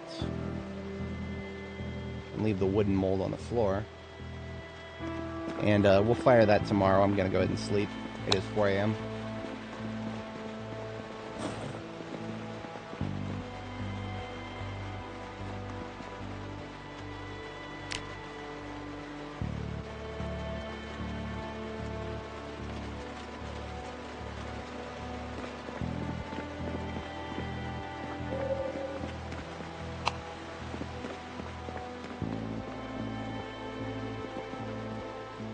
Alright, over at our kiln here, fire clay blacksmith anvil molds.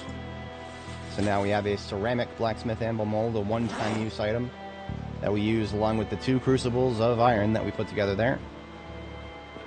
And we can now, we have to move the second crucible of iron here. Now if we back up here, we can... Come on, there we go. Now we can cast it. Alright, as soon as I cast this, it's going to fall on the floor. So it weighs so much I won't be able to... Damn it. All this shit has to be in my hands. That's fucking infuriating. Alright. There we go.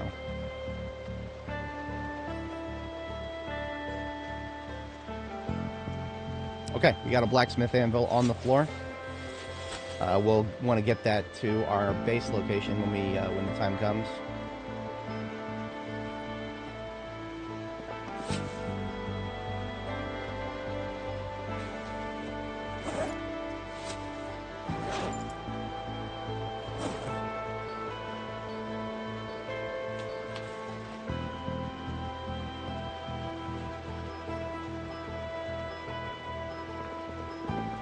Mission accomplished there.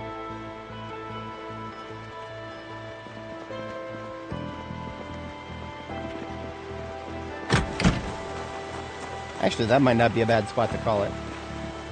Now that we've got the blacksmith anvil created, we're done with all of our temporary blacksmithing stuff.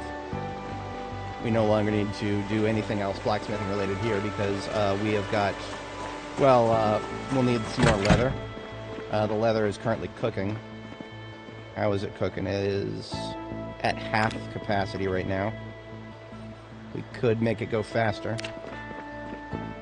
We would need to go get the van that has the oven in it. That wouldn't be too hard. Something I need to do anyway. So if anybody joining did not see it earlier, we have a bunch of Electromax vans at the Electromax warehouse loaded up with stuff. I'm going to kill all these guys right here because I'm getting tired of looking at them every time I drive past. We just loaded a whole bunch of 9mm magazines. So this will be easy peasy.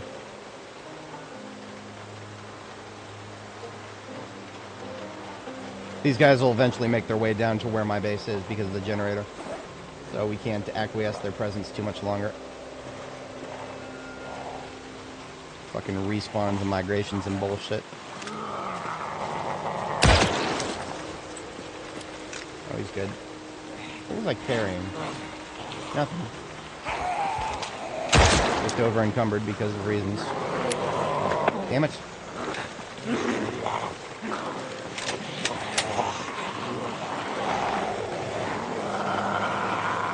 Alright, we're translocating over here then.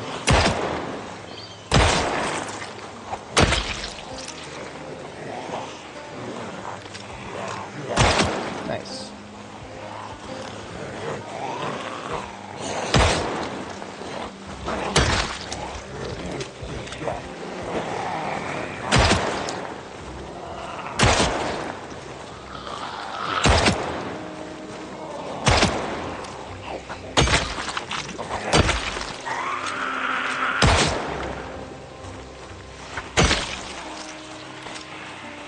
Two to the left.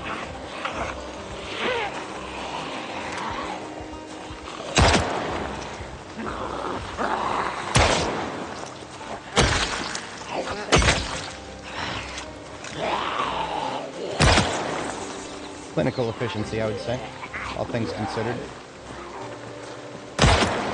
Minus that one mishap at the beginning. Yeah, one shot left. And one zombie left, hell yeah. Give me an excuse to reload, please.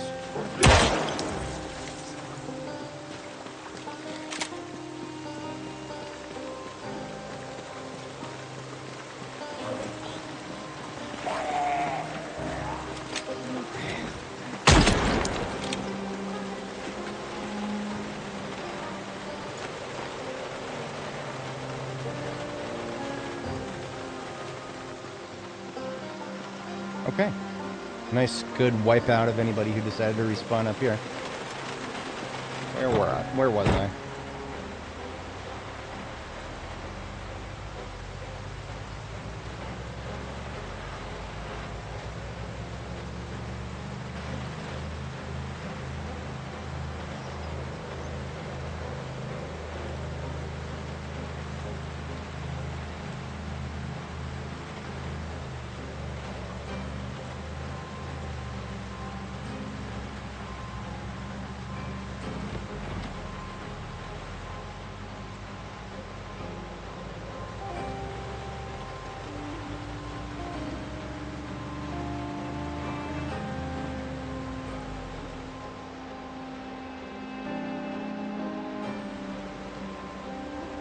I'm gonna get rid of this shit before it becomes a problem.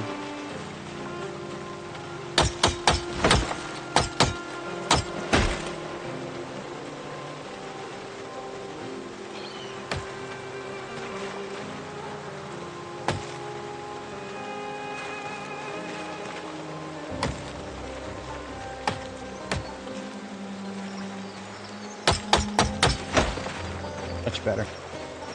Not the cleanest way through, but it's a way through. At this rate, nothing else can pop up unless it does between, well, it's actually got 2 more months. Alright, one of these 3 has got a stove in the back. This one. So we're taking the one at the top.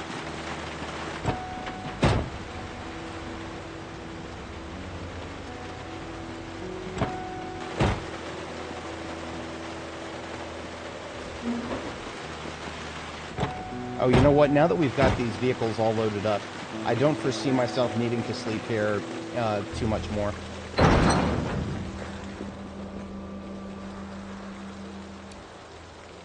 So we're actually going to take the large medical bed that I left here and the pillow. Because I'm going to want to use that once I start base construction. Yeah, that makes sense.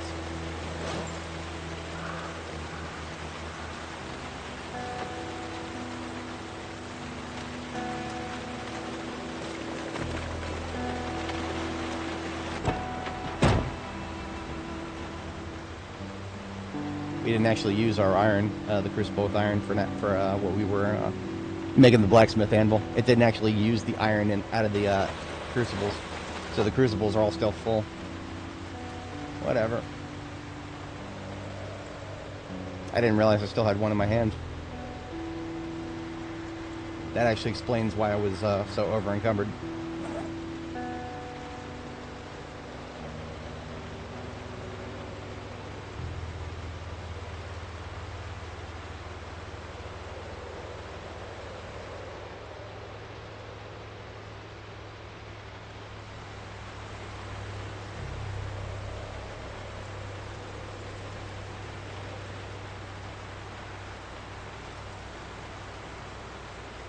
Oh, we can actually do a one-for-one swap.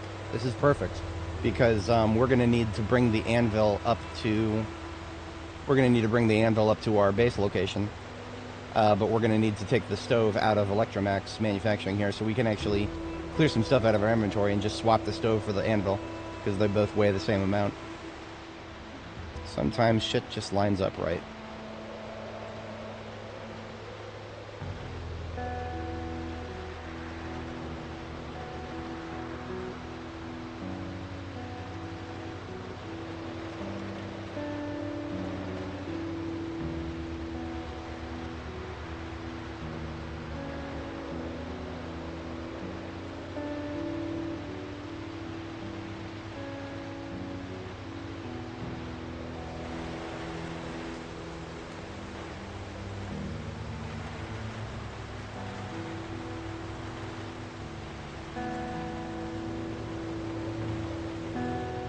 Don't know where these guys came from, but I know where they're going.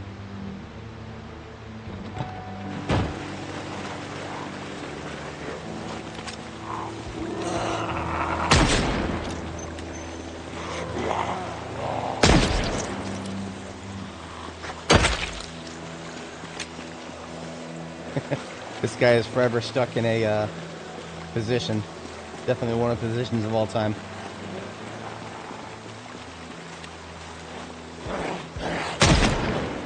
Car with trailer got hooked on a lamppost trying to escape. Oh yeah, no, that's we had that earlier. It didn't result in us dying. I didn't even feel threatened. I just felt really fucking mad because I was trying to tow forwards and it just failed miserably.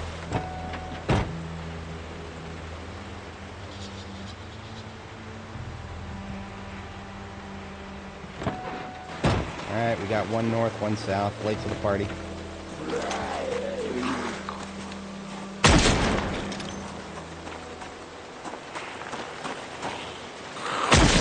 That's right. Stay in the pile with everybody else. Nobody's fucking up my piles here. Close enough. Dios míos.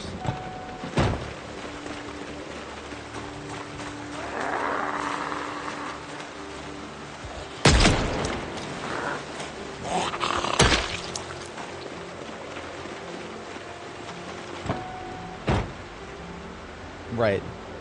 Well, it all depends on what vehicle were you using to tow. That the vehicle you're using to tow is going to make a huge difference, because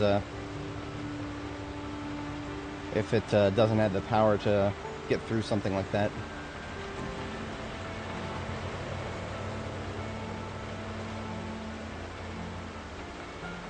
I need to leave the bag that's in the driver's seat somewhere.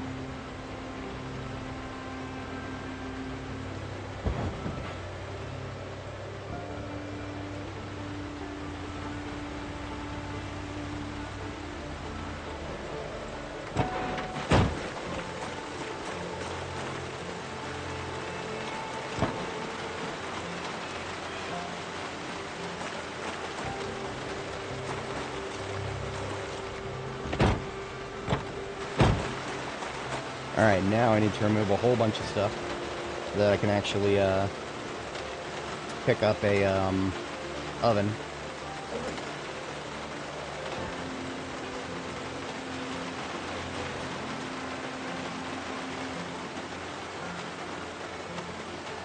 There we go.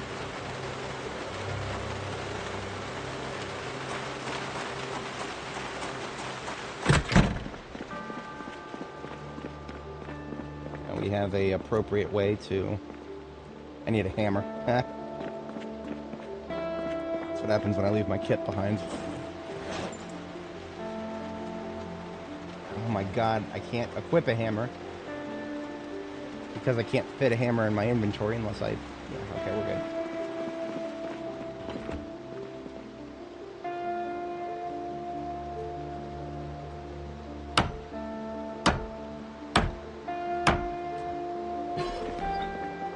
The fuck was that noise? Oh, they've added new noises for the... Okay. They added new noises for the oven. Alright, all of these twigs and tree branches are coming with me.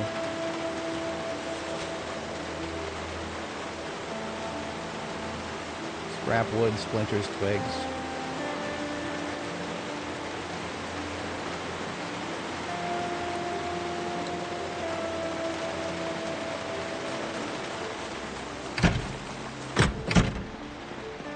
Oh, right. Yeah, with animal trailers, you have less leeway than vehicles. If you're towing a vehicle, you actually have a little bit more leeway to move around, but animal trailers are fixed a little bit. There's less of a towing angle to work with.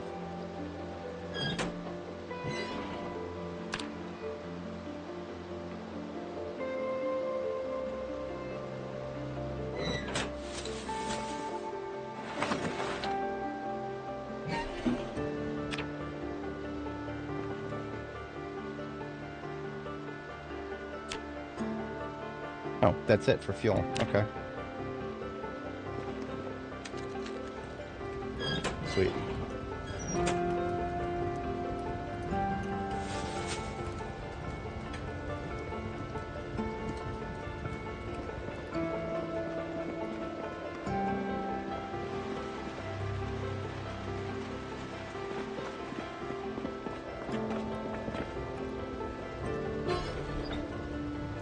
That noise is really fucking... It sounds like somebody, like, getting hurt. Like a woman getting hurt, almost. That one right there. It sounds like a gasp right there. Gasp of pain. Whatever. Now we need to put the anvil into the trunk, which we have room to do. Anvil is in our hands. Anvil is in the trunk.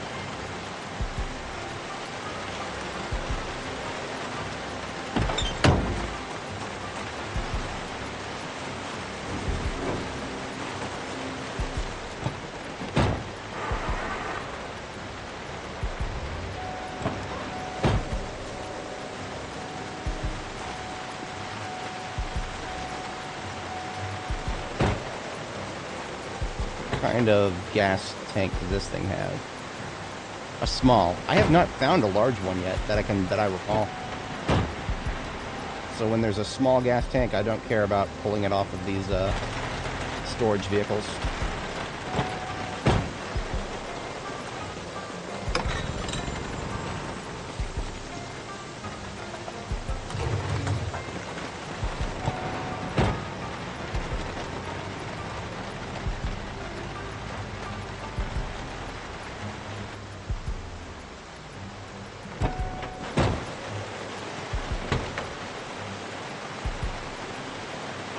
I don't have any of my tools.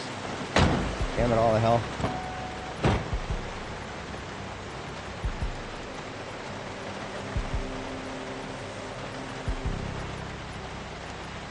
Maybe I'll reorder some of these.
Alright, let's go get my equipment back on.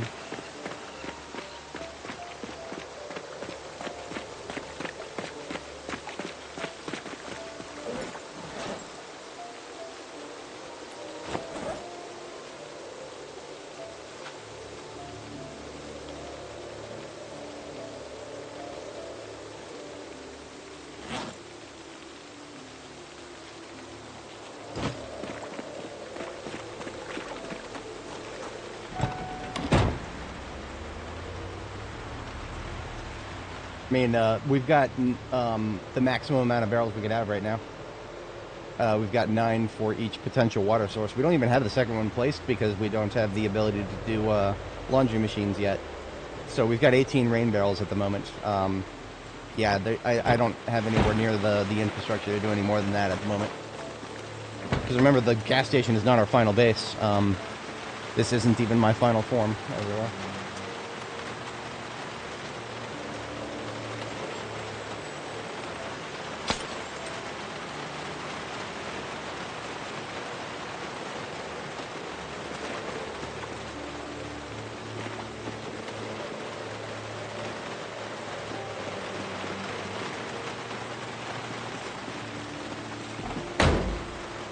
Last work, consolidation, in progress.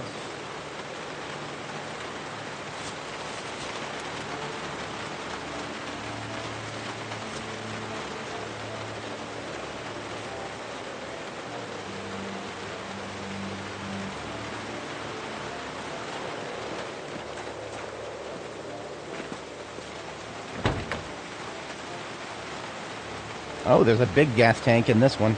Hell yeah.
Only.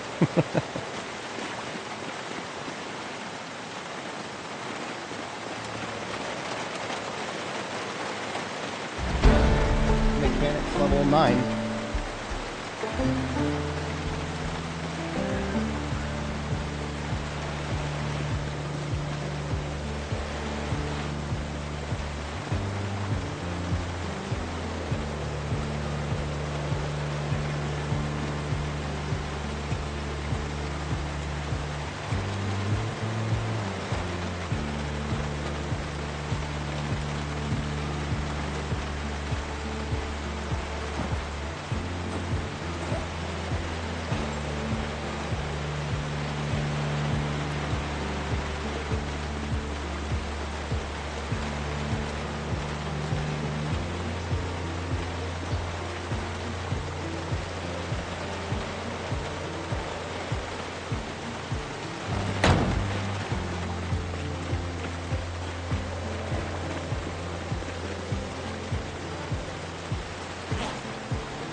Yeah. All the parts that I can repair by smacking some steel sheets onto them are going on the floor right there.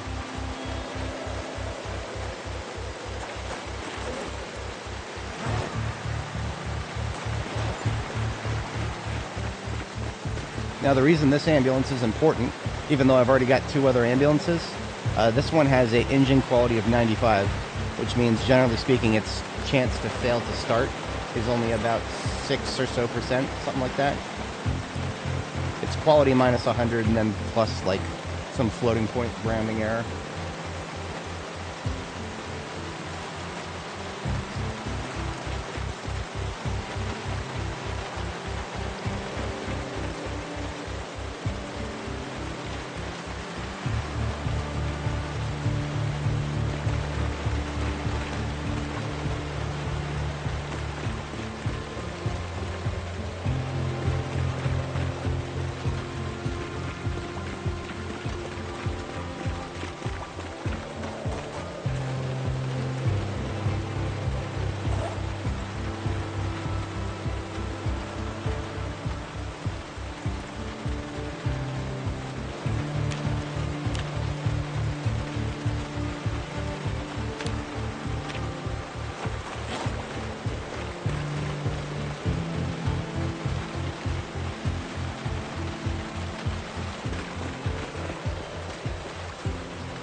Is that 5 steel sheets I'm gonna need?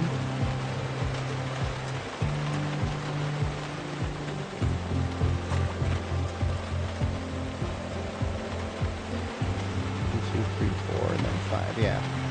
Just need the torch and a mask, or just a torch rather.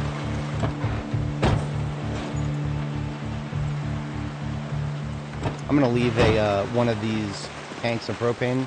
Just leave it on the floor over here, so that I can refill as needed while I'm out here doing vehicle work in the outdoor garage area.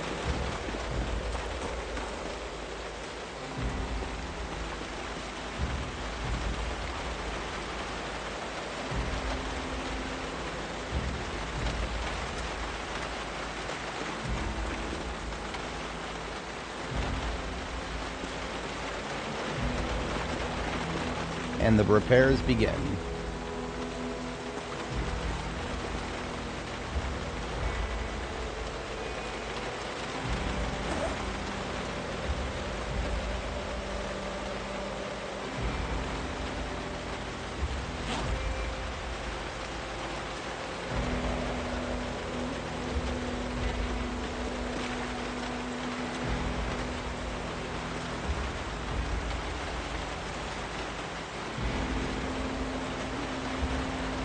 Oh, I'm building this thing back all the way 100%. There's no way I'm not doing that, not with a 95 quality engine. This one's getting rebuilt in its entirety.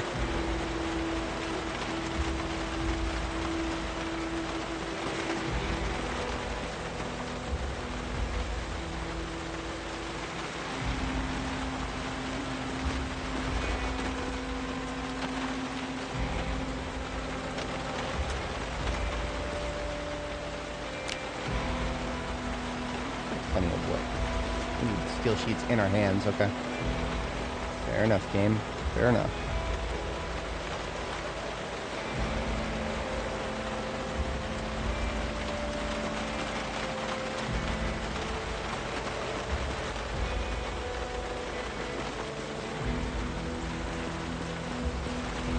So that's all the metal work except for the trunk, which we're not going to bother with the trunk until we are level 10 mechanics.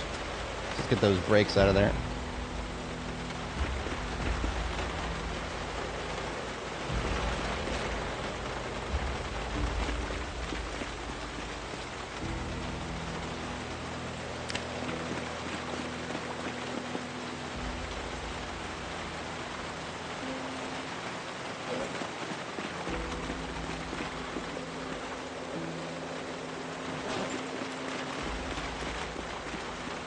Are there any parts on this one that are worthy of being a donor part? I don't care about the doors. I don't really care about the muffler. The seats, I'm going to take the seats.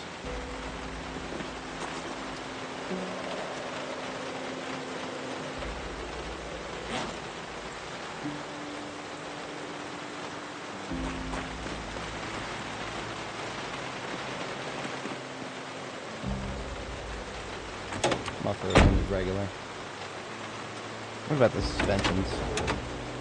They're also regular. Yeah, I don't really care about the rest of this.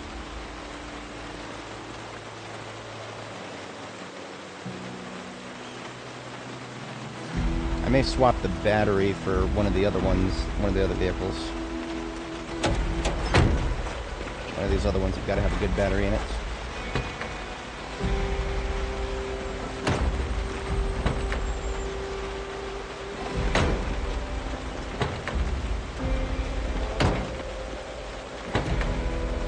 Somebody's got a good battery. Come on now. Yeah. Maybe not.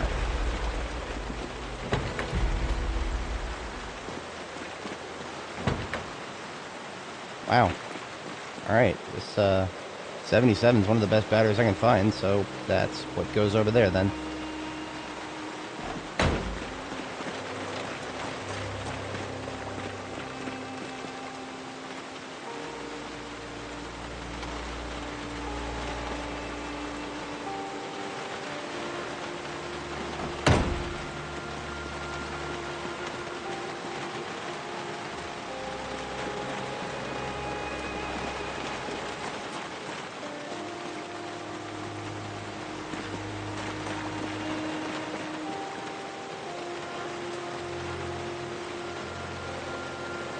This one's got some okay-ish tires.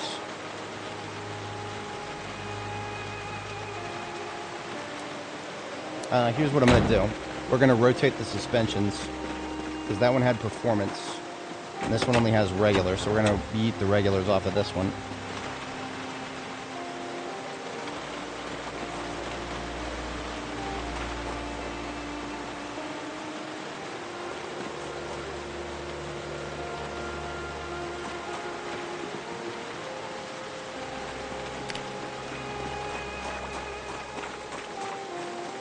I don't know whose muffler I'm going to steal, but I'm going to steal somebody's.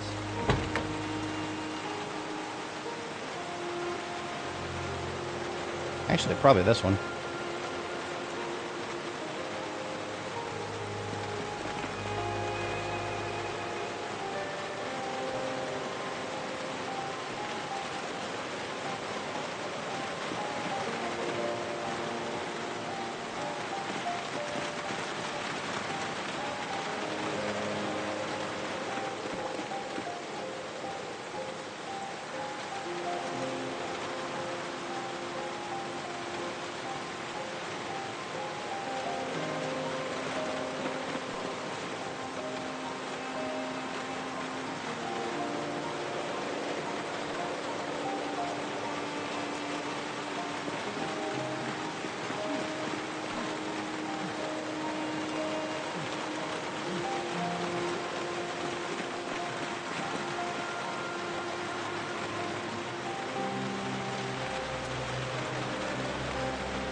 Our girl needs a break. We're going to give her a quick break after this.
Should be done with the welding torch for now, unless we get really lucky.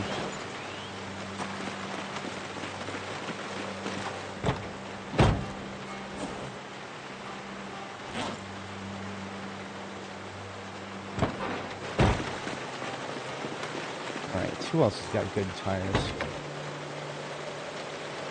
Performance in the 80s. Yes.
Swap out for two slightly better suspensions over here.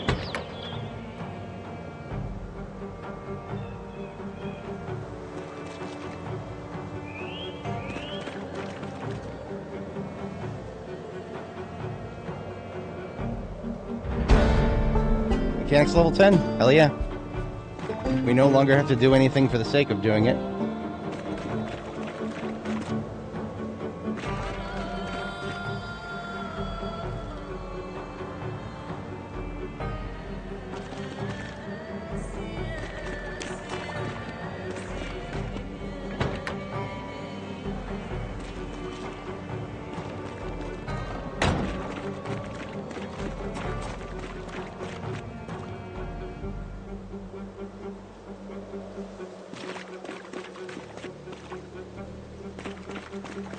Now we do have a good set of performance brakes in one of the vans here.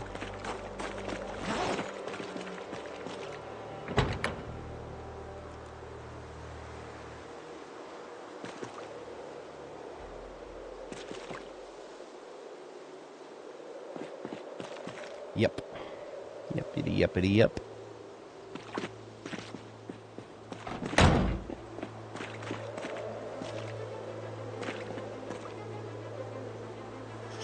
All three of these are pretty decent quality performance brakes.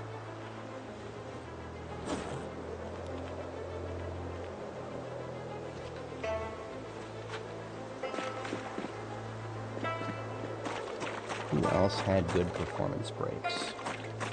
This guy had regular, didn't he? Yeah. What about this bad boy? Regular. You. Regular. I remember brakes being a little, yeah, brakes are a little rare right now. Somebody had some performance brakes.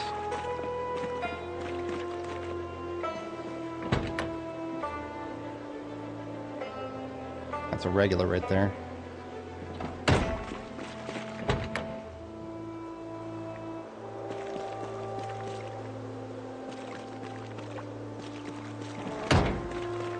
I'm actually going to swap one out for my main ambulance now, because this might not be my main ambulance much longer. It is pretty looking, but it's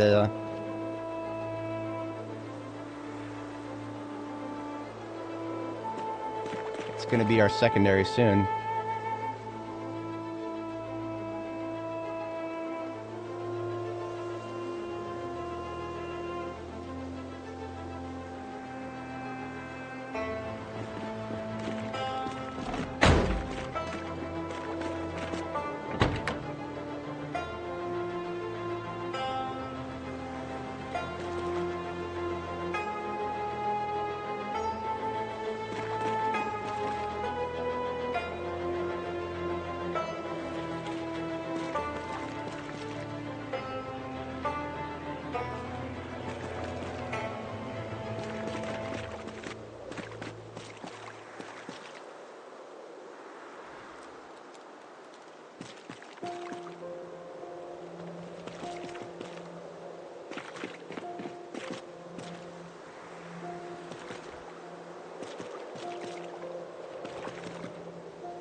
Gonna need that welding torch again. We got lucky after all. So there's the torch, and we're gonna take some duct tape. We're gonna fix the seats too. Just one repair each.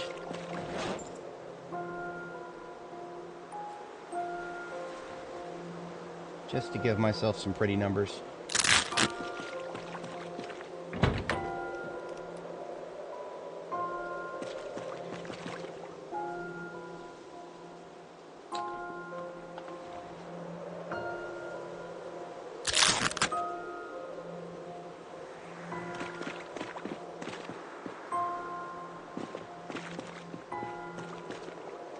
And now, at long last, I get to see what it looks like to have a trunk repaired all the way.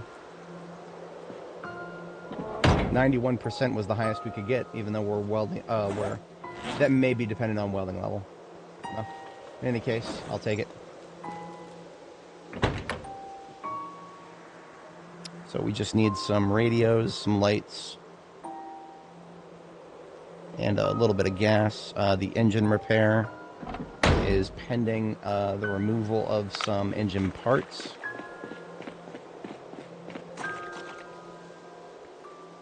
We waited until mechanics level 10 before we started harvesting engine parts from these vehicles.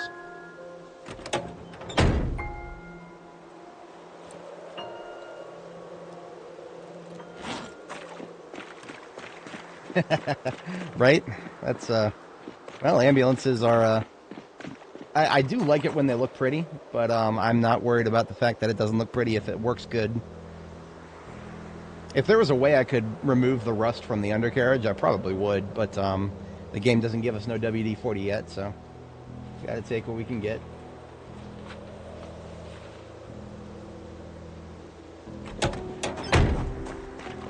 Now what's going on here? What's going on here? Why did this magic light just turn on right here? I got nothing on that. The power's been off for months now.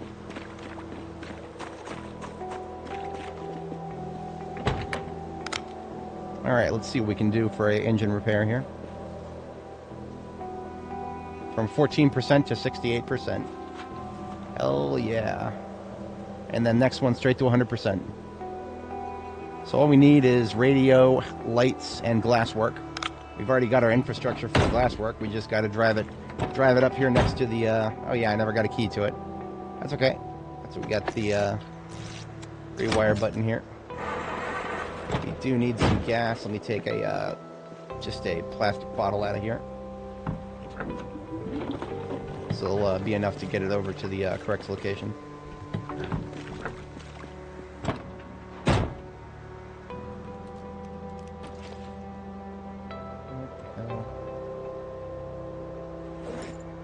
Oh, that's because there's stuff in it still. Okay.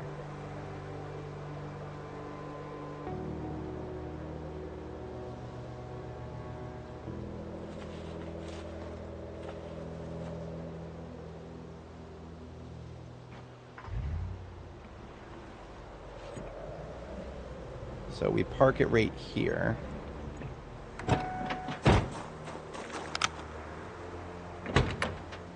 And then all we got to do is right click and just put the best windshield we see in the list. 82%.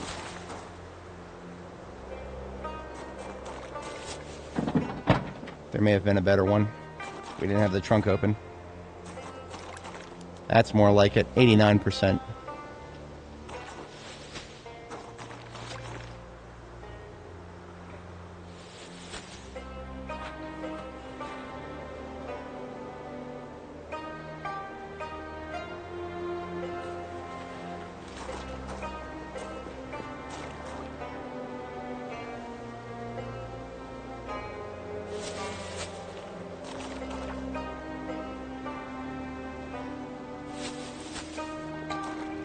All right.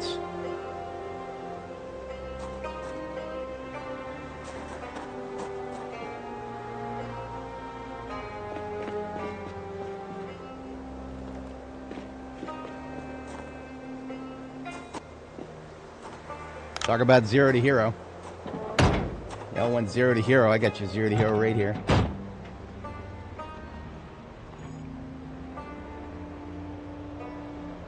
Again, I have no idea what's going on over here. Oh, I left the generator running. Okay, that actually explains everything.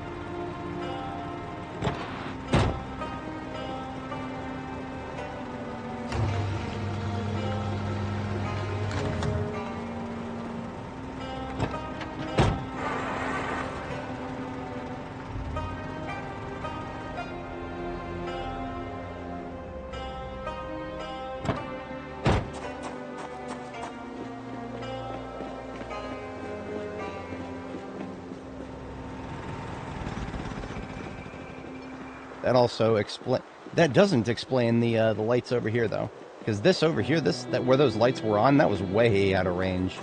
So I don't know what's going on there, but I'm not really worried about it. It seems to have stopped now.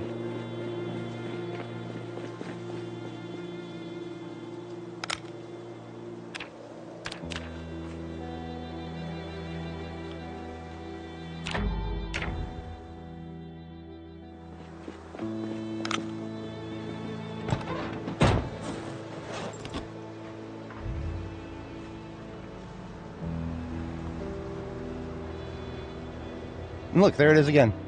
I have no idea what's causing that. Neat. RV mod working in MP. Neat.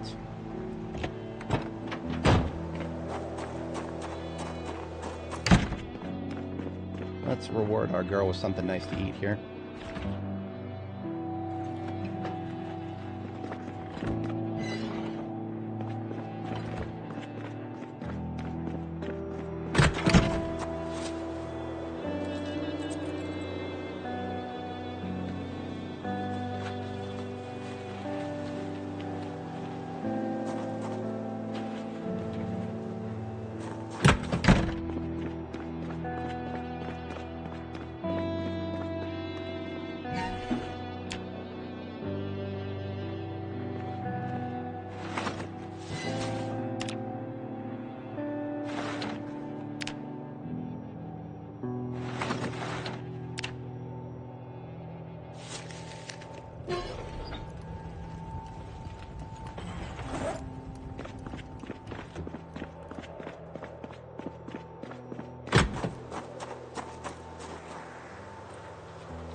Way past our bedtime, but that's okay.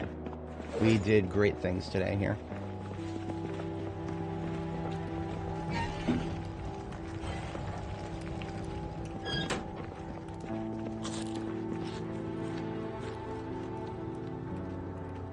So the trunk capacity after the full repair, which the full repair got us to 91% integrity, they seem to have nerfed that. We couldn't get 100%. Either they nerfed it or it's dependent on our welding skill. In any case, at 91%, that was 119 encumbrance.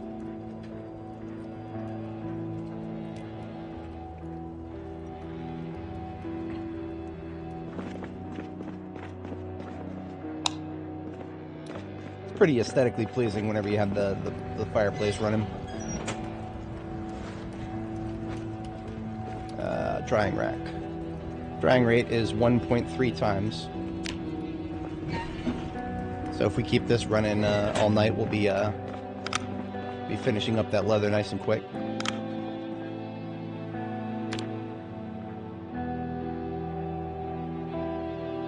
Now, I was saying before that I'm probably on the downswing here. We're probably getting ready to finish things up for the day. I do have some other stuff I got to do IRL, so we're gonna finish this overnight task here now that we've got an ambulance of amazing engine quality. I'm going to transfer the field kit from my primary ambulance to the secondary one now, or vice versa rather.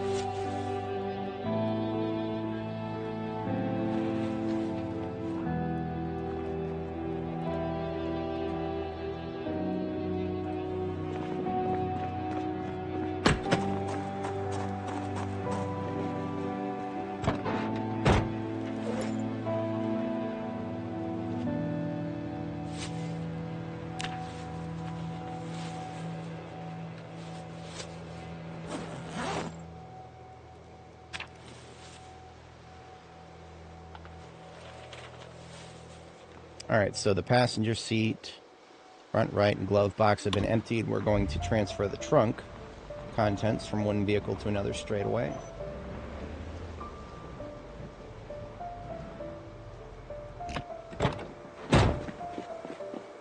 Oh, and it's already 4 a.m.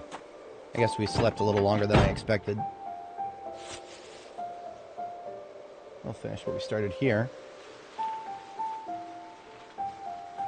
Oh, it's because of how late we went to bed, most likely.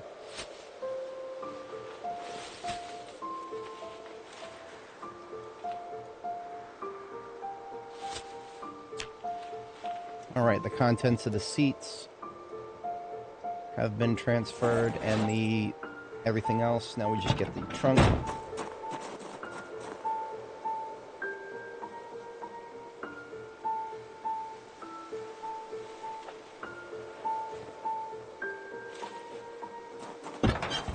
Alright, now this is now my secondary ambulance. I might make it a logging vehicle or something, but in any case, it's definitely getting put over here now. Find another purpose for it. We always do. I might have had about 8 ambulances total that I just repaired to pretty good integrity on my other character. Any mate. This ambulance is still lacking a good radio. We have one... What did I do with my other military radios? Put one up here somewhere, I think. No? Leave them on the floor over here? Yeah, there's one on the floor here. But this one I don't think was the best integrity.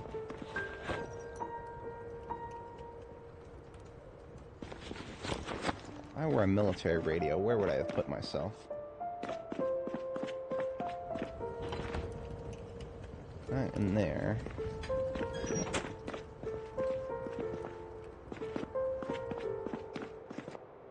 Back here.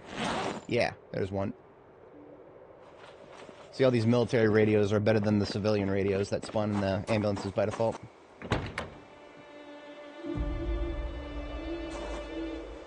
And now we'll slap some lights into it. And that just leaves the light bar. Now the light bar, it's at 12%, which actually means that it'll run fine for short durations of use. For longer durations of use, we'll want to go raid some fire departments and police departments out there. Whichever, as long as they have a garage, they'll have a chance to spawn in a light bar that we can use to repair this one. Light bulb, I've got like 18 of the things here. 2, 3, 4. Doesn't matter what color they are.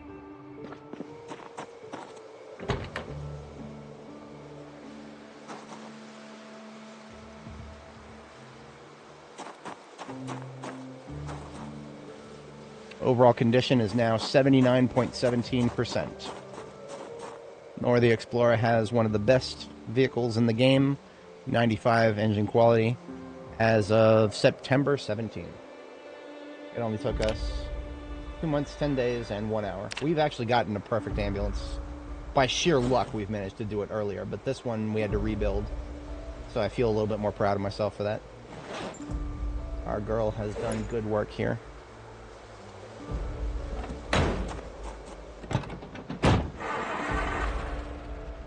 Even with a 5% chance to fail to start like that, it still bugs me.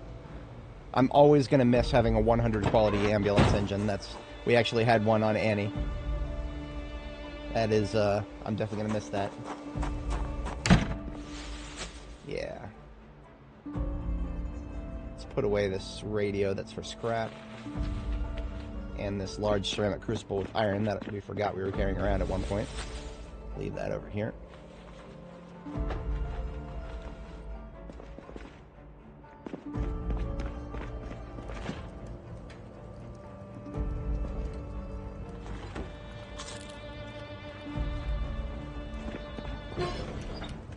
I've only got a couple hours left. I'm going to burn a couple more things here.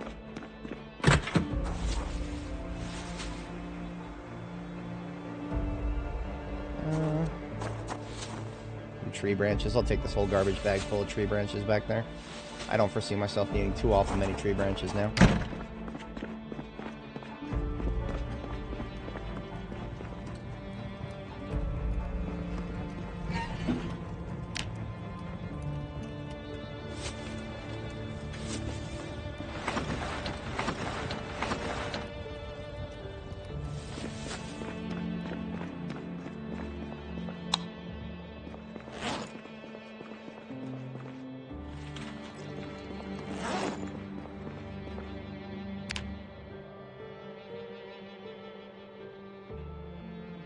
Alright, last task before we peace out here. I'm going to give her a bath. She's earned it. We'll take her down to the river and give her a bath. And then we will head back here and we'll call it for today's stream. I believe we have accomplished great things here.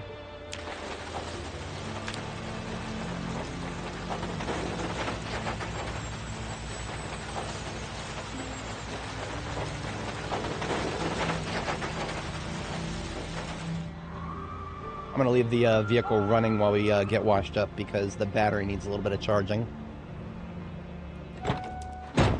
So that is one of the few times that I am intentionally forgetting to shut off the vehicle.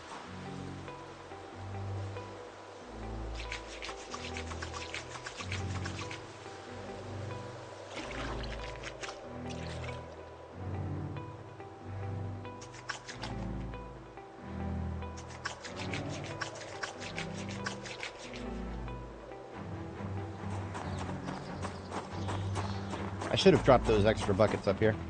Too late. There will be many, many, many more trips back and forth, though. No need to worry about that.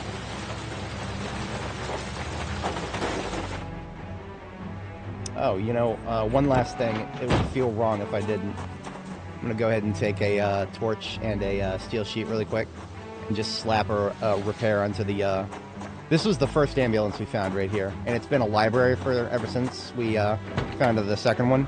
But now we can repair the trunk, bring that bad boy all the way up to 96%. So at 96%, we've got 124 in the trunk. So that's plenty more room for books. Now what I am going to do is I'm going to go ahead and move this is my ranching truck. It doesn't need to be parked right here anymore. We're going to put our 3 ambulances in their special parking spots here, and that'll feel like a good place to call it.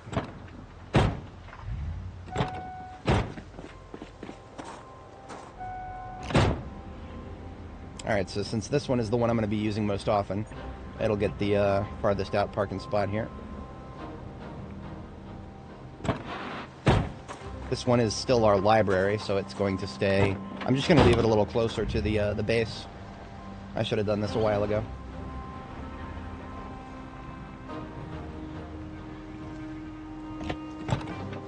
And here is our secondary now. So we've got primary, secondary, and tertiary.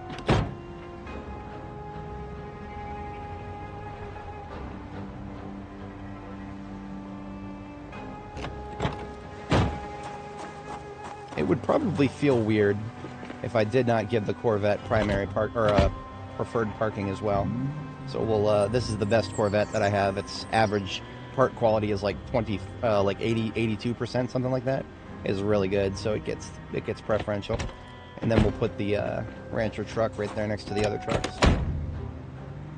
And then I can say that we have accomplished great things here. Now at the end of my streams these days, I make sure to take a screenshot of my base so that I can keep track of my progression. That'll be a little complicated this time, so I want to make sure I get everything in frame. If I move right there, I get most everything. It doesn't show a few things. For some reason, the furnace and the forge don't show. And there's nothing I can do about that. I want to get the vehicles in frame, so you'll just have to imagine the furnace. Alright, base shot and character shot. Nora says farewell for today. And the last thing we always do here is back up our save. So if we go to our Zomboid save folder here, we are Zomboid saves Apocalypse, latest one right here, Control C. We copy the entire folder. I go up a couple of levels to my backups folder, one with the same name right here, and this is part 5 of Nora's journey through B42. Here's a folder called 5, Control V. And this will take like anywhere between 5 and 10 minutes. So we'll let that go. And I shall see you guys in the next one. I'll probably be at this again in about 14 hours or so here. 7 a.m. Eastern Standard Time. A little bit after. I don't have an exact time yet. But yeah, I'll catch you guys then. Y'all have a great day now.